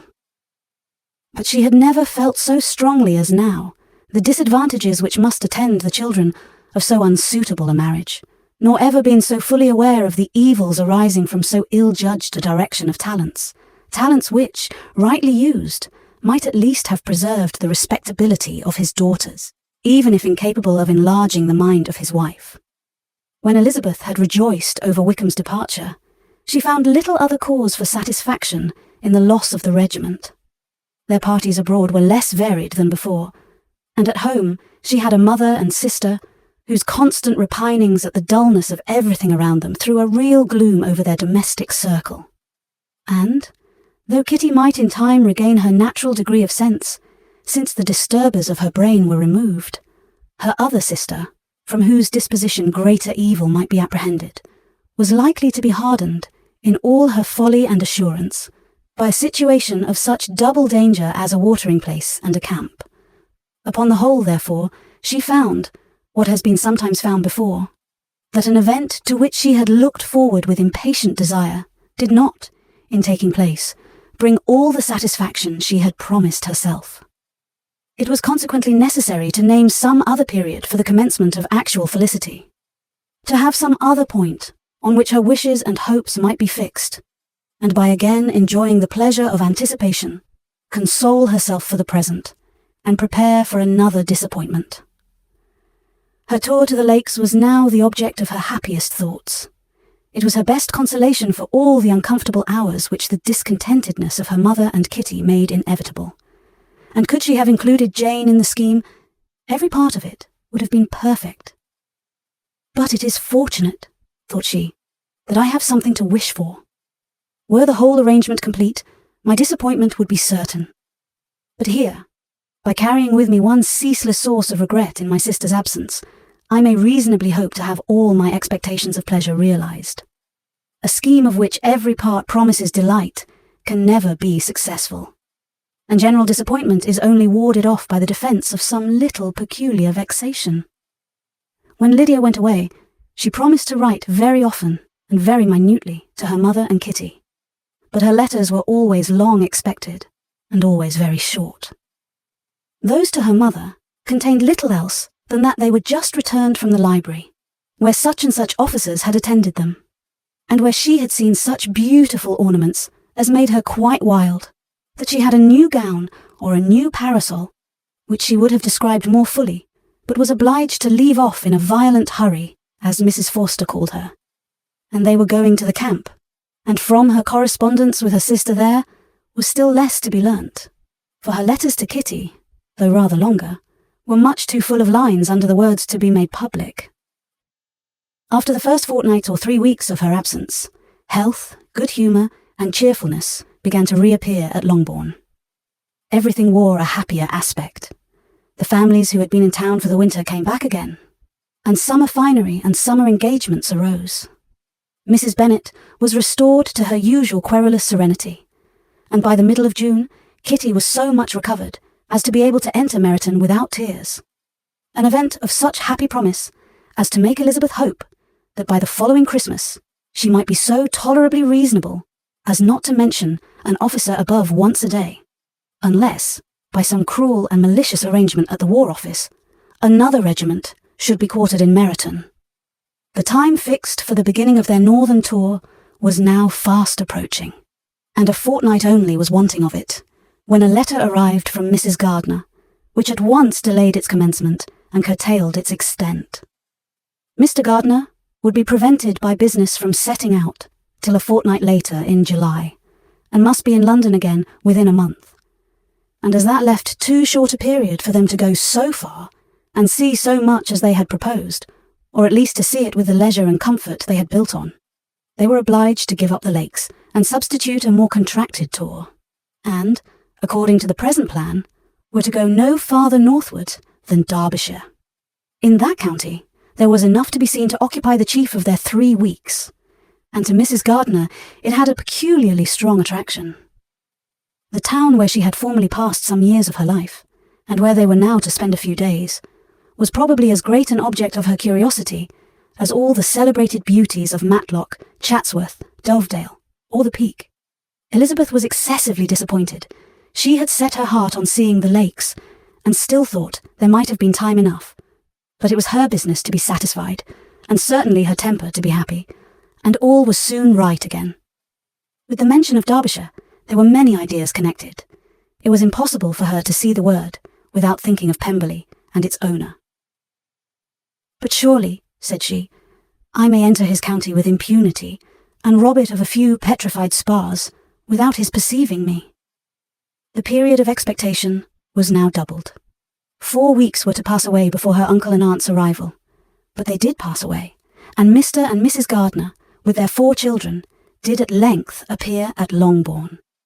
The children, 2 girls of 6 and 8 years old, and 2 younger boys, were to be left under the particular care of their cousin Jane, who was the general favourite, and whose steady sense and sweetness of temper exactly adapted her for attending to them in every way, teaching them, playing with them, and loving them.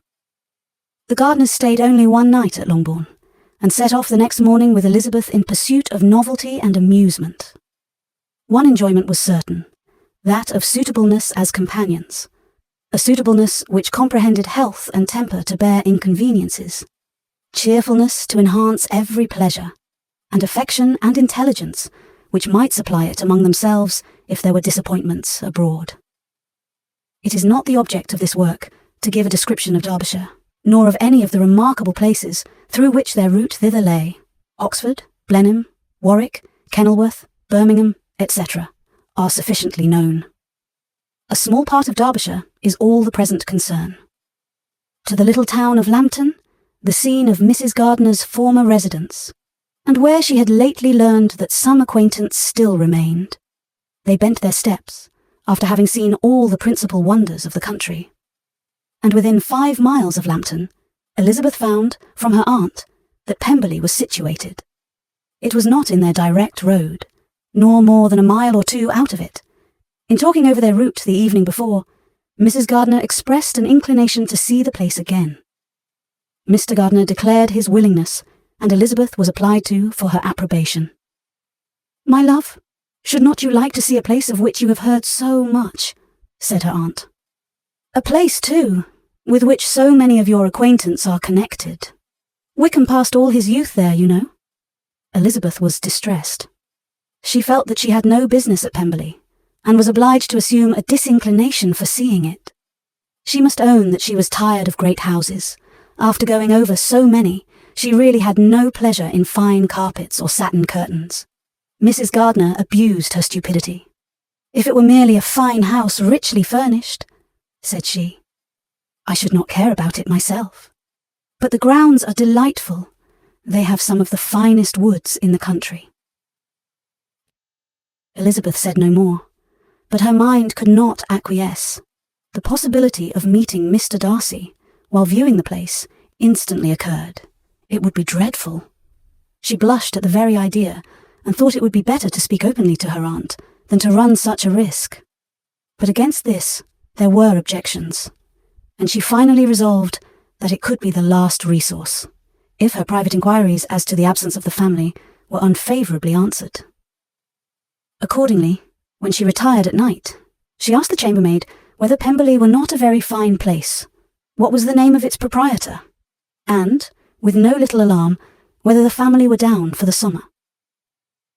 A most welcome negative followed the last question, and her alarms being now removed, she was at leisure to feel a great deal of curiosity to see the house herself, and when the subject was revived the next morning, and she was again applied to, could readily answer, and with a proper air of indifference, that she had not really any dislike to the scheme. To Pemberley, therefore, they were to go. Chapter 43. Elizabeth, as they drove along, watched for the first appearance of Pemberley Woods with some perturbation, and when at length they turned in at the lodge, her spirits were in a high flutter. The park was very large and contained great variety of ground. They entered it in one of its lowest points, and drove for some time through a beautiful wood stretching over a wide extent. Elizabeth's mind was too full for conversation, but she saw and admired every remarkable spot and point of view. They gradually ascended for half a mile, and then found themselves at the top of a considerable eminence, where the wood ceased, and the eye was instantly caught by Pemberley House, situated on the opposite side of the valley, into which the road with some abruptness wound. It was a large, handsome stone building, standing well on rising ground, and backed by a ridge of high woody hills, and in front, a stream of some natural importance was swelled into greater, but without any artificial appearance. Its banks were neither formal nor falsely adorned. Elizabeth was delighted. She had never seen a place for which nature had done more, or where natural beauty had been so little counteracted by an awkward taste. They were all of them warm in their admiration, and at that moment she felt that to be mistress of Pemberley might be something. They descended the hill, crossed the bridge, and drove to the door, and, while examining the nearer aspect of the house, all her apprehension of meeting its owner returned. She dreaded lest the chambermaid had been mistaken. On applying to see the place, they were admitted into the hall, and Elizabeth, as they waited for the housekeeper, had leisure to wonder at her being where she was. The housekeeper came, a respectable-looking elderly woman, much less fine and more civil than she had any notion of finding her. They followed her into the dining parlour. It was a large, well-proportioned room, handsomely fitted up. Elizabeth, after slightly surveying it, went to a window to enjoy its prospect. The hill, crowned with wood, from which they had descended, receiving increased abruptness from the distance, was a beautiful object. Every disposition of the ground was good, and she looked on the whole scene, the river, the trees scattered on its banks, and the winding of the valley, as far as she could trace it, with delight. As they passed into other rooms, these objects were taking different positions, but from every window there were beauties to be seen. The rooms were lofty and handsome, and their furniture suitable to the fortune of their proprietor. But Elizabeth saw, with admiration of his taste, that it was neither gaudy nor uselessly fine, with less of splendour and more real elegance than the furniture of Rosings. And of this place, thought she, I might have been mistress. With these rooms, I might have now been familiarly acquainted. Instead of viewing them as a stranger, I might have rejoiced in them as my own, and welcomed to them as visitors my uncle and aunt. But no, recollecting herself, that could never be. My uncle and aunt would have been lost to me. I should not have been allowed to invite them. This was a lucky recollection. It saved her from something like regret. She longed to inquire of the housekeeper whether her master were really absent, but had not courage for it. At length, however, the question was asked by her uncle, and she turned away with alarm, while Mrs. Reynolds replied that he was, adding, "But we expect him tomorrow, with a large party of friends." How rejoiced was Elizabeth that their own journey had not by any circumstance been delayed a day. Her aunt now called her to look at a picture. She approached and saw the likeness of Mr. Wickham, suspended amongst several other miniatures over the mantelpiece. Her aunt asked her, smilingly, how she liked it. The housekeeper came forward and told them it was the picture of a young gentleman, the son of her late master's steward, who had been brought up by him at his own expense. "He is now gone into the army," she added, "but I am afraid he has turned out very wild." Mrs. Gardiner looked at her niece with a smile, but Elizabeth could not return it. "And that," said Mrs. Reynolds, pointing to another of the miniatures, "is my master, and very like him. It was drawn at the same time as the other, about 8 years ago." "I have heard much of your master's fine person," said Mrs. Gardiner, looking at the picture. "It is a handsome face. But Lizzie, you can tell us whether it is like or not." Mrs. Reynolds' respect for Elizabeth seemed to increase on this intimation of her knowing her master. "Does that young lady know Mr. Darcy?" Elizabeth coloured and said, "A little." "And do not you think him a very handsome gentleman, ma'am?" "Yes, very handsome."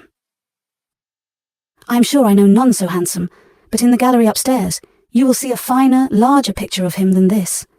This room was my late master's favourite room, and these miniatures are just as they used to be then. He was very fond of them." This accounted to Elizabeth for Mr. Wickham's being among them. Mrs. Reynolds then directed their attention to one of Miss Darcy, drawn when she was only 8 years old. "And is Miss Darcy as handsome as her brother?" said Mr. Gardiner. "Oh yes, the handsomest young lady that ever was seen, and so accomplished. She plays and sings all day long.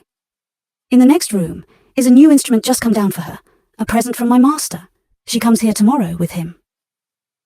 Mr. Gardiner, whose manners were easy and pleasant, encouraged her communicativeness by his questions and remarks. Mrs. Reynolds, either from pride or attachment, had evidently great pleasure in talking of her master and his sister. "Is your master much at Pemberley in the course of the year?" "Not so much as I could wish, sir, but I dare say he may spend half his time here, and Miss Darcy is always down for the summer months." "Except," thought Elizabeth, "when she goes to Ramsgate. If your master would marry, you might see more of him." "Yes, sir, but I do not know when that will be. I do not know who is good enough for him." Mr. and Mrs. Gardiner smiled. Elizabeth could not help saying, "It is very much to his credit, I am sure, that you should think so." "I say no more than the truth, and what everybody will say that knows him," replied the other. Elizabeth thought this was going pretty far, and she listened with increasing astonishment as the housekeeper added, "I have never had a cross word from him in my life, and I have known him ever since he was 4 years old." This was praise of all others most extraordinary, most opposite to her ideas. That he was not a good-tempered man had been her firmest opinion. Her keenest attention was awakened. She longed to hear more, and was grateful to her uncle for saying, "There are very few people of whom so much can be said. You are lucky in having such a master." "Yes, sir, I know I am. If I were to go through the world, I could not meet with a better, but I have always observed that they who are good-natured when children are good-natured when they grow up, and he was always the sweetest-tempered, most generous-hearted boy in the world." Elizabeth almost stared at her. "Can this be Mr. Darcy?" thought she. "His father was an excellent man," said Mrs. Gardiner. "Yes, ma'am, that he was indeed, and his son will be just like him, just as affable to the poor." Elizabeth listened, wondered, doubted, and was impatient for more. Mrs. Reynolds could interest her on no other point. She related the subjects of the pictures, the dimensions of the rooms, and the price of the furniture in vain. Mr. Gardiner, highly amused by the kind of family prejudice to which he attributed her excessive commendation of her master, soon led again to the subject, and she dwelt with energy on his many merits as they proceeded together up the great staircase. "He is the best landlord, and the best master," said she, "that ever lived.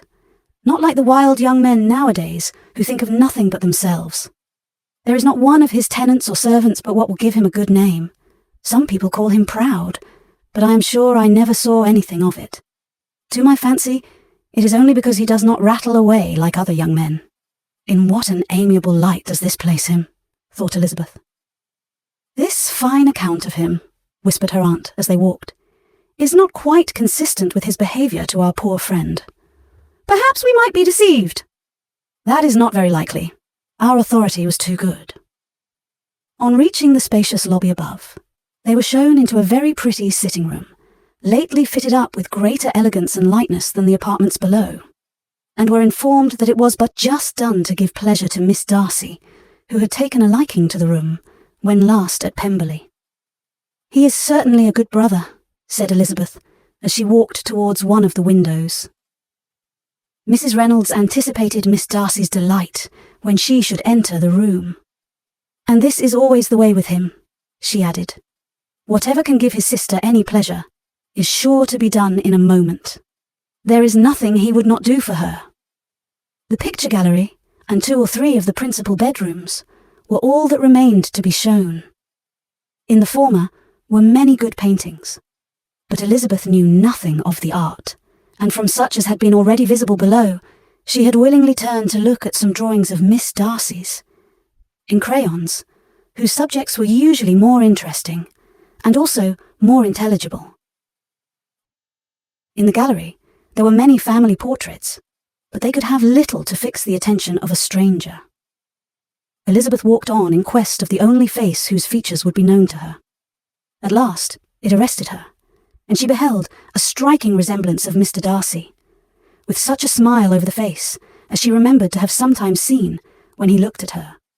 She stood several minutes before the picture in earnest contemplation, and returned to it again before they quitted the gallery. Mrs. Reynolds informed them that it had been taken in his father's lifetime. There was certainly at this moment, in Elizabeth's mind, a more gentle sensation towards the original than she had ever felt in the height of their acquaintance. The commendation bestowed on him by Mrs. Reynolds was of no trifling nature. What praise is more valuable than the praise of an intelligent servant? As a brother, a landlord, a master, she considered how many people's happiness were in his guardianship, how much of pleasure or pain it was in his power to bestow, how much of good or evil must be done by him. Every idea that had been brought forward by the housekeeper was favourable to his character. And as she stood before the canvas, on which he was represented, and fixed his eyes upon herself, she thought of his regard with a deeper sentiment of gratitude than it had ever raised before. She remembered its warmth, and softened its impropriety of expression. When all of the house that was open to general inspection had been seen, they returned downstairs, and, taking leave of the housekeeper, were consigned over to the gardener, who met them at the hall door. As they walked across the lawn towards the river, Elizabeth turned back to look again.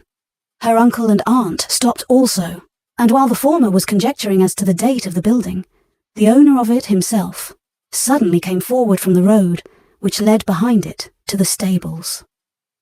They were within 20 yards of each other, and so abrupt was his appearance that it was impossible to avoid his sight.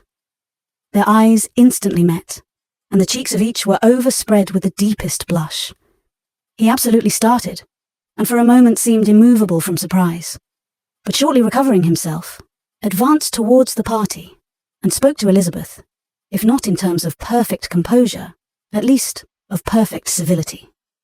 She had instinctively turned away, but stopping on his approach, received his compliments with an embarrassment impossible to be overcome.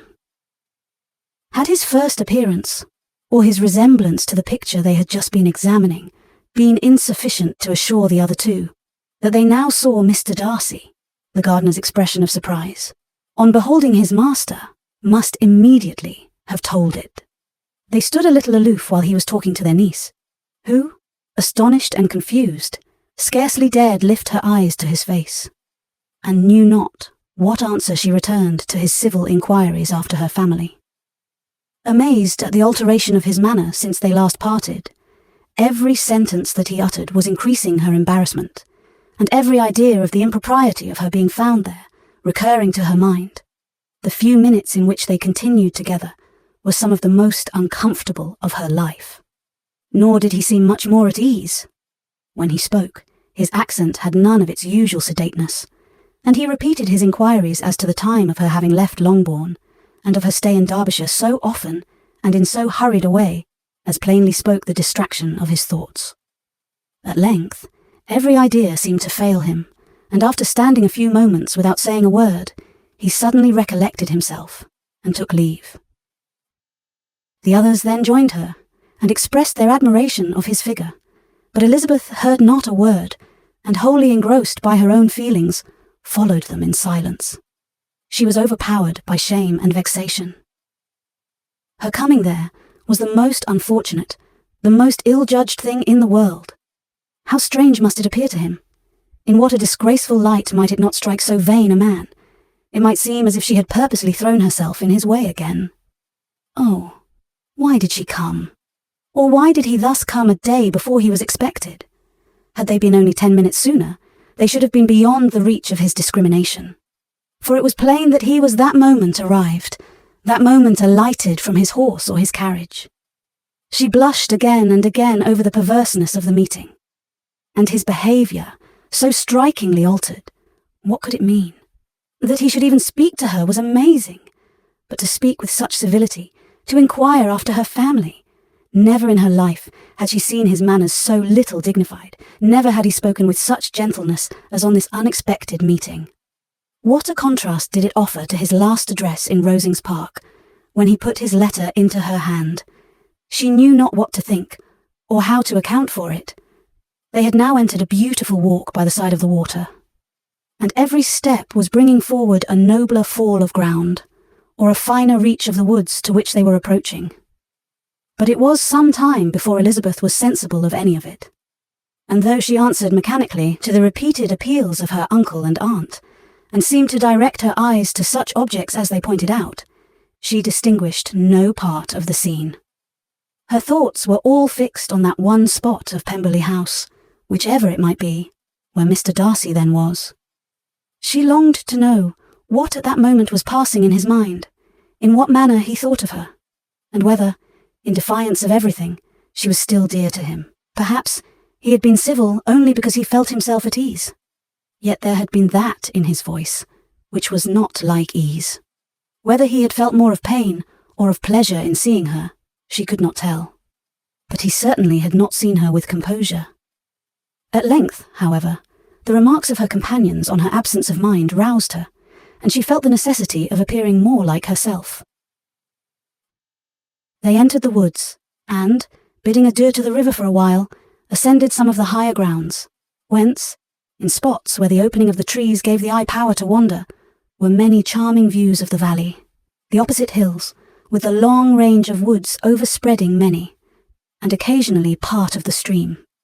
Mr. Gardiner expressed a wish of going round the whole park, but feared it might be beyond a walk. With a triumphant smile, they were told that it was 10 miles round. It settled the matter, and they pursued the accustomed circuit, which brought them again, after some time, in a descent among hanging woods, to the edge of the water, and one of its narrowest parts. They crossed it by a simple bridge, in character with the general air of the scene. It was a spot less adorned than any they had yet visited, and the valley, here contracted into a glen, allowed room only for the stream, and a narrow walk amidst the rough coppice wood which bordered it. Elizabeth longed to explore its windings, but when they had crossed the bridge, and perceived their distance from the house, Mrs. Gardiner, who was not a great walker, could go no farther, and thought only of returning to the carriage as quickly as possible. Her niece was, therefore, obliged to submit, and they took their way towards the house on the opposite side of the river, in the nearest direction. But their progress was slow, for Mr. Gardiner, though seldom able to indulge the taste, was very fond of fishing, and was so much engaged in watching the occasional appearance of some trout in the water, and talking to the man about them, that he advanced but little. Whilst wandering on in this slow manner, they were again surprised, and Elizabeth's astonishment was quite equal to what it had been at first, by the sight of Mr. Darcy approaching them, and at no great distance. The walk being here less sheltered than on the other side, allowed them to see him before they met. Elizabeth, however astonished, was at least more prepared for an interview than before, and resolved to appear and to speak with calmness, if he really intended to meet them. For a few moments indeed, she felt that he would probably strike into some other path. The idea lasted while a turning in the walk concealed him from their view. The turning past, he was immediately before them. With a glance, she saw that he had lost none of his recent civility, and to imitate his politeness, she began as they met to admire the beauty of the place. But she had not got beyond the words delightful and charming, when some unlucky recollections obtruded, and she fancied that praise of Pemberley from her might be mischievously construed. Her colour changed, and she said no more. Mrs. Gardiner was standing a little behind, and on her pausing, he asked her if she would do him the honour of introducing him to her friends. This was a stroke of civility, for which she was quite unprepared, and she could hardly suppress a smile at his being now seeking the acquaintance of some of those very people, against whom his pride had revolted, in his offer to herself. What will be his surprise, thought she, when he knows who they are? He takes them now for people of fashion. The introduction, however, was immediately made, and as she named their relationship to herself, she stole a sly look at him, to see how he bore it, and was not without the expectation of his decamping as fast as he could from such disgraceful companions. That he was surprised by the connection was evident. He sustained it, however, with fortitude, and so far from going away, turned back with them, and entered into conversation with Mr. Gardiner. Elizabeth could not but be pleased, could not but triumph. It was consoling that he should know she had some relations for whom there was no need to blush. She listened most attentively to all that passed between them, and gloried in every expression, every sentence of her uncle, which marked his intelligence, his taste, or his good manners. The conversation soon turned upon fishing, and she heard Mr. Darcy invite him with the greatest civility to fish there as often as he chose, while he continued in the neighbourhood, offering at the same time to supply him with fishing tackle and pointing out those parts of the stream where there was usually most sport. Mrs. Gardiner, who was walking arm in arm with Elizabeth, gave her a look expressive of her wonder. Elizabeth said nothing, but it gratified her exceedingly. The compliment must be all for herself. Her astonishment, however, was extreme, and continually was she repeating, "Why is he so altered? From what can it proceed? It cannot be for me. It cannot be for my sake that his manners are thus softened. My reproofs at Hunsford could not work such a change as this. It is impossible that he should still love me." After walking some time in this way, the two ladies in front, the two gentlemen behind, on resuming their places, after descending to the brink of the river for the better inspection of some curious water plant, there chanced to be a little alteration. It originated in Mrs. Gardiner, who, fatigued by the exercise of the morning, found Elizabeth's arm inadequate to her support, and consequently preferred her husband's. Mr. Darcy took her place by her niece, and they walked on together. After a short silence, the lady first spoke. She wished him to know that she had been assured of his absence before she came to the place, and accordingly began by observing that his arrival had been very unexpected.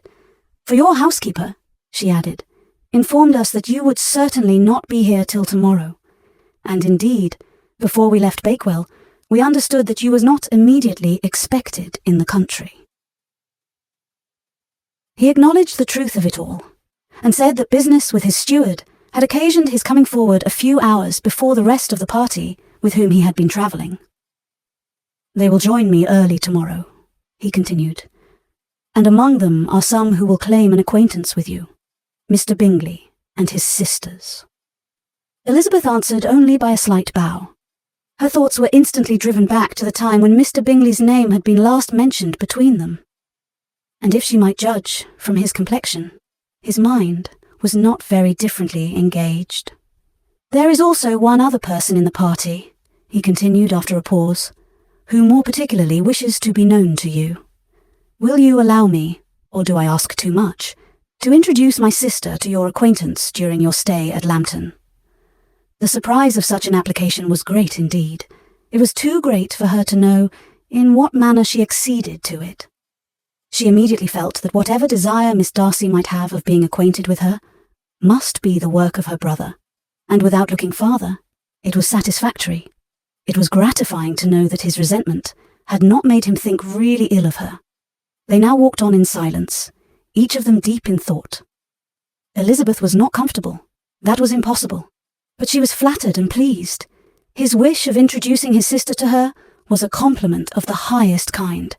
They soon outstripped the others, and when they had reached the carriage, Mr. and Mrs. Gardiner were half a quarter of a mile behind.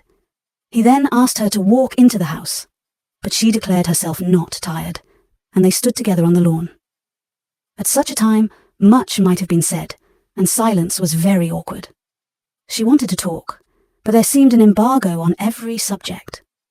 At last, she recollected that she had been travelling, and they talked of Matlock and Dovedale with great perseverance. Yet time and her aunt moved slowly, and her patience and her ideas were nearly worn out before the tête-à-tête was over. On Mr. and Mrs. Gardiner's coming up, they were all pressed to go into the house and take some refreshment. But this was declined, and they parted on each side with the utmost politeness. Mr. Darcy handed the ladies into the carriage, and when it drove off, Elizabeth saw him walking slowly towards the house. The observations of her uncle and aunt now began, and each of them pronounced him to be infinitely superior to anything they had expected. "He is perfectly well behaved, polite, and unassuming," said her uncle. "There is something a little stately in him, to be sure," replied her aunt, "but it is confined to his air, and is not unbecoming. I can now say with the housekeeper that though some people may call him proud, I have seen nothing of it. I was never more surprised than by his behaviour to us. It was more than civil. It was really attentive, and there was no necessity for such attention. His acquaintance with Elizabeth was very trifling." "To be sure, Lizzie," said her aunt, "he is not so handsome as Wickham, or rather, he has not Wickham's countenance, for his features are perfectly good. But how came you to tell us that he was so disagreeable?" Elizabeth excused herself as well as she could, said that she had liked him better when they met in Kent than before, and that she had never seen him so pleasant as this morning. "But perhaps he may be a little whimsical in his civilities," replied her uncle. "Your great men often are, and therefore I shall not take him at his word about fishing, as he might change his mind another day, and warn me off his grounds." Elizabeth felt that they had entirely mistaken his character, but said nothing.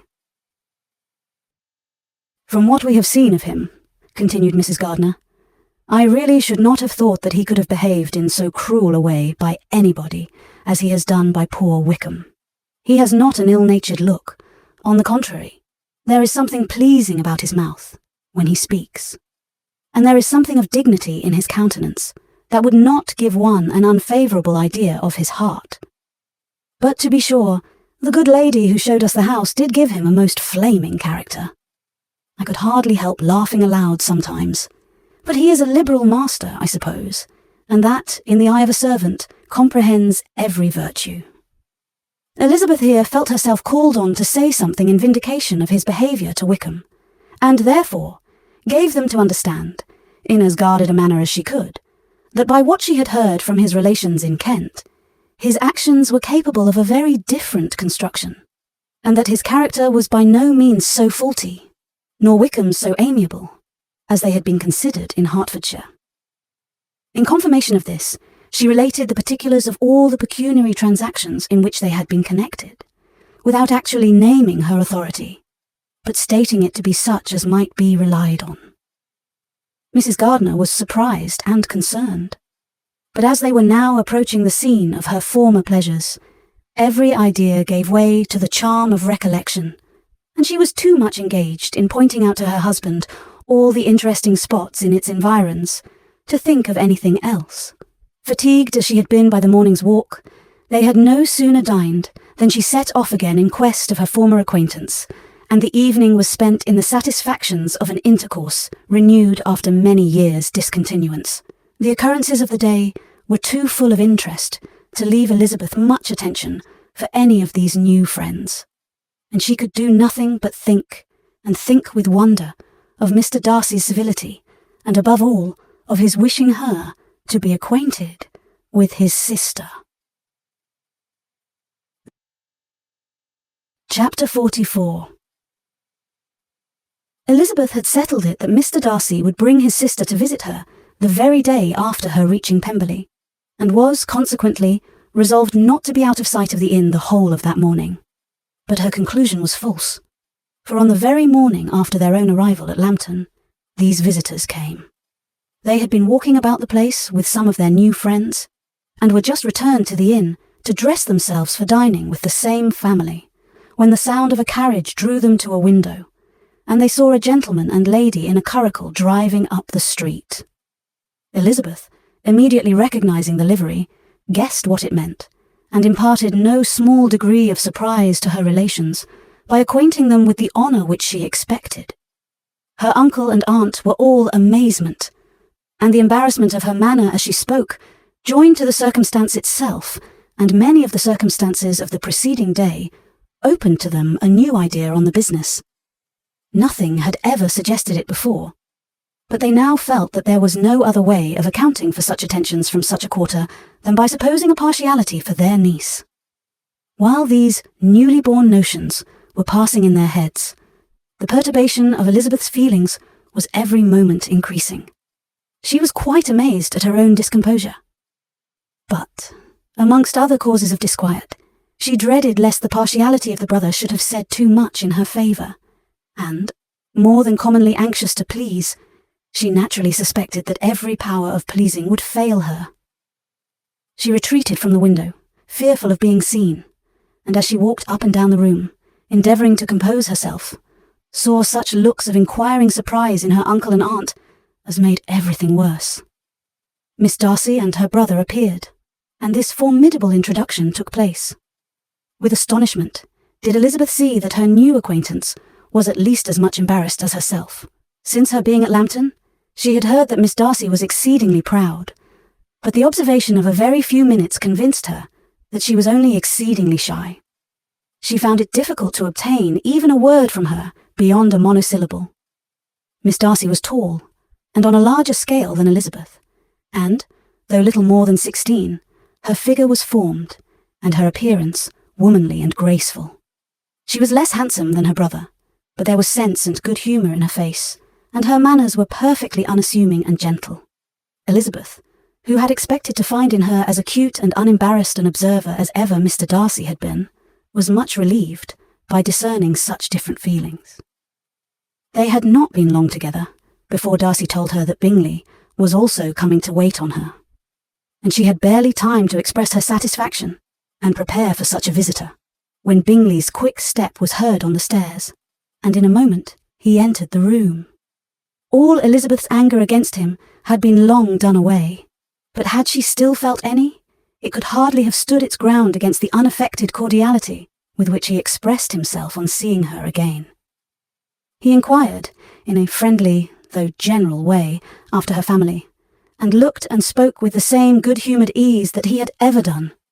To Mr. and Mrs. Gardiner, he was scarcely a less interesting personage than to herself. They had long wished to see him. The whole party before them, indeed, excited a lively attention. The suspicions which had just arisen of Mr. Darcy and their niece directed their observation towards each with an earnest, though guarded, inquiry, and they soon drew from those inquiries the full conviction that one of them at least knew what it was to love. Of the lady's sensations, they remained a little in doubt, but that the gentleman was overflowing with admiration was evident enough. Elizabeth, on her side, had much to do. She wanted to ascertain the feelings of each of her visitors. She wanted to compose her own, and to make herself agreeable to all. And in the latter object, where she feared most to fail, she was most sure of success, for those to whom she endeavoured to give pleasure were prepossessed in her favour. Bingley was ready, Georgiana was eager, and Darcy determined to be pleased. In seeing Bingley, her thoughts naturally flew to her sister, and oh, how ardently did she long to know whether any of his were directed in a like manner. Sometimes she could fancy that he talked less than on former occasions, and once or twice pleased herself with the notion that, as he looked at her, he was trying to trace a resemblance. But, though this might be imaginary, she could not be deceived as to his behaviour to Miss Darcy, who had been set up as a rival to Jane. No look appeared on either side that spoke particular regard. Nothing occurred between them that could justify the hopes of his sister. On this point she was soon satisfied, and 2 or 3 little circumstances occurred ere they parted, which, in her anxious interpretation, denoted a recollection of Jane, not untinctured by tenderness, and a wish of saying more that might lead to the mention of her, had he dared. He observed to her, at a moment when the others were talking together, and in a tone which had something of real regret, that it was a very long time since he had had the pleasure of seeing her, and before she could reply he added, "It is above 8 months, "We have not met since the 26th of November, when we were all dancing together at Netherfield."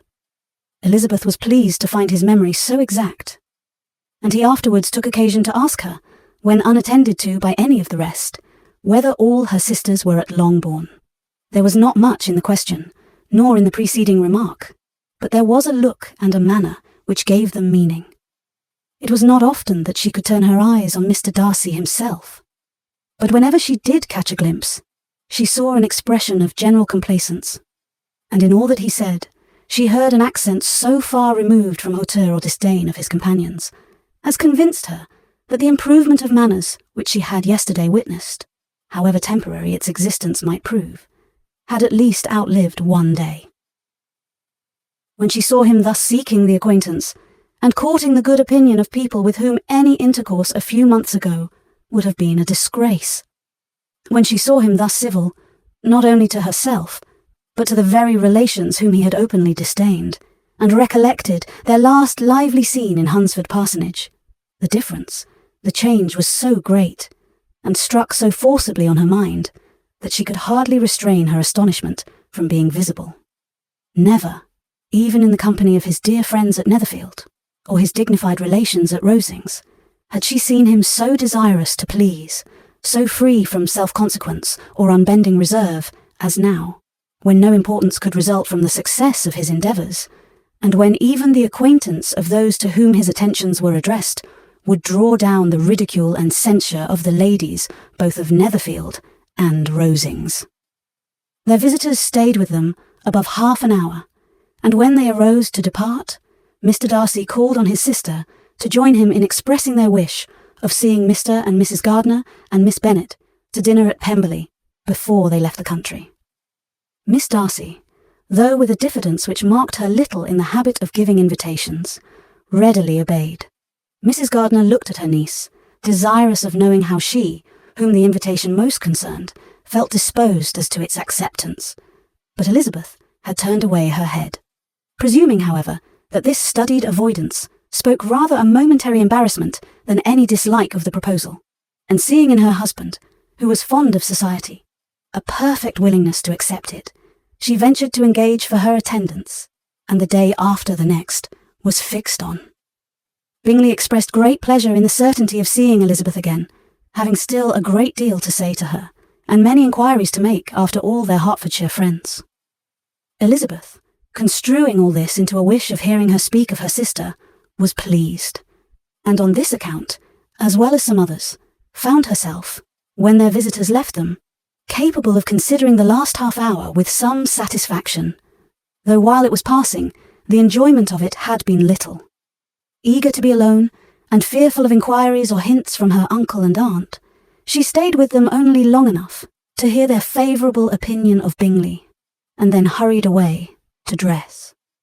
But she had no reason to fear Mr. and Mrs. Gardiner's curiosity. It was not their wish to force her communication. It was evident that she was much better acquainted with Mr. Darcy than they had before any idea of. It was evident that he was very much in love with her. They saw much to interest, but nothing to justify inquiry. Of Mr. Darcy, it was now a matter of anxiety to think well, and, as far as their acquaintance reached, there was no fault to find. They could not be untouched by his politeness, and had they drawn his character from their own feelings and his servant's report, without any reference to any other account, the circle in Hertfordshire to which he was known would not have recognised it for Mr. Darcy. There was now an interest, however, in believing the housekeeper, and they soon became sensible that the authority of a servant, who had known him since he was 4 years old, and whose own manners indicated respectability, was not to be hastily rejected. Neither had anything occurred in the intelligence of their Lambton friends that could materially lessen its weight. They had nothing to accuse him of but pride. Pride he probably had, and if not, it would certainly be imputed by the inhabitants of a small market town where the family did not visit. It was acknowledged, however, that he was a liberal man, and did much good among the poor.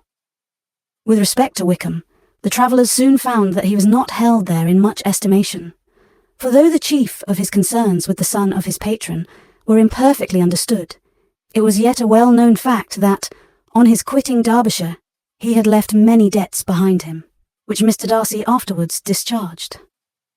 As for Elizabeth, her thoughts were at Pemberley this evening more than the last, and the evening, though as it passed it seemed long, was not long enough to determine her feelings towards one in that mansion, and she lay awake 2 whole hours, endeavouring to make them out. She certainly did not hate him. No, hatred had vanished long ago, and she had almost as long been ashamed of ever feeling a dislike against him that could be so called. The respect created by the conviction of his valuable qualities, though at first unwillingly admitted, had for some time ceased to be repugnant to her feelings, and it was now heightened into somewhat of a friendlier nature by the testimony so highly in his favour, and bringing forward his disposition in so amiable a light, which yesterday had produced. But above all, above respect and esteem, there was a motive within her of goodwill, which could not be overlooked. It was gratitude. Gratitude, not merely for having once loved her, but for loving her still well enough to forgive all the petulance and acrimony of her manner in rejecting him, and all the unjust accusations accompanying her rejection. He who, she had been persuaded, would avoid her as his greatest enemy, seemed, on this accidental meeting, most eager to preserve the acquaintance, and without any indelicate display of regard, or any peculiarity of manner, where their 2 selves only were concerned, was soliciting the good opinion of her friends, and bent on making her known to his sister. Such a change in a man of so much pride excited not only astonishment but gratitude, for to love, ardent love, it must be attributed, and as such, its impression on her was of a sort to be encouraged, as by no means unpleasing, though it could not be exactly defined. She respected, she esteemed, she was grateful to him. She felt a real interest in his welfare, and she only wanted to know how far she wished that welfare to depend upon herself, and how far it would be for the happiness of both, that she should employ the power, which her fancy told her she still possessed, of bringing on the renewal of his addresses. It had been settled in the evening, between the aunt and niece, that such a striking civility as Miss Darcy's, in coming to them on the very day of her arrival at Pemberley, for she had reached it only to a late breakfast, ought to be imitated, though it could not be equalled, by some exertion of politeness on their side, and, consequently, that it would be highly expedient to wait on her at Pemberley the following morning. They were, therefore, to go. Elizabeth was pleased, though when she asked herself the reason, she had very little to say in reply. Mr. Gardiner left them soon after breakfast. The fishing scheme had been renewed the day before, and a positive engagement made of his meeting some of the gentlemen at Pemberley by noon. Chapter 45. Convinced as Elizabeth now was that Miss Bingley's dislike of her had originated in jealousy, she could not help feeling how very unwelcome her appearance at Pemberley must be to her, and was curious to know with how much civility on that lady's side the acquaintance would now be renewed. On reaching the house, they were shown through the hall into the saloon, whose northern aspect rendered it delightful for summer. Its windows, opening to the ground, admitted a most refreshing view of the high woody hills behind the house, and of the beautiful oaks and Spanish chestnuts which were scattered over the intermediate lawn. In this room, they were received by Miss Darcy, who was sitting there with Mrs. Hurst and Miss Bingley, and the lady with whom she lived in London. Georgiana's reception of them was very civil, but attended with all that embarrassment which, though proceeding from shyness and the fear of doing wrong, would easily give to those who felt themselves inferior the belief of her being proud and reserved. Mrs. Gardiner and her niece, however, did her justice and pitied her. By Mrs. Hurst and Miss Bingley they were noticed only by a courtesy, and on their being seated, a pause, awkward as such pauses must always be, succeeded for a few moments. It was first broken by Mrs. Annesley, a genteel, agreeable-looking woman, whose endeavour to introduce some kind of discourse proved her to be more truly well-bred than either of the others, and between her and Mrs. Gardiner, with occasional help from Elizabeth, the conversation was carried on. Miss Darcy looked as if she wished for courage enough to join in it, and sometimes did venture a short sentence when there was least danger of its being heard. Elizabeth soon saw that she was herself closely watched by Miss Bingley, and that she could not speak a word, especially to Miss Darcy, without calling her attention. This observation would not have prevented her from trying to talk to the latter, had they not been seated at an inconvenient distance. But she was not sorry to be spared the necessity of saying much. Her own thoughts were employing her. She expected every moment that some of the gentlemen would enter the room. She wished, she feared, that the master of the house might be amongst them, and whether she wished or feared it most, she could scarcely determine. After sitting in this manner a quarter of an hour, without hearing Miss Bingley's voice, Elizabeth was roused by receiving from her a cold inquiry after the health of her family. She answered with equal indifference and brevity, and the other said no more. The next variation which their visit afforded was produced by the entrance of servants with cold meat, cake, and a variety of all the finest fruits in season. But this did not take place till after many a significant look and smile from Mrs. Annesley to Miss Darcy had been given, to remind her of her post. There was now employment for the whole party, for though they could not all talk, they could all eat, and the beautiful pyramids of grapes, nectarines, and peaches soon collected them round the table. While thus engaged, Elizabeth had a fair opportunity of deciding whether she most feared or wished for the appearance of Mr. Darcy, by the feelings which prevailed on his entering the room.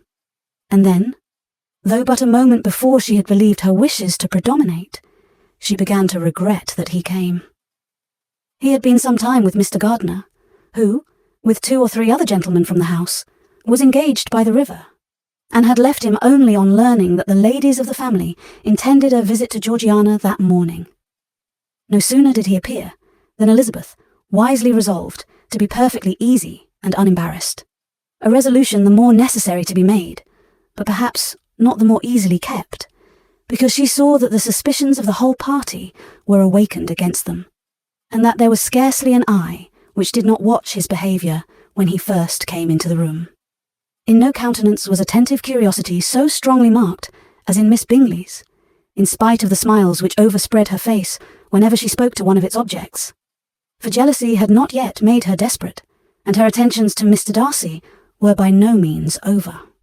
Miss Darcy, on her brother's entrance, exerted herself much more to talk, and Elizabeth saw that he was anxious for his sister and herself to get acquainted, and forwarded, as much as possible, every attempt at conversation on either side. Miss Bingley saw all this likewise, and, in the imprudence of anger, took the first opportunity of saying, with sneering civility, "Pray, Miss Eliza, are not the Shire militia removed from Meryton? They must be a great loss to your family." In Darcy's presence, she dared not mention Wickham's name, but Elizabeth instantly comprehended that he was uppermost in her thoughts, and the various recollections connected with him gave her a moment's distress. But, exerting herself vigorously to repel the ill-natured attack, she presently answered the question in a tolerably disengaged tone. While she spoke, an involuntary glance showed her Darcy with a heightened complexion, earnestly looking at her, and his sister overcome with confusion and unable to lift up her eyes. Had Miss Bingley known what pain she was then giving her beloved friend, she undoubtedly would have refrained from the hint, but she had merely intended to discompose Elizabeth, by bringing forward the idea of a man to whom she believed her partial, to make her betray a sensibility which might injure her in Darcy's opinion, and perhaps to remind the latter of all the follies and absurdities by which some part of her family were connected with that corps. Not a syllable had ever reached her of Miss Darcy's meditated elopement. To no creature had it been revealed, where secrecy was possible, except to Elizabeth. And from all Bingley's connections, her brother was particularly anxious to conceal it, from that very wish which Elizabeth had long ago attributed to him, of their becoming hereafter her own. He had certainly formed such a plan, and without meaning that it should affect his endeavour to separate him from Miss Bennet, it is probable that it might add something to his lively concern for the welfare of his friend. Elizabeth's collected behaviour, however, soon quieted his emotion, and as Miss Bingley, vexed and disappointed, dared not approach nearer to Wickham, Georgiana also recovered in time, though not enough to be able to speak any more. Her brother, whose eyes she feared to meet, scarcely recollected her interest in the affair, and the very circumstance which had been designed to turn his thoughts from Elizabeth seemed to have fixed them on her more and more cheerfully. Their visit did not continue long after the question and answer above mentioned, and while Mr. Darcy was attending them to their carriage, Miss Bingley was venting her feelings in criticisms on Elizabeth's person, behaviour, and dress. But Georgiana would not join her. Her brother's recommendation was enough to ensure her favour. His judgment could not err, and he had spoken in such terms of Elizabeth as to leave Georgiana without the power of finding her otherwise than lovely and amiable. When Darcy returned to the saloon, Miss Bingley could not help repeating to him some part of what she had been saying to his sister. "How very ill Eliza Bennet looks this morning, Mr. Darcy," she cried. "I never in my life saw anyone so much altered as she is since the winter. She is grown so brown and coarse. Louisa and I were agreeing that we should not have known her again." However little Mr. Darcy might have liked such an address, he contented himself with coolly replying that he perceived no other alteration than her being rather tanned, no miraculous consequence of travelling in the summer. "For my own part," she rejoined, "I must confess that I never could see any beauty in her. Her face is too thin, her complexion has no brilliancy, and her features are not at all handsome. Her nose wants character, there is nothing marked in its lines. Her teeth are tolerable, but not out of the common way, and as for her eyes, which have sometimes been called so fine, I never could perceive anything extraordinary in them. They have a sharp, shrewish look, which I do not like at all, and in her air altogether there is a self-sufficiency without fashion, which is intolerable." Persuaded as Miss Bingley was that Darcy admired Elizabeth, this was not the best method of recommending herself, but angry people are not always wise, and in seeing him at last look somewhat nettled, she had all the success she expected. He was resolutely silent, however, and, from a determination of making him speak, she continued. "I remember, when we first knew her in Hertfordshire, how amazed we all were to find that she was a reputed beauty. And I particularly recollect your saying one night, after they had been dining at Netherfield, 'She a beauty. I should as soon call her mother a wit.' But afterwards, she seemed to improve on you, and I believe you thought her rather pretty at one time." "Yes," replied Darcy, who could contain himself no longer, "but that was only when I first knew her, for it is many months since I have considered her as one of the handsomest women of my acquaintance." He then went away, and Miss Bingley was left to all the satisfaction of having forced him to say what gave no one any pain but herself. Mrs. Gardiner and Elizabeth talked of all that had occurred during their visit, as they returned, except what had particularly interested them both. The looks and behaviour of everybody they had seen were discussed, except of the person who had mostly engaged their attention. They talked of his sister, his friends, his house, his fruit, of everything but himself. Yet Elizabeth was longing to know what Mrs. Gardiner thought of him, and Mrs. Gardiner would have been highly gratified by her niece's beginning the subject. Chapter 46.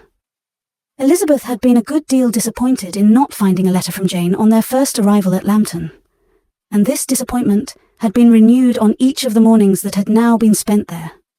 But on the third, her repining was over, and her sister justified by the receipt of 2 letters from her at once, on one of which was marked that it had been missent elsewhere. Elizabeth was not surprised at it, as Jane had written the direction remarkably ill. They had just been preparing to walk as the letters came in, and her uncle and aunt, leaving her to enjoy them in quiet, set off by themselves. The one missent must be first attended to. It had been written 5 days ago. The beginning contained an account of all their little parties and engagements, with such news as the country afforded. But the latter half, which was dated a day later, and written in evident agitation, gave more important intelligence. It was to this effect. "Since writing the above, dearest Lizzie, something has occurred of a most unexpected and serious nature, but I am afraid of alarming you. Be assured that we are all well. What I have to say relates to poor Lydia. An express came at 12 last night, just as we were all gone to bed, from Colonel Forster, to inform us that she was gone off to Scotland with one of his officers. To own the truth, with Wickham. Imagine our surprise. To Kitty, however, it does not seem so wholly unexpected. I am very, very sorry. So imprudent a match on both sides, but I am willing to hope the best, and that his character has been misunderstood. Thoughtless and indiscreet, I can easily believe him. But this step, and let us rejoice over it, marks nothing bad at heart. His choice is disinterested at least, for he must know my father can give her nothing. Our poor mother is sadly grieved. My father bears it better. How thankful am I that we never let them know what has been said against him. We must forget it ourselves. They were off Saturday night about 12, as is conjectured, but were not missed till yesterday morning at 8. The express was sent off directly. My dear Lizzie, they must have passed within 10 miles of us. Colonel Forster gives us reason to expect him here soon. Lydia left a few lines for his wife, informing her of their intention. I must conclude, for I cannot be long from my poor mother. I am afraid you will not be able to make it out, but I hardly know what I have written. Without allowing herself time for consideration, and scarcely knowing what she felt, Elizabeth, on finishing this letter, instantly seized the other, and opening it with the utmost impatience, read as follows. It had been written a day later than the conclusion of the first.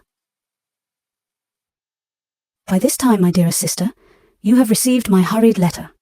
I wish this may be more intelligible, but though not confined for time, my head is so bewildered that I cannot answer for being coherent. Dearest Lizzie, I hardly know what I would write, but I have bad news for you, and it cannot be delayed.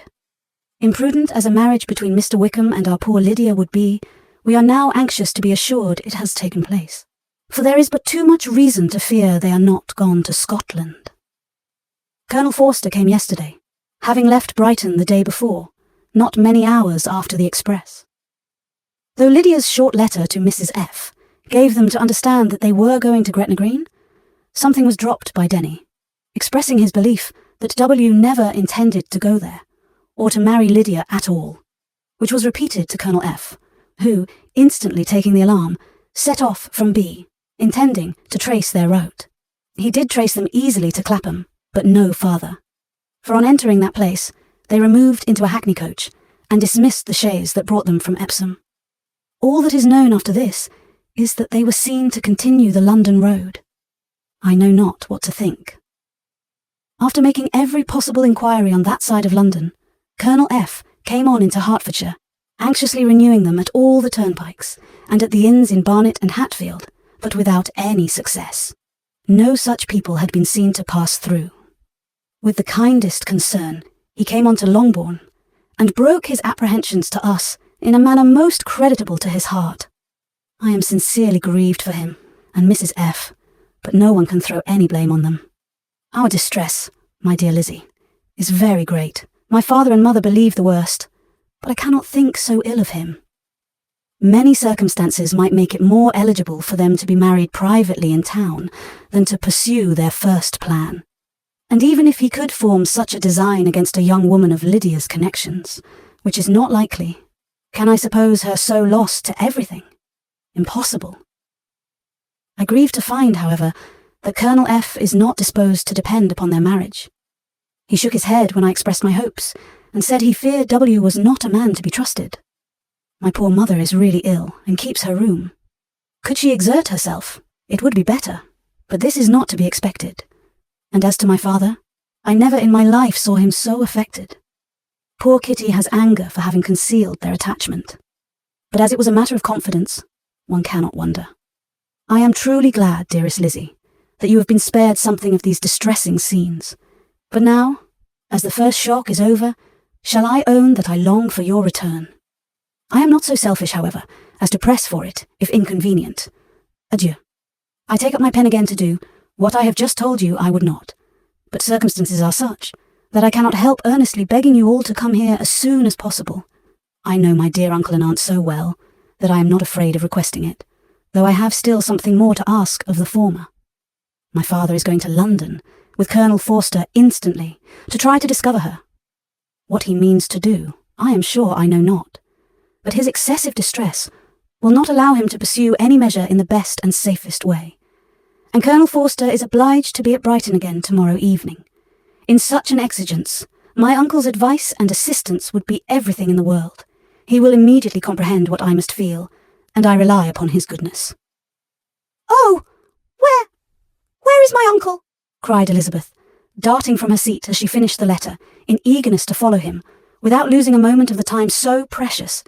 But as she reached the door, it was opened by a servant, and Mr. Darcy appeared. Her pale face and impetuous manner made him start, and before he could recover himself enough to speak, she, in whose mind every idea was superseded by Lydia's situation, hastily exclaimed, "I beg your pardon, but I must leave you.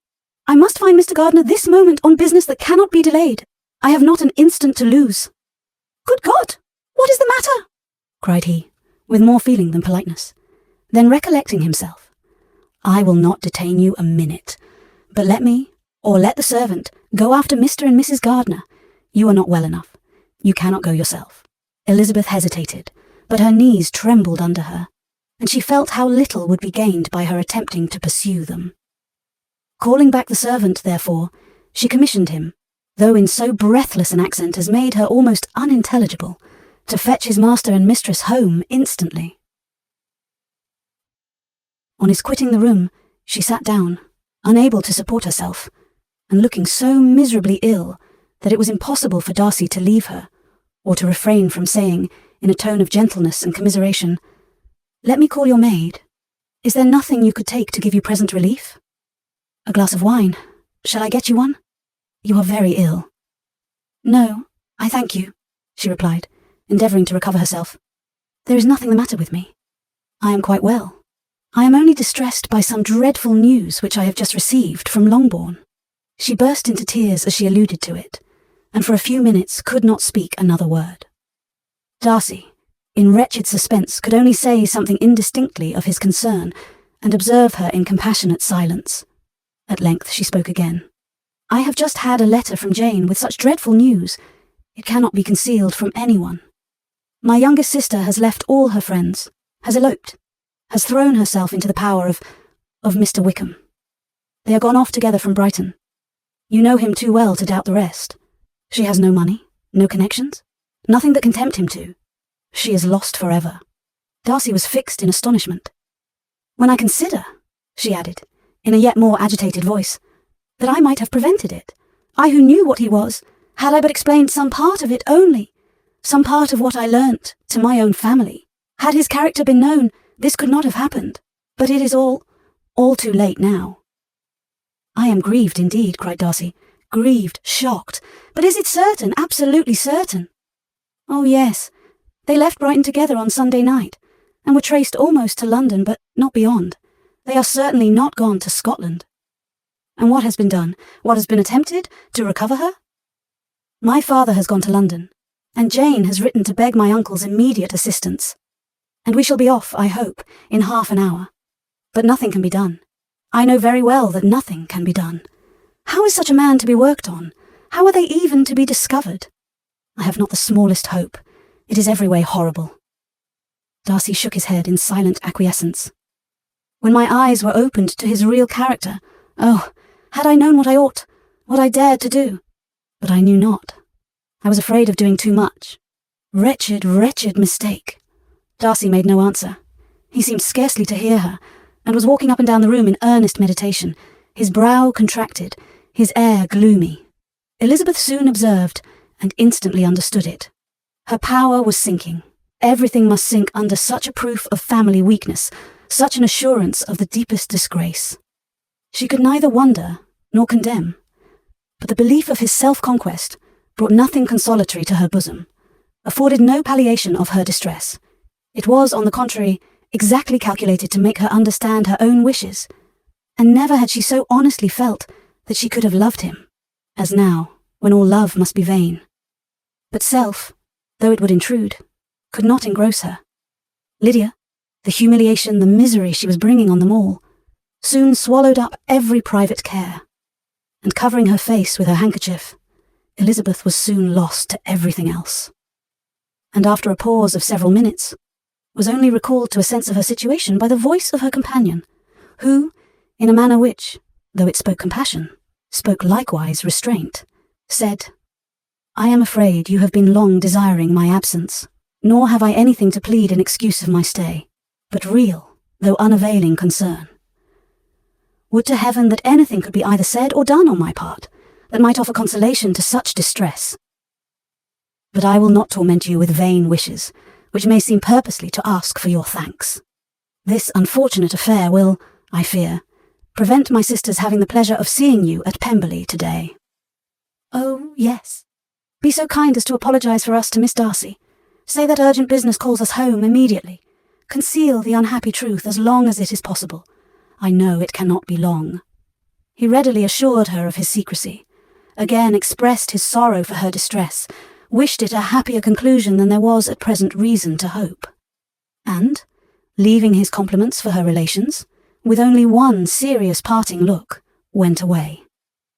As he quitted the room, Elizabeth felt how improbable it was that they should ever see each other again on such terms of cordiality as had marked their several meetings in Derbyshire. And as she threw a retrospective glance over the whole of their acquaintance, so full of contradictions and varieties, sighed at the perverseness of those feelings which would now have promoted its continuance, and would formerly have rejoiced in its termination. If gratitude and esteem are good foundations of affection, Elizabeth's change of sentiment will be neither improbable nor faulty.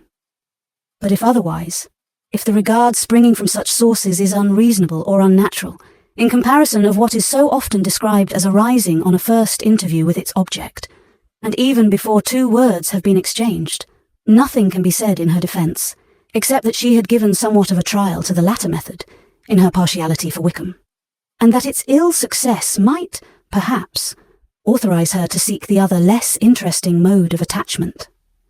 Be that as it may, she saw him go with regret, and in this early example of what Lydia's infamy must produce, found additional anguish as she reflected on that wretched business. Never since reading Jane's second letter had she entertained a hope of Wickham's meaning to marry her. No one but Jane, she thought, could flatter herself with such an expectation. Surprise was the least of all her feelings on this development. While the contents of the first letter remained on her mind, she was all surprise, all astonishment, that Wickham should marry a girl whom it was impossible he could marry for money, and how Lydia could ever have attached him had appeared incomprehensible. But now it was all too natural. For such an attachment as this, she might have sufficient charms, and though she did not suppose Lydia to be deliberately engaging in an elopement without the intention of marriage, she had no difficulty in believing that neither her virtue nor her understanding would preserve her from falling an easy prey. She had never perceived, while the regiment was in Hertfordshire, that Lydia had any partiality for him, but she was convinced that Lydia had wanted only encouragement to attach herself to anybody. Sometimes one officer, sometimes another, had been her favourite, as their attentions raised them in her opinion. Her affections had been continually fluctuating, but never without an object. The mischief of neglect and mistaken indulgence towards such a girl, oh, how acutely did she now feel it!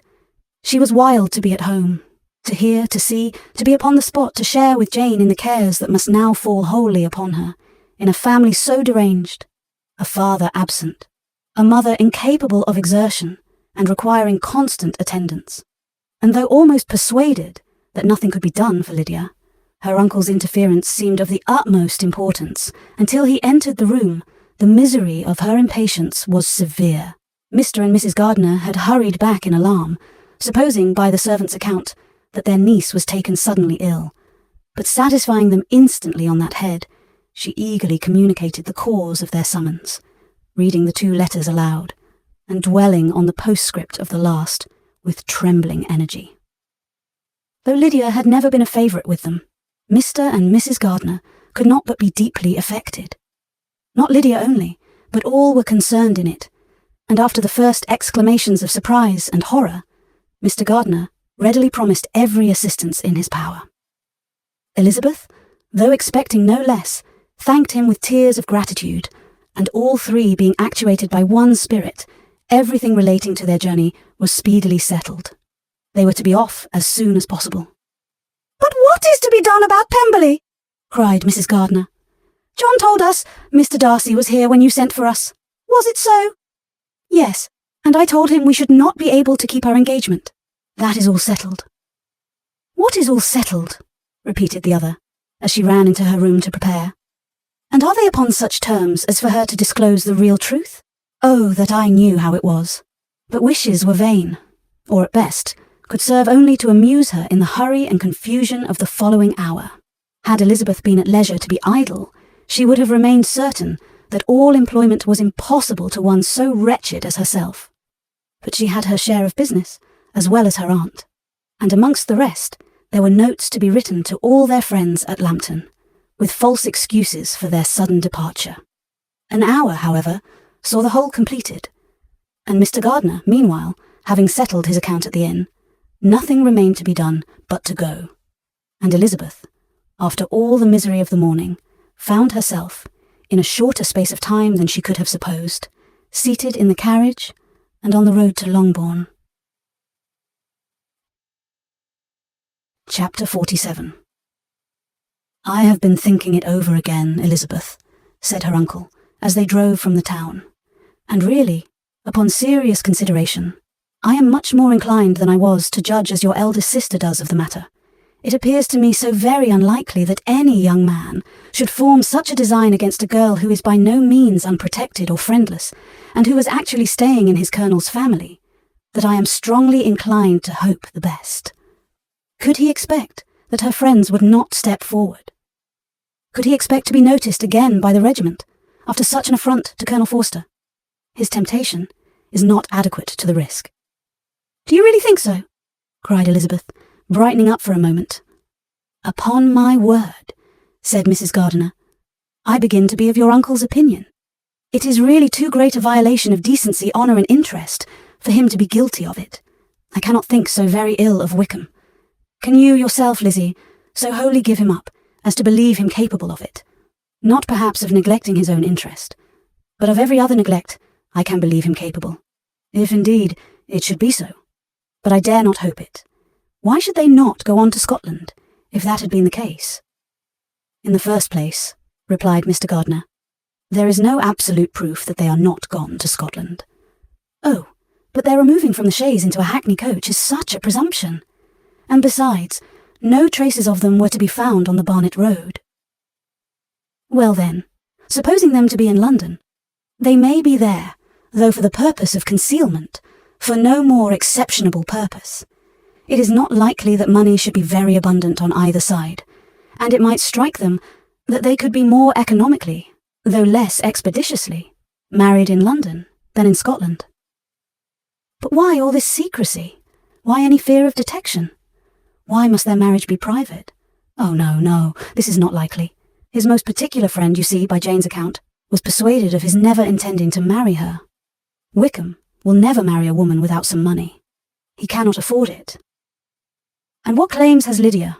What attractions has she beyond youth, health, and good humour that could make him, for her sake, forego every chance of benefiting himself by marrying well? As to what restraint the apprehensions of disgrace in the corps might throw on a dishonourable elopement with her, I am not able to judge, for I know nothing of the effects that such a step might produce. But as to your other objection, I am afraid it will hardly hold good. Lydia has no brothers to step forward, and he might imagine, from my father's behaviour, from his indolence and the little attention he has ever seemed to give to what was going forward in his family, that he would do as little and think as little about it as any father could do in such a matter. But can you think that Lydia is so lost to everything but love of him as to consent to live with him on any other terms than marriage? It does seem, and it is most shocking indeed, replied Elizabeth, with tears in her eyes, that a sister's sense of decency and virtue in such a point should admit of doubt. But really, I know not what to say. Perhaps I am not doing her justice, but she is very young. She has never been taught to think on serious subjects, and for the last half-year, nay, for a 12-month, she has been given up to nothing but amusement and vanity. She has been allowed to dispose of her time in the most idle and frivolous manner, and to adopt any opinions that came in her way. Since the Shire were first quartered in Meryton, Nothing but love, flirtation, and officers have been in her head. She has been doing everything in her power, by thinking and talking on the subject, to give greater, what shall I call it, susceptibility to her feelings, which are naturally lively enough. And we all know that Wickham has every charm of person and address that can captivate a woman. But you see that Jane, said her aunt, does not think so ill of Wickham as to believe him capable of the attempt. Of whom does Jane ever think ill? And who is there, whatever might be their former conduct, that she would believe capable of such an attempt till it were proved against them? But Jane knows, as well as I do, what Wickham really is. We both know that he has been profligate in every sense of the word, that he has neither integrity nor honour, that he is as false and deceitful as he is insinuating. And do you really know all this? Cried Mrs. Gardiner, whose curiosity as to the mode of her intelligence was all alive. I do indeed, replied Elizabeth, colouring. I told you the other day of his infamous behaviour to Mr. Darcy, and you yourself, when last at Longbourn, heard in what manner he spoke of the man who had behaved with such forbearance and liberality towards him. And there are other circumstances which I am not at liberty, which it is not worthwhile to relate. But his lies about the whole Pemberley family are endless. From what he said of Miss Darcy, I was thoroughly prepared to see a proud, reserved, disagreeable girl. Yet he knew to the contrary himself. He must know that she was as amiable and unpretending as we have found her. But does Lydia know nothing of this? Can she be ignorant of what you and Jane seem so well to understand? Oh yes, that is the worst of all. Till I was in Kent, and saw so much both of Mr. Darcy and his relation Colonel Fitzwilliam, I was ignorant of the truth myself. And when I returned home, the Shire was to leave Meryton in a week or fortnight's time. As that was the case, neither Jane, to whom I related the whole, nor I, thought it necessary to make our knowledge public. For of what use could it apparently be to anyone that the good opinion, which all the neighbourhood had of him, should then be overthrown? And even when it was settled that Lydia should go with Mrs. Forster, the necessity of opening her eyes to his character never occurred to me. That she could be in any danger from the deception never entered my head. That such a consequence as this should ensue, you may easily believe was far enough from my thoughts. When they all removed to Brighton, therefore, you had no reason, I suppose, to believe them fond of each other? Not the slightest. I can remember no symptom of affection on either side, and had anything of the kind been perceptible, you must be aware that ours is not a family on which it could be thrown away. When first he entered the corps, she was ready enough to admire him, but so we all were. Every girl in or near Meryton was out of her senses about him for the first 2 months, but he never distinguished her by any particular attention, and consequently, after a moderate period of extravagant and wild admiration, her fancy for him gave way, and others of the regiment, who treated her with more distinction, again became her favourites. It may be easily believed that however little of novelty could be added to their fears, hopes, and conjectures on this interesting subject by its repeated discussion, no other could detain them from it long, during the whole of the journey. From Elizabeth's thoughts it was never absent, fixed there by the keenest of all anguish, self-reproach. She could find no interval of ease or forgetfulness.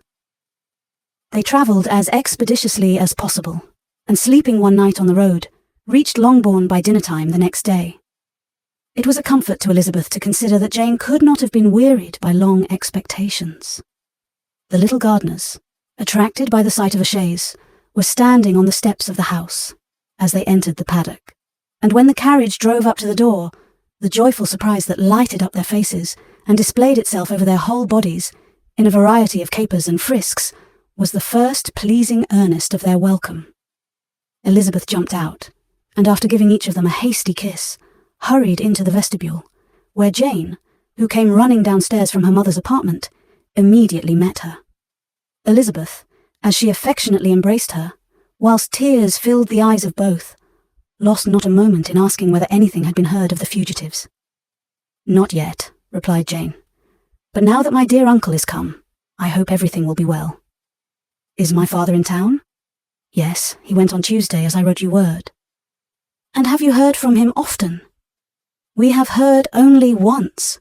He wrote me a few lines on Wednesday to say that he had arrived in safety and to give me his directions, which I particularly begged him to do.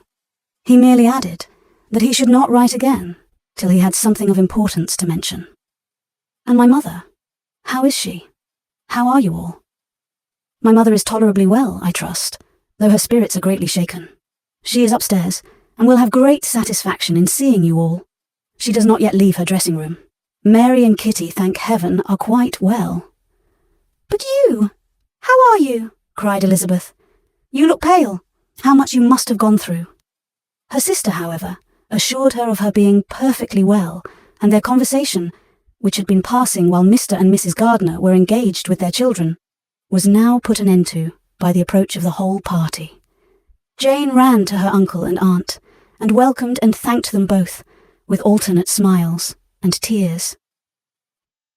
When they were all in the drawing-room, the questions which Elizabeth had already asked were of course repeated by the others, and they soon found that Jane had no intelligence to give. The sanguine hope of good, however, which the benevolence of her heart suggested, had not yet deserted her. She still expected that it would all end well, and that every morning would bring some letter, either from Lydia or her father, to explain their proceedings, and, perhaps, announce the marriage. Mrs. Bennet, to whose apartment they all repaired, after a few minutes' conversation together, received them exactly as might be expected, with tears and lamentations of regret, invectives against the villainous conduct of Wickham, and complaints of her own sufferings and ill usage, blaming everybody but the person to whose ill-judging indulgence the errors of her daughter must be principally owing. If I had been able, said she, to carry my point in going to Brighton with all my family, this would not have happened, but poor dear Lydia had nobody to take care of her. Why did the Forsters ever let her go out of their sight? I am sure there was some great neglect or other on their side, for she is not the kind of girl to do such a thing if she had been well looked after. I always thought they were very unfit to have the charge of her, but I was overruled, as I always am. Poor dear child. And now, here's Mr. Bennet gone away, and I know he will fight Wickham wherever he meets him, and then he will be killed, and what is to become of us all? The Collinses will turn us out before he is cold in his grave, and if you are not kind to us, brother, I do not know what we shall do. They all exclaimed against such terrific ideas, and Mr. Gardiner, after general assurances of his affection for her and all her family, told her that he meant to be in London the very next day, and would assist Mr. Bennet in every endeavour for recovering Lydia. Do not give way to useless alarm, added he. Though it is right to be prepared for the worst, there is no occasion to look on it as certain. It is not quite a week since they left Brighton. In a few days more, we may gain some news of them. Until we know that they are not married, and have no design of marrying, do not let us give the matter over as lost. As soon as I get to town, I shall go to my brother, and make him come home with me to Gracechurch Street, and then we may consult together as to what is to be done. Oh, my dear brother, replied Mrs. Bennet, that is exactly what I could most wish for. And now do, when you get to town, find them out, wherever they may be, and if they are not married already, make them marry. And as for wedding clothes, do not let them wait for that, but tell Lydia she shall have as much money as she chooses to buy them after they are married, and above all things, keep Mr. Bennet from fighting. Tell him what a dreadful state I am in, that I am frightened out of my wits, and have such tremblings, such flutterings all over me, such spasms in my side and pains in my head, and such beatings at my heart, that I can get no rest by night nor by day. And tell my dear Lydia not to give any directions about her clothes till she has seen me, for she does not know which are the best warehouses. Oh, brother, how kind you are. I know you will contrive it all.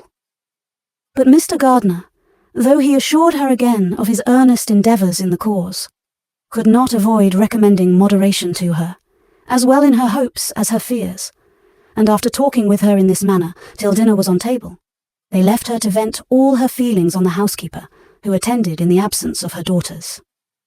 Though her brother and sister were persuaded that there was no real occasion for such a seclusion from the family, they did not attempt to oppose it, for they knew that she had not prudence enough to hold her tongue before the servants, while they waited at table, and judged it better that one only of the household, and the one whom they could most trust, should comprehend all her fears and solicitude on the subject.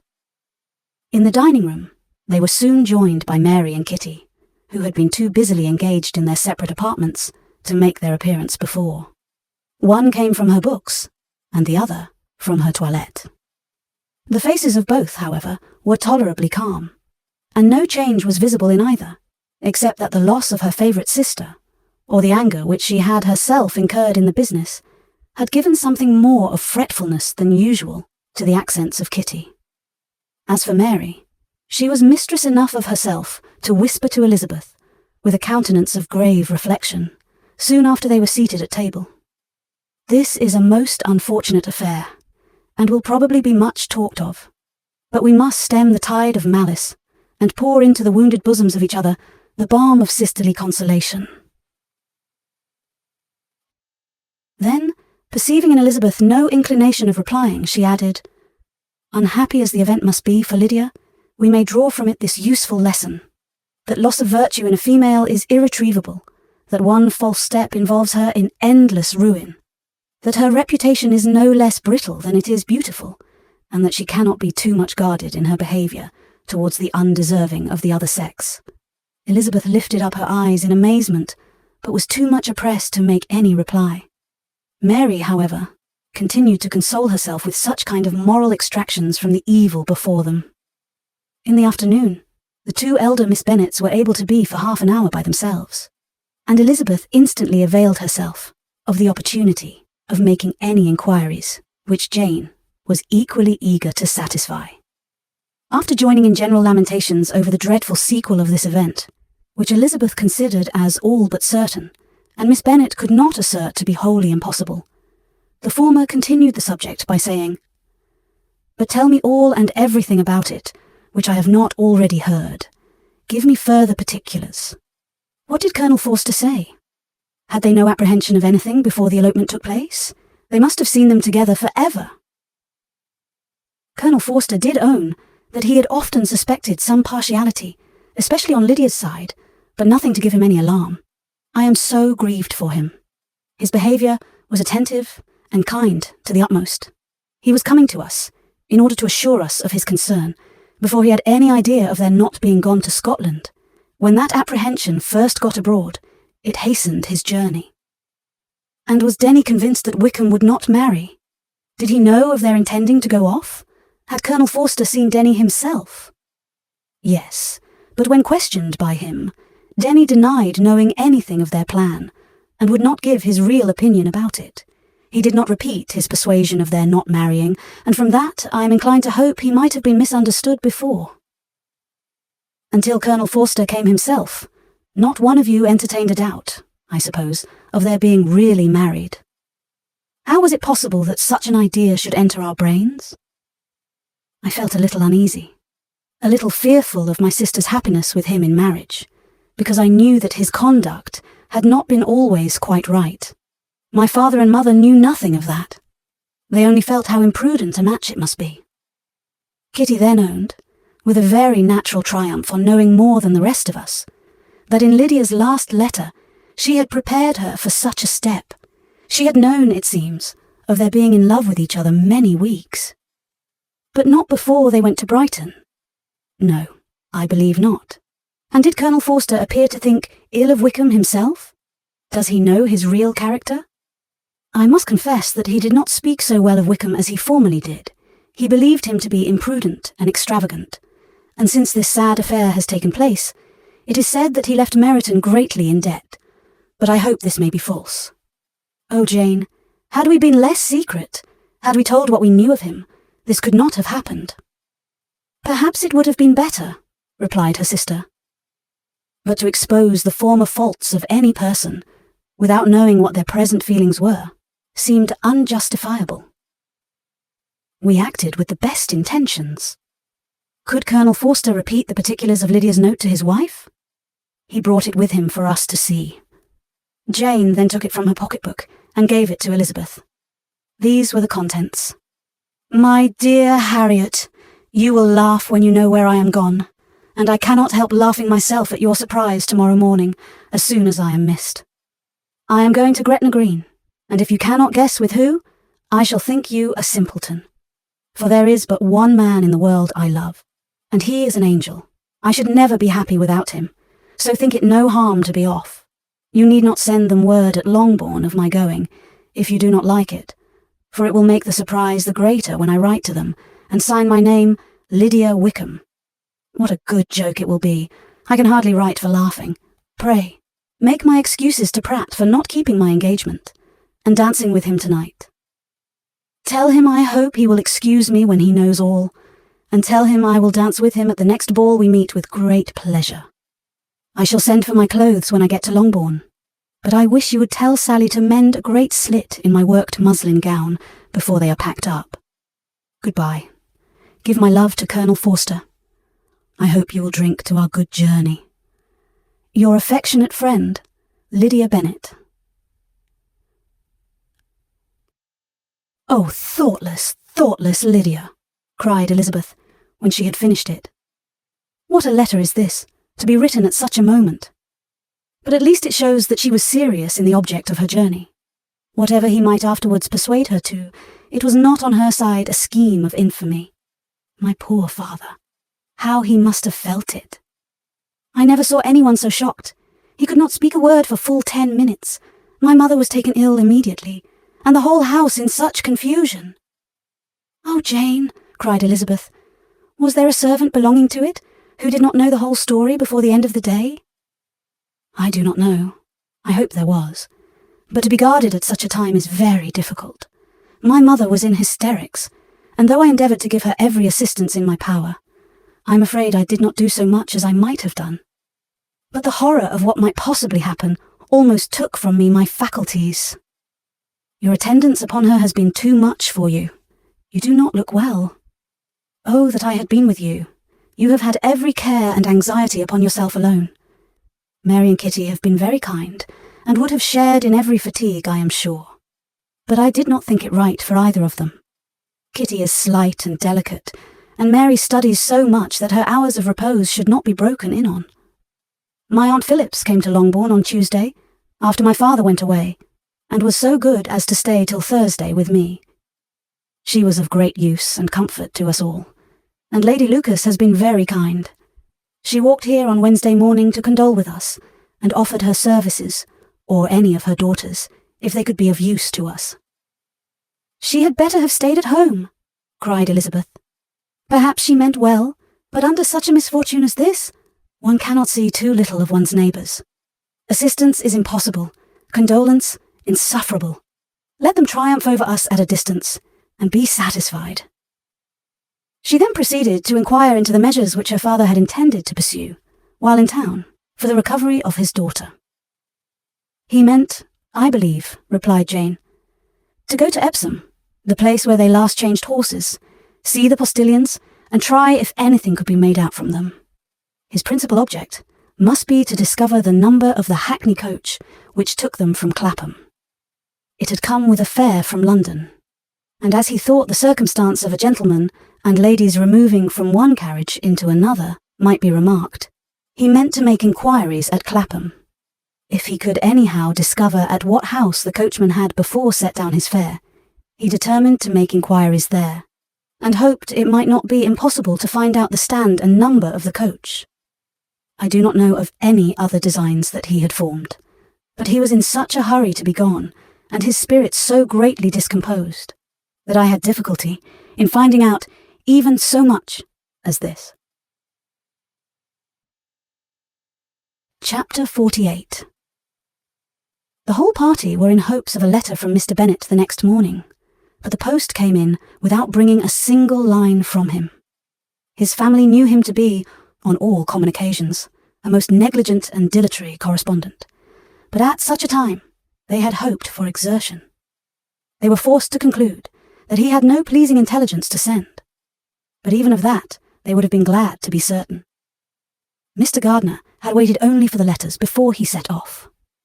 When he was gone, they were certain at least of receiving constant information of what was going on, and their uncle promised, at parting, to prevail on Mr. Bennet to return to Longbourn as soon as he could, to the great consolation of his sister, who considered it as the only security for her husband's not being killed in a duel.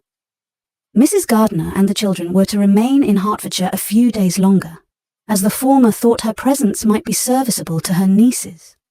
She shared in their attendance on Mrs. Bennet, and was a great comfort to them in their hours of freedom. Their other aunt also visited them frequently, and always, as she said, with the design of cheering and heartening them up, though, as she never came without reporting some fresh instance of Wickham's extravagance or irregularity, she seldom went away without leaving them more dispirited than she found them. All Meryton seemed striving to blacken the man who, but 3 months before, had been almost an angel of light. He was declared to be in debt to every tradesman in the place, and his intrigues, all honoured with the title of seduction, had been extended into every tradesman's family. Everybody declared that he was the wickedest young man in the world, and everybody began to find out that they had always distrusted the appearance of his goodness. Elizabeth, though she did not credit above half of what was said, believed enough to make her former assurance of her sister's ruin still more certain, and even Jane, who believed still less of it, became almost hopeless, more especially as the time was now come, when, if they had gone to Scotland, which she had never before entirely despaired of, they must in all probability have gained some news of them. Mr. Gardiner left Longbourn on Sunday. On Tuesday, his wife received a letter from him. It told them that on his arrival he had immediately found out his brother and persuaded him to come to Gracechurch Street, that Mr. Bennet had been to Epsom and Clapham before his arrival, but without gaining any satisfactory information, and that he was now determined to inquire at all the principal hotels in town, as Mr. Bennet thought it possible they might have gone to one of them on their first coming to London, before they procured lodgings. Mr. Gardiner himself did not expect any success from this measure, but as his brother was eager in it, he meant to assist him in pursuing it. He added that Mr. Bennet seemed wholly disinclined at present to leave London, and promised to write again very soon. There was also a postscript to this effect: "I have written to Colonel Forster to desire him to find out, if possible, from some of the young man's intimates in the regiment, whether Wickham has any relations or connections who would be likely to know in what part of the town he has now concealed himself. If there were anyone that one could apply to, with a probability of gaining such a clue as that, it might be of essential consequence. At present, we have nothing to guide us. Colonel Forster will, I dare say, do everything in his power to satisfy us on this head. But, on second thoughts, perhaps Lizzie could tell us what relations he has now, living better than any other person." Elizabeth was at no loss to understand from whence this deference for her authority proceeded, but it was not in her power to give any information of so satisfactory a nature as the compliment deserved. She had never heard of his having had any relations, except a father and mother, both of whom had been dead many years. It was possible, however, that some of his companions in the Shire might be able to give more information, and though she was not very sanguine in expecting it, the application was a something to look forward to. Every day at Longbourn was now a day of anxiety, but the most anxious part of each was when the post was expected. The arrival of letters was the first grand object of every morning's impatience. Through letters, whatever of good or bad was to be told would be communicated, and every succeeding day was expected to bring some news of importance. But before they heard again from Mr. Gardiner, a letter arrived for their father, from a different quarter, from Mr. Collins, which, as Jane had received directions to open all that came for him in his absence, she accordingly read, and Elizabeth, who knew what curiosities his letters always were, looked over her and read it likewise. It was as follows: "But before they heard again from Mr. Gardiner, a letter arrived for their father, from a different quarter, from Mr. Collins, which, as Jane had received directions to open all that came for him in his absence, she accordingly read, and Elizabeth, who knew what curiosities his letters always were, looked over her and read it likewise. It was as follows: "My dear sir, I feel myself called upon by our relationship and my situation in life to condole with you on the grievous affliction you are now suffering under, of which we were yesterday informed by a letter from Hertfordshire. Be assured, my dear sir, that Mrs. Collins and myself sincerely sympathise with you, and all your respectable family, in your present distress, which must be of the bitterest kind, because proceeding from a cause which no time can remove. No arguments shall be wanting on my part that can alleviate so severe a misfortune, or that may comfort you, under a circumstance that must be, of all others, most afflicting to a parent's mind. The death of your daughter would have been a blessing in comparison of this, and it is the more to be lamented, because there is reason to suppose, as my dear Charlotte informs me, that this licentiousness of behaviour in your daughter has proceeded from a faulty degree of indulgence, though, at the same time, for the consolation of yourself and Mrs. Bennet, I am inclined to think that her own disposition must be naturally bad, or she could not be guilty of such an enormity at so early an age. Howsoever that may be, you are grievously to be pitied, in which opinion I am not only joined by Mrs. Collins, but likewise by Lady Catherine and her daughter, to whom I have related the affair. They agree with me in apprehending that this false step in one daughter will be injurious to the fortunes of all the others. For who, as Lady Catherine herself condescendingly says, will connect themselves with such a family? And this consideration leads me, moreover, to reflect, with augmented satisfaction, on a certain event of last November.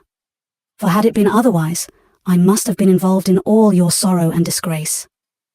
Let me advise you then, my dear sir, to console yourself as much as possible, to throw off your unworthy child from your affection forever, and leave her to reap the fruits of her own heinous offence.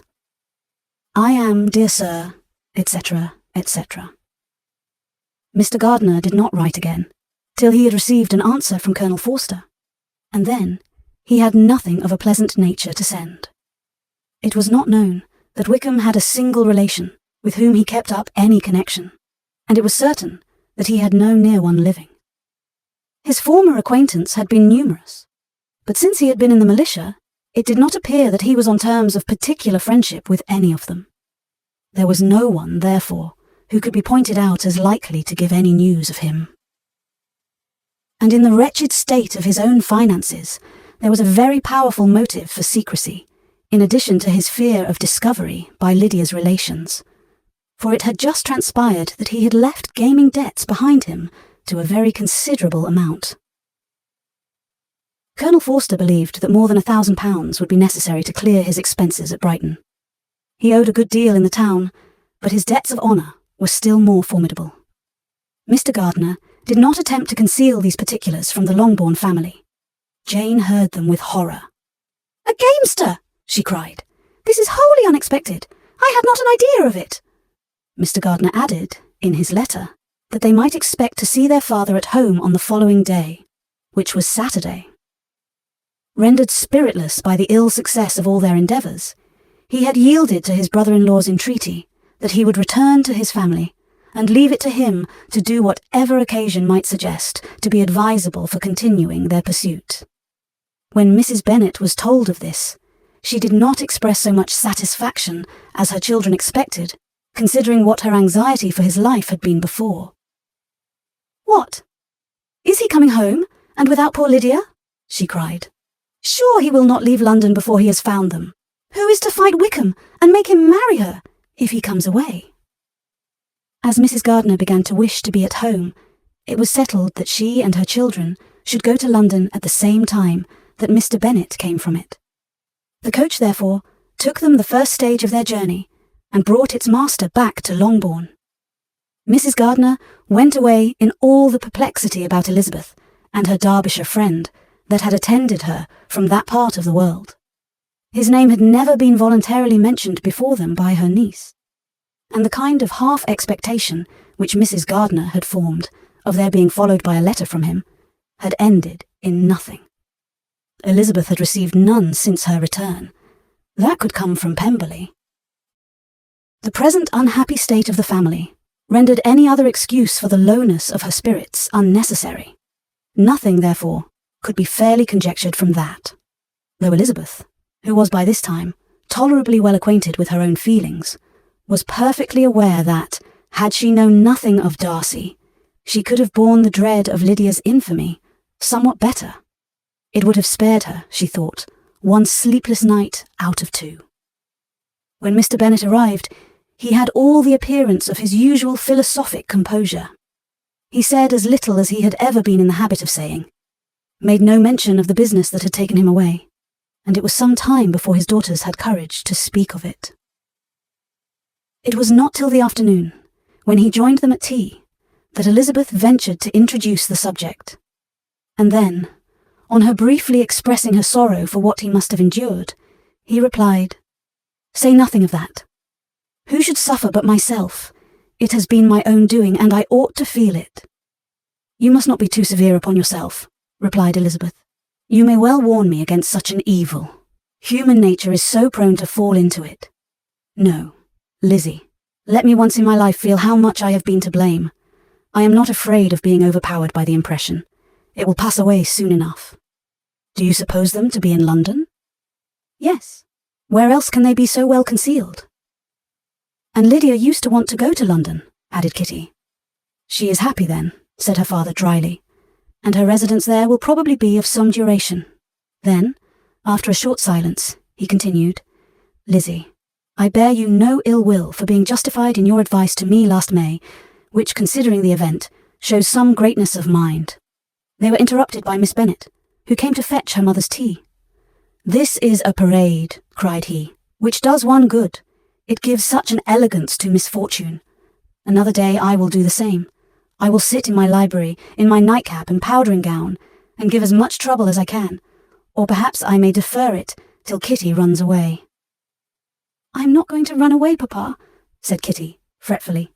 "If I should ever go to Brighton, I would behave better than Lydia." "You go to Brighton? I would not trust you so near it as Eastbourne for £50. "No, Kitty. I have at least learnt to be cautious, and you will feel the effects of it. No officer is ever to enter my house again, nor even to pass through the village. Balls will be absolutely prohibited, unless you stand up with one of your sisters. And you are never to stir out of doors, till you can prove that you have spent 10 minutes of every day in a rational manner." Kitty, who took all these threats in a serious light, began to cry. "Well, well," said he, "do not make yourself unhappy. If you are a good girl for the next 10 years, I will take you to a review at the end of them." Chapter 49. 2 days after Mr. Bennet's return, as Jane and Elizabeth were walking together in the shrubbery behind the house, they saw the housekeeper coming towards them, and concluding that she came to call them to their mother, went forward to meet her. But instead of the expected summons, when they approached her, she said to Miss Bennet, "I beg your pardon, madam, for interrupting you, but I was in hopes you might have got some good news from town, so I took the liberty of coming to ask." "What do you mean, Hill? We have heard nothing from town." "Dear madam," cried Mrs. Hill, in great astonishment, "don't you know there is an express come for master from Mr. Gardiner?" "He has been here this half hour, and master has had a letter." Away ran the girls, too eager to get in to have time for speech. They ran through the vestibule into the breakfast room, from thence to the library.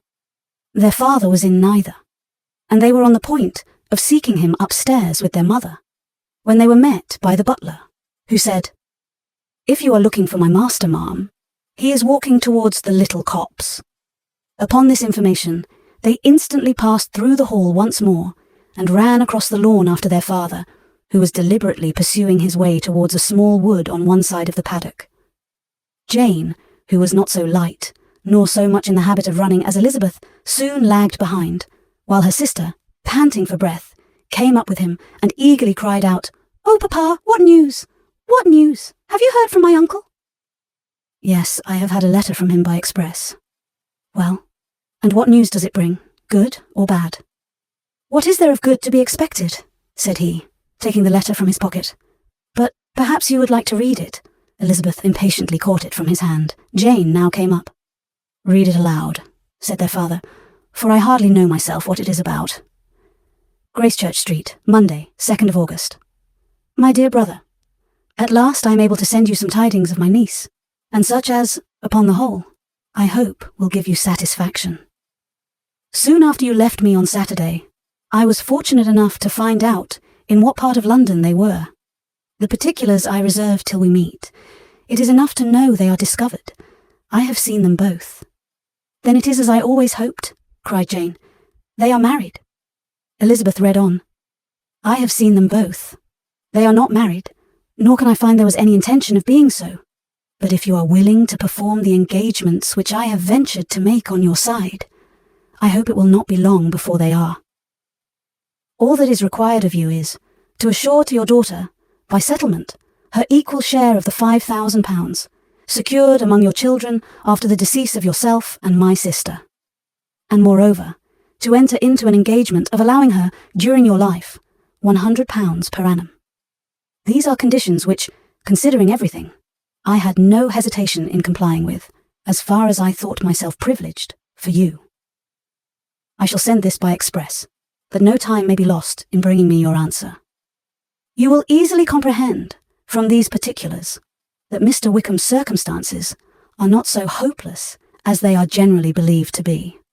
The world has been deceived in that respect, and I am happy to say there will be some little money, even when all his debts are discharged, to settle on my niece, in addition to her own fortune. If, as I conclude will be the case, you send me full powers to act in your name throughout the whole of this business, I will immediately give directions to Haggerston for preparing a proper settlement. There will not be the smallest occasion for your coming to town again. Therefore, stay quietly at Longbourn, and depend on my diligence and care. Send back your answer as soon as you can, and be careful to write explicitly. We have judged it best that my niece should be married from this house, of which I hope you will approve. She comes to us today. I shall write again as soon as anything more is determined on. Yours, etc. Edward Gardner. Is it possible? Cried Elizabeth when she had finished. Can it be possible that he will marry her? Wickham is not so undeserving then, as we have thought him, said her sister. My dear father, I congratulate you. And have you answered the letter? Said Elizabeth. No, but it must be done soon. Most earnestly did she then entreat him to lose no more time before he wrote.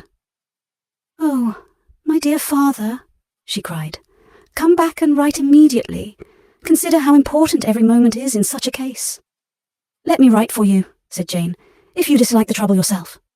I dislike it very much, he replied, but it must be done. And so saying, he turned back with them and walked towards the house. And, may I ask, said Elizabeth, but the terms, I suppose, must be complied with. Complied with? I am only ashamed of his asking so little. And they must marry, yet he is such a man. Yes, they must marry. There is nothing else to be done. But there are two things that I want very much to know. One is, how much money your uncle has laid down to bring it about, and the other, how I am ever to pay him. Money? My uncle, cried Jane. What do you mean, sir? I mean that no man in his proper senses would marry Lydia on so slight a temptation as 100 a year during my life, and 50 after I am gone. That is very true, said Elizabeth, though it had not occurred to me before. His debts to be discharged, and something still to remain. Oh, it must be my uncle's doings. Generous good man, I am afraid he has distressed himself. A small sum could not do all this. No, said her father. Wickham's a fool if he takes her with a farthing less than £10,000. I should be sorry to think so ill of him, in the very beginning of our relationship. £10,000? Heaven forbid! How is half such a sum to be repaid? Mr. Bennet made no answer, and each of them, deep in thought, continued silent till they reached the house. Their father then went to the library to write, and the girls walked into the breakfast-room. And they are really to be married, cried Elizabeth, as soon as they were by themselves. How strange this is, and for this we are to be thankful, that they should marry, small as is their chance of happiness, and wretched as is his character. We are forced to rejoice. Oh, Lydia! I comfort myself with thinking, replied Jane, that he certainly would not marry Lydia if he had not a real regard for her. Though our kind uncle has done something towards clearing him, I cannot believe that £10,000, or anything like it, has been advanced. He has children of his own, and may have more. How could he spare half £10,000? "If we are ever able to learn what Wickham's debts have been," said Elizabeth, "and how much is settled on his side on our sister, we shall exactly know what Mr. Gardiner has done for them, because Wickham has not sixpence of his own. The kindness of my uncle and aunt can never be requited. Their taking her home, and affording her their personal protection and countenance, is such a sacrifice to her advantage as years of gratitude cannot enough acknowledge. By this time, she is actually with them. If such goodness does not make her miserable now, she will never deserve to be happy. What a meeting for her when she first sees my aunt." "We must endeavour to forget all that has passed on either side," said Jane. "I hope and trust they will yet be happy. His consenting to marry her is a proof, I will believe, that he has come to a right way of thinking. Their mutual affection will steady them, and I flatter myself they will settle so quietly, and live in so rational a manner, as may in time make their past imprudence forgotten." "Their conduct has been such," replied Elizabeth, "as neither you nor I nor anybody can ever forget. It is useless to talk of it." It now occurred to the girls that their mother was in all likelihood perfectly ignorant of what had happened. They went to the library, therefore, and asked their father whether he would not wish them to make it known to her. He was writing, and without raising his head, coolly replied, "Just as you please." "May we take my uncle's letter to read to her?" "Take whatever you like, and get away." Elizabeth took the letter from his writing table, and they went upstairs together. Mary and Kitty were both with Mrs. Bennet. One communication would, therefore, do for all. After a slight preparation for good news, the letter was read aloud. Mrs. Bennet could hardly contain herself. As soon as Jane had read Mr. Gardiner's hope of Lydia's being soon married, her joy burst forth, and every following sentence added to its exuberance. She was now in an irritation as violent from delight as she had ever been fidgety from alarm and vexation. To know that her daughter would be married was enough. She was disturbed by no fear for her felicity, nor humbled by any remembrance of her misconduct. "My dear, dear Lydia," she cried, "this is delightful indeed. She will be married. I shall see her again. She will be married at 16. My good, kind brother. I knew how it would be. I knew he would manage everything. How I long to see her, and to see dear Wickham too. But the clothes, the wedding clothes. I will write to my sister Gardiner about them directly.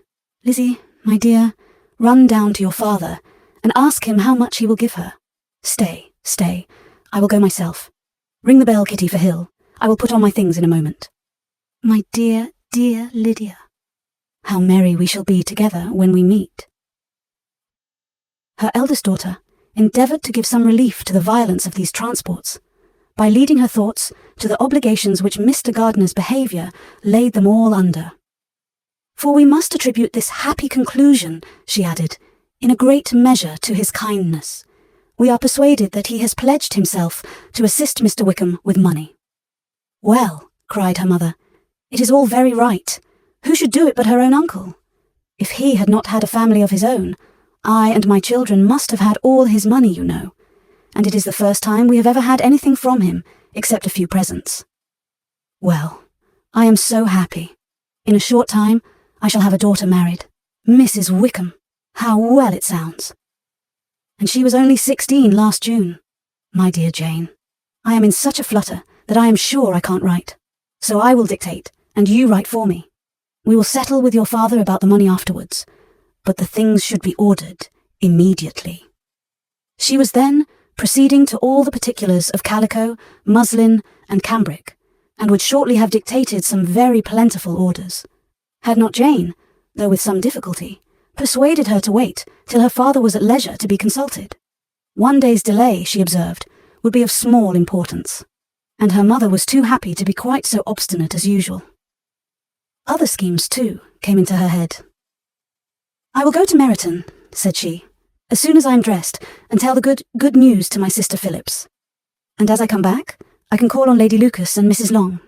Kitty, run down and order the carriage. An airing would do me a great deal of good, I am sure. Girls, can I do anything for you in Meryton? Oh, here comes Hill. My dear Hill, have you heard the good news? Miss Lydia is going to be married, and you shall all have a bowl of punch to make merry at her wedding." Mrs. Hill began instantly to express her joy. Elizabeth received her congratulations amongst the rest, and then, sick of this folly, took refuge in her own room, that she might think with freedom. Poor Lydia's situation must, at best, be bad enough, but that it was no worse, she had need to be thankful. She felt it so, and though, in looking forward, neither rational happiness nor worldly prosperity could be justly expected for her sister, in looking back to what they had feared only 2 hours ago, she felt all the advantages of what they had gained. Chapter 50. Mr. Bennet had very often wished, before this period of his life, that instead of spending his whole income, he had laid by an annual sum for the better provision of his children and of his wife, if she survived him. He now wished it more than ever. Had he done his duty in that respect, Lydia need not have been indebted to her uncle, for whatever of honour or credit could now be purchased for her. The satisfaction of prevailing on one of the most worthless young men in Great Britain to be her husband might then have rested in its proper place. He was seriously concerned that a cause of so little advantage to anyone should be forwarded at the sole expense of his brother-in-law, and he was determined, if possible, to find out the extent of his assistance and to discharge the obligation as soon as he could. When first Mr. Bennet had married, economy was held to be perfectly useless, for of course they were to have a son. This son was to join in cutting off the entail as soon as he should be of age, and the widow and younger children would by that means be provided for. 5 daughters successively entered the world, but yet the son was to come, and Mrs. Bennet, for many years after Lydia's birth, had been certain that he would. This event had at last been despaired of, but it was then too late to be saving. Mrs. Bennet had no turn for economy, and her husband's love of independence had alone prevented their exceeding their income. £5,000 was settled by marriage articles on Mrs. Bennet and the children, but in what proportions it should be divided amongst the latter depended on the will of the parents. This was one point, with regard to Lydia at least, which was now to be settled, and Mr. Bennet could have no hesitation in acceding to the proposal before him. In terms of grateful acknowledgment for the kindness of his brother, though expressed most concisely, he then delivered on paper his perfect approbation of all that was done, and his willingness to fulfill the engagements that had been made for him. He had never before supposed that could Wickham be prevailed on to marry his daughter, it would be done with so little inconvenience to himself as by the present arrangement. He would scarcely be £10 a year the loser by the 100 that was to be paid them, for, what with her board and pocket allowance, and the continual presents in money which passed to her through her mother's hands, Lydia's expenses had been very little within that sum. That it would be done with such trifling exertion on his side too, was another very welcome surprise, for his chief wish at present was to have as little trouble in the business as possible. When the first transports of rage which had produced his activity in seeking her were over, he naturally returned to all his former indolence. His letter was soon dispatched, for though dilatory in undertaking business, he was quick in its execution. He begged to know further particulars of what he was indebted to his brother, but was too angry with Lydia to send any message to her. The good news quickly spread through the house, and with proportionate speed through the neighbourhood. It was borne in the latter with decent philosophy.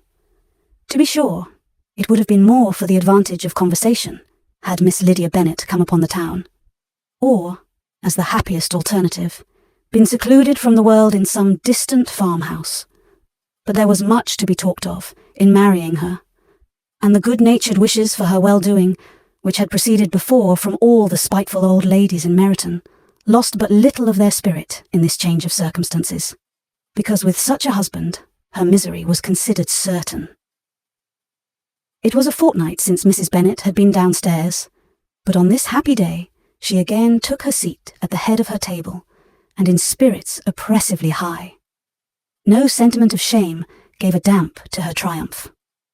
The marriage of a daughter, which had been the first object of her wishes since Jane was 16, was now on the point of accomplishment, and her thoughts and her words ran wholly on those attendants of elegant nuptials, fine muslins, new carriages, and servants. She was busily searching through the neighbourhood for a proper situation for her daughter, and, without knowing or considering what their income might be, rejected many as deficient in size and importance. Hay Park might do, said she, if the Gouldings would quit it, or the great house at Stoke, if the drawing-room were larger. But Ashworth is too far off. I could not bear to have her 10 miles from me. And as for Purvis Lodge, the attics are dreadful. Her husband allowed her to talk on without interruption while the servants remained, but when they had withdrawn, he said to her, "Mrs. Bennet, before you take any or all of these houses, for your son and daughter, let us come to a right understanding. Into one house in this neighbourhood they shall never have admittance. I will not encourage the imprudence of either by receiving them at Longbourn." A long dispute followed this declaration, but Maister Bennet was firm. It soon led to another, and Mrs. Bennet found, with amazement and horror, that her husband would not advance a guinea to buy clothes for his daughter. He protested that she should receive from him no mark of affection whatever on the occasion. Mrs. Bennet could hardly comprehend it. That his anger could be carried to such a point of inconceivable resentment as to refuse his daughter a privilege, without which her marriage would scarcely seem valid, exceeded all that she could believe possible. She was more alive to the disgrace which her want of new clothes must reflect on her daughter's nuptials than to any sense of shame at her eloping and living with Wickham a fortnight before they took place. Elizabeth was now most heartily sorry that she had, from the distress of the moment, been led to make Mr. Darcy acquainted with their fears for her sister. For since her marriage would so shortly give the proper termination to the elopement, they might hope to conceal its unfavourable beginning from all those who were not immediately on the spot. She had no fear of its spreading farther, through his means. There were few people on whose secrecy she would have more confidently depended, but at the same time, there was no one whose knowledge of a sister's frailty would have mortified her so much, not, however, from any fear of disadvantage from it individually to herself. For at any rate, there seemed a gulf impassable between them. Had Lydia's marriage been concluded on the most honourable terms, it was not to be supposed that Mr. Darcy would connect himself with a family, where to every other objection would now be added an alliance and relationship of the nearest kind with the man whom he so justly scorned. From such a connection she could not wonder that he should shrink. The wish of procuring her regard, which she had assured herself of his feeling in Derbyshire, could not in rational expectation survive such a blow as this. She was humbled, she was grieved, she repented, though she hardly knew of what. She became jealous of his esteem when she could no longer hope to be benefited by it. She wanted to hear of him when there seemed the least chance of gaining intelligence. She was convinced that she could have been happy with him when it was no longer likely they should meet. What a triumph for him, as she often thought, could he know that the proposals which she had proudly spurned only 4 months ago would now have been gladly and gratefully received. He was as generous, she doubted not, as the most generous of his sex. But while he was mortal, there must be a triumph. She began now to comprehend that he was exactly the man who, in disposition and talents, would most suit her. His understanding and temper, though unlike her own, would have answered all her wishes. It was an union that must have been to the advantage of both. By her ease and liveliness, his mind might have been softened, his manners improved, and from his judgment, information, and knowledge of the world, she must have received benefit of greater importance. But no such happy marriage could now teach the admiring multitude what connubial felicity really was. An union of a different tendency, and precluding the possibility of the other, was soon to be formed in their family. How Wickham and Lydia were to be supported in tolerable independence, she could not imagine. But how little of permanent happiness could belong to a couple who were only brought together because their passions were stronger than their virtue, she could easily conjecture. Mr. Gardiner soon wrote again to his brother. To Mr. Bennet's acknowledgments, he briefly replied, with assurances of his eagerness to promote the welfare of any of his family, and concluded with entreaties that the subject might never be mentioned to him again. The principal purport of his letter was to inform them that Mr. Wickham had resolved on quitting the militia. It was greatly my wish that he should do so, he added, as soon as his marriage was fixed on. And I think you will agree with me in considering a removal from that corps as highly advisable, both on his account and my niece's. It is Mr. Wickham's intention to go into the regulars, and among his former friends, there are still some who are able and willing to assist him in the army. He has the promise of an ensigncy in the general's regiment, now quartered in the north. It is an advantage to have it so far from this part of the kingdom. He promises fairly, and I hope among different people, where they may each have a character to preserve, they will both be more prudent. I have written to Colonel Forster to inform him of our present arrangements, and to request that he will satisfy the various creditors of Mr. Wickham in and near Brighton with assurances of speedy payment, for which I have pledged myself. And will you give yourself the trouble of carrying similar assurances to his creditors in Meryton, of whom I shall subjoin a list, according to his information? He has given in all his debts. I hope at least he has not deceived us. Haggerston has our directions, and all will be completed in a week. They will then join his regiment, unless they are first invited to Longbourn, and I understand from Mrs. Gardiner that my niece is very desirous of seeing you all before she leaves the south. She is well, and begs to be dutifully remembered to you and her mother. Yours, etc. E. Gardiner. Mr. Bennet and his daughters saw all the advantages of Wickham's removal from the shire, as clearly as Mr. Gardiner could do. But Mrs. Bennet was not so well pleased with it. Lydia's being settled in the north, just when she had expected most pleasure and pride in her company, for she had by no means given up her plan of their residing in Hertfordshire, was a severe disappointment. And, besides, it was such a pity that Lydia should be taken from a regiment where she was acquainted with everybody and had so many favourites. "She is so fond of Mrs. Forster," said she. "It will be quite shocking to send her away, and there are several of the young men, too, that she likes very much. The officers may not be so pleasant in General's regiment." His daughter's request, for such it might be considered, of being admitted into her family again, before she set off for the north, received at first an absolute negative. But Jane and Elizabeth, who agreed in wishing, for the sake of their sister's feelings and consequence, that she should be noticed on her marriage by her parents, urged him so earnestly, yet so rationally and so mildly, to receive her and her husband at Longbourn as soon as they were married, that he was prevailed on to think as they thought and act as they wished. And their mother had the satisfaction of knowing that she should be able to show her married daughter in the neighbourhood before she was banished to the north. When Mr. Bennet wrote again to his brother, therefore, he sent his permission for them to come, and it was settled that, as soon as the ceremony was over, they should proceed to Longbourn. Elizabeth was surprised, however, that Wickham should consent to such a scheme, and, had she consulted only her own inclination, any meeting with him would have been the last object of her wishes. Chapter 51. Their sister's wedding day arrived, and Jane and Elizabeth felt for her probably more than she felt for herself. The carriage was sent to meet them, and they were to return in it by dinner time. Their arrival was dreaded by the elder Miss Bennets, and Jane more especially, who gave Lydia the feelings which would have attended herself, had she been the culprit, and was wretched in the thought of what her sister must endure. They came. The family were assembled in the breakfast room to receive them. Smiles decked the face of Mrs. Bennet as the carriage drove up to the door. Her husband looked impenetrably grave. Her daughters, alarmed, anxious, uneasy. Lydia's voice was heard in the vestibule. The door was thrown open, and she ran into the room. Her mother stepped forwards, embraced her, and welcomed her with rapture, gave her hand with an affectionate smile to Wickham, who followed his lady, and wished them both joy, with an alacrity which showed no doubt of their happiness.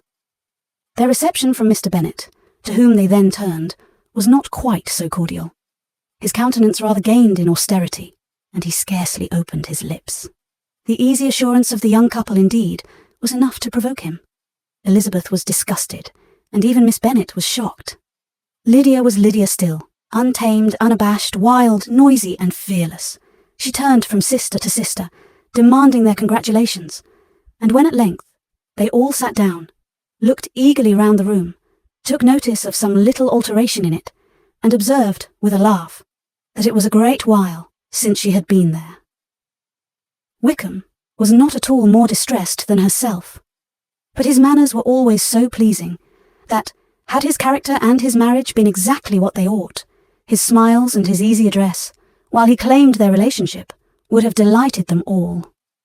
Elizabeth had not before believed him quite equal to such assurance, but she sat down, resolving within herself to draw no limits in future to the impudence of an impudent man. She blushed, and Jane blushed, but the cheeks of the two who caused their confusion suffered no variation of colour. There was no want of discourse. The bride and her mother could neither of them talk fast enough, and Wickham, who happened to sit near Elizabeth, began inquiring after his acquaintance in that neighbourhood, with a good-humoured ease, which she felt very unable to equal in her replies. They seemed each of them to have the happiest memories in the world. Nothing of the past was recollected with pain, and Lydia led voluntarily to subjects which her sisters would not have alluded to for the world. "Only think of its being 3 months," she cried, "since I went away. It seems but a fortnight, I declare, and yet there have been things enough happened in the time. Good gracious! When I went away, I am sure I had no more idea of being married till I came back again, though I thought it would be very good fun if I was." Her father lifted up his eyes. Jane was distressed. Elizabeth looked expressively at Lydia, but she, who never heard nor saw anything of which she chose to be insensible, gaily continued, "Oh, mamma, do the people hereabouts know I am married today? I was afraid they might not, and we overtook William Goulding in his curricle, so I was determined he should know it, and so I let down the side glass next to him, and took off my glove and let my hand just rest upon the window frame, so that he might see the ring, and then I bowed and smiled like anything." Elizabeth could bear it no longer. She got up and ran out of the room, and returned no more till she heard them passing through the hall to the dining parlour. She then joined them, soon enough to see Lydia, with anxious parade, walk up to her mother's right hand, and hear her say to her eldest sister, "Ah, Jane, I take your place now, and you must go lower, because I am a married woman." It was not to be supposed that time would give Lydia that embarrassment from which she had been so wholly free at first. Her ease and good spirits increased. She longed to see Mrs. Phillips, the Lucases, and all their other neighbours, and to hear herself called Mrs. Wickham by each of them. And in the meantime, she went after dinner to show her ring and boast of being married to Mrs. Hill and the 2 housemaids. "Well, mamma," said she, when they were all returned to the breakfast room, "and what do you think of my husband? Is not he a charming man? I am sure my sisters must all envy me. I only hope they may have half my good luck. They must all go to Brighton. That is the place to get husbands. What a pity it is, mamma, we did not all go." "Very true, and if I had my will, we should. But my dear Lydia, I don't at all like your going such a way off. Must it be so?" "Oh, Lord, yes, there is nothing in that. I shall like it of all things. You and Papa and my sisters must come down and see us. We shall be at Newcastle all the winter, and I dare say there will be some balls, and I will take care to get good partners for them all." "I should like it beyond anything," said her mother. "And then, when you go away, you may leave 1 or 2 of my sisters behind you, and I dare say I shall get husbands for them before the winter is over." "I thank you for my share of the favour," said Elizabeth, "but I do not particularly like your way of getting husbands." Their visitors were not to remain above 10 days with them. Mr. Wickham had received his commission before he left London, and he was to join his regiment at the end of a fortnight. No one but Mrs. Bennet regretted that their stay would be so short, and she made the most of the time by visiting about with her daughter and having very frequent parties at home. These parties were acceptable to all. To avoid a family circle was even more desirable to such as did think than such as did not. Wickham's affection for Lydia was just what Elizabeth had expected to find it, not equal to Lydia's for him. She had scarcely needed her present observation to be satisfied, from the reason of things, that their elopement had been brought on by the strength of her love. rather than by his. And she would have wondered why, without violently caring for her, he chose to elope with her at all, had she not felt certain that his flight was rendered necessary by distress of circumstances. And if that were the case, he was not the young man to resist an opportunity of having a companion. Lydia was exceedingly fond of him. He was her dear Wickham on every occasion. No one was to be put in competition with him. He did everything best in the world, and she was sure he would kill more birds on the 1st of September than anybody else in the country. One morning, soon after their arrival, as she was sitting with her 2 elder sisters, she said to Elizabeth, "Lizzie, I never gave you an account of my wedding, I believe. You were not by when I told Mamma and the others all about it. Are not you curious to hear how it was managed?" "No, really," replied Elizabeth.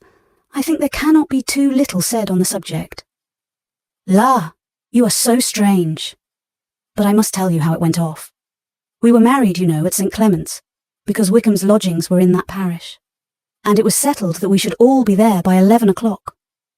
My uncle and aunt and I were to go together, and the others were to meet us at the church. Well, Monday morning came, and I was in such a fuss. I was so afraid, you know, that something would happen to put it off, and then I should have gone quite distracted. And there was my aunt. All the time I was dressing, preaching and talking away, just as if she was reading a sermon. However, I did not hear above 1 word in 10, for I was thinking, you may suppose, of my dear Wickham. I longed to know whether he would be married in his blue coat. Well, and so we breakfasted at 10 as usual. I thought it would never be over. For, by the by, you are to understand that my uncle and aunt were horrid unpleasant all the time I was with them. If you'll believe me, I did not once put my foot out of doors, though I was there a fortnight. Not one party or scheme or anything. To be sure, London was rather thin, but however, the little theatre was open. Well, and so, just as the carriage came to the door, my uncle was called away upon business to that horrid man, Mr. Stone. And then, you know, when once they get together, there is no end of it. Well, I was so frightened I did not know what to do, for my uncle was to give me away, and if we were beyond the hour we could not be married all day. But, luckily, he came back again in 10 minutes' time, and then we all set out. However, I recollected afterwards that if he had been prevented going, the wedding need not be put off, for Mr. Darcy might have done as well. "Mr. Darcy?" repeated Elizabeth, in utter amazement. "Oh, yes. He was to come there with Wickham, you know. But gracious me, I quite forgot. I ought not to have said a word about it. I promised them so faithfully. What will Wickham say? It was to be such a secret." "If it was to be a secret," said Jane, "say not another word on the subject. You may depend upon my seeking no further." "Oh, certainly," said Elizabeth, though burning with curiosity. "We will ask you no questions." "Thank you," said Lydia, "for if you did, I should certainly tell you all, and then Wickham would be so angry." On such encouragement to ask, Elizabeth was forced to put it out of her power by running away. But to live in ignorance on such a point was impossible, or at least it was impossible not to try for information. Mr. Darcy had been at her sister's wedding. It was exactly a scene, and exactly among people where he had apparently least to do, and least temptation to go. Conjectures as to the meaning of it, rapid and wild, hurried into her brain, but she was satisfied with none. Those that best pleased her, as placing his conduct in the noblest light, seemed most improbable. She could not bear such suspense, and hastily seizing a sheet of paper, wrote a short letter to her aunt, to request an explanation of what Lydia had dropped, if it were compatible with the secrecy which had been intended. "You may readily comprehend," she added, "what my curiosity must be, to know how a person unconnected with any of us, and, comparatively speaking, a stranger to our family, should have been amongst you at such a time. Pray write instantly, and let me understand it, unless it is, for very cogent reasons, to remain in the secrecy which Lydia seems to think necessary, and then I must endeavour to be satisfied with ignorance. Not that I shall, though," she added to herself, and she finished the letter. "And my dear aunt, if you do not tell me in an honourable manner, I shall certainly be reduced to tricks and stratagems to find it out." Jane's delicate sense of honour, would not allow her to speak to Elizabeth privately of what Lydia had let fall. Elizabeth was glad of it, till it appeared whether her inquiries would receive any satisfaction. She had rather be without a confidant. Chapter 52. Elizabeth had the satisfaction of receiving an answer to her letter as soon as she possibly could. She was no sooner in possession of it than, hurrying into the little copse, where she was least likely to be interrupted, she sat down on one of the benches and prepared to be happy, for the length of the letter convinced her that it did not contain a denial. Gracechurch Street, 6th of September. My dear niece, I have just received your letter and shall devote this whole morning to answering it, as I foresee that a little writing will not comprise what I have to tell you. I must confess myself surprised by your application. I did not expect it from you. Don't think me angry, however, for I only mean to let you know that I had not imagined such inquiries to be necessary on your side. If you do not choose to understand me, forgive my impertinence. Your uncle is as much surprised as I am, and nothing but the belief of your being a party concerned would have allowed him to act as he has done. But if you are really innocent and ignorant, I must be more explicit. On the very day of my coming home from Longbourn, your uncle had a most unexpected visitor. Mr. Darcy called, and was shut up with him several hours. It was all over before I arrived, so my curiosity was not so dreadfully racked as yours seems to have been. He came to tell Mr. Gardiner that he had found out where your sister and Mr. Wickham were, and that he had seen and talked with them both, Wickham repeatedly, Lydia once. From what I can collect, he left Derbyshire only one day after ourselves, and came to town with the resolution of hunting for them. The motive professed was his conviction of its being owing to himself that Wickham's worthlessness had not been so well known as to make it impossible for any young woman of character to love or confide in him. He generously imputed the whole to his mistaken pride, and confessed that he had before thought it beneath him to lay his private actions open to the world. His character was to speak for itself. He called it, therefore, his duty to step forward and endeavour to remedy an evil which had been brought on by himself.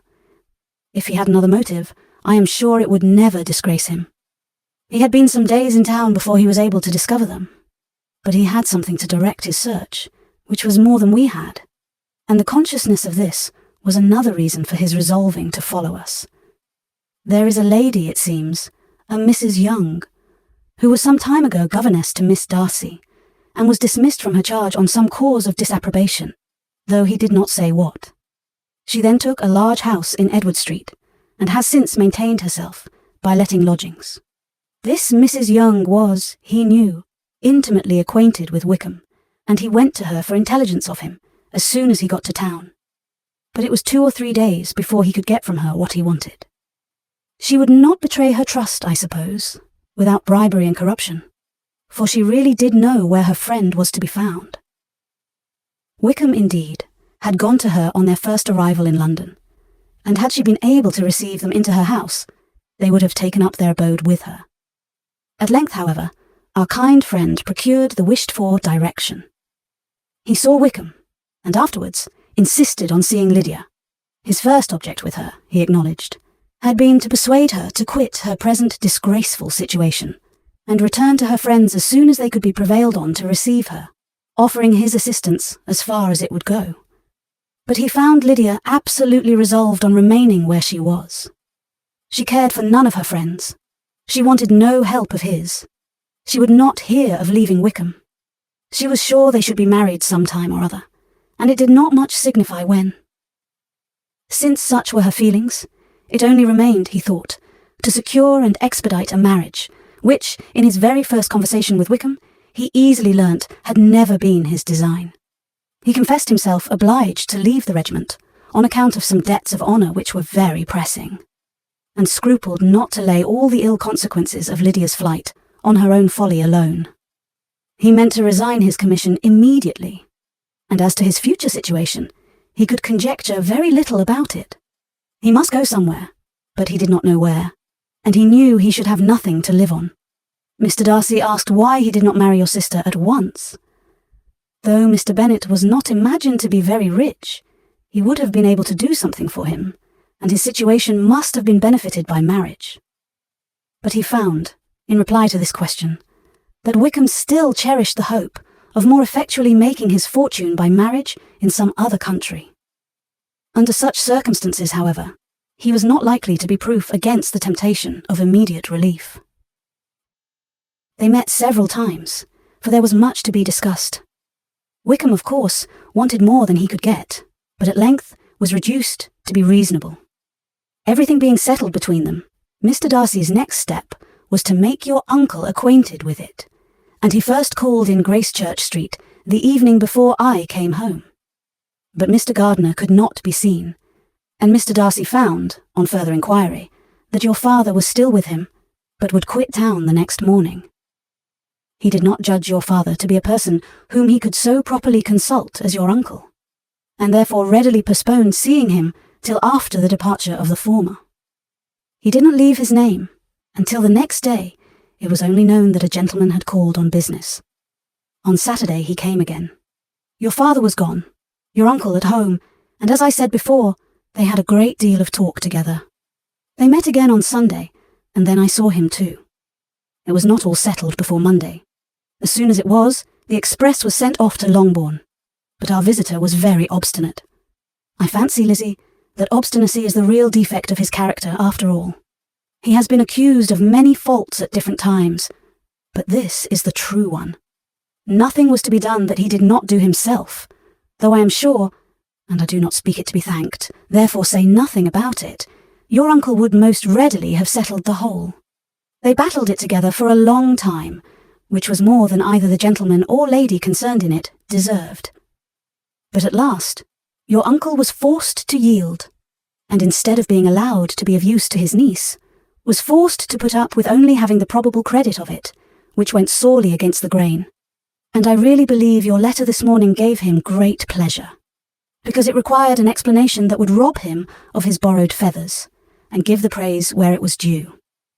But Lizzie, this must go no further than yourself, or Jane, at most. You know pretty well, I suppose, what has been done for the young people.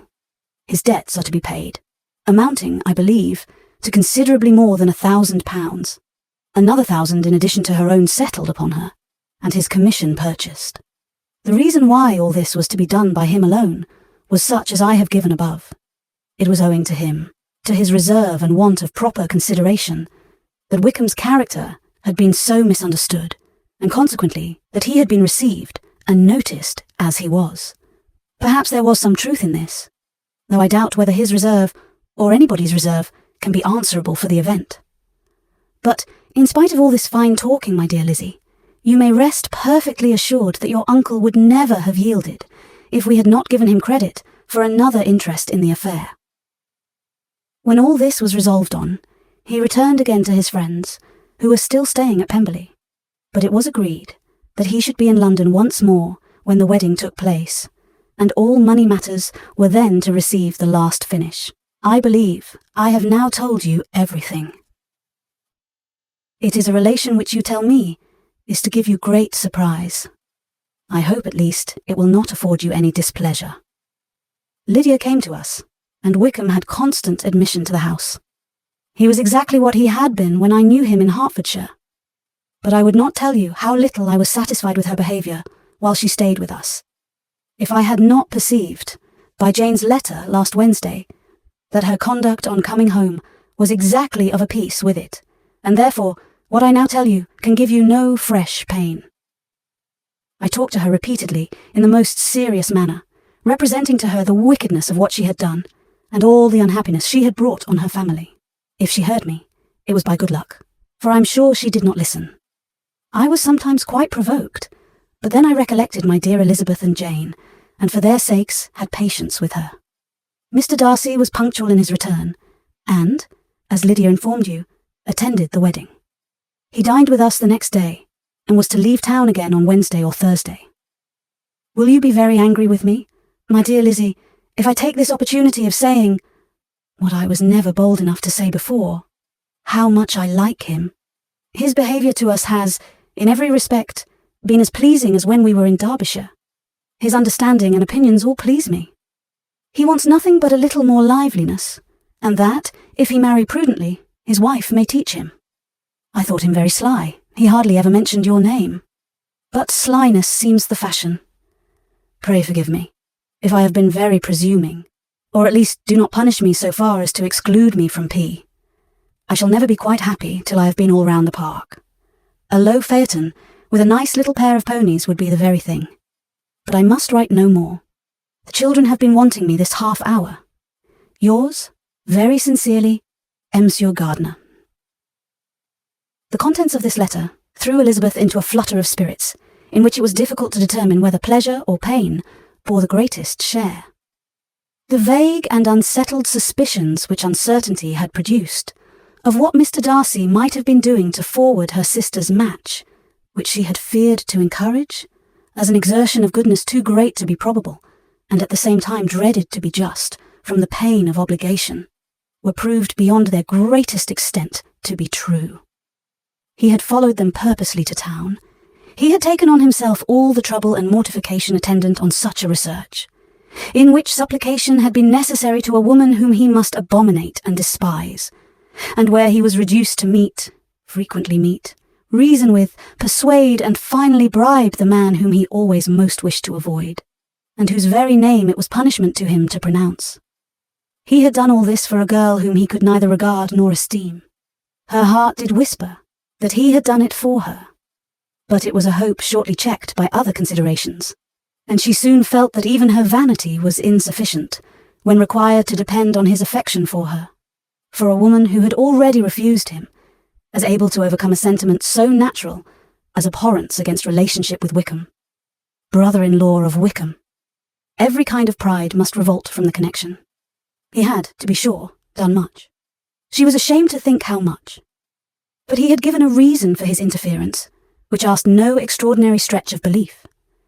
It was reasonable that he should feel he had been wrong. He had liberality, and he had the means of exercising it. And though she would not place herself as his principal inducement, she could perhaps believe that remaining partiality for her might assist his endeavours in a cause where her peace of mind must be materially concerned. It was painful, exceedingly painful, to know that they were under obligations to a person who could never receive a return. They owed the restoration of Lydia, her character, everything to him. Oh, how heartily did she grieve over every ungracious sensation she had ever encouraged, every saucy speech she had ever directed towards him. For herself, she was humbled.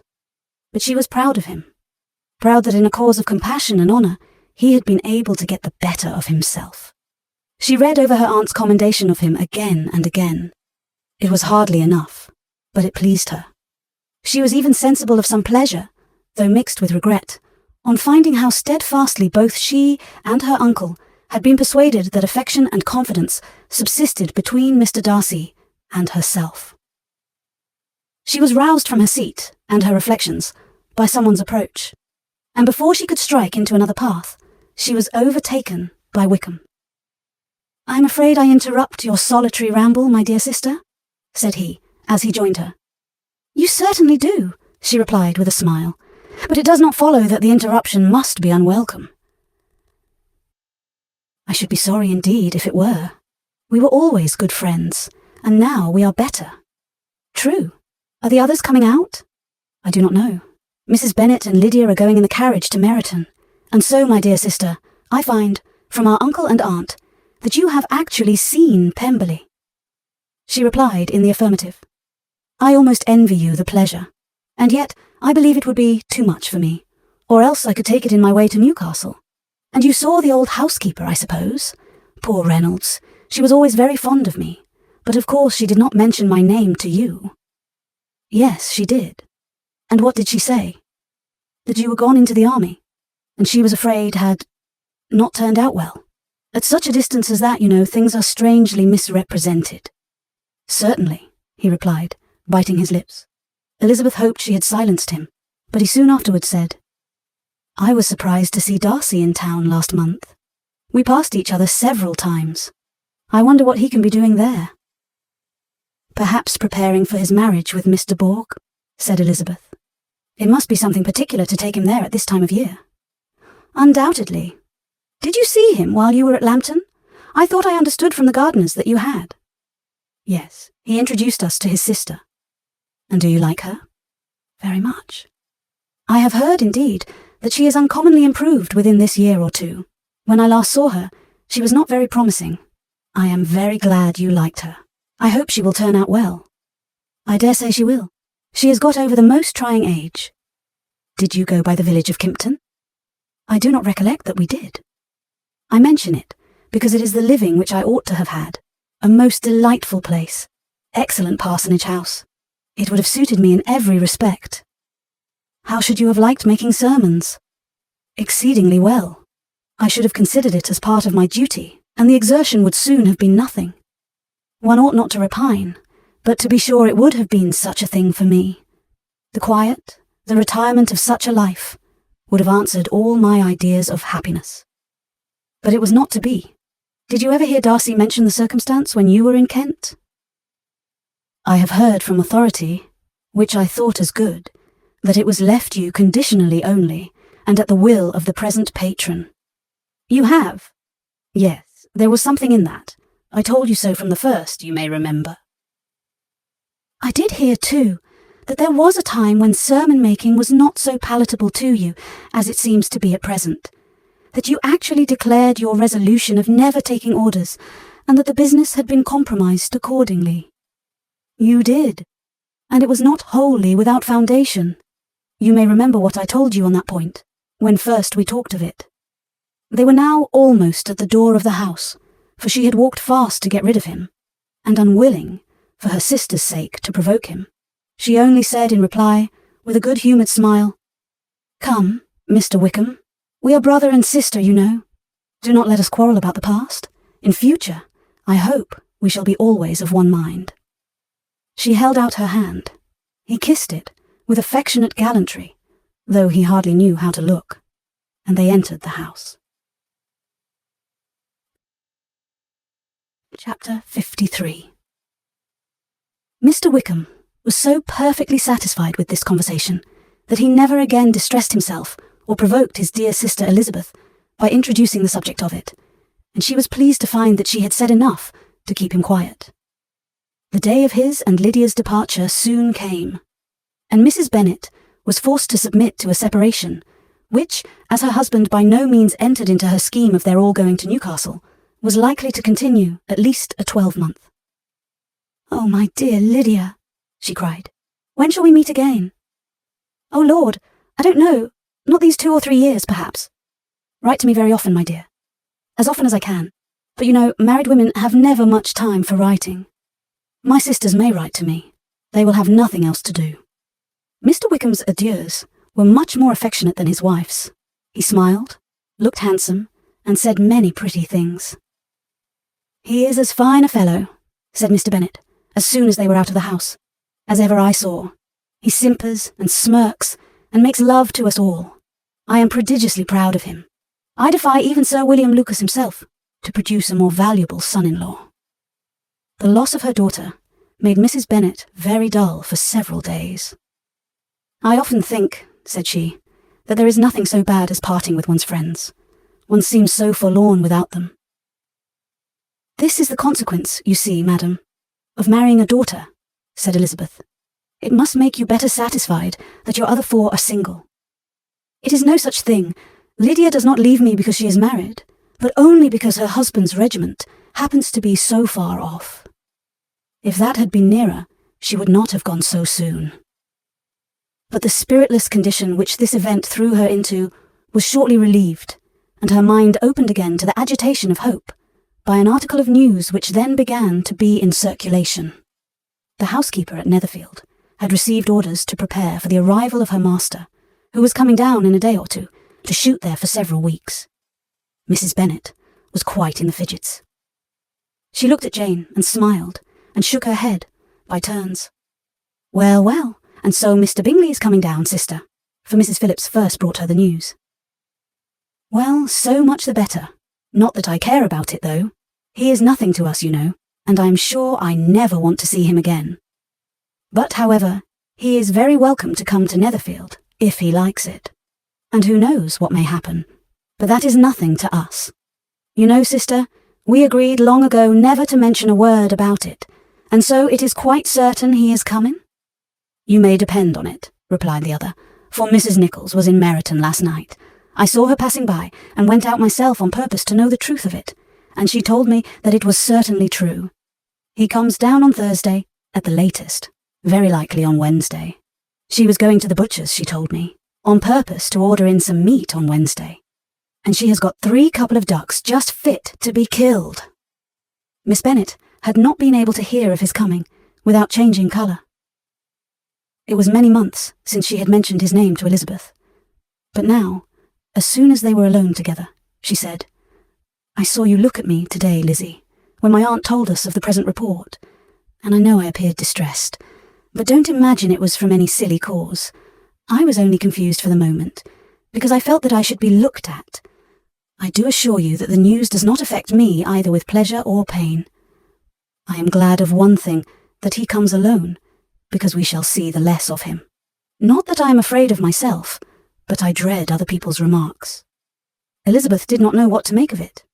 Had she not seen him in Derbyshire, she might have supposed him capable of coming there with no other view than what was acknowledged, but she still thought him partial to Jane, and she wavered as to the greater probability of his coming there with his friend's permission, or being bold enough to come without it. Yet it is hard, she sometimes thought, that this poor man cannot come to a house which he has legally hired without raising all this speculation. I will leave him to himself. In spite of what her sister declared, and really believed to be her feelings, in the expectation of his arrival, Elizabeth could easily perceive that her spirits were affected by it. They were more disturbed, more unequal than she had often seen them. The subject which had been so warmly canvassed between their parents about a 12-month ago was now brought forward again. "As soon as ever Mr. Bingley comes, my dear," said Mrs. Bennet. "You will wait on him, of course." "No, no. You forced me into visiting him last year and promised, if I went to see him, he should marry one of my daughters. But it ended in nothing, and I will not be sent on a fool's errand again." His wife represented to him how absolutely necessary such an attention would be from all the neighbouring gentlemen on his returning to Netherfield. "'Tis an etiquette I despise," said he. "If he wants our society, let him seek it. He knows where we live. I will not spend my hours in running after my neighbours every time they go away and come back again." "Well, all I know is that it will be abominably rude if you do not wait on him. But however, that shan't prevent my asking him to dine here. I am determined. We must have Mrs. Long and the Gouldings soon. That will make 13 with ourselves, so there will be just room at table for him." Consoled by this resolution, she was the better able to bear her husband's incivility, though it was very mortifying to know that her neighbours might all see Mr. Bingley, in consequence of it, before they did. As the day of his arrival drew near, "I begin to be sorry that he comes at all," said Jane to her sister. "It would be nothing. I could see him with perfect indifference, but I can hardly bear to hear it thus perpetually talked of. My mother means well, but she does not know, no one can know, how much I suffer from what she says. Happy shall I be when his stay at Netherfield is over." "I wish I could say anything to comfort you," replied Elizabeth, "but it is wholly out of my power. You must feel it, and the usual satisfaction of preaching patience to a sufferer is denied me, because you have always so much." Mr. Bingley arrived. Mrs. Bennet, through the assistance of servants, contrived to have the earliest tidings of it, that the period of anxiety and fretfulness on her side be as long as it could. She counted the days that must intervene before their invitation could be sent, hopeless of seeing him before. But on the 3rd morning after his arrival in Hertfordshire, she saw him from her dressing-room window enter the paddock and ride towards the house. Her daughters were eagerly called to partake of her joy. Jane resolutely kept her place at the table, but Elizabeth, to satisfy her mother, went to the window. She looked. She saw Mr. Darcy with him, and sat down again by her sister. "There is a gentleman with him, mamma," said Kitty. "Who can it be?" "Some acquaintance or other, my dear, I suppose. I am sure I do not know." "La," replied Kitty. "It looks just like that man that used to be with him before. Mr. What's-his-name, that tall, proud man." "Good gracious, Mr. Darcy, and so it does. I vow. Well, any friend of Mr. Bingley's will always be welcome here, to be sure, but else I must say that I hate the very sight of him." Jane looked at Elizabeth with surprise and concern. She knew but little of their meeting in Derbyshire, and therefore felt for the awkwardness which must attend her sister in seeing him almost for the first time after receiving his explanatory letter. Both sisters were uncomfortable enough. Each felt for the other, and of course for themselves. And their mother talked on of her dislike of Mr. Darcy, and her resolution to be civil to him only as Mr. Bingley's friend, without being heard by either of them.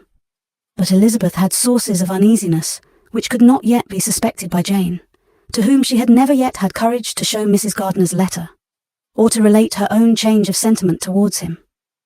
To Jane, he could be only a man whose proposals she had refused, and whose merits she had undervalued.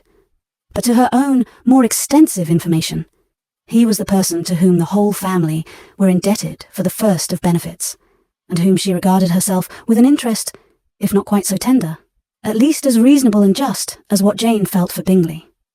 Her astonishment at his coming to Netherfield, to Longbourn, and voluntarily seeking her again, was almost equal to what she had known on first witnessing his altered behaviour in Derbyshire.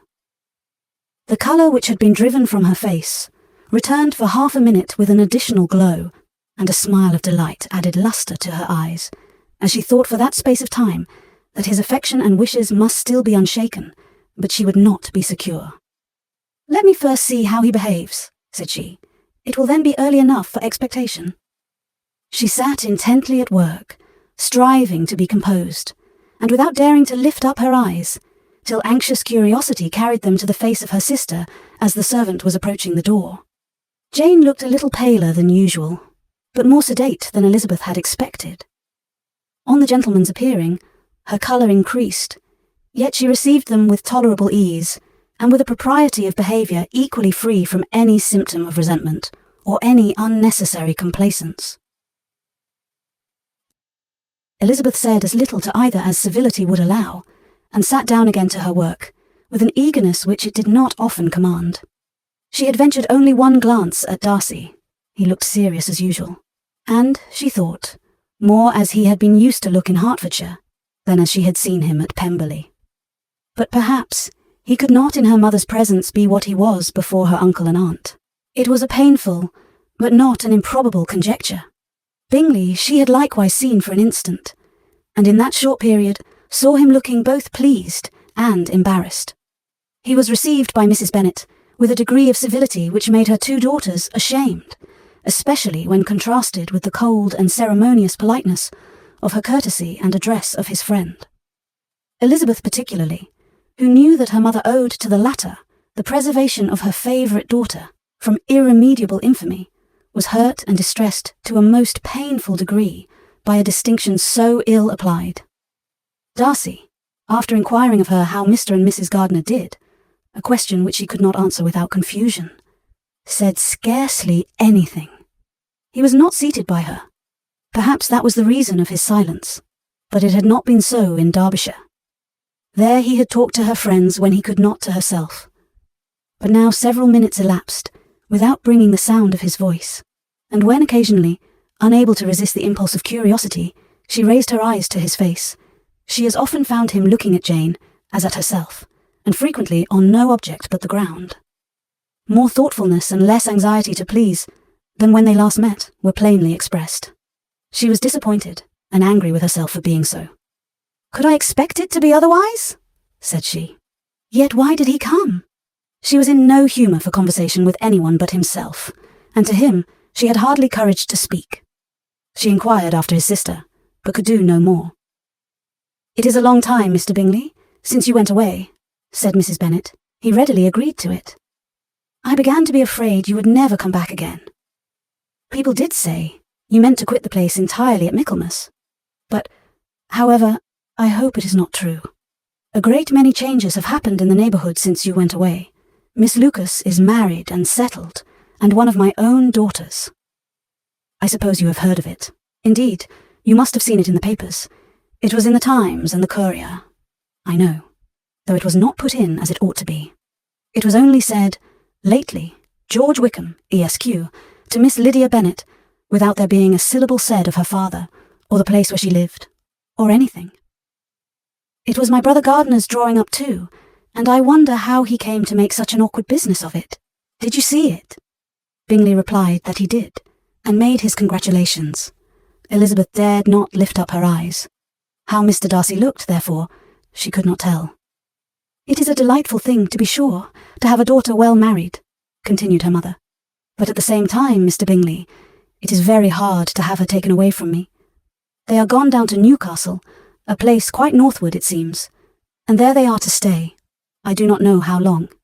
His regiment is there, for I suppose you have heard of his leaving the Shire, and of his being gone into the regulars. Thank heaven. He has some friends, though, perhaps not so many as he deserves." Elizabeth, who knew this to be levelled at Mr. Darcy, was in such misery of shame that she could hardly keep her seat. It drew from her, however, the exertion of speaking, which nothing else had so effectually done before, and she asked Bingley whether he meant to make any stay in the country at present. A few weeks, he believed.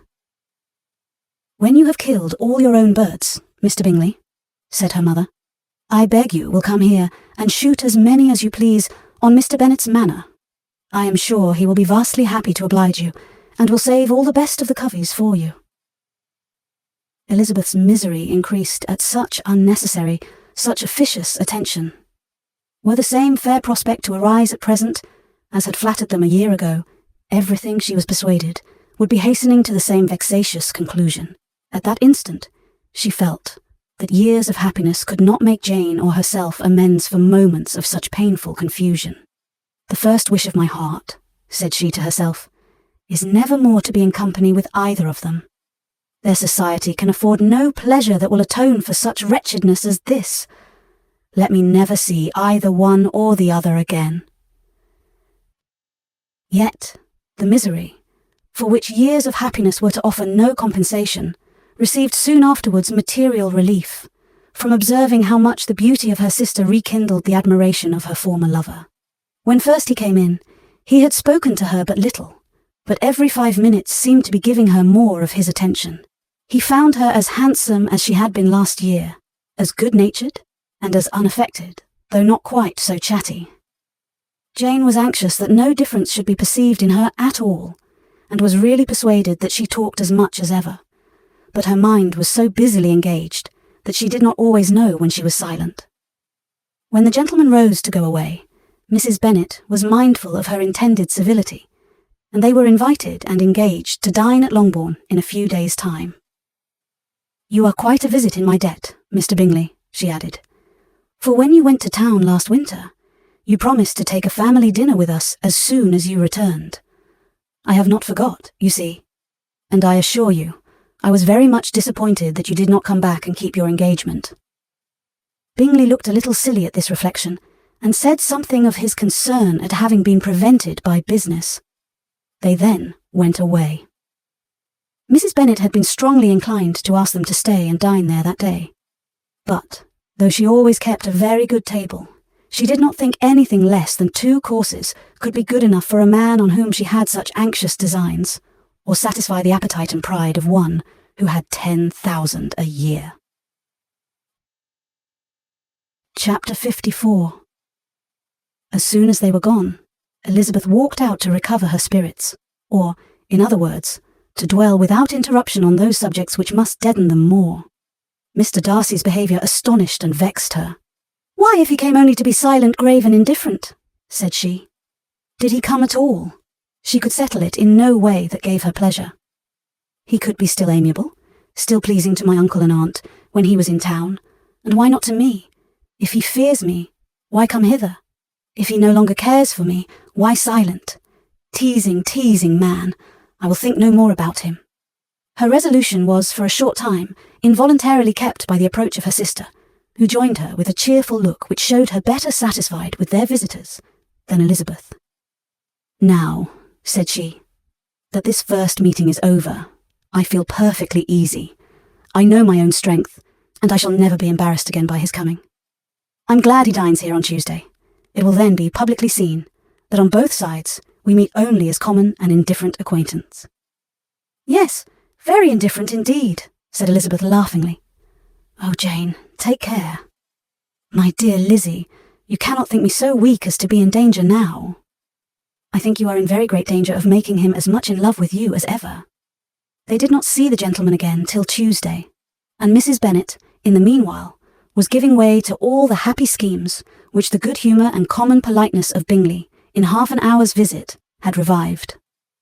On Tuesday, there was a large party assembled at Longbourn, and the two, who were most anxiously expected, to the credit of their punctuality as sportsmen, were in very good time.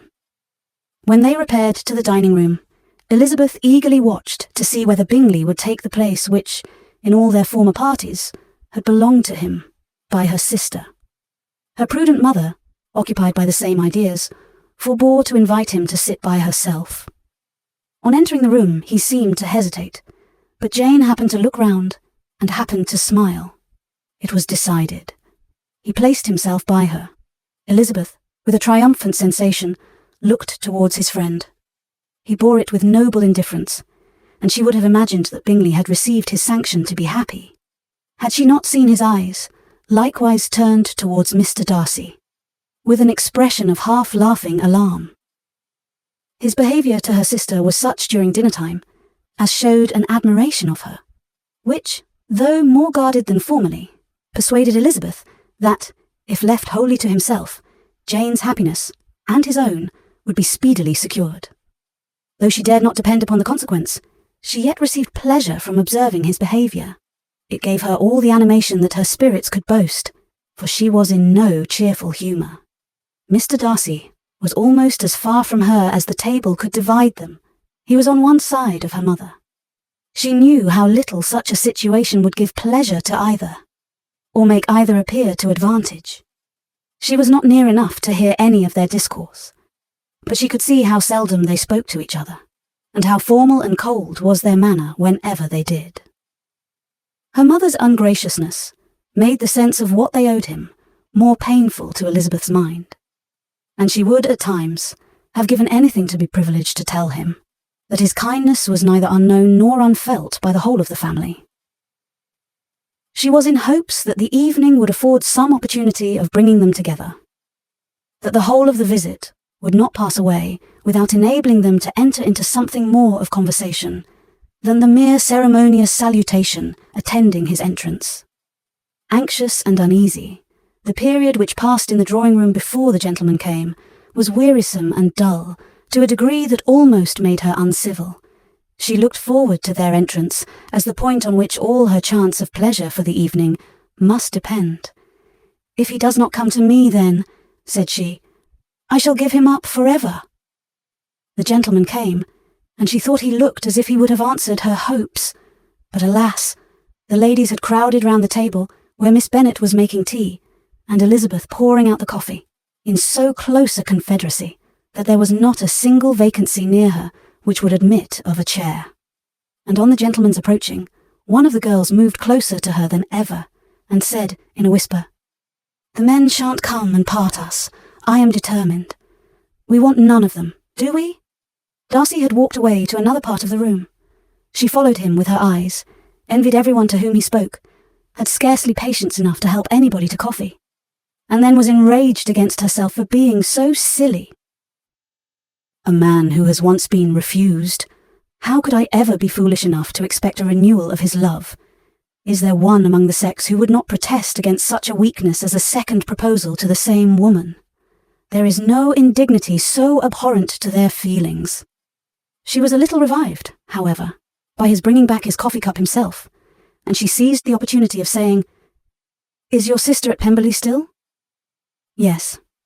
She will remain there till Christmas." "And quite alone? Have all her friends left her?"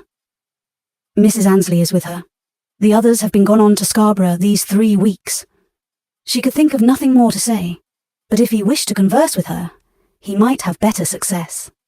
He stood by her, however, for some minutes, in silence, and at last, on the young lady's whispering to Elizabeth again, he walked away. When the tea-things were removed, and the card-tables placed, the ladies all rose, and Elizabeth, was then hoping to be soon joined by him, when all her views were overthrown by seeing him fall a victim to her mother's rapacity for whist players, and in a few moments after seated with the rest of the party, she now lost every expectation of pleasure. They were confined for the evening at different tables, and she had nothing to hope but that his eyes were so often turned towards her side of the room as to make him play as unsuccessfully as herself. Mrs. Bennet had designed to keep the two Netherfield gentlemen to supper, but their carriage was, unluckily, ordered before any of the others, and she had no opportunity of detaining them. "Well, girls," said she, as soon as they were left to themselves, "what say you to the day?" "I think everything has passed off uncommonly well, I assure you. The dinner was as well dressed as any I ever saw. The venison was roasted to a turn, and everybody said they never saw so fat a haunch.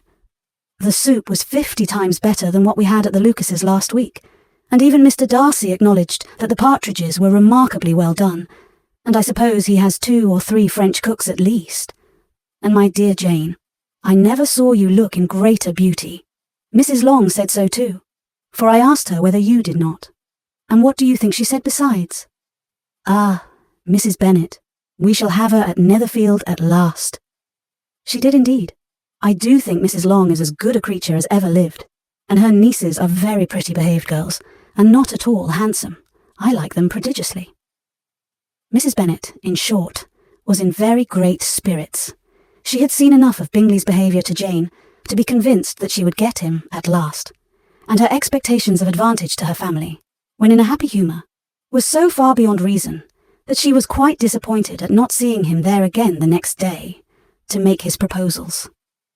"It has been a very agreeable day," said Miss Bennet to Elizabeth.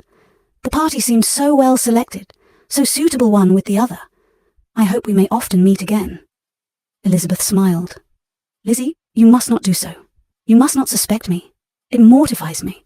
I assure you that I have now learnt to enjoy his conversation as an agreeable and sensible young man, without having a wish beyond it. I am perfectly satisfied, from what his manners now are, that he never had any design of engaging my affection. It is only that he is blessed with greater sweetness of address, and a stronger desire of generally pleasing than any other man." "You are very cruel," said her sister.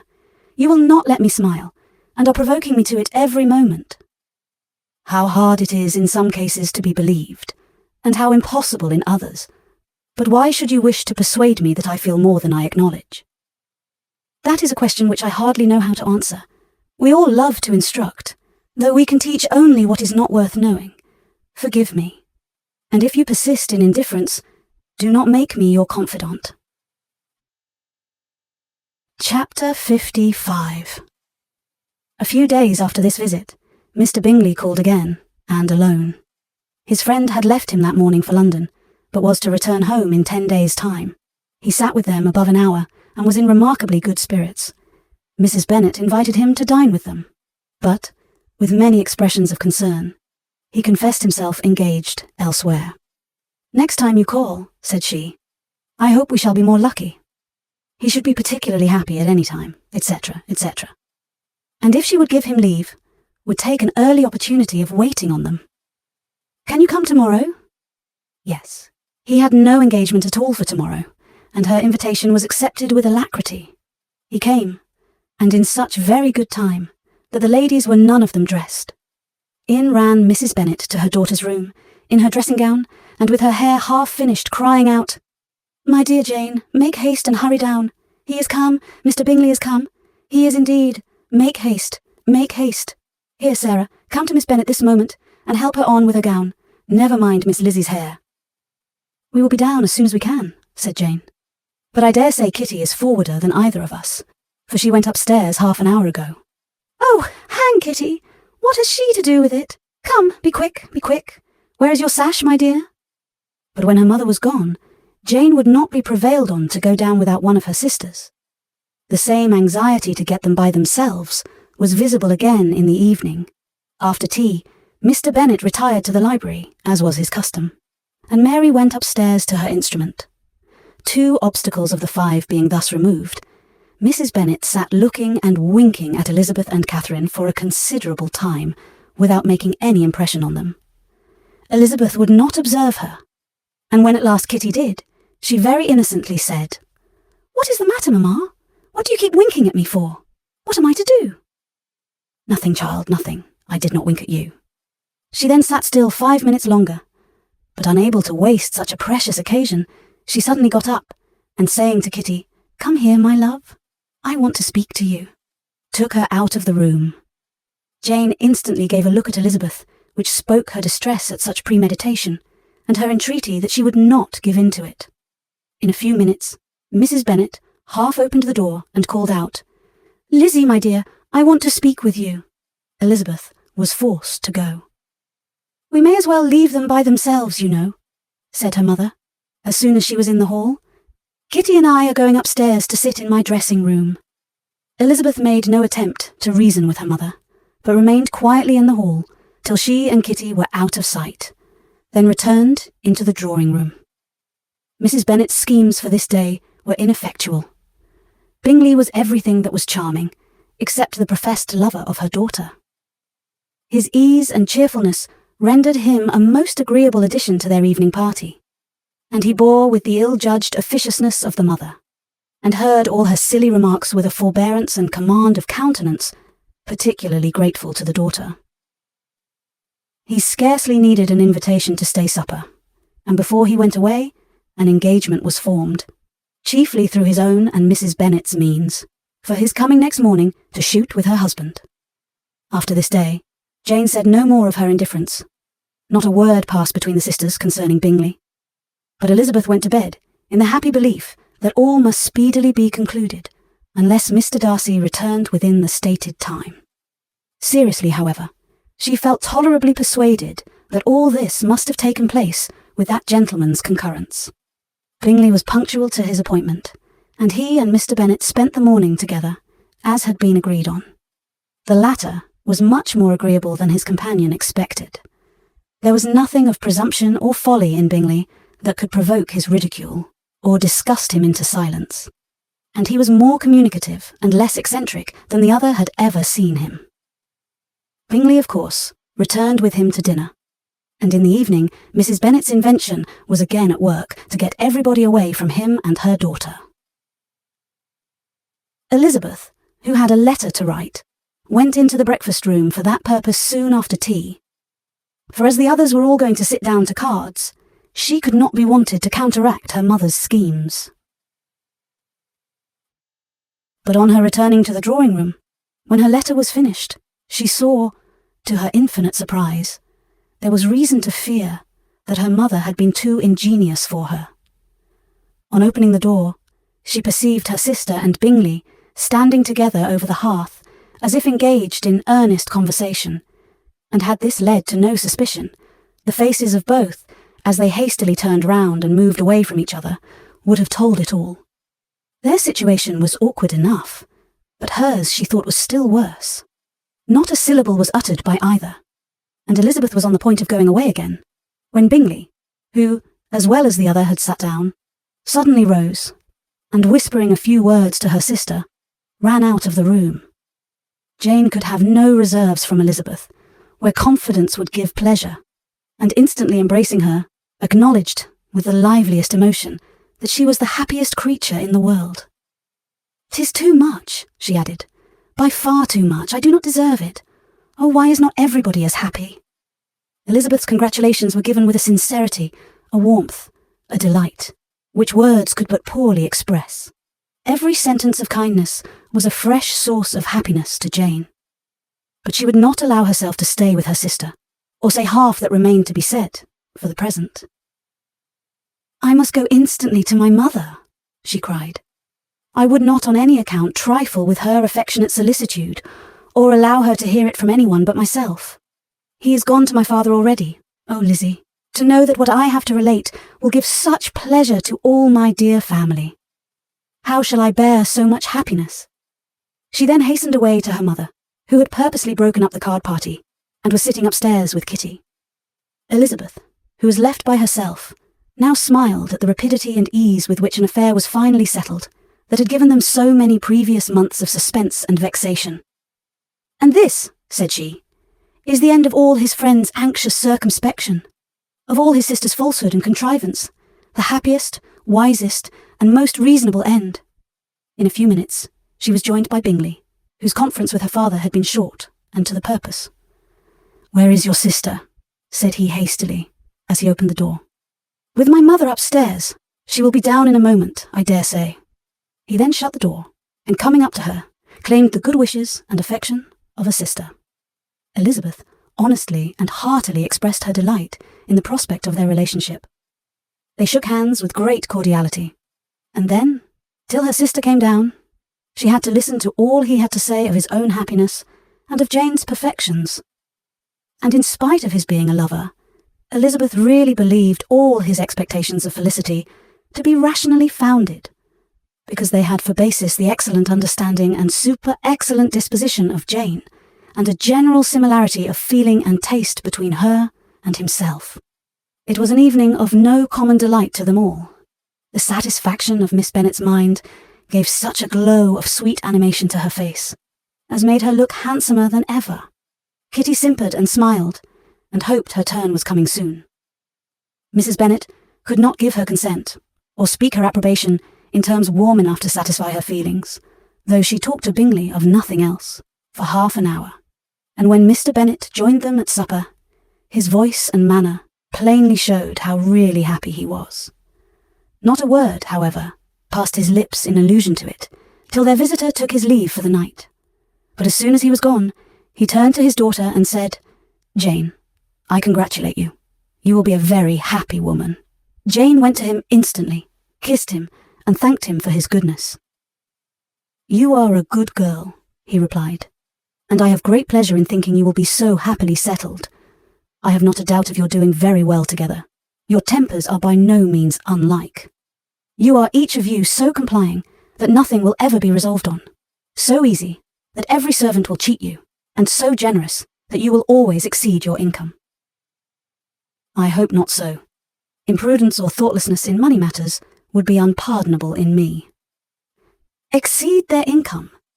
My dear Mr. Bennet," cried his wife, "what are you talking of? Why, he has 4,000 or 5,000 a year, and very likely more." Then addressing her daughter, "Oh, my dear, dear Jane, I am so happy. I am sure I shan't get a wink of sleep all night. I knew how it would be. I always said it must be so at last. I was sure you could not be so beautiful for nothing. I remember, as soon as ever I saw him, when he first came into Hertfordshire last year, I thought how likely it was that you should come together. Oh, he is the handsomest young man that ever was seen." Wickham, Lydia, were all forgotten. Jane was beyond competition her favourite child.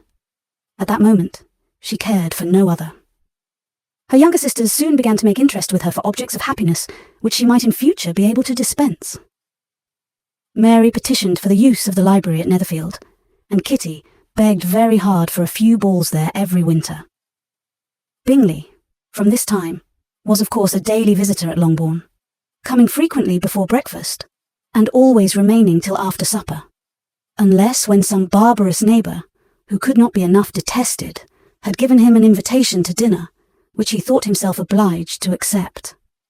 Elizabeth had now but little time for conversation with her sister, for while he was present, Jane had no attention to bestow on anyone else, but she found herself considerably useful to both of them in those hours of separation that must sometimes occur. In the absence of Jane, he always attached himself to Elizabeth for the pleasure of talking of her, and when Bingley was gone, Jane constantly sought the same means of relief. "He has made me so happy," said she one evening, "by telling me that he was totally ignorant of my being in town last spring. I had not believed it possible." "I suspected as much," replied Elizabeth. "But how did he account for it?" "It must have been his sister's doing. They were certainly no friends to his acquaintance with me, which I cannot wonder at, since he might have chosen so much more advantageously in many respects. But when they see, as I trust they will, that their brother is happy with me, they will learn to be contented, and we shall be on good terms again, though we can never be what we once were to each other." "That is the most unforgiving speech," said Elizabeth, "that I ever heard you utter. Good girl. It would vex me indeed to see you again the dupe of Miss Bingley's pretended regard." Would you believe it, Lizzie, that when he went to town last November, he really loved me, and nothing but a persuasion of my being indifferent would have prevented his coming down again. He made a little mistake, to be sure, but it is to the credit of his modesty. This naturally introduced a panegyric from Jane on his diffidence, and the little value he put on his own good qualities. Elizabeth was pleased to find that he had not betrayed the interference of his friend, for, though Jane had the most generous and forgiving heart in the world, she knew it was a circumstance which must prejudice her against him. "I am certainly the most fortunate creature that ever existed," cried Jane. "Oh, Lizzie, why am I thus singled from my family and blessed above them all? If I could but see you as happy, if there were but such another man for you. If you were to give me 40 such men, I never could be so happy as you. Till I have your disposition, your goodness, I never can have your happiness. No, no, let me shift for myself, and perhaps, if I have very good luck, I may meet with another Mr. Collins in time." The situation of affairs in the Longbourn family could not be long a secret.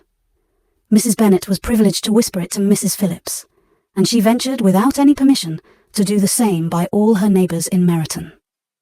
The Bennets were speedily pronounced to be the luckiest family in the world, though only a few weeks before, when Lydia had first run away, they had been generally proved to be marked out for misfortune.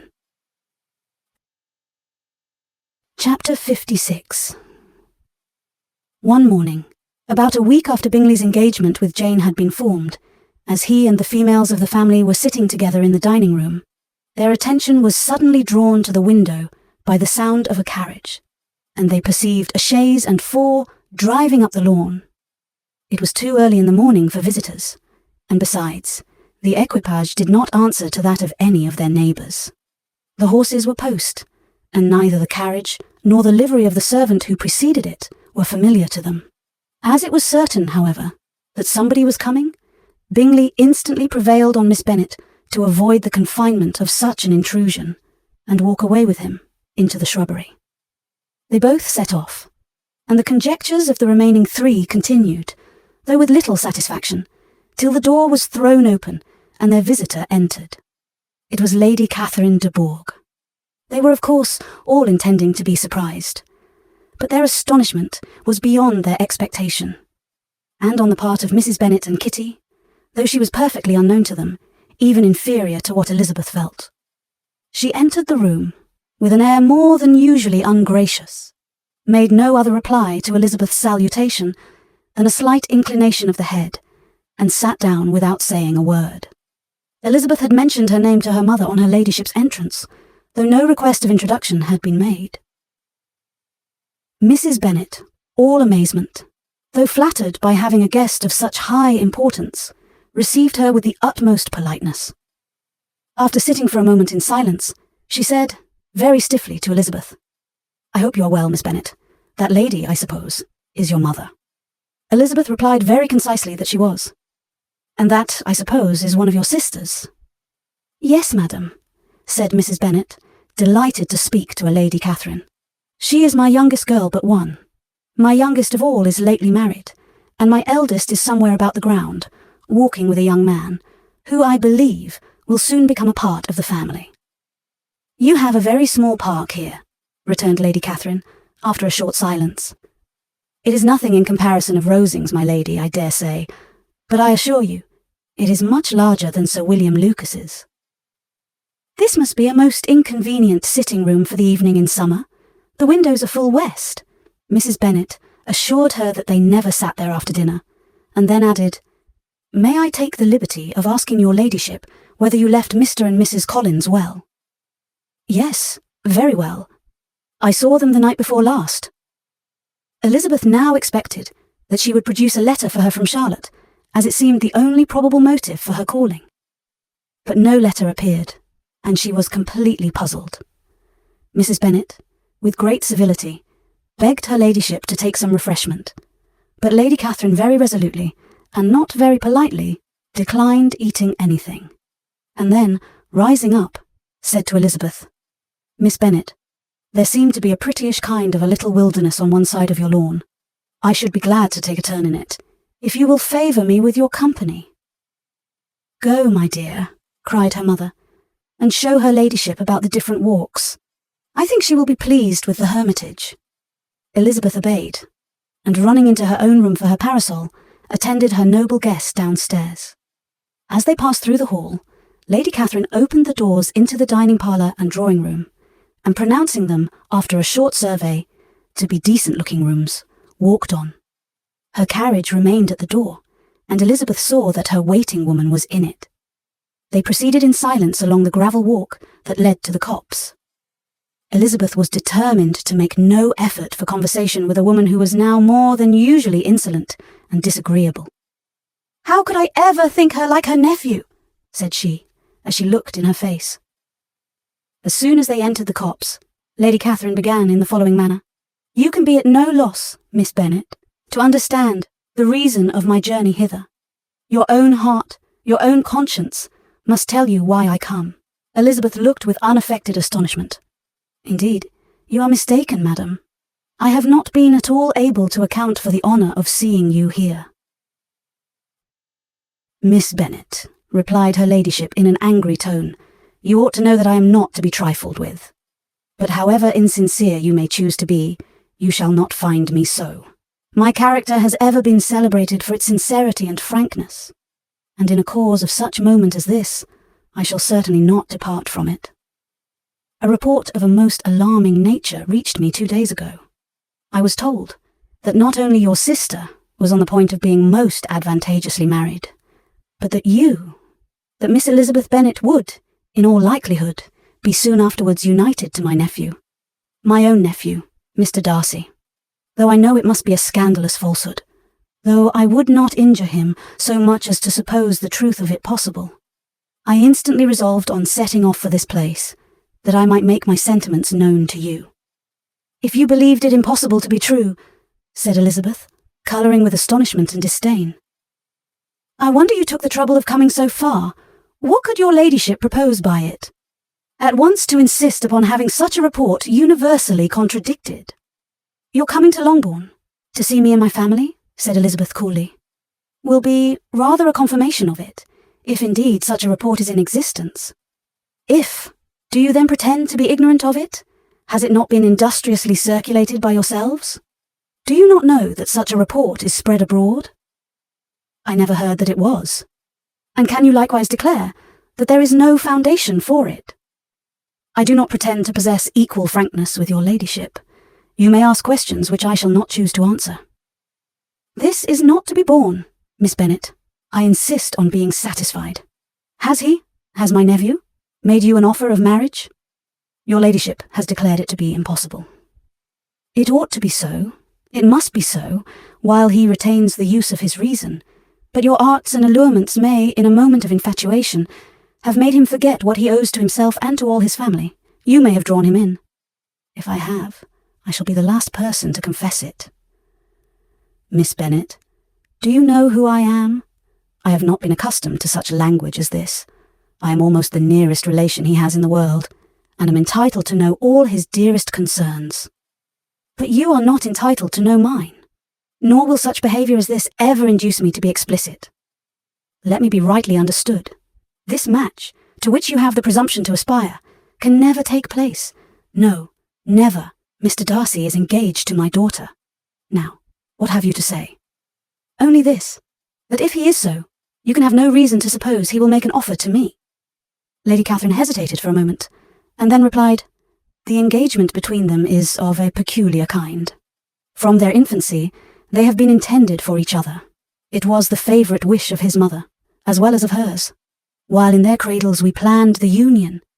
And now, at the moment when the wishes of both sisters would be accomplished, is their marriage to be prevented by a young woman of inferior birth, of no importance in the world, and wholly unallied to the family. Do you pay no regard to the wishes of his friends, to his tacit engagement with Mr. Bourke? Are you lost to every feeling of propriety and delicacy? Have you not heard me say that from his earliest hours he was destined for his cousin?" "Yes, and I had heard it before. But what is that to me? If there is no other objection to my marrying your nephew, I shall certainly not be kept from it by knowing that his mother and aunt wished him to marry Mr. Bourke." You both did as much as you could in planning the marriage. Its completion depended on others. If Mr. Darcy is neither by honour nor inclination confined to his cousin, why is not he to make another choice? And if I am that choice, why may not I accept him? Because honour, decorum, prudence, nay, interest, forbid it. Yes, Miss Bennet, interest, for do not expect to be noticed by his family or friends. If you wilfully act against the inclinations of all, you will be censured, slighted, and despised by everyone connected with him. Your alliance will be a disgrace. Your name will never even be mentioned by any of us. These are heavy misfortunes, replied Elizabeth, but the wife of Mr. Darcy must have such extraordinary sources of happiness necessarily attached to her situation that she could, upon the whole, have no cause to repine. Obstinate, headstrong girl, I'm ashamed of you. Is this your gratitude for my attentions to you last spring? Is nothing due to me on that score. Let us sit down. You are to understand, Miss Bennet, that I came here with the determined resolution of carrying my purpose, nor will I be dissuaded from it. I have not been used to submit to any person's whims. I have not been in the habit of brooking disappointment. That will make your ladyship's situation at present more pitiable, but it will have no effect on me. I will not be interrupted. Hear me in silence. My daughter and my nephew are formed for each other. They are descended, on the maternal side, from the same noble line, and on the father's, from respectable, honourable, and ancient, though untitled, families. Their fortune on both sides is splendid. They are destined for each other by the voice of every member of their respective houses. And what is to divide them? The upstart pretensions of a young woman without family, connections, or fortune. Is this to be endured? But it must not, shall not be. If you were sensible of your own good, you would not wish to quit the sphere in which you have been brought up. In marrying your nephew, I should not consider myself as quitting that sphere. He is a gentleman, I am a gentleman's daughter. So far we are equal. True, you are a gentleman's daughter. But what was your mother? Who are your uncles and aunts? Do not imagine me ignorant of their condition. Whatever my connections may be, said Elizabeth, if your nephew does not object to them, they can be nothing to you. Tell me, once for all, are you engaged to him? Though Elizabeth would not, for the mere purpose of obliging Lady Catherine, have answered this question, she could not but say, after a moment's deliberation, I am not. Lady Catherine seemed pleased.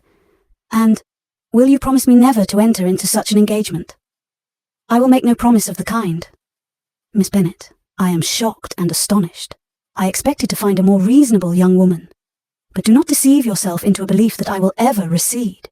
I shall not go away till you have given me the assurance I require. And I certainly never shall give it. I am not to be intimidated into anything so wholly unreasonable. Your ladyship wants Mr. Darcy to marry your daughter, but would my giving you the wished-for promise make their marriage at all more probable?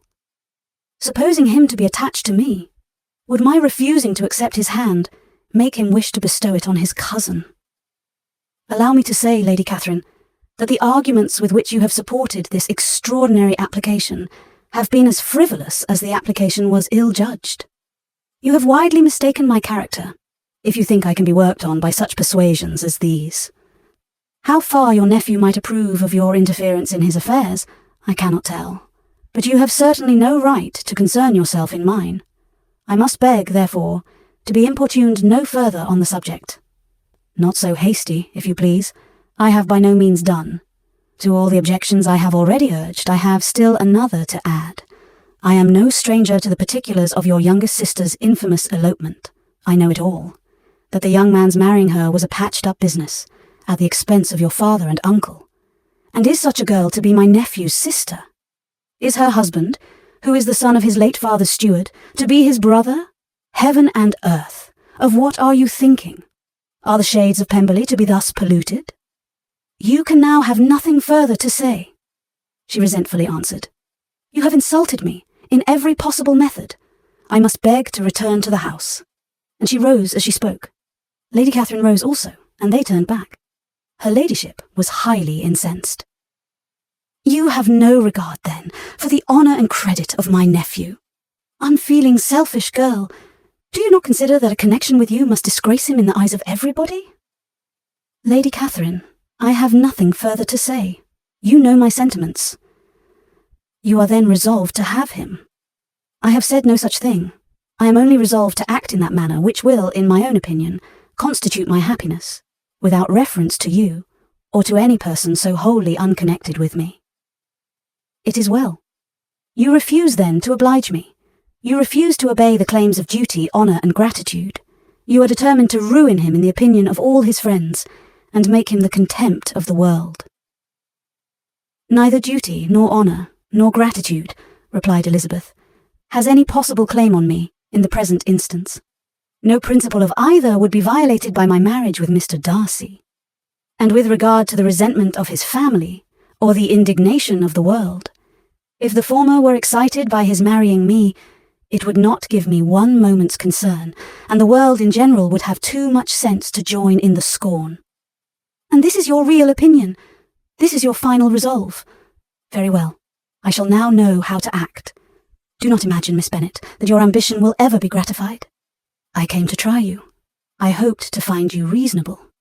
But depend upon it, I will carry my point. In this manner, Lady Catherine talked on till they were at the door of the carriage, when turning hastily round, she added, I take no leave of you, Miss Bennet. I send no compliments to your mother. You deserve no such attention. I am most seriously displeased. Elizabeth made no answer, and without attempting to persuade her ladyship to return into the house, walked quietly into it herself. She heard the carriage drive away as she proceeded upstairs. Her mother impatiently met her at the door of her dressing-room to ask why Lady Catherine would not come in again and rest herself. She did not choose it, said her daughter. She would go. She is a very fine-looking woman, and her calling here was prodigiously civil, for she only came, I suppose, to tell us the Collinses were well. She is on her road somewhere, I dare say, and so, passing through Meryton, thought she might as well call on you. I suppose she had nothing particular to say to you, Lizzie. Elizabeth was forced to give in to a little falsehood here, for to acknowledge the substance of their conversation was impossible. Chapter 57. The discomposure of spirits which this extraordinary visit threw Elizabeth into could not be easily overcome, nor could she for many hours learn to think of it less than incessantly. Lady Catherine, it appeared, had actually taken the trouble of this journey from Rosings for the sole purpose of breaking off her supposed engagement with Mr. Darcy. It was a rational scheme, to be sure, but from what the report of their engagement could originate, Elizabeth was at a loss to imagine, till she recollected that his being the intimate friend of Bingley, and her being the sister of Jane, was enough, at a time when the expectation of one wedding made everybody eager for another, to supply the idea. She had not herself forgotten to feel that the marriage of her sister must bring them more frequently together, and her neighbours at Lucas Lodge, therefore, for through their communication with the Collinses, the report, she concluded, had reached Lady Catherine, had only set that down as almost certain and immediate, which she had looked forward to as possible at some future time. In revolving Lady Catherine's expressions, however, she could not help feeling some uneasiness as to the possible consequence of her persisting in this interference. From what she had said of her resolution to prevent the marriage, it occurred to Elizabeth that she must meditate an application to her nephew, and how he might take a similar representation of the evils attached to a connection with her she dared not pronounce.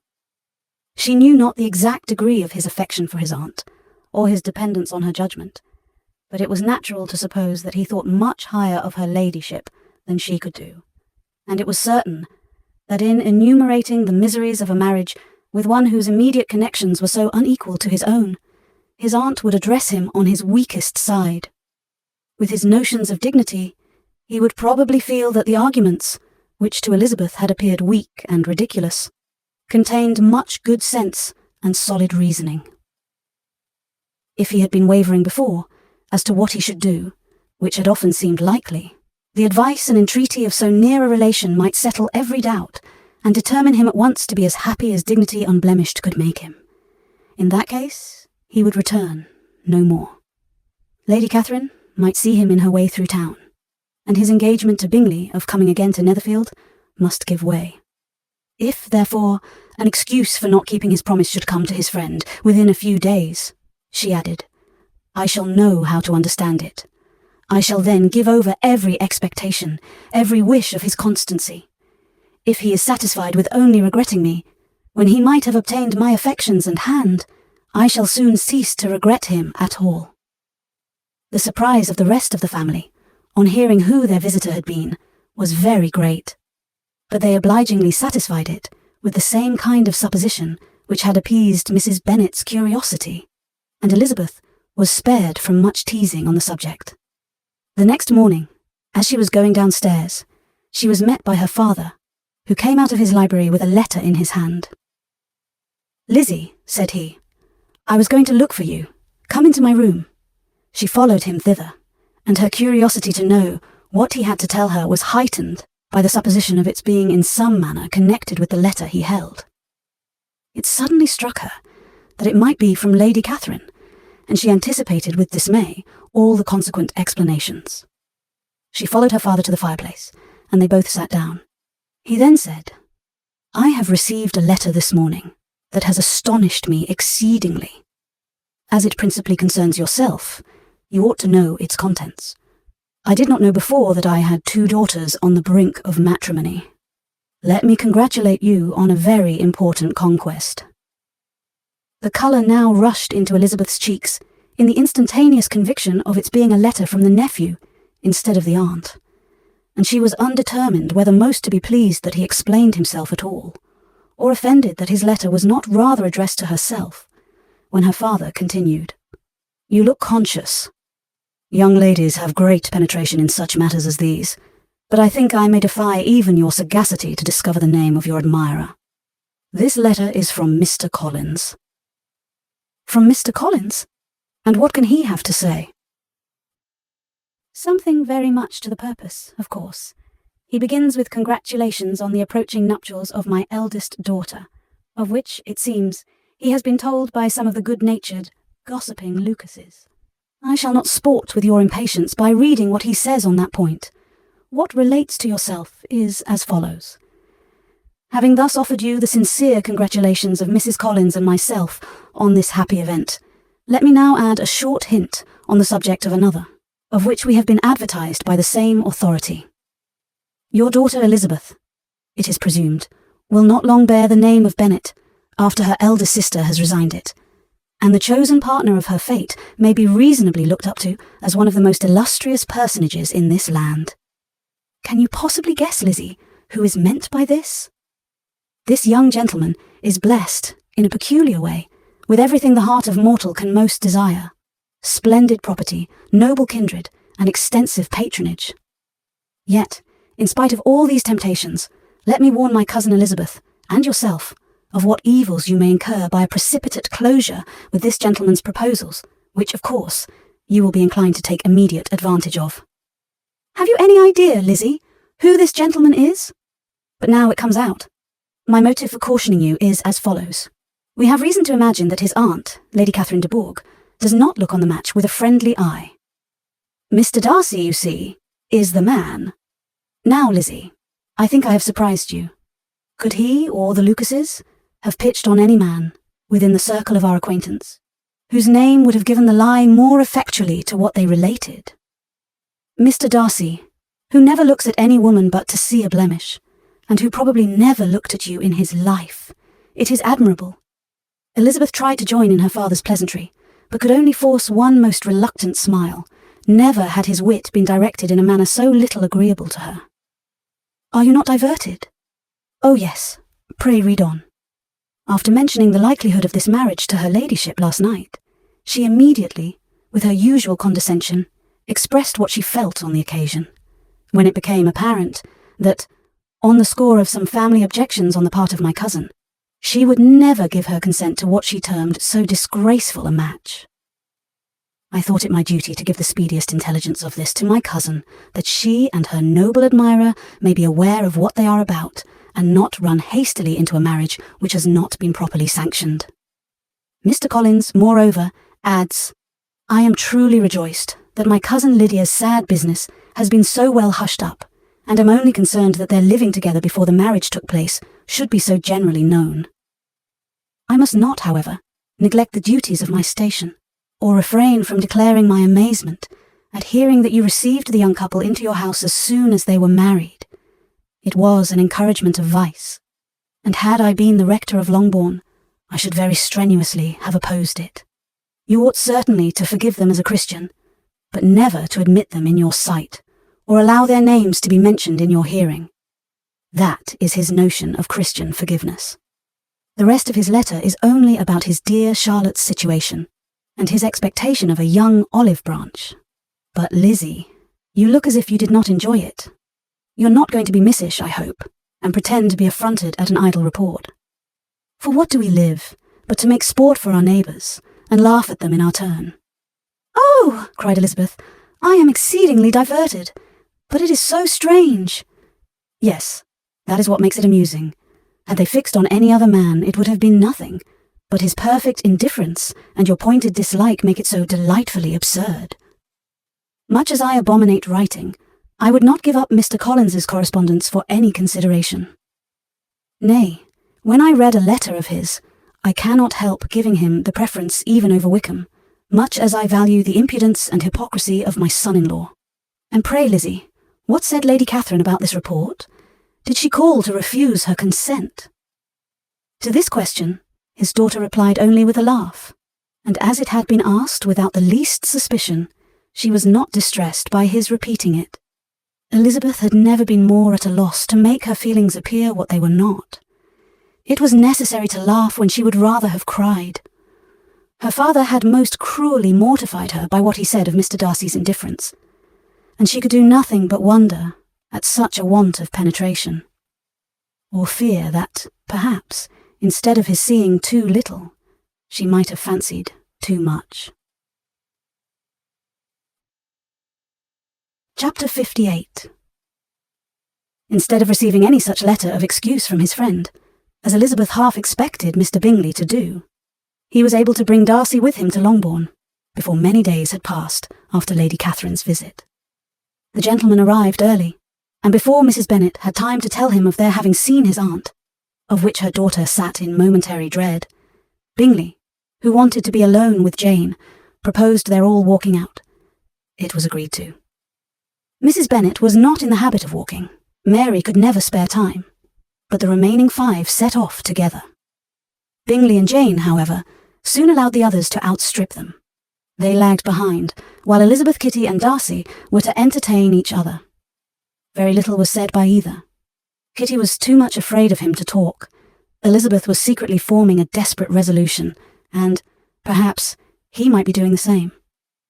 They walked towards the Lucases, because Kitty wished to call upon Maria, and as Elizabeth saw no occasion for making it a general concern, when Kitty left them, she went boldly on with him alone. Now was the moment for her resolution to be executed, and while her courage was high, she immediately said, "Mr. Darcy, I am a very selfish creature, and for the sake of giving relief to my own feelings, care not how much I may be wounding yours. I can no longer help thanking you for your unexampled kindness to my poor sister. Ever since I have known it, I have been most anxious to acknowledge to you how gratefully I feel it. Were it known to the rest of my family, I should not have merely my own gratitude to express. I am sorry, exceedingly sorry," replied Darcy, in a tone of surprise and emotion, "that you have ever been informed of what may, in a mistaken light, have given you uneasiness. I did not think Mrs. Gardiner was so little to be trusted. You must not blame my aunt. Lydia's thoughtlessness first betrayed to me that you had been concerned in the matter, and of course I could not rest till I knew the particulars. Let me thank you again and again, in the name of all my family, for that generous compassion which induced you to take so much trouble and bear so many mortifications, for the sake of discovering them. If you will thank me," he replied, "let it be for yourself alone. That the wish of giving happiness to you might add force to the other inducements which led me on, I shall not attempt to deny. But your family owe me nothing. Much as I respect them, I believe I thought only of you." Elizabeth was too much embarrassed to say a word. After a short pause, her companion added, "You are too generous to trifle with me. If your feelings are still what they were last April, tell me so at once. My affections and wishes are unchanged, but one word from you will silence me on this subject forever." Elizabeth, feeling all the more than common awkwardness and anxiety of his situation, now forced herself to speak, and immediately, though not very fluently, gave him to understand that her sentiments had undergone so material a change since the period to which he alluded, as to make her receive with gratitude and pleasure his present assurances. The happiness which this reply produced was such as he had probably never felt before, and he expressed himself on the occasion as sensibly and as warmly as a man violently in love can be supposed to do. Had Elizabeth been able to encounter his eyes, she might have seen how well the expression of heartfelt delight diffused over his face became him. But though she could not look, she could listen, and he told her of feelings which, in proving of what importance she was to him, made his affection every moment more valuable. They walked on without knowing in what direction. There was too much to be thought and felt and said for attention to any other objects.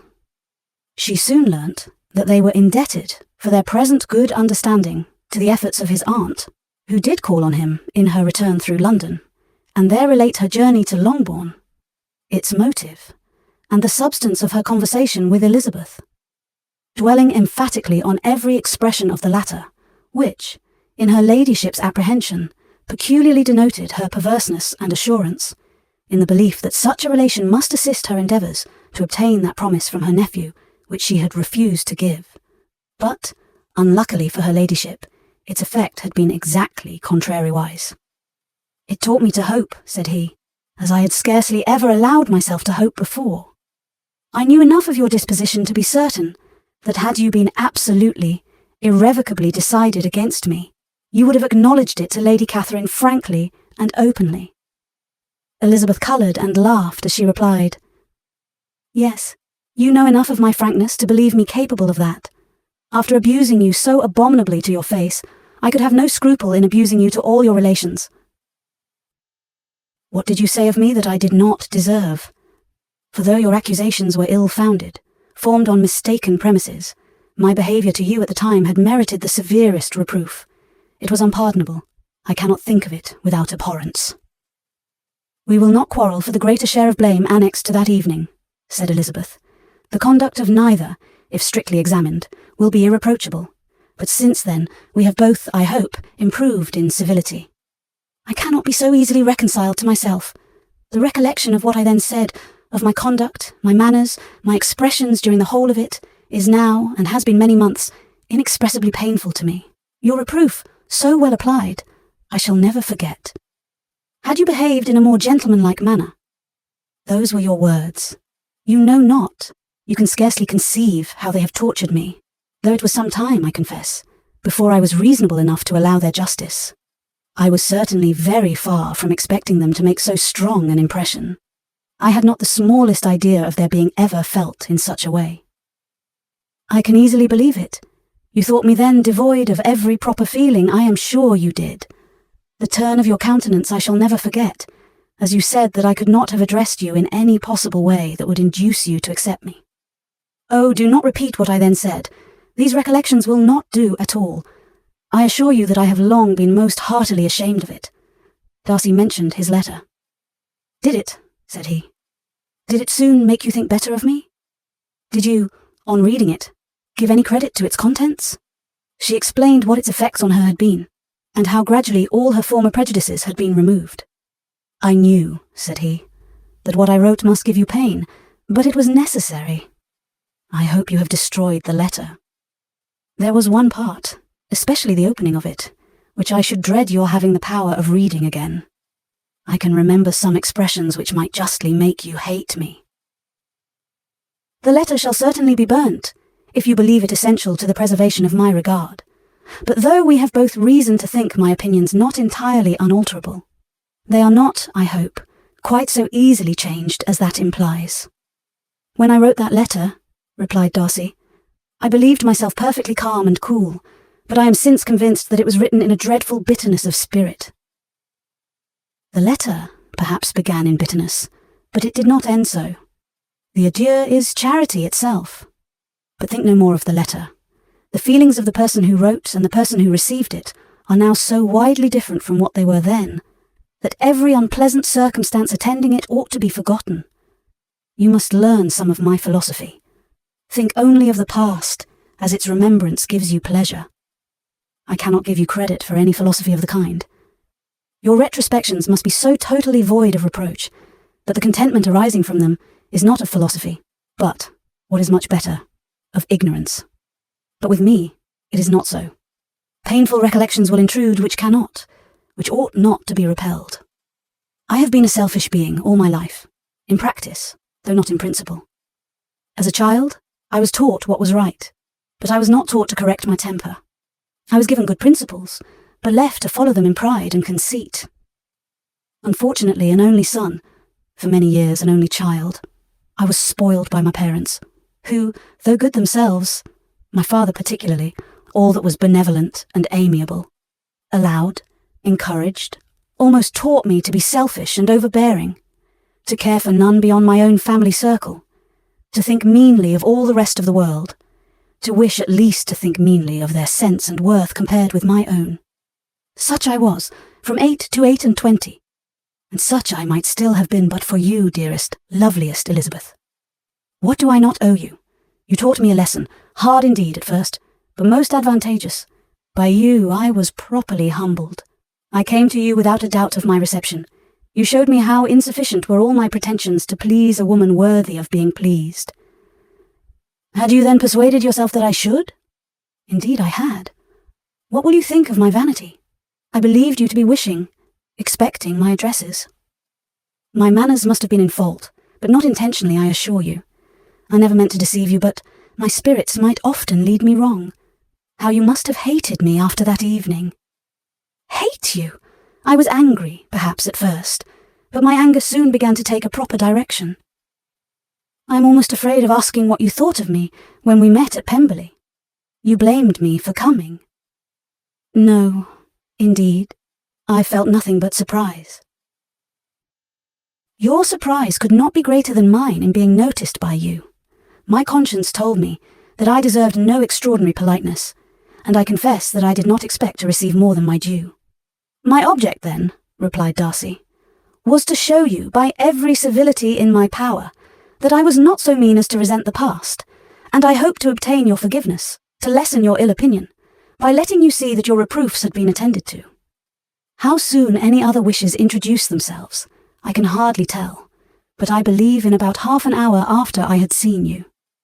He then told her of Georgiana's delight in her acquaintance, and of her disappointment at its sudden interruption, which naturally leading to the cause of that interruption, she soon learnt that his resolution of following her from Derbyshire in quest of her sister had been formed before he quitted the inn, and that his gravity and thoughtfulness there had arisen from no other struggles than what such a purpose must comprehend.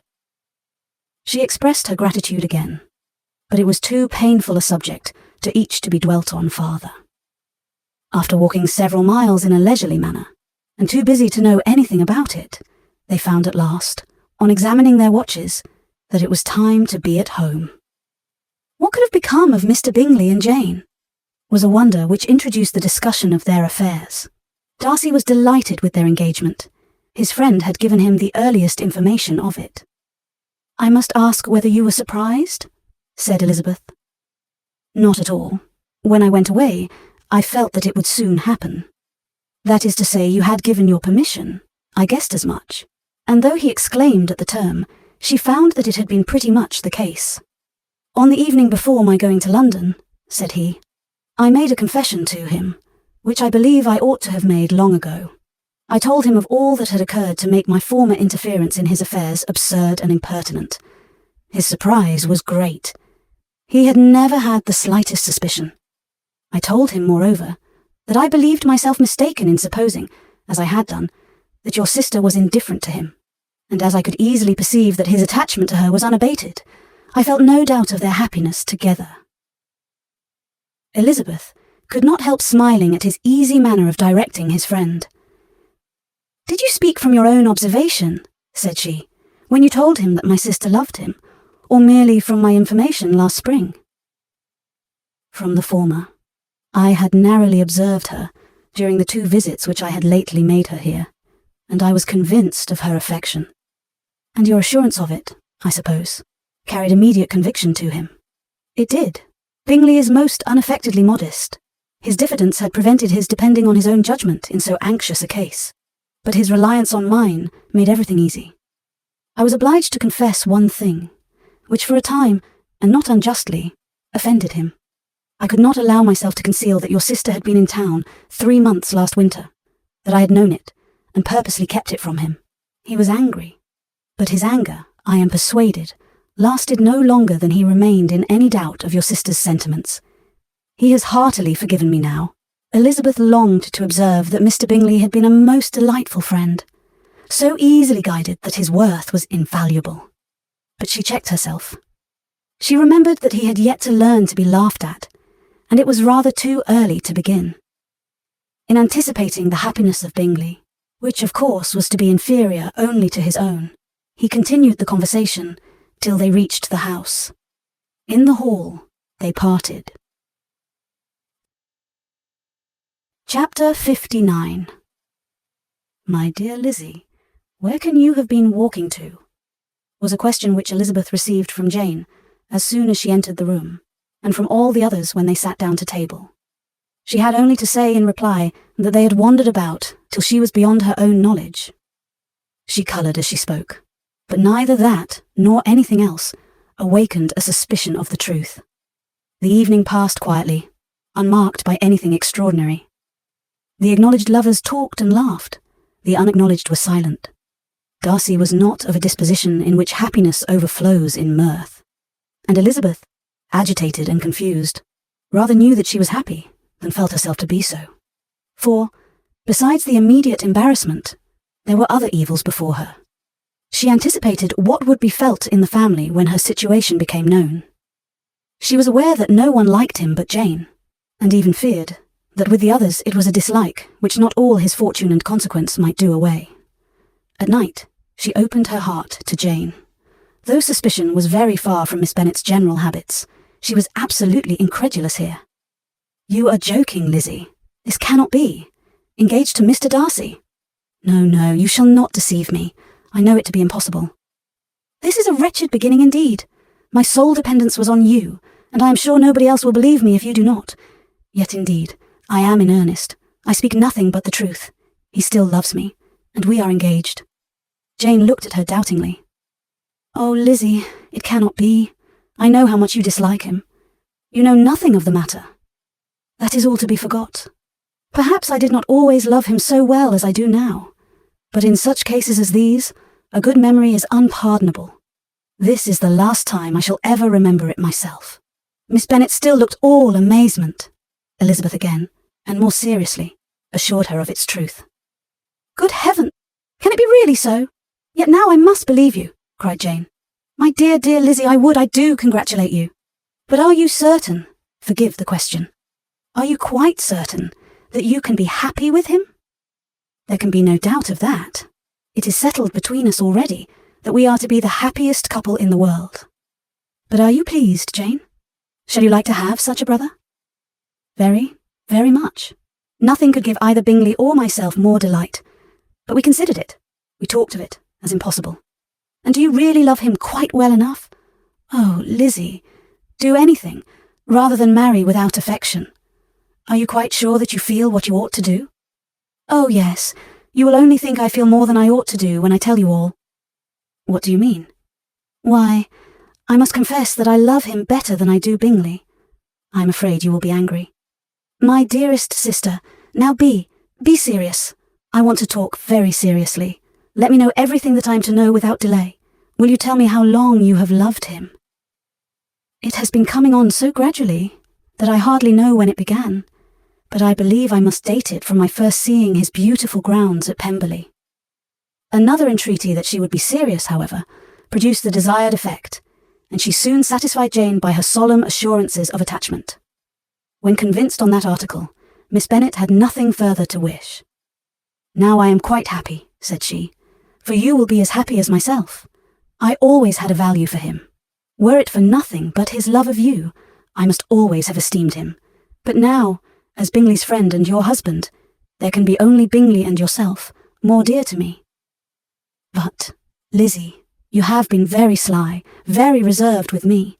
How little did you tell me of what passed at Pemberley and Lambton? I owe all that I know of it to another, not to you. Elizabeth told her the motives of her secrecy. She had been unwilling to mention Bingley, and the unsettled state of her own feelings had made her equally avoid the name of his friend. But now, she would no longer conceal from her his share in Lydia's marriage. All was acknowledged, and half the night spent in conversation. "Good gracious!" cried Mrs. Bennet, as she stood at a window the next morning. "If that disagreeable Mr. Darcy is not coming here again with our dear Bingley, what can he mean by being so tiresome as to be always coming here? I had no notion but he would go a-shooting, or something or other, and not disturb us with his company. What shall we do with him? Lizzie, you must walk out with him again, that he may not be in Bingley's way." Elizabeth could hardly help laughing at so convenient a proposal, yet was really vexed that her mother should be always giving him such an epithet. As soon as they entered, Bingley looked at her so expressively, and shook hands with such warmth, as left no doubt of his good information, and he soon afterwards said aloud, "Mrs. Bennet, have you no more lanes hereabouts in which Lizzie may lose her way again today?" "I advise Mr. Darcy and Lizzie and Kitty," said Mrs. Bennet, "to walk to Oakham Mount this morning. It is a nice long walk, and Mr. Darcy has never seen the view." "It may do very well for the others," replied Mr. Bingley, "but I'm sure it will be too much for Kitty. Won't it, Kitty?" Kitty owned that she had rather stay at home. Darcy professed a great curiosity to see the view from the mount, and Elizabeth silently consented. As she went upstairs to get ready, Mrs. Bennet followed her, saying, "I am quite sorry, Lizzie, that you should be forced to have that disagreeable man all to yourself, but I hope you will not mind it. It is all for Jane's sake, you know, and there is no occasion for talking to him except just now and then, so do not put yourself to inconvenience." During their walk, it was resolved that Mr. Bennet's consent should be asked in the course of the evening. Elizabeth reserved to herself the application for her mother's. She could not determine how her mother would take it, sometimes doubting whether all his wealth and grandeur would be enough to overcome her abhorrence of the man. But whether she were violently set against the match, or violently delighted with it, it was certain that her manner would be equally ill-adapted to do credit to her sense. And she could no more bear that Mr. Darcy should hear the first raptures of her joy than the first vehemence of her disapprobation. In the evening, soon after Mr. Bennet withdrew to the library, she saw Mr. Darcy rise also and follow him, and her agitation on seeing it was extreme. She did not fear her father's opposition, but he was going to be made unhappy, and that it should be through her means, that she, his favourite child, should be distressing him by her choice, should be filling him with fears and regrets in disposing of her, was a wretched reflection, and she sat in misery till Mr. Darcy appeared again, when, looking at him, she was a little relieved by his smile. In a few minutes he approached the table where she was sitting with Kitty, and, while pretending to admire her work, said in a whisper, "Go to your father. He wants you in the library." She was gone directly. Her father was walking about the room, looking grave and anxious. "Lizzie," said he, "what are you doing? Are you out of your senses to be accepting this man? Have not you always hated him?" How earnestly did she then wish that her former opinions had been more reasonable, her expressions more moderate. It would have spared her from explanations and professions which it was exceedingly awkward to give, but they were now necessary, and she assured him, with some confusion, of her attachment to Mr. Darcy. Or in other words, you are determined to have him. He is rich, to be sure, and you may have more fine clothes and fine carriages than Jane, but will they make you happy? "Have you any other objection," said Elizabeth, "than your belief of my indifference?" "None at all. We all know him to be a proud, unpleasant sort of man, but this would be nothing if you really liked him." I do like him," she replied with tears in her eyes. "I love him. Indeed, he has no improper pride. He is perfectly amiable. You do not know what he really is.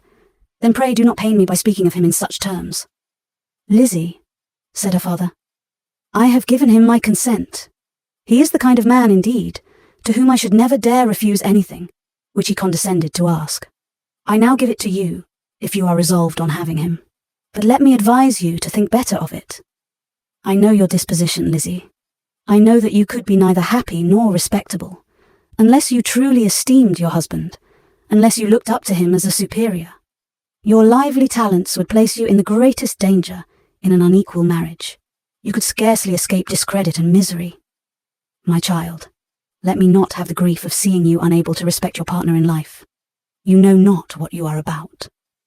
Elizabeth, still more affected, was earnest and solemn in her reply, and at length, by repeated assurances that Mr. Darcy was really the object of her choice, by explaining the gradual change which her estimation of him had undergone, relating her absolute certainty that his affection was not the work of a day, but had stood the test of many months' suspense, and enumerating with energy all his good qualities, she did conquer her father's incredulity, and reconcile him to the match. Well, my dear, said he, when she ceased speaking, I have no more to say. If this be the case, he deserves you. I could not have parted with you, my Lizzie, to anyone less worthy.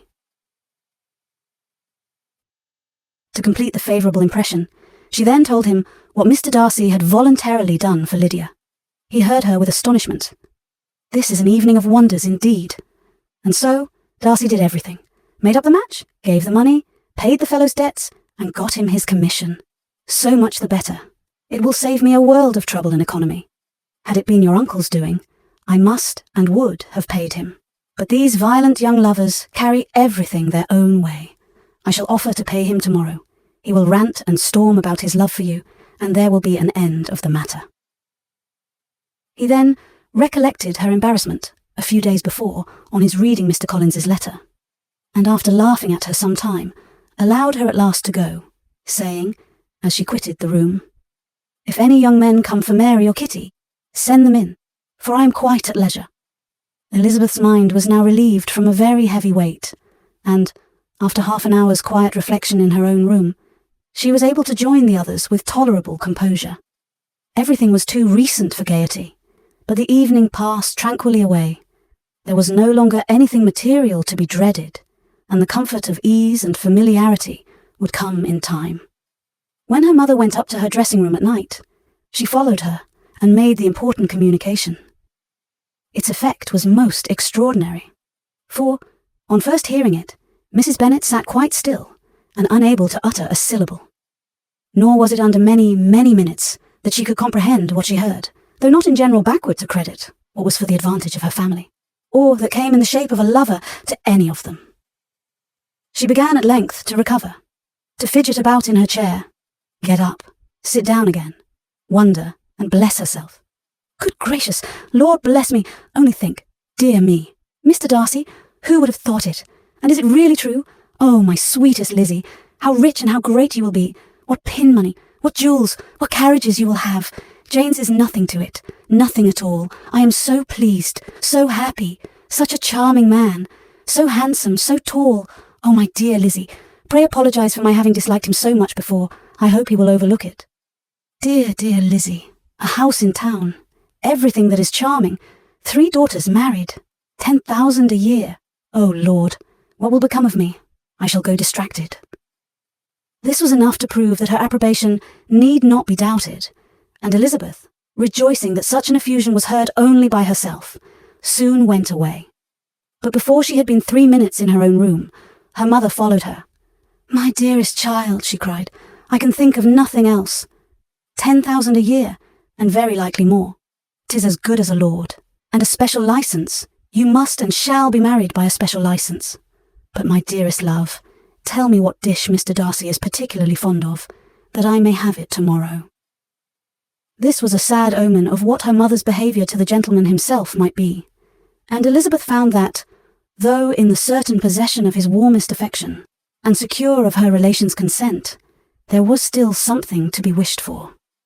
But the morrow passed off much better than she expected. For Mrs. Bennet luckily stood in such awe of her intended son-in-law, that she ventured not to speak to him, unless it was in her power to offer him any attention or mark her deference for his opinion. Elizabeth had the satisfaction of seeing her father taking pains to get acquainted with him, and Mr. Bennet soon assured her that he was rising every hour in his esteem. "I admire all my 3 sons-in-law highly," said he. "Wickham, perhaps, is my favourite, but I think I shall like your husband quite as well as Jane's." Chapter 60. Elizabeth's spirits soon rising to playfulness again, she wanted Mr. Darcy to account for his having ever fallen in love with her. "How could you begin?" said she. "I can comprehend your going on charmingly when you had once made a beginning. But what could set you off in the first place? I cannot fix on the hour, or the spot, or the look, or the words which laid the foundation. It is too long ago. I was in the middle before I knew that I had begun. My beauty you had early withstood, and as for my manners, my behaviour to you was at least always bordering on the uncivil, and I never spoke to you without rather wishing to give you pain than not. Now, be sincere. Did you admire me for my impertinence?" "For the liveliness of your mind, I did." "You may as well call it impertinence at once. It was very little less. The fact is that you were sick of civility, of deference, of officious attention. You were disgusted with the women who were always speaking, and looking and thinking for your approbation alone. I roused and interested you, because I was so unlike them. Had you not been really amiable, you would have hated me for it. But in spite of the pains you took to disguise yourself, your feelings were always noble and just, and in your heart you thoroughly despised the persons who so assiduously courted you. There, I have saved you the trouble of accounting for it. And really, all things considered, I begin to think it perfectly reasonable. To be sure, you know no actual good of me, but nobody thinks of that when they fall in love. Was there no good in your affectionate behaviour to Jane, while she was ill at Netherfield? Dearest Jane, who could have done less for her? But make a virtue of it by all means. My good qualities are under your protection, and you are to exaggerate them as much as possible. And in return, it belongs to me to find occasions for teasing and quarrelling with you, as often as may be. And I shall begin directly, by asking you what made you so unwilling to come to the point at last. What made you so shy of me, when you first called, and afterwards dined here? Why, especially when you called, did you look as if you did not care about me? Because you were grave and silent and gave me no encouragement. But I was embarrassed. And so was I. You might have talked to me more when you came to dinner. A man who had felt less might. How unlucky that you should have a reasonable answer to give, and that I should be so reasonable as to admit it. But I wonder how long you would have gone on, if you had been left to yourself. I wonder when you would have spoken, if I had not asked you. My resolution of thanking you for your kindness to Lydia had certainly great effect. Too much, I am afraid. For what becomes of the moral, if our comfort springs from a breach of promise? For I ought not to have mentioned the subject. This will never do. You need not distress yourself. The moral will be perfectly fair. Lady Catherine's unjustifiable endeavours to separate us were the means of removing all my doubts. I am not indebted for my present happiness to your eager desire of expressing your gratitude. I was not in a humour to wait for an opening of yours. My aunt's intelligence had given me hope, and I was determined at once to know everything. Lady Catherine has been of infinite use, which ought to make her happy, for she loves to be of use. But tell me, what did you come down to Netherfield for? Was it merely to ride to Longbourn and be embarrassed, or had you intended any more serious consequences? My real purpose was to see you, and to judge, if I could, whether I might ever hope to make you love me. My avowed one, or what I avowed to myself, was to see whether your sister was still partial to Bingley, and if she were, to make the confession to him which I have since made. Shall you ever have courage to announce to Lady Catherine what is to befall her? I am more likely to want time than courage, Elizabeth. But it ought to be done, and if you will give me a sheet of paper, it shall be done directly. And if I had not a letter to write myself, I might sit by you and admire the evenness of your writing, as another young lady once did. But I have an aunt, too, who must not be longer neglected. From an unwillingness to confess how much her intimacy with Mr. Darcy had been overrated, Elizabeth had never yet answered Mrs. Gardiner's long letter. But now, having that to communicate which she knew would be most welcome, she was almost ashamed to find that her uncle and aunt had already lost 3 days of happiness, and immediately wrote as follows. I would have thanked you before, my dear aunt, as I ought to have done, for your long, kind, satisfactory detail of particulars. But to say the truth, I was too cross to write. You supposed more than really existed. But now, suppose as much as you choose. Give a loose to your fancy. Indulge your imagination in every possible flight which the subject will afford, and unless you believe me actually married, you cannot greatly err. You must write again very soon, and praise him a great deal more than you did in your last. I thank you again and again for not going to the lakes. How could I be so silly as to wish it? Your idea of the ponies is delightful. We will go round the park every day. I am the happiest creature in the world. Perhaps other people have said so before, but no one with such justice. I am happier even than Jane. She only smiles. I laugh. Mr. Darcy sends you all the love in the world that can be spared from me. You are all to come to Pemberley at Christmas. Yours, etc. Mr. Darcy's letter to Lady Catherine was in a different style, and still different from either was what Mr. Bennet sent to Mr. Collins in return for his last. Dear Sir, I must trouble you once more for congratulations. Elizabeth will soon be the wife of Mr. Darcy. Console Lady Catherine as well as you can. But if I were you, I would stand by the nephew. He has more to give. Yours sincerely, etc. Miss Bingley's congratulations to her brother on his approaching marriage were all that was affectionate and insincere. She wrote even to Jane on the occasion, to express her delight and repeat all her former professions of regard. Jane was not deceived, but she was affected, and though feeling no reliance on her, could not help writing her a much kinder answer than she knew was deserved. The joy, which Miss Darcy expressed on receiving similar information, was as sincere as her brother's in sending it.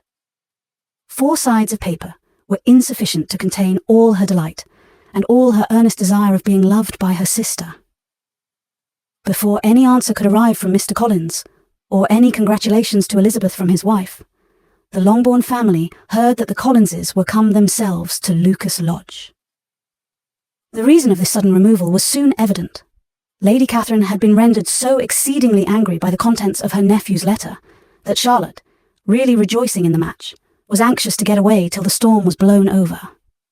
At such a moment, the arrival of her friend was a sincere pleasure to Elizabeth, though, in the course of their meetings, she must sometimes think the pleasure dearly bought, when she saw Mr. Darcy exposed to all the parading and obsequious civility of her husband. He bore it, however, with admirable calmness. He could even listen to Sir William Lucas, when he complimented him on carrying away the brightest jewel of the country, and expressed his hopes of their all meeting frequently at St. James's, with very decent composure. If he did shrug his shoulders, it was not till Sir William was out of sight.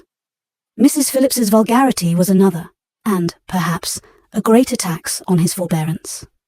And though Mrs. Phillips, as well as her sister, stood in too much awe of him to speak with the familiarity which Bingley's good humour encouraged, yet, whenever she did speak, she must be vulgar.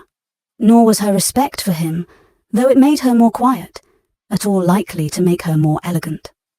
Elizabeth did all she could to shield him from the frequent notice of either, and was ever anxious to keep him to herself, and to those of her family, with whom he might converse without mortification. And though the uncomfortable feelings arising from all this took from the season of courtship much of its pleasure, it added to the hope of the future, and she looked forward with delight to the time when they should be removed from society so little pleasing to either, to all the comfort and elegance of their family party at Pemberley. Chapter 61. Happy for all her maternal feelings was the day on which Mrs. Bennet got rid of her 2 most deserving daughters. With what delighted pride she afterwards visited Mrs. Bingley, and talked of Mrs. Darcy may be guessed.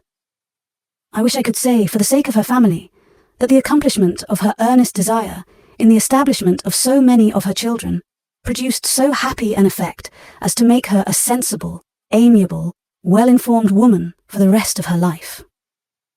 Though perhaps it was lucky for her husband, who might not have relished domestic felicity in so unusual a form, that she still was occasionally nervous and invariably silly. Mr. Bennet missed his second daughter exceedingly. His affection for her drew him oftener from home than anything else could do. He delighted in going to Pemberley, especially when he was least expected. Mr. Bingley and Jane remained at Netherfield only a 12-month. So near a vicinity to her mother and Meryton relations was not desirable even to his easy temper or her affectionate heart. The darling wish of his sisters was then gratified. He bought an estate in a neighbouring county to Derbyshire, and Jane and Elizabeth, in addition to every other source of happiness, were within 30 miles of each other. Kitty, to her very material advantage, spent the chief of her time with her two elder sisters. In society so superior to what she had generally known, her improvement was great. She was not of so ungovernable a temper as Lydia, and, removed from the influence of Lydia's example, she became, by proper attention and management, less irritable, less ignorant, and less insipid. From the further disadvantage of Lydia's society, she was, of course, carefully kept, and though Mrs. Wickham frequently invited her to come and stay with her, with the promise of balls and young men, her father would never consent to her going. Mary was the only daughter who remained at home, and she was necessarily drawn from the pursuit of accomplishments by Mrs. Bennet's being quite unable to sit alone. Mary was obliged to mix more with the world, but she could still moralize over every morning visit. And as she was no longer mortified by comparisons between her sister's beauty and her own, it was suspected by her father that she submitted to the change without much reluctance. As for Wickham and Lydia, their characters suffered no revolution from the marriage of her sisters.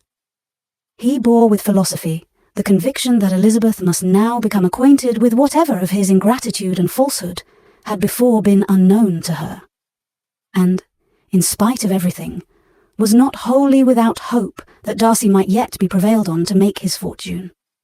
The congratulatory letter, which Elizabeth received from Lydia on her marriage, explained to her that, by his wife at least, if not by himself, such a hope was cherished.